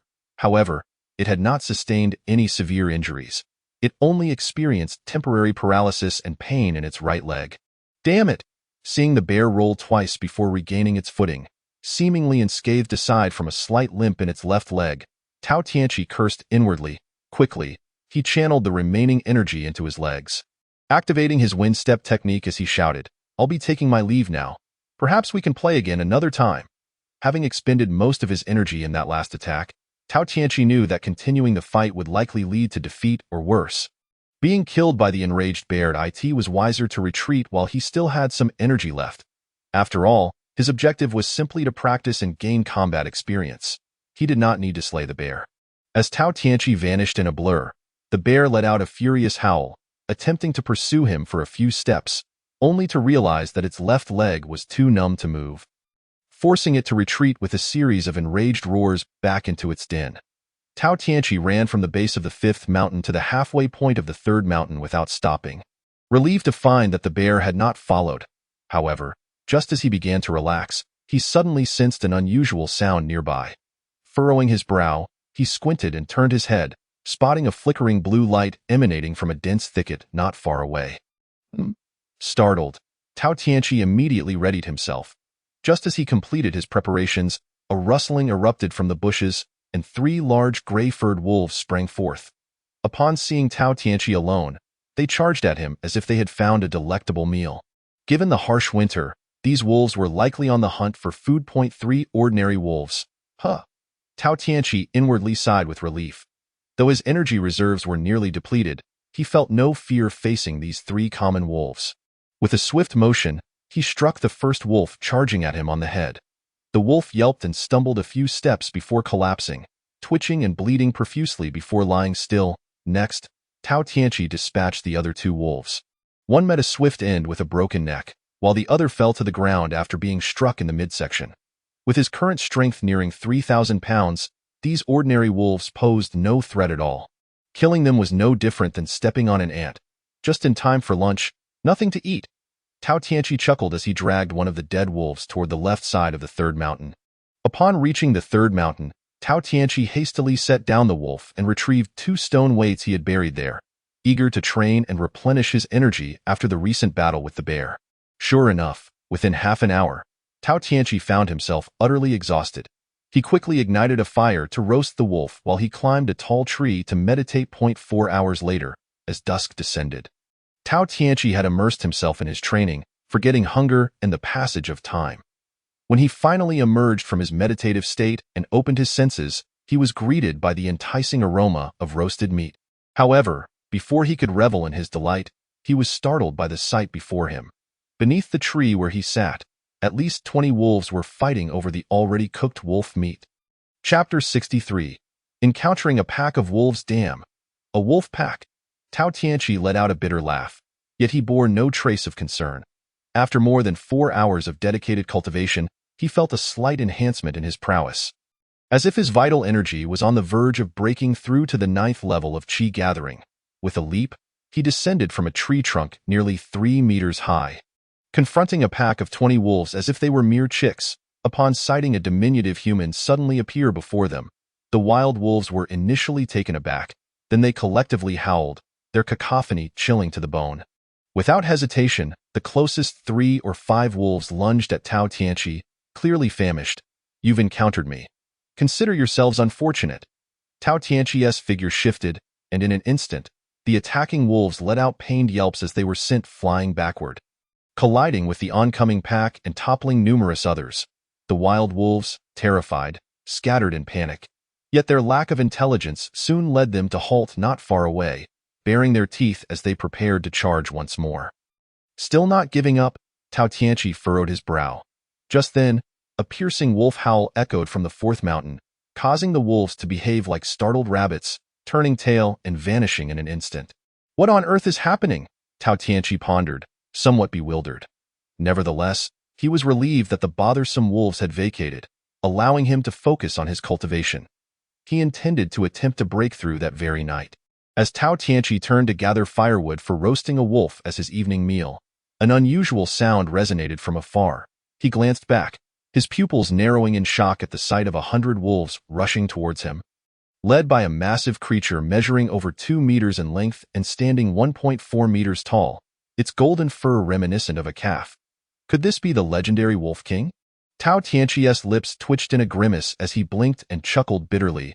Have I stirred a hornet's nest? The Wolf King halted before him, and behind it, the 100 wolves stood like disciplined soldiers, awaiting orders. After a brief pause, the Wolf King bared its teeth at Tao Tianqi, seemingly assessing him, before letting out a long howl. Instantly, the pack surged forward like a tidal wave towards him, seeking death. Tao Tianqi's expression darkened.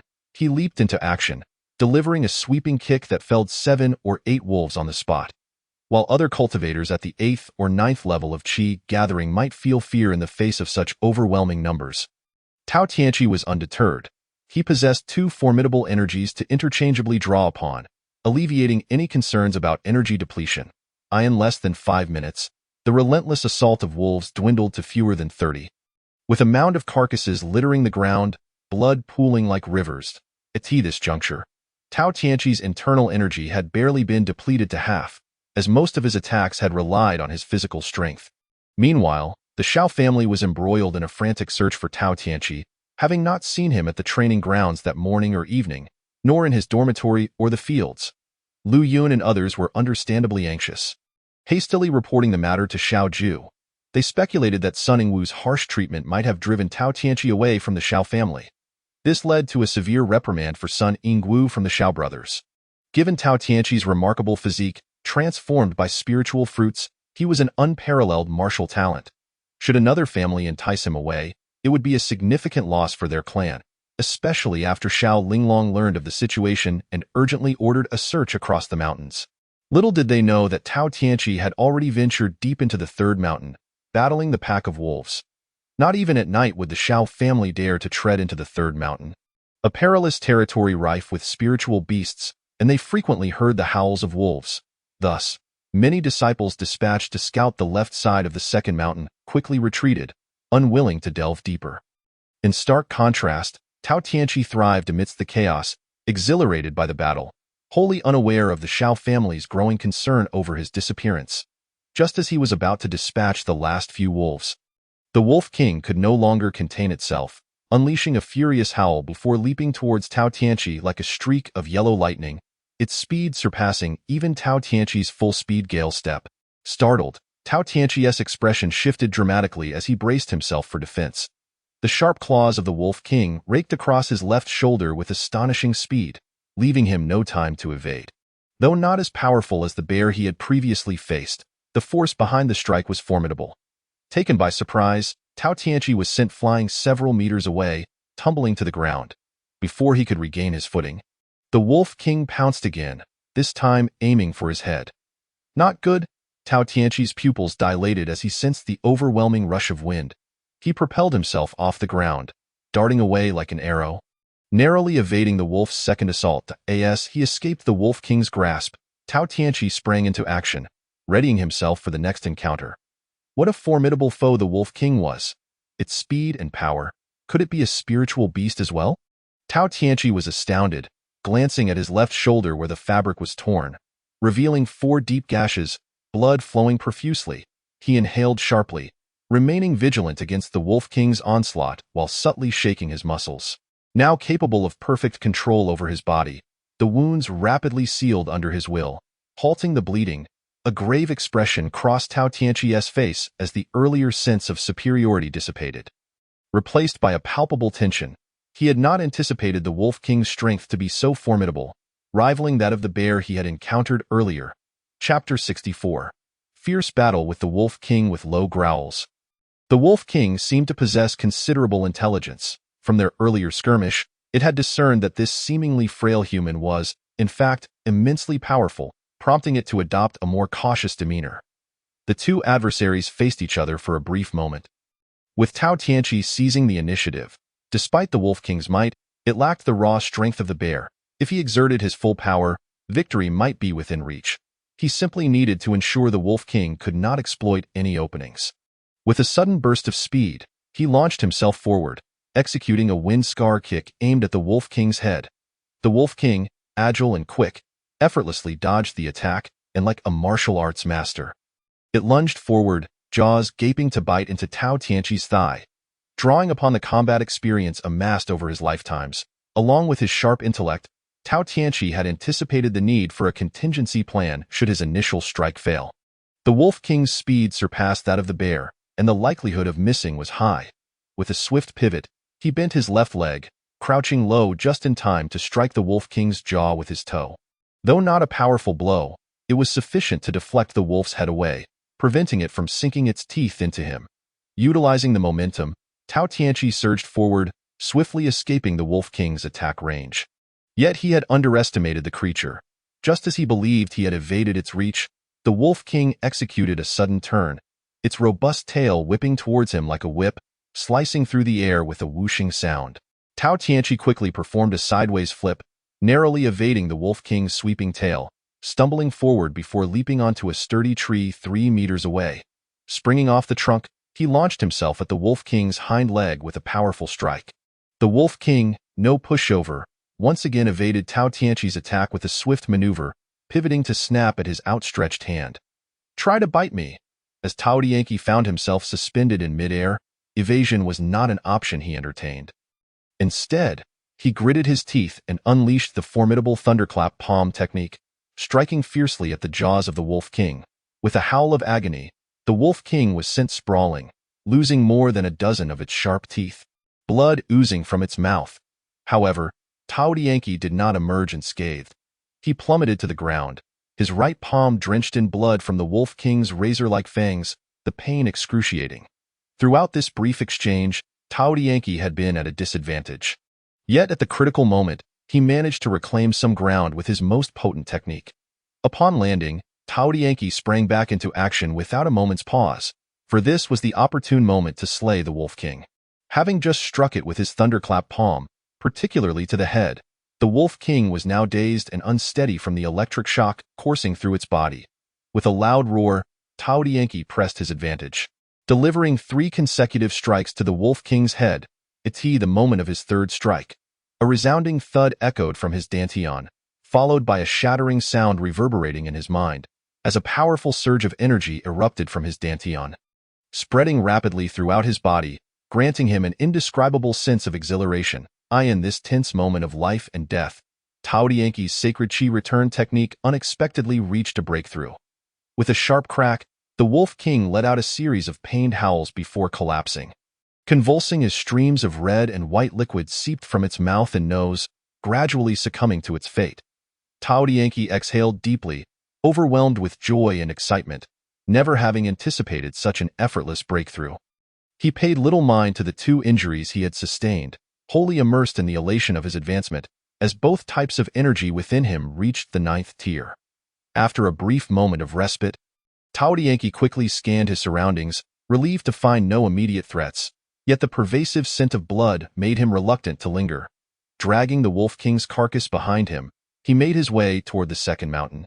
After an unfruitful search, the members of the Shao family gradually returned to their dwelling.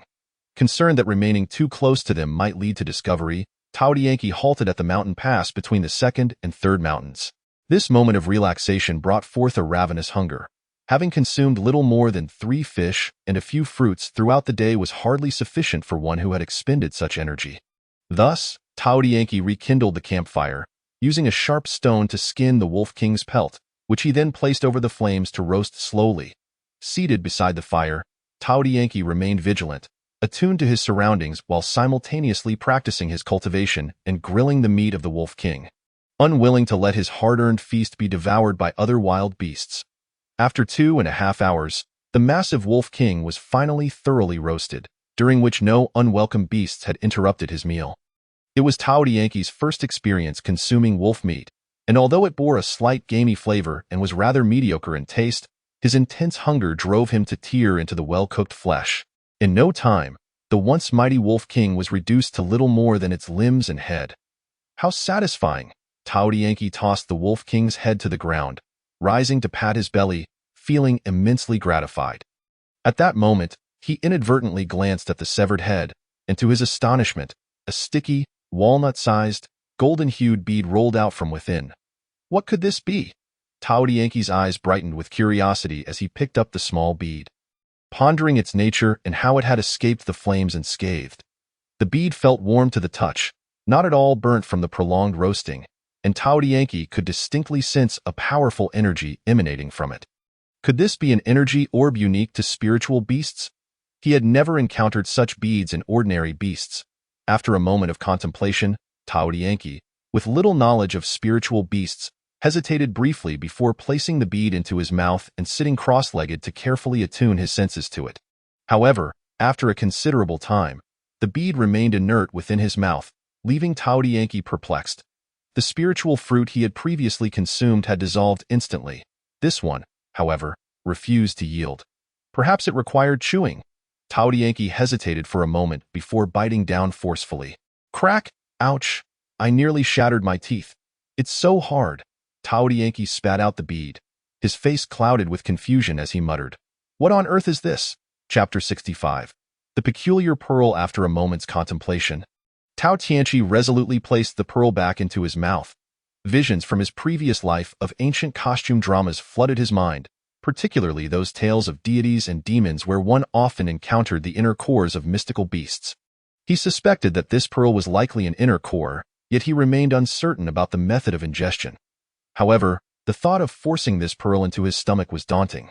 What if it turned out to be nothing more than an ordinary gem? Impossible to digest? That would indeed spell disaster. Thus, with the pearl resting in his mouth, Tao Tianqi gradually channeled his vital energy, meticulously infusing it into the pearl drop by drop. At that moment, a miracle occurred. As the vital energy made contact with the pearl, it erupted into a brilliant radiance. Slowly, the energy within the pearl began to detach, flowing along with the vital energy, causing the pearl to shrink rapidly. The released energy transformed into streams resembling wisps of air, darting chaotically within Tao Tianqi's mouth. He was utterly bewildered, having correctly surmised that this was indeed the inner core of a spiritual beast. However, he understood that such a core could not be directly consumed. It required the aid of special herbs to be refined into a golden elixir. Even if ingested, the effects would be minimal unless one possessed the profound ability to refine it using their own potent true qi. Yet, in a stroke of serendipity, Tao Tianqi managed to refine the inner core with his vital energy. The streams of energy emanating from the core surged forth, causing Tao Tianqi to clamp his mouth shut. He could distinctly feel the immense power of these energy streams and understood that absorbing them could yield immense benefits. Nevertheless, having never experienced such a peculiar event before, he was at a loss for how to absorb the erratic energy until the inner core completely vanished. His mouth brimming with energy streams, He had no choice but to cautiously guide them using his vital energy, slowly directing it into his mind. Given his prior experiences, his mind had the capacity to store true qi, and logically, it should also be capable of harboring this new energy. Thus, Tao Tianqi proceeded as such. The entire process was exceedingly slow. Already satiated, he now felt as if he might burst from the influx of energy. His head swam from the energy streams, and certain fragile cells and meridians within him throbbed with discomfort. Tao Tianqi dared not be careless. He could only slow the influx of energy while simultaneously practicing the soul scroll. Consuming the energy streams as he refined them, he knew that even if the energy were consumed through cultivation, it was far better than allowing it to dissipate uselessly. Indeed, just as he was about to store the last remnants of energy, he was astonished to discover that his vital energy had ascended to the pinnacle of the 9th layer of light manifestation. Had it not been for this influx of energy, it would have taken him at least 2 or 3 more days to reach such a level. Now, he had saved considerable time. However, while he had gained time, the danger had also escalated. At this juncture, with his vital energy reaching the apex of the 9th layer, he was on the verge of breaking through to the 10th layer. Yet, a residual stream of energy continued to flood in. Although a powerful surge was needed to break through the barrier, it was akin to a dam that required careful accumulation. If the energy stream suddenly intensified too rapidly, it would become unmanageable, risking a catastrophic breach. Thus, Tao Tianqi found himself facing this perilous dilemma. If he were to relinquish the last stream of energy in his mouth, he would encounter no danger. However, the thought of wasting it was unbearable. Consequently, Tao Tianqi quickly pondered and then had a sudden inspiration. He transformed his vital energy into true qi, guiding the remaining energy stream along the Ren and Du meridians into his dantian to enhance the strength of his true qi. This bifurcation of energy flow provided Tao Tianqi with immense relief. The energy refined from the pearl was not wasted, but he now confronted a new challenge. He needed to devote his attention to cultivating the two newly acquired energies separately. Otherwise, over time, the absorbed energy would either vanish or diminish significantly. After coming this far, Tao Tianqi was determined to avoid such an outcome. Thus, he divided his focus, attending to both his mind and dantian, simultaneously practicing the soul scroll and the holy qi return technique, something he had never attempted before, nor had he dared. Yet, in this moment of necessity, he found himself successfully managing it. Initially, Tao Tianqi practiced the soul scroll to refine the energy newly acquired in his mind while employing the holy qi return technique to cultivate the energy in his dantian. He felt as though his head had been struck with force, leaving him dizzy, while the meridians and certain acupoints within him occasionally throbbed painfully. However, after persevering for a while, as the new energy in his dantian gradually merged with his true qi, the discomfort subsided, allowing him to focus entirely on refining the soul scroll. At this point, he had finally seized control. Time passed imperceptibly until noon the following day. Tao Tianqi had immersed himself in cultivation for a staggering 12 hours. Yet he remained oblivious to the outside world, continuously absorbing and refining the newly acquired energy. He was fully situated at the apex of the 9th layer, repeatedly attempting to break through the barrier between the 9th and 10th layers, which gradually weakened under his relentless efforts. Suddenly, as he prepared for his 4th full-throttle assault on the barrier, a sharp crack resonated in his mind. A torrent of powerful energy surged through the myriad meridians and cells within his head, ultimately radiating throughout his body. After circulating through all the extraordinary meridians and 12 channels, the energy returned to his mind, rendering all his meridians unobstructed. At long last, the newly absorbed energy was completely refined and integrated into his vital energy, allowing him to break free from his restraints and officially ascend to the 10th layer of light manifestation. I've broken through. I've broken through, Tao Tianqi exclaimed, his eyes wide with exhilaration. He had initially thought it would take several days of arduous cultivation to achieve this breakthrough. Instead, he had fortuitously encountered the Wolf King and obtained its inner core, which had facilitated his ascent. I can feel the overwhelming power of the 10th layer, he marveled, gazing at his own hands, his expression brimming with elation. After a moment, he gradually calmed himself. Chapter 66. A second battle with the bear. Raising his gaze to the sky, he realized it was already noon, leaving him astonished. He had not anticipated that this attempt to breach the barrier would consume over 10 hours. Had other martial cultivators learned that someone could ascend to the 10th layer in such a brief span, they would be utterly flabbergasted, viewing Tao Tianqi as a prodigy. After all, progressing through the layers beyond the 7th usually took years. No one had ever advanced in mere hours. It was a feat beyond human comprehension. Taking a deep breath, Tao Tianqi could distinctly sense the surrounding spiritual energy rapidly flowing into his body with each inhalation. Previously, he had only a vague awareness of this sensation, but now it was incredibly vivid. His senses had reached an unprecedented level of acuity. His penetrating gaze seemed capable of perceiving everything in the world. Closing his eyes to absorb the experience, he could discern every movement within a 500-meter radius with startling clarity. Time to seek out that bear for another bout. Tao Tianqi suppressed his excitement and joy as he turned to leave.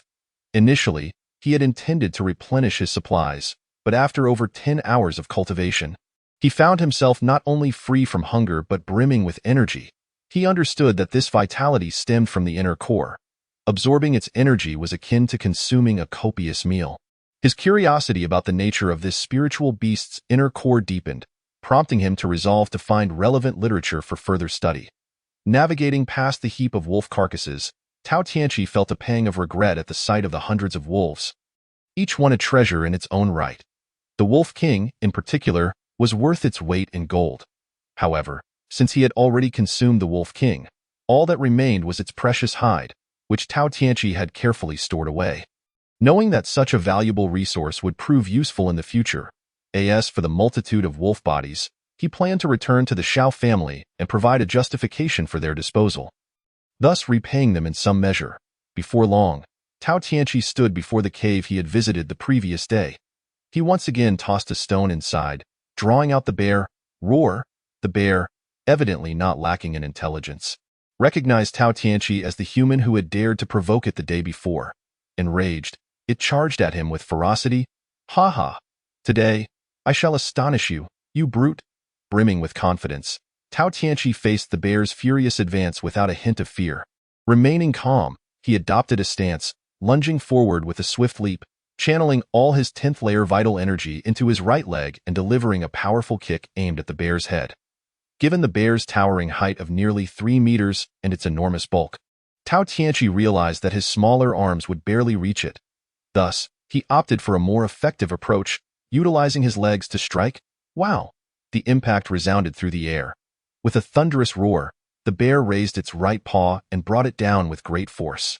Yet, it was slightly slower, allowing Tao Tianqi to swiftly kick it with his right foot before the bear could strike. The immense paw, reminiscent of a large cushion, collided with Tao Tianqi's foot, producing a resounding impact. What followed was an astonishing spectacle. The bear staggered backward, retreating 4 steps before regaining its balance, while Tao Tianqi was sent tumbling backward, landing on the ground and sliding back 3 steps. This clash revealed that their strengths were remarkably matched. The power of a 10th level practitioner was indeed extraordinary. Tao Tianqi felt a surge of joy upon realizing this. The previous day, despite employing the wind injury leg technique, he was unable to contend with the bear's might. Now, without utilizing any combat skills, he was able to stand toe-to-toe with the bear, demonstrating that the 10th level strength was significantly superior to the 9th level. Haha, let us do it again. After witnessing such a satisfying result from the initial exchange, Tao Tianqi was filled with excitement, his confidence soaring to unprecedented heights. In a flash, his speed reached an unparalleled swiftness, and his agility improved remarkably.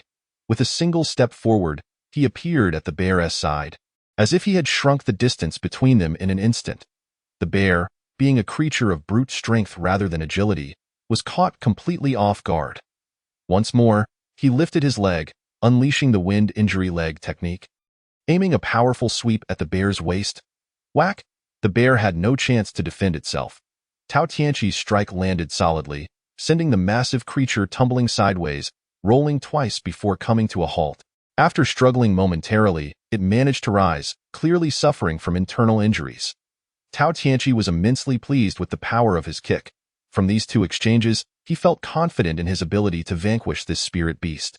However, was it truly so easy to eliminate a spirit beast? The Wolf King he had faced the night before, though also a spirit beast, was of a lower tier. and he had cleverly struck its head, utilizing the thunder palm to deliver a shocking effect that paralyzed its central nervous system, preventing it from unleashing its ultimate move. With another roar, the bear rose once again, this time displaying a cautious demeanor despite its anger. It had recognized the formidable strength of the human before it. Although it could not fathom how this human had grown so powerful in just one day, it sensed an impending threat. "Prepare to meet your end, little bear." Tao Tianqi, somewhat dismissive, charged forward once more, throwing a punch. However, before his strike could reach the bear, he felt an overwhelming surge of spiritual energy erupting from the bear's right forepaw. Tao Tianqi's eyes widened in shock as he beheld a golden orb, the size of a fist, coalescing above the bear's raised paw. Though the orb appeared small, the energy it contained was enough to instill fear within him. He abruptly halted his advance, activating the Gale Step to retreat over 10 meters. Just as Tao Tianqi vanished from sight, the bear's colossal paw came crashing down where he had just stood. The resulting explosion was akin to a bomb detonating, obliterating everything within a 5-meter radius and leaving a deep crater in its wake. The sheer force left Tao Tianqi aghast, his face paling in an instant. Heart racing with trepidation, he had sensed the might of such energy when first confronting the red light emanating from Sun Yingwu's toes, yet he never anticipated he had underestimated its true power. Had he not been vigilant, he would have been gravely harmed by that golden orb. Chapter 67. Subduing the bear. Fortunately, after unleashing this powerful attack, the bear collapsed, appearing utterly drained, its eyes filled with rage and resentment. After a brief moment of shock, Tao Tianqi swiftly composed himself, walking toward the bear. Observing that the creature was merely panting heavily and staring at him with wide, bell-like eyes, he realized it was no longer capable of any further action. Tao Tianqi burst into hearty laughter, cautiously nudging the bear with his foot. Seeing its lack of response, he sighed in relief, recognizing that the bear's energy had been completely depleted. "Little bear, I must admit, I didn't expect you to possess such a powerful move. If I hadn't." The bear blinked a couple of times, then lay down on the ground to rest. The recent exertion had indeed wearied it, particularly the final move, which had nearly drained all its energy. With the thought of making a last-ditch effort, it had resolved to fight with all its might. If it failed, it would meet its end. When the bear's final strike missed, a wave of despair washed over it, as it feared for its life. Though its surprise, it did not sense any murderous intent from the human, and thus a flicker of hope arose within it. Miraculously, it survived, feeling an overwhelming gratitude towards Tao Tianqi. The thoughts of animals are so simple. If you do not harm them, they will be eternally grateful. Seeing the bear resting, Tao Tianqi stepped aside to reflect on the battles he had fought with the Wolf King and the bear over the past 2 days. Particularly, the 2 encounters with the bear had been immensely beneficial, compelling him to seize the opportunity to digest the experience. Half an hour later, Tao Tianqi opened his eyes and noticed the bear still sprawled on the ground, apparently still recuperating. He himself had not expended much energy, and the 2 energies within him remained abundant.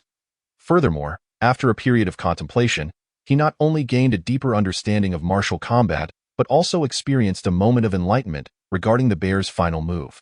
Rising to his feet, he walked towards a large stone. Adopting a stance, he slowly began to channel the vital energy within him, concentrating all 10 layers of it into his palm. At that moment, he felt as though his hand had suddenly enlarged, brimming with immense power, even though in reality, it had not changed in size at all. However, to Tao Tianqi's disappointment, no matter how hard he tried, he could not condense the golden orb of energy that had been present in the bear's PW. It was merely a manifestation of energy reaching its peak. He yearned to possess such formidable power, knowing that if he could wield it, he would have no reason to fear Sun Yingwu. Alas, until he cultivated that level of energy, a significant gap remained between him and Sun Yingwu. Undeterred, Tao Tianqi retracted the energy from his palm and reset his stance. This time preparing to execute the initial move of the thunderclap palm, he intended to experiment with this superlative technique to see if he could replicate the effect of the bear's final strike. Yet again, disappointment washed over him. Aside from the considerable increase in power from the thunderclap palm, he saw no sign of any energy orb. He pondered deeply, wishing fervently for a teacher to elucidate the reasons behind this phenomenon. However, the only being present was the bear, which, despite possessing such abilities, could not provide him with answers. After a brief respite, Tao Tianqi sat down once more, deciding to take a risk and attempt the second form of the Thunderclap Palm. Hoping to summon that powerful energy orb. The second form of the Thunderclap Palm was explicitly designated for practitioners who had reached the spirit transformation stage. Yet, in his current state of urgency, Tao Tianqi paid little heed to such restrictions, recalling the mental incantations for the second form and promptly beginning his practice. 4 hours passed, and the sky darkened once more.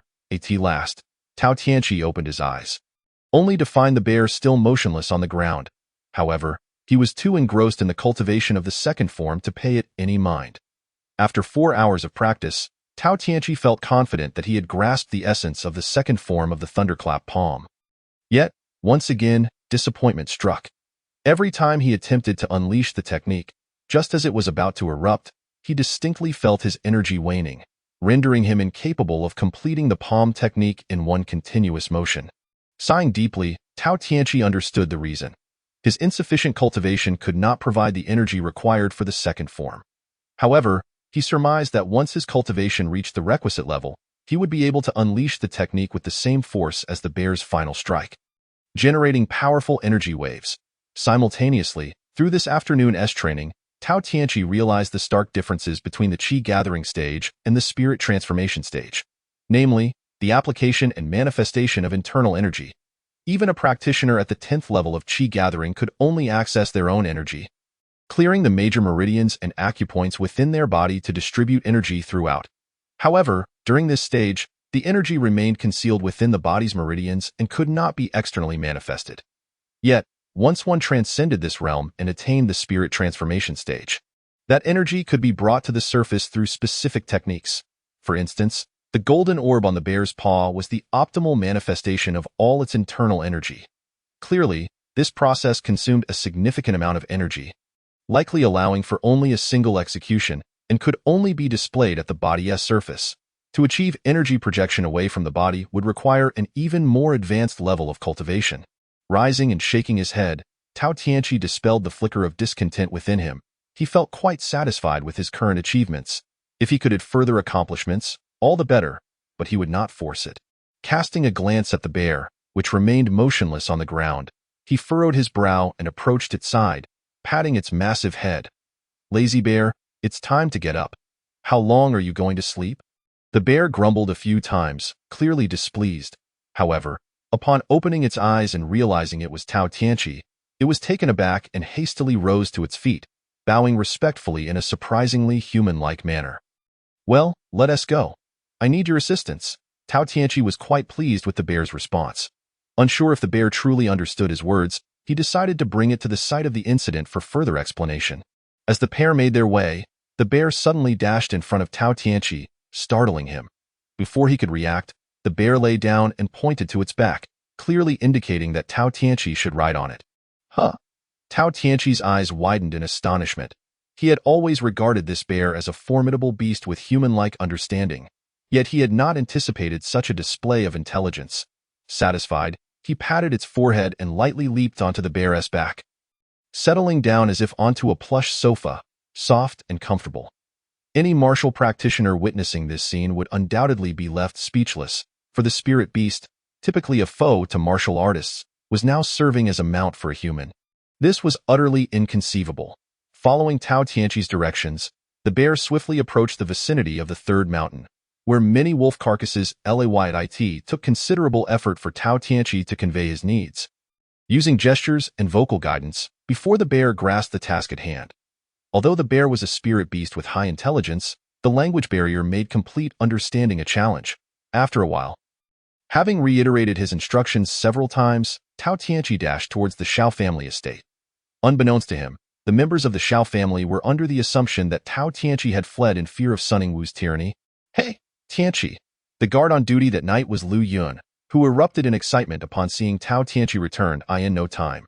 A crowd of Xiao family servants gathered at the entrance, though the core members of the Xiao family and true martial experts remained undisturbed, believing themselves too important to be led by such a young boy. "Tianqi, where have you been for the past 2 days? We were all worried sick." After the initial excitement, Lu Yun quickly inquired. "My apologies for causing everyone concern," Tao Tianqi replied, feeling deeply moved by their sincere worry. 2 days ago, feeling down, I decided to take a walk in the mountains. However, I encountered a pack of wolves and was forced to climb a large tree to escape their pursuit. Those wretched wolves refused to leave, and I dared not descend. Just when I thought all hope was lost, a massive bear suddenly appeared, charging into the wolf pack and annihilating them with ease. Over 100 wolves fell without a fight. I only just made my way back now. That bear is probably still lurking around. What? You encountered wolves? And a bear? The crowd exchanged incredulous glances, each silently sweating for Tao Tianqi's narrow escape. Indeed, if you don't believe me, we can go check the third mountain together, Tao Tianqi asserted. The third mountain? We believe you, the crowd chorused, all aware of the dangers lurking in those mountains. They were reluctant to risk their lives for mere verification of Tao Tianqi's claims at such a late hour. Noticing their hesitation, Tao Tianqi quickly shifted his tone. The carcasses of those 100+ wolves are still there. They hold significant value. Let us gather more people and bring them back quickly, or else they might be devoured by other beasts. The crowd exchanged glances, none daring to respond. What is the matter? Tao Tianqi furrowed his brow, secretly lamenting the timidity of these individuals. Are you certain that was a pack of wolves? Lu Yun retorted. Indeed, over 100 wild wolves. What else could it be? Tao Tianqi replied. But did you see the Wolf King? Lu Yun continued to inquire. The mention of the Wolf King momentarily startled Tao Tianqi, who realized he had overlooked this detail. He quickly responded, Of course, I saw it. It was the one with a coat of yellow fur, resembling a calf, right? It was slain by that bear. Even the Wolf King was killed by that bear? What kind of bear was it? The group gasped in astonishment. Who knows? It certainly wasn't an ordinary bear, Tao Tianqi stated. So where has that bear gone now? If it's still around, wouldn't we be courting death by approaching? Someone interjected. Enough, you've been defeated. Why not find someone with higher cultivation to accompany us, or summon the 2 captains of the martial repair team so we can confront it together? Surely, no matter how formidable that bear is, it cannot withstand our numbers, Tao Tianqi said with resignation. All right, the others agreed, believing it to be the only course of action. They dispatched several representatives to bring Tao Tianqi before the 2 captains of the martial repair team. After another round of explanations, the 2 captains finally consented to accompany Tao Tianqi and the others to the third great mountain to dispose of the wolf carcasses. A procession of over 30 members of the Shao family's martial repair team, brandishing torches, marched robustly toward the third great mountain. Upon entering a hollow at the base of the mountain, they were greeted by a staggering pile of wolf carcasses, eliciting an outburst of joy from the crowd. Yet, before they could fully process their delight, they spotted a colossal creature not far from the wolf remains. It was the bear that Tao Tianqi had described. The great power bear, exclaimed Captain Shi Zhongyong. Inhaling sharply and shocked, he exchanged glances with Captain Pang Yonghua, both recognizing the excitement in each other's eyes. Everyone, move quickly, block the great power bear. We cannot let it escape, Captain Shi Zhongyong shouted, springing into action to cut off the bear's retreat. Captain Pang Yonghua followed closely behind, forming a pincer movement with Shi Zhongyong, while the others quickly encircled the bear. Tao Tianqi smiled bitterly. He had assumed that upon encountering such a massive creature, the others would be frightened into fleeing. To his surprise, they were intent on capturing the bear. However, he had learned from their chatter that this spirit beast was known as the Great Power Bear, a name fitting for its might. He estimated that even with his 9th-level cultivation, he would be no match for it in a simple contest of strength. As the crowd closed in, the Great Power Bear slowly lifted its head. Casting a disdainful glance at them, its gaze locking onto Tao Tianqi. At that moment, Tao Tianqi, positioned at the edge of the group, quickly waved his hand at the bear, signaling it to flee. The Great Power Bear obediently nodded, and suddenly let out a thunderous roar that sent chills down the spines of all present. Even the 2 captains, both at the 8th level of Qi gathering, staggered back in fear, hesitant to attack recklessly. For the bear's reputation for ferocity was well-known. In the ensuing moment of hesitation, the Great Power Bear swung its forelimbs, scattering a multitude of martial repair members nearby. Then crouched low and leaped into the depths of the mountain with remarkable speed. Chase it! Captain Shi Zhongyong reacted swiftly, pursuing the bear with impressive speed and unleashing a stone-shatter fist aimed at its hind leg. The bear, uninterested in looking back, kicked out its right leg with tremendous force against the punch Shi Zhongyong had thrown. A pained scream erupted as Shi Zhongyong's arm was broken with a sickening crack, tumbling several times before being caught by Captain Peng Yonghua, lest he roll into the creek. Wow! How powerful! The crowd stood stunned, their faces pale with fear, even as beads of sweat dripped down their brows in the winter chill. What are you waiting for? Quickly gather the wolf carcasses. We must return before it's too dangerous. Captain Peng Yonghua shouted urgently, snapping everyone back to reality. They hastily began dragging 3 or 4 wolf bodies each as they retreated to the Shao family estate. Tao Tianqi, also carrying a wolf carcass at the rear, chuckled to himself. With his 9th-level strength, he was no match for the great power bear. It was sheer folly for Shi Zhongyong, at 8th level, to think he could capture it. Upon returning to the Shao family estate, the incident had already stirred excitement among the family. Only the 2 elder figures had not emerged, while the rest, including the Xiaoju brothers and Xiao Linglong, gathered in the training ground, delighted by the spoils brought back by the martial repair team. However, upon learning about the great power bear, Xiaoju and the others expressed their regret, criticizing Shi Zhongyong and Peng Yonghua for their reckless actions. Had they managed to restrain the bear and sent for a stronger member of the Xiao family, they might have captured the spirit beast, which was invaluable, far exceeding the worth of the 100 wolves combined. After the celebration, instead of reprimanding Tao Tianqi for his 2 or 3 days of absence, Xiaoju and the others praised him. Xiaoju even rewarded Tao Tianqi with 100 taels of silver on behalf of the Xiao family. Given the potential profits from selling the wolves, which could easily amount to over 10,000 taels, a reward was deemed appropriate. This, however, only fueled Sun Yingwu's resentment toward Tao Tianqi, who was already plotting a punishment for him the following morning. Once the wolf carcasses were dealt with, it was already midnight. Everyone returned to their quarters to rest, but Tao Tianqi had one more task to attend to. He stealthily left the Shao family estate once more, making his way to the 4th great mountain, where he expressed gratitude to the great power bear before unearthing the stone lock and the wolf king's hide.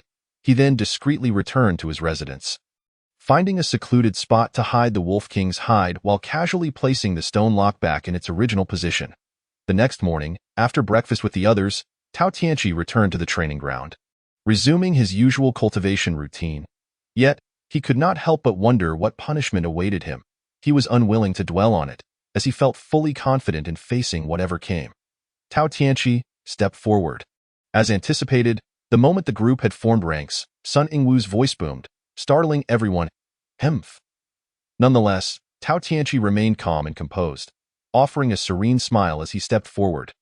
Tao Tianqi, do not think that just because you have been away these past few days, the family head will let you off the hook, Sun Yingwu declared grandly before the crowd. The family head values the overall interest of the Shao family, and since you have brought benefits to the family, it is understandable that he does not blame you. However, I, as your master, am concerned with your martial achievements and hold you personally accountable. Your disappearance these past 2 days was without my consent. While you may escape the death penalty, the living punishment is unavoidable. Get down and crawl. If crawling is what it takes, let the storm come even fiercer. Let us see what tricks you have up your sleeve. Tao Tianqi thought defiantly as he dropped to the ground, prompting sympathetic looks from those around him. Zhou Tong, step forward. Sun Yingwu, satisfied with Tao Tianqi's compliance, nonetheless remained resolute in his intent to torment him. Yes, Guardian. Zhou Tong's heart raced as he hurriedly stepped forward. Go fetch a steel rod. Sun Yingwu commanded again. Guardian, please show mercy. Tianqi is still just a child, Zhou Tong exclaimed, his face paling at the thought. Foolish child. When I say go, you go. Do you wish for a beating? Sun Yingwu bellowed, causing Zhou Tong to tremble in fear. Go ahead, brother Zhou, I'm fine. Tao Tianqi urged, not wanting Zhou Tong to bear the brunt of the punishment. With a resigned sigh, Zhou Tong reluctantly walked to the edge of the courtyard and retrieved the thinnest steel rod. Yet, before he could pull it out, Sun Yingwu shouted, Bring me that 100-pound steel rod. Ah? The crowd gasped, and Wang Lei rushed over to quietly advise old Sun, don't cause a fatal incident. This kid is currently favored by the family head. If anything goes awry, we would all be in a difficult position. This guardian knows what he is doing. You all go back to your training. Sun Yingwu waved his hand dismissively. Wang Lei sighed, leading the others away to continue their training, with no other choice. Zhou Tong hefted the steel rod, which was as thick as a child's arm, and approached, his expression pleading as he looked at Sun Yingwu. "Why are you looking at me? Hit him. Hit him hard." Sun Yingwu commanded. Zhou Tong jumped at the booming command, his face drained of color. "Hit him, brother Zhou. I can take it," Tao Tianqi encouraged. "Humph, you think you can still laugh? Soon, I will make you speechless." Sun Yingwu sneered. "Call I struck." My teeth clenched in hatred towards Zhou Tong, yet found myself utterly powerless, compelled to raise the steel rod once more and bring it down with great force. Each time the rod landed, Tao Tianqi feigned a scream of agony. However, in truth, he had long ago accurately predicted the point of impact. With each strike, he managed to gather his inner energy at the precise moment, effectively counteracting the force of the steel rod. After more than a dozen blows, he remained entirely unscathed. Initially, Sun Yingwu was elated upon hearing Tao Tianqi's cries of distress, but soon discerned something amiss.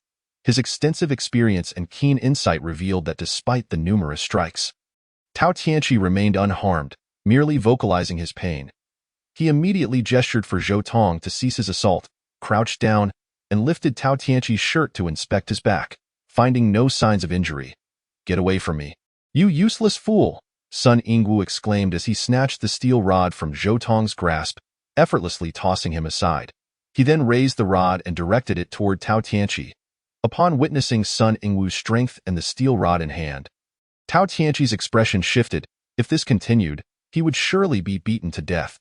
His mind raced as he continued to silently counter with his energy while contemplating a strategy. After Zhou Tong fled in fear, he seethed with rage at Sun Yingwu's actions and insults. Seizing the opportunity while everyone's ATT upon hearing those words, Tao Tianqi felt a warmth in his heart and nodded heavily. After conversing casually for a while longer, he took his leave from Xiao Linglong's residence and made his way into the mountains. For the past couple of days, he had refrained from working, leaving Lu Dahai to toil alone, which left him feeling rather guilty. To express his apologies to Lu Dahai, he resolved to shoulder almost all the labor for the day.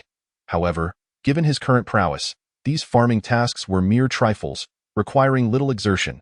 By evening, Tao Tianqi no longer needed to join the others in the training grounds, for he had become an object of immense envy in the eyes of all, having been personally chosen as a disciple by the ethereal beauty, Xiao Linglong.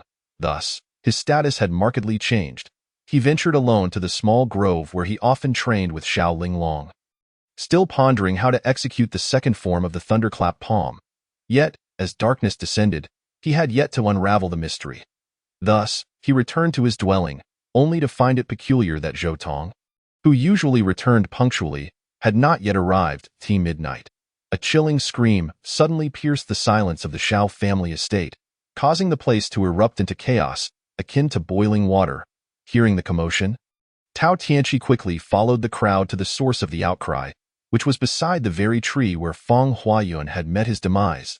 A throng had gathered, and peering through the gaps in the crowd, Tao Tianqi caught sight of Zhou Tong lying on the ground, his face a ghastly shade of purple, tongue extended, eyes bulging in a horrific expression of death. "Brother Zhou? Old Zhou?"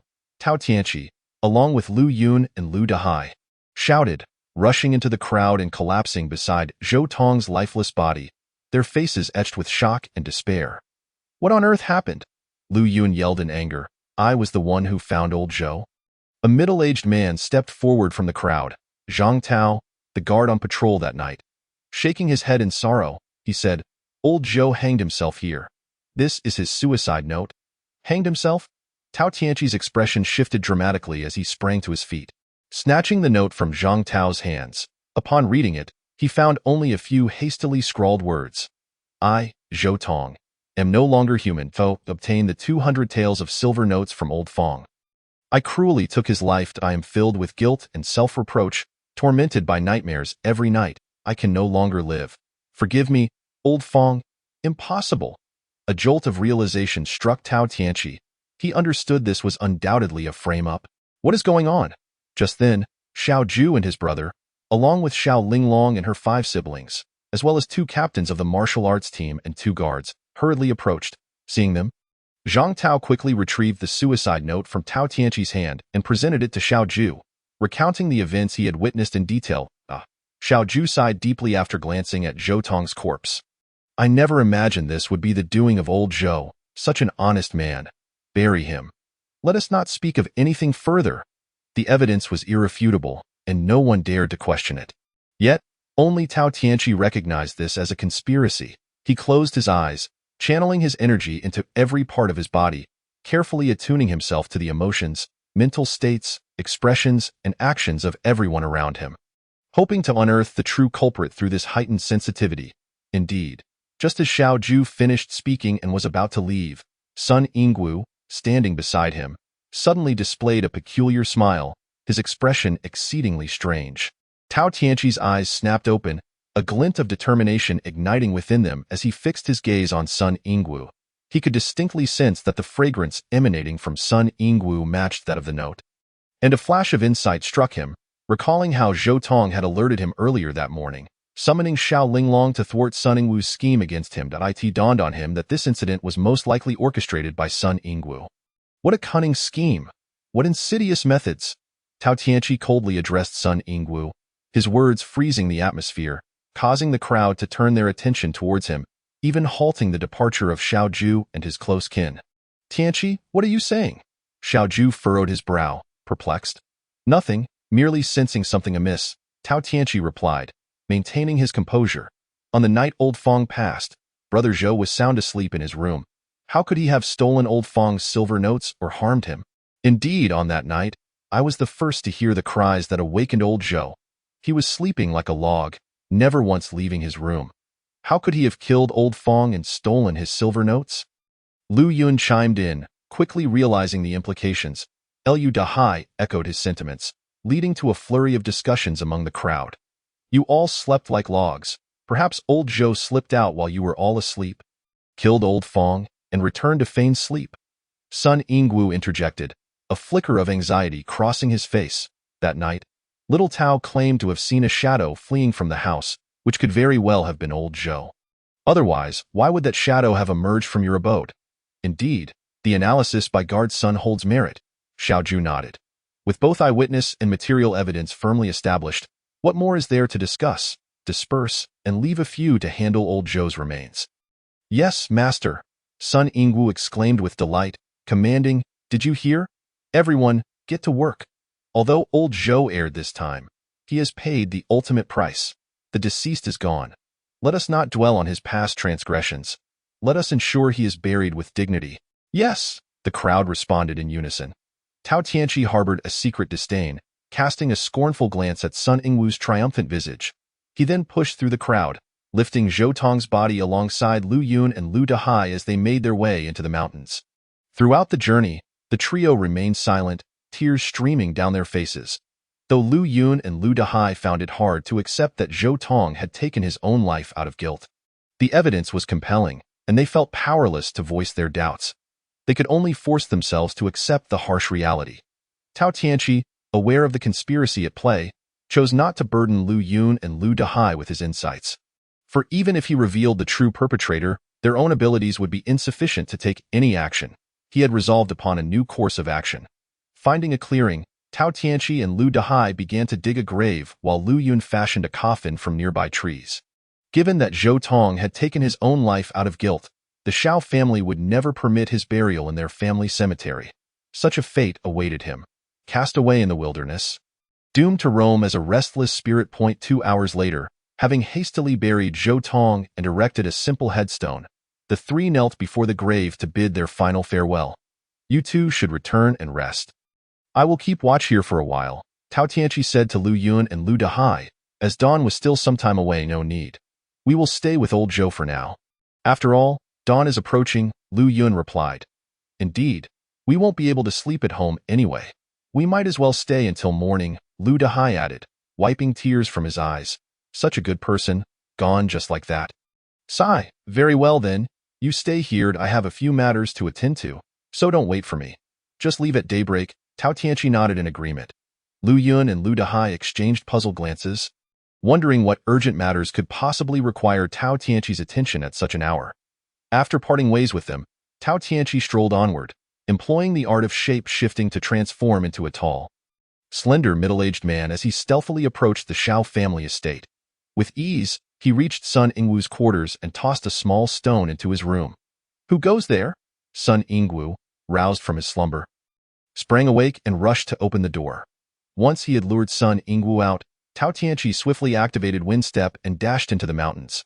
Given the recent turmoil surrounding Zhou Tong's death, most of the inhabitants were exhausted and fast asleep, allowing Tao Tianqi to draw Sun Yingwu out with little difficulty.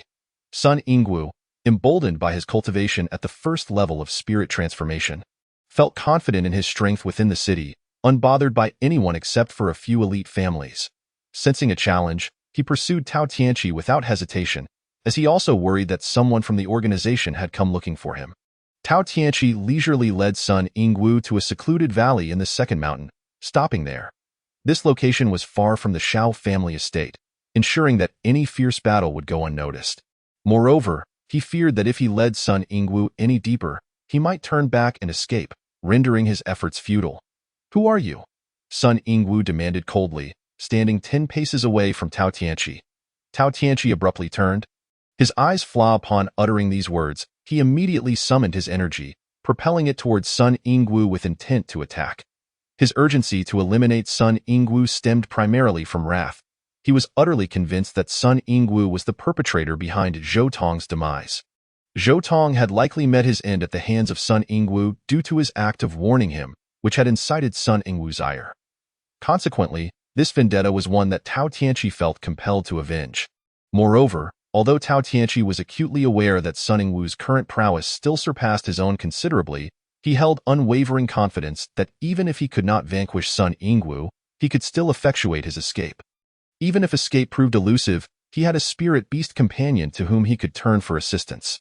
Thus, Tao Tianqi resolved to pursue the assassination of Sun Yingwu. Startled by the sudden confrontation, Sun Yingwu quickly raised his fist in defense, but their contact was fleeting. "Wait!" Sun Yingwu exclaimed, sensing the formidable strength of the unfamiliar man before him. He retreated hastily, readying himself while demanding, "Who exactly are you? I have never laid eyes upon you before, and I have no deep-seated animosity with you. Why do you wish to take my life?" Until this moment, Sun Yingwu had assumed this individual was a member of their organization. Yet he was taken aback to discover that the newcomer sought his death. "Are you truly unaware of your own actions?"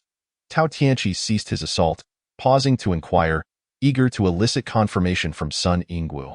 Hearing it from his own lips would be far more reliable than mere speculation. "What have I done?"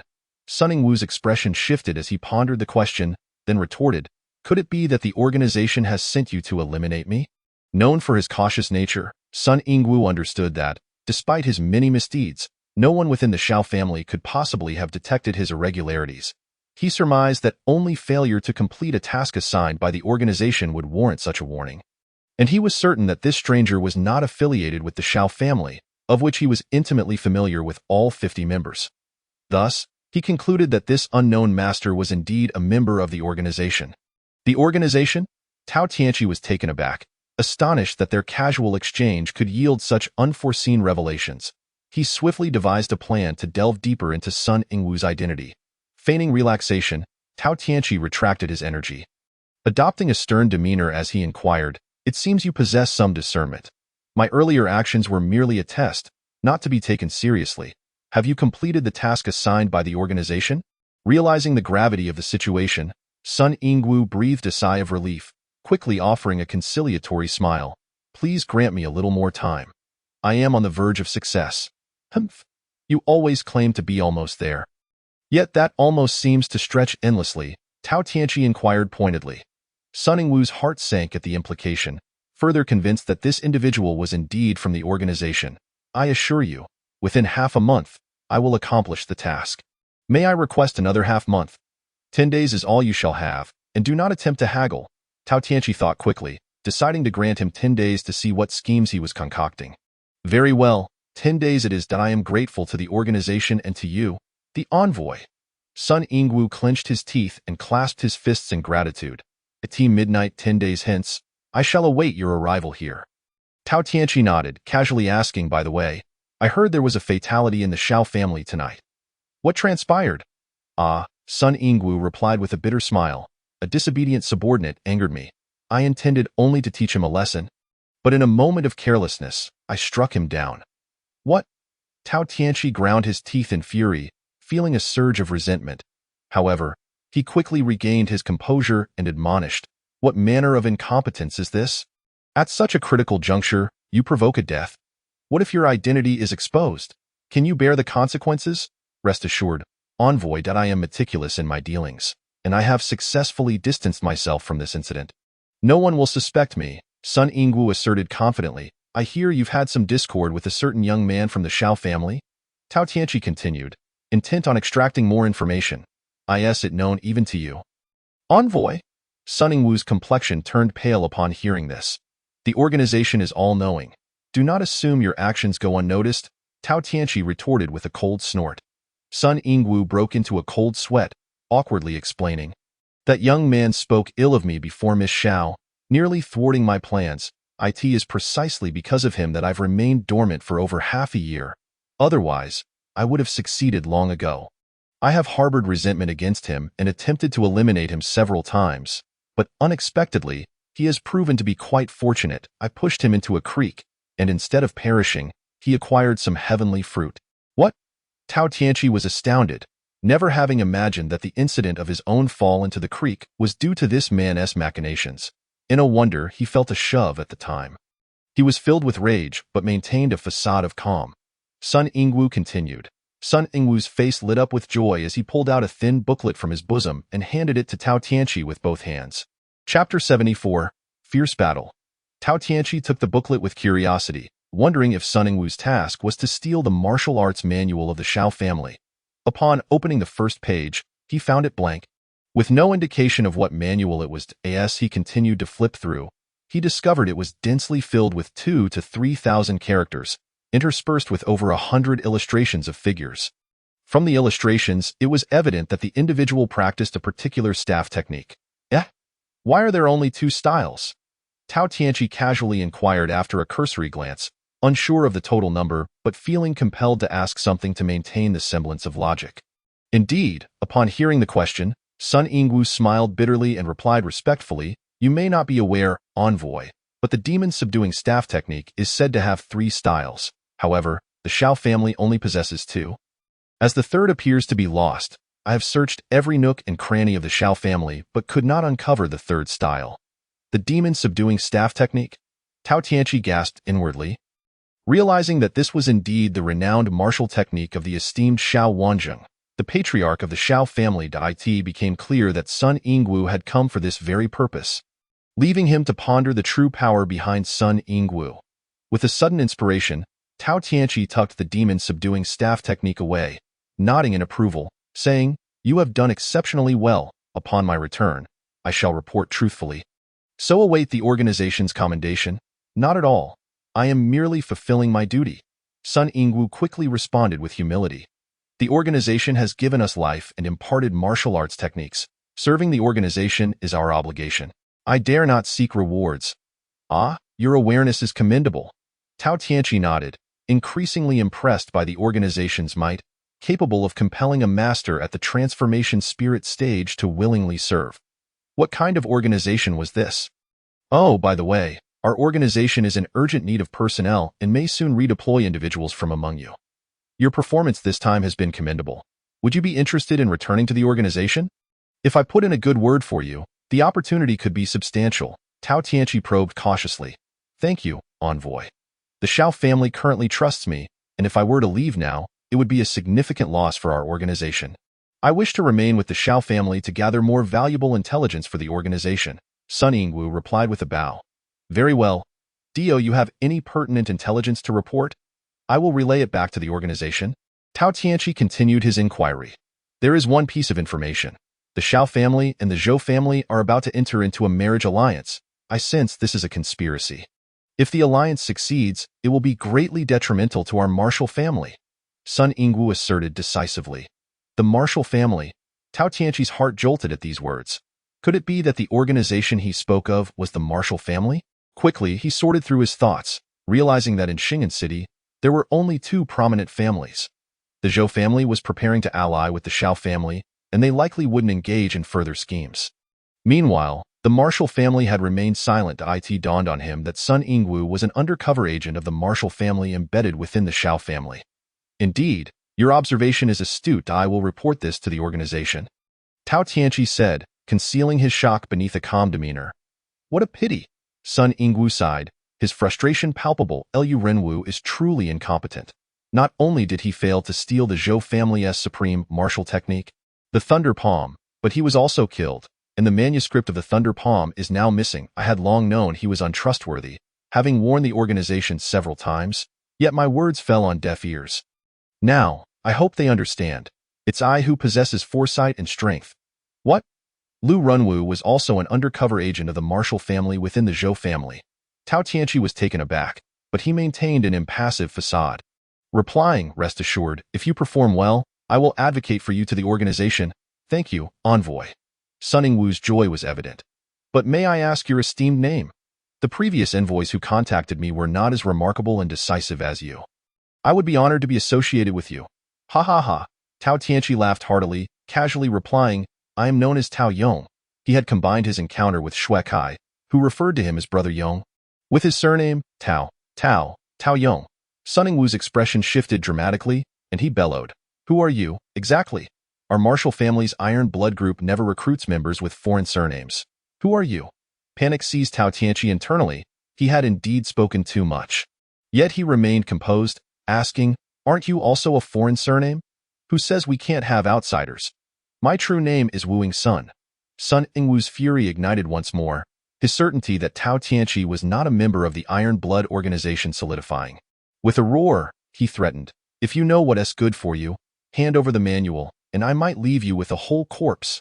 Humph. The outcome is yet to be determined. Tao Tianqi understood that the situation had escalated to a life-or-death confrontation, yet he felt no regret, as he had acquired the information he sought. Moreover, he had no intention of letting Sun Yingwu escape today. Dare to impersonate a member of our organization and deceive me? I will flay you alive. Sun Yingwu erupted in rage, leaping forward with a swift kick aimed at Tao Tianqi's face. Never had he imagined that he, a man of renown, would be outwitted by such a stranger, leading to the exposure of his identity and the loss of the demon-subduing staff technique, which he had painstakingly copied from the Shao family over 5 long years. His fury was beyond description. If it could be represented by fire, he would be a blazing inferno at that moment. As Sun Yingwu charged, Tao Tianqi's expression tightened, his face taking on an unprecedented gravity. This opponent was the most formidable he had faced since arriving in this world. And the stakes were life and death. He could not afford to be careless. With a fierce shout, Tao Tianqi stepped back 2 paces, channeling all of his energy to unleash a powerful strike, colliding with Sun Yingwu's advancing foot. Crack! After the impact, Tao Tianqi staggered back 5 steps, his right arm suddenly numb, leaving him astonished. He had exerted all his strength, yet he had barely even scuffed Sun Yingwu's shoe. Instead, he was forced back by the overwhelming force of Sun Yingwu's kick. Truly, a master at the transformation spirit stage was formidable beyond measure. Humph! A mere 10 layers of chi dares to impersonate a member of our organization and provoke me. You shall die tonight. Sun Yingwu, sensing Tao Tianqi's strength, felt a surge of confidence and, gritting his teeth, charged at him again. Seeing Sun Yingwu's fierce assault, Tao Tianqi dared not underestimate him. He focused all his energy and swiftly unleashed the martial technique. Wind Damage Leg, to counter Sun Yingwu's attack. Chapter 75, Transformation Spirit, Second Layer. Ha ha ha, a mere trick. Sun Yingwu scoffed as he recognized Tao Tianqi's martial technique as the most rudimentary leg technique, unworthy of concern. He laughed maniacally and struck toward Tao Tianqi's foot. Crack! Another sharp sound echoed as Tao Tianqi was sent sprawling to the ground, while Sun Yingwu merely paused before pouncing once more. Die! Sun Yingwu's visage twisted into a savage snarl, showing no mercy as he lunged forward, kicking at Tao Tianqi before he could even rise to his feet. The speed and power of the attack were beyond Tao Tianqi's ability to evade. It's over, Tao Tianqi thought despairingly, having never anticipated the sheer might of Sun Yingwu, realizing he could not withstand even a single strike. The disparity between their strengths was as vast as the heavens and the earth. Roaring, just as Tao Tianqi prepared to concentrate all his energy for a desperate strike with the Thunder Palm, a tremendous noise erupted behind him. Suddenly, a colossal creature descended beside him, its massive paw swatting at Sun Yingwu's leg strike. Crack! What? Taken by surprise, Sun Yingwu was sent staggering back, his eyes widening in disbelief as he beheld the enormous bear before him. A giant power bear. Roar! The giant power bear let out a thunderous roar, seemingly responding to Sun Yingwu's exclamation. Well done! Tao Tianqi exclaimed with delight, leaping to his feet and patting the giant power bear's side. His expression turned serious as he pointed at Sun Yingwu, commanding, Old Bear, let us join forces to eliminate him. Think you can kill me? Even with a second giant power bear? It wouldn't suffice. Sun Yingwu sneered, exuding confidence as he moved with such speed that even Tao Tianqi's keen eyes struggled to track him, forcing him to rely on instinct to throw a punch in defense. Boom! Sun Yingwu, appearing like a ghost, materialized beside Tao Tianqi, striking at the back of his neck. Tao Tianqi braced himself, retreating several steps before finally regaining his balance. Roar! The giant power bear seized the opportunity to strike, but Sun Yingwu stood firm, countering with a powerful upward punch. To everyone's astonishment, the giant power bear was forced back a step, while Sun Yingwu remained steadfast, his strength rivaling that of the bear itself. How extraordinarily powerful! What level of the transformation spirit has he reached? Tao Tianqi steadied himself, his complexion shifting dramatically. From his recent observations, it was evident that in terms of speed, agility, attack potency, and technique, he was not on the same level as Sun Yingwu. Such prowess could not possibly belong to someone at the first level of the transformation stage. The disparity between levels could not be so vast. 3 months ago, had I encountered a master at the 10th level of Qi gathering alongside a powerful bear, I would have hesitated to confront you directly. However, I have since ascended to the 2nd level of the transformation stage. Prepare to meet your demise, you two beasts. Sun Yingwu spoke leisurely, deliberately approaching Tao Tianqi step by step, intending to instill a sense of impending doom, to make him perish in terror. The 2nd level of the transformation stage. No wonder he is so formidable. Tao Tianqi seethed internally, glancing at the mighty bear, which bore an equally grave expression. He felt a pang of guilt for the bear's predicament. If I fail, I perish. Old bear, let us advance. Resolute, Tao Tianqi understood that escape was no longer an option. Even with his wind step technique, which could facilitate a narrow escape, he could not abandon the bear to its fate. Could he bear to watch the bear fall at Sun Yingwu's hands? With a fierce shout, Tao Tianqi propelled his energy to the 10th level and surged forward, unleashing the first stance of the Thunder Palm technique. The mighty bear, sensing Tao Tianqi's movement, followed suit, striking downwards in perfect synchrony with Tao Tianqi's attack. Die? Sun Yingwu remained unfazed by their collaboration, lifting his left arm while striking out with his right palm to counter their assault. In this moment of overconfidence, he failed to notice that Tao Tianqi was executing a superior palm technique. With a resounding clap, their palms met, unleashing a tremendous torrent of energy, creating ripples akin to those on the surface of water. To Sun Yingwu's astonishment, the energy emanating from Tao Tianqi's palm not only matched his own but was accompanied by jolts of electricity, rendering his right arm numb and his body sluggish. At that moment, a colossal palm descended from above, and to his further astonishment, at its center was a golden orb the size of a fist. With a piercing scream, Sun Yingwu finally sensed an unprecedented threat, one that could obliterate his very existence. What was more alarming was that he had no chance to evade this sudden danger. He hastily bit his tongue, exerting himself to channel his internal energy into his left palm, which ignited with a fiery glow as he thrust it towards the bear's massive paw, with a thunderous roar. The golden orb collided with the crimson flames, echoing the sound of a bomb detonation, sending Tao Tianqi staggering back 5 or 6 meters, breathless and pale. The bear and Sun Yingwu, both at the forefront of the clash, found themselves in a dire predicament. The mighty bear was flung into the air, soaring 3 feet above the ground and landing over 2 meters away, incapacitated. Yet, Sun Yingwu fared little better. Half of his body was buried in the earth. His garment tattered, hair disheveled, and blood seeping from his mouth, clearly sustaining significant injuries. The outcome hinged on this singular moment. Tao Tianqi, undeterred, charged once more, his heart racing. The energy sustaining his appearance dissipated, merging with his internal vitality. flowing through his meridians to his arms. In this critical juncture, Tao Tianqi undertook a move he had never attempted before, uniting two forms of energy into one. An unparalleled surge of energy coursed through his chest and arms, leaving him with the sensation of being on the brink of explosion from this power. Elated, Tao Tianqi recognized that this fusion of energies rendered him far more formidable than at the 10th level of Qi gathering. With another roar, he unleashed the second stance of the Thunder Palm, targeting Sun Yingwu's chest. Sun Yingwu, still recovering from the previous strike, felt a lingering numbness and pain when he beheld Tao Tianqi's swift approach. His eyes widened in disbelief as he witnessed an unimaginable transformation. The middle-aged man before him had suddenly morphed into the familiar yet detested visage of the 14-year-old Tao Tianqi, who now possessed an advanced level of mastery. Yet before he could fully process this shock, he was astounded anew.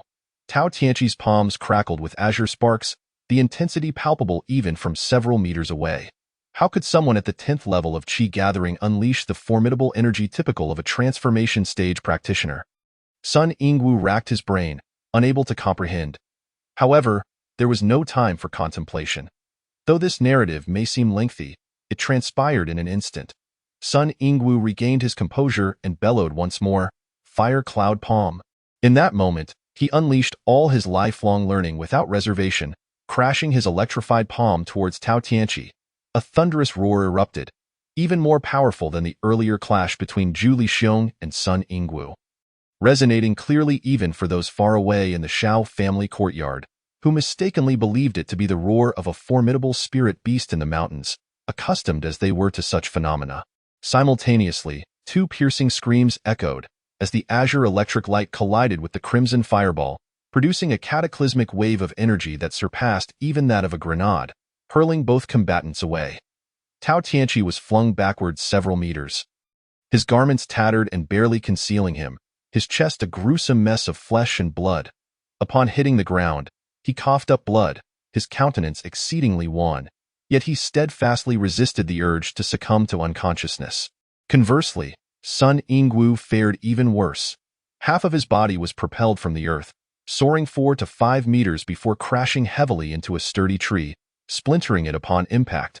He rebounded to the ground, struggling weakly, his face smeared with blood, casting a resentful glance at Tao Tianqi before succumbing to darkness. Seeing this, Tao Tianqi finally exhaled a sigh of relief. To his astonishment, the second form of the Thunder Palm had unleashed such tremendous power that even Sun Yingwu's Fire Cloud Palm could not withstand it. Unbeknownst to Tao Tianqi, had the circumstances been ordinary, the amalgamation of his two energies in executing the second form of the Thunder Palm against Sun Yingwu's Fire Cloud Palm would likely have resulted in mutual injury at best.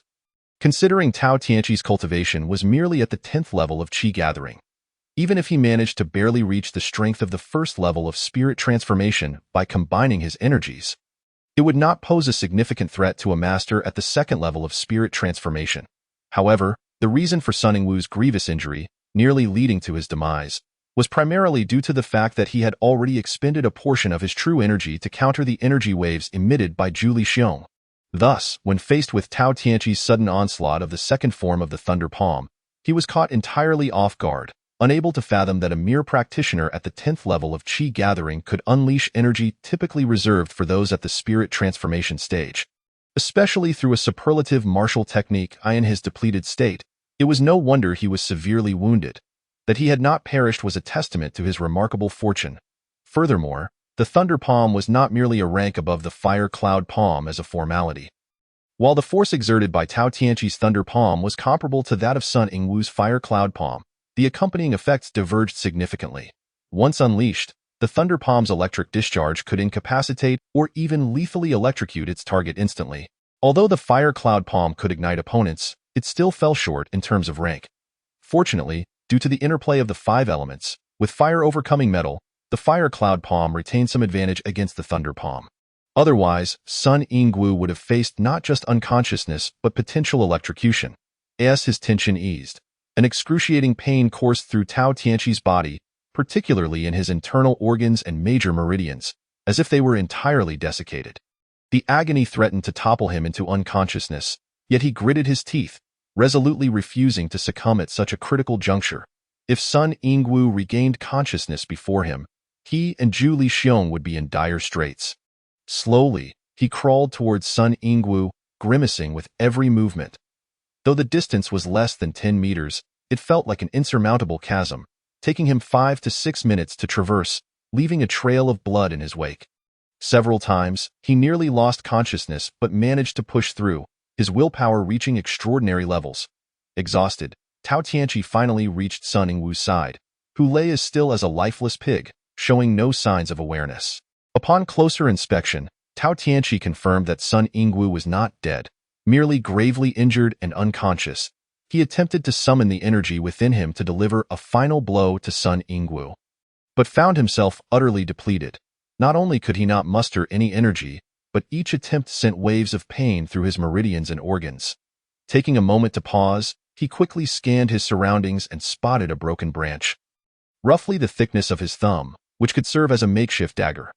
Typically, martial practitioners are categorized into two groups: those below the 7th level of Qi gathering and those above the 7th level of spirit transformation, with the majority of practitioners in between eschewing the use of weapons, as leveraging their strength through weaponry can amplify their power.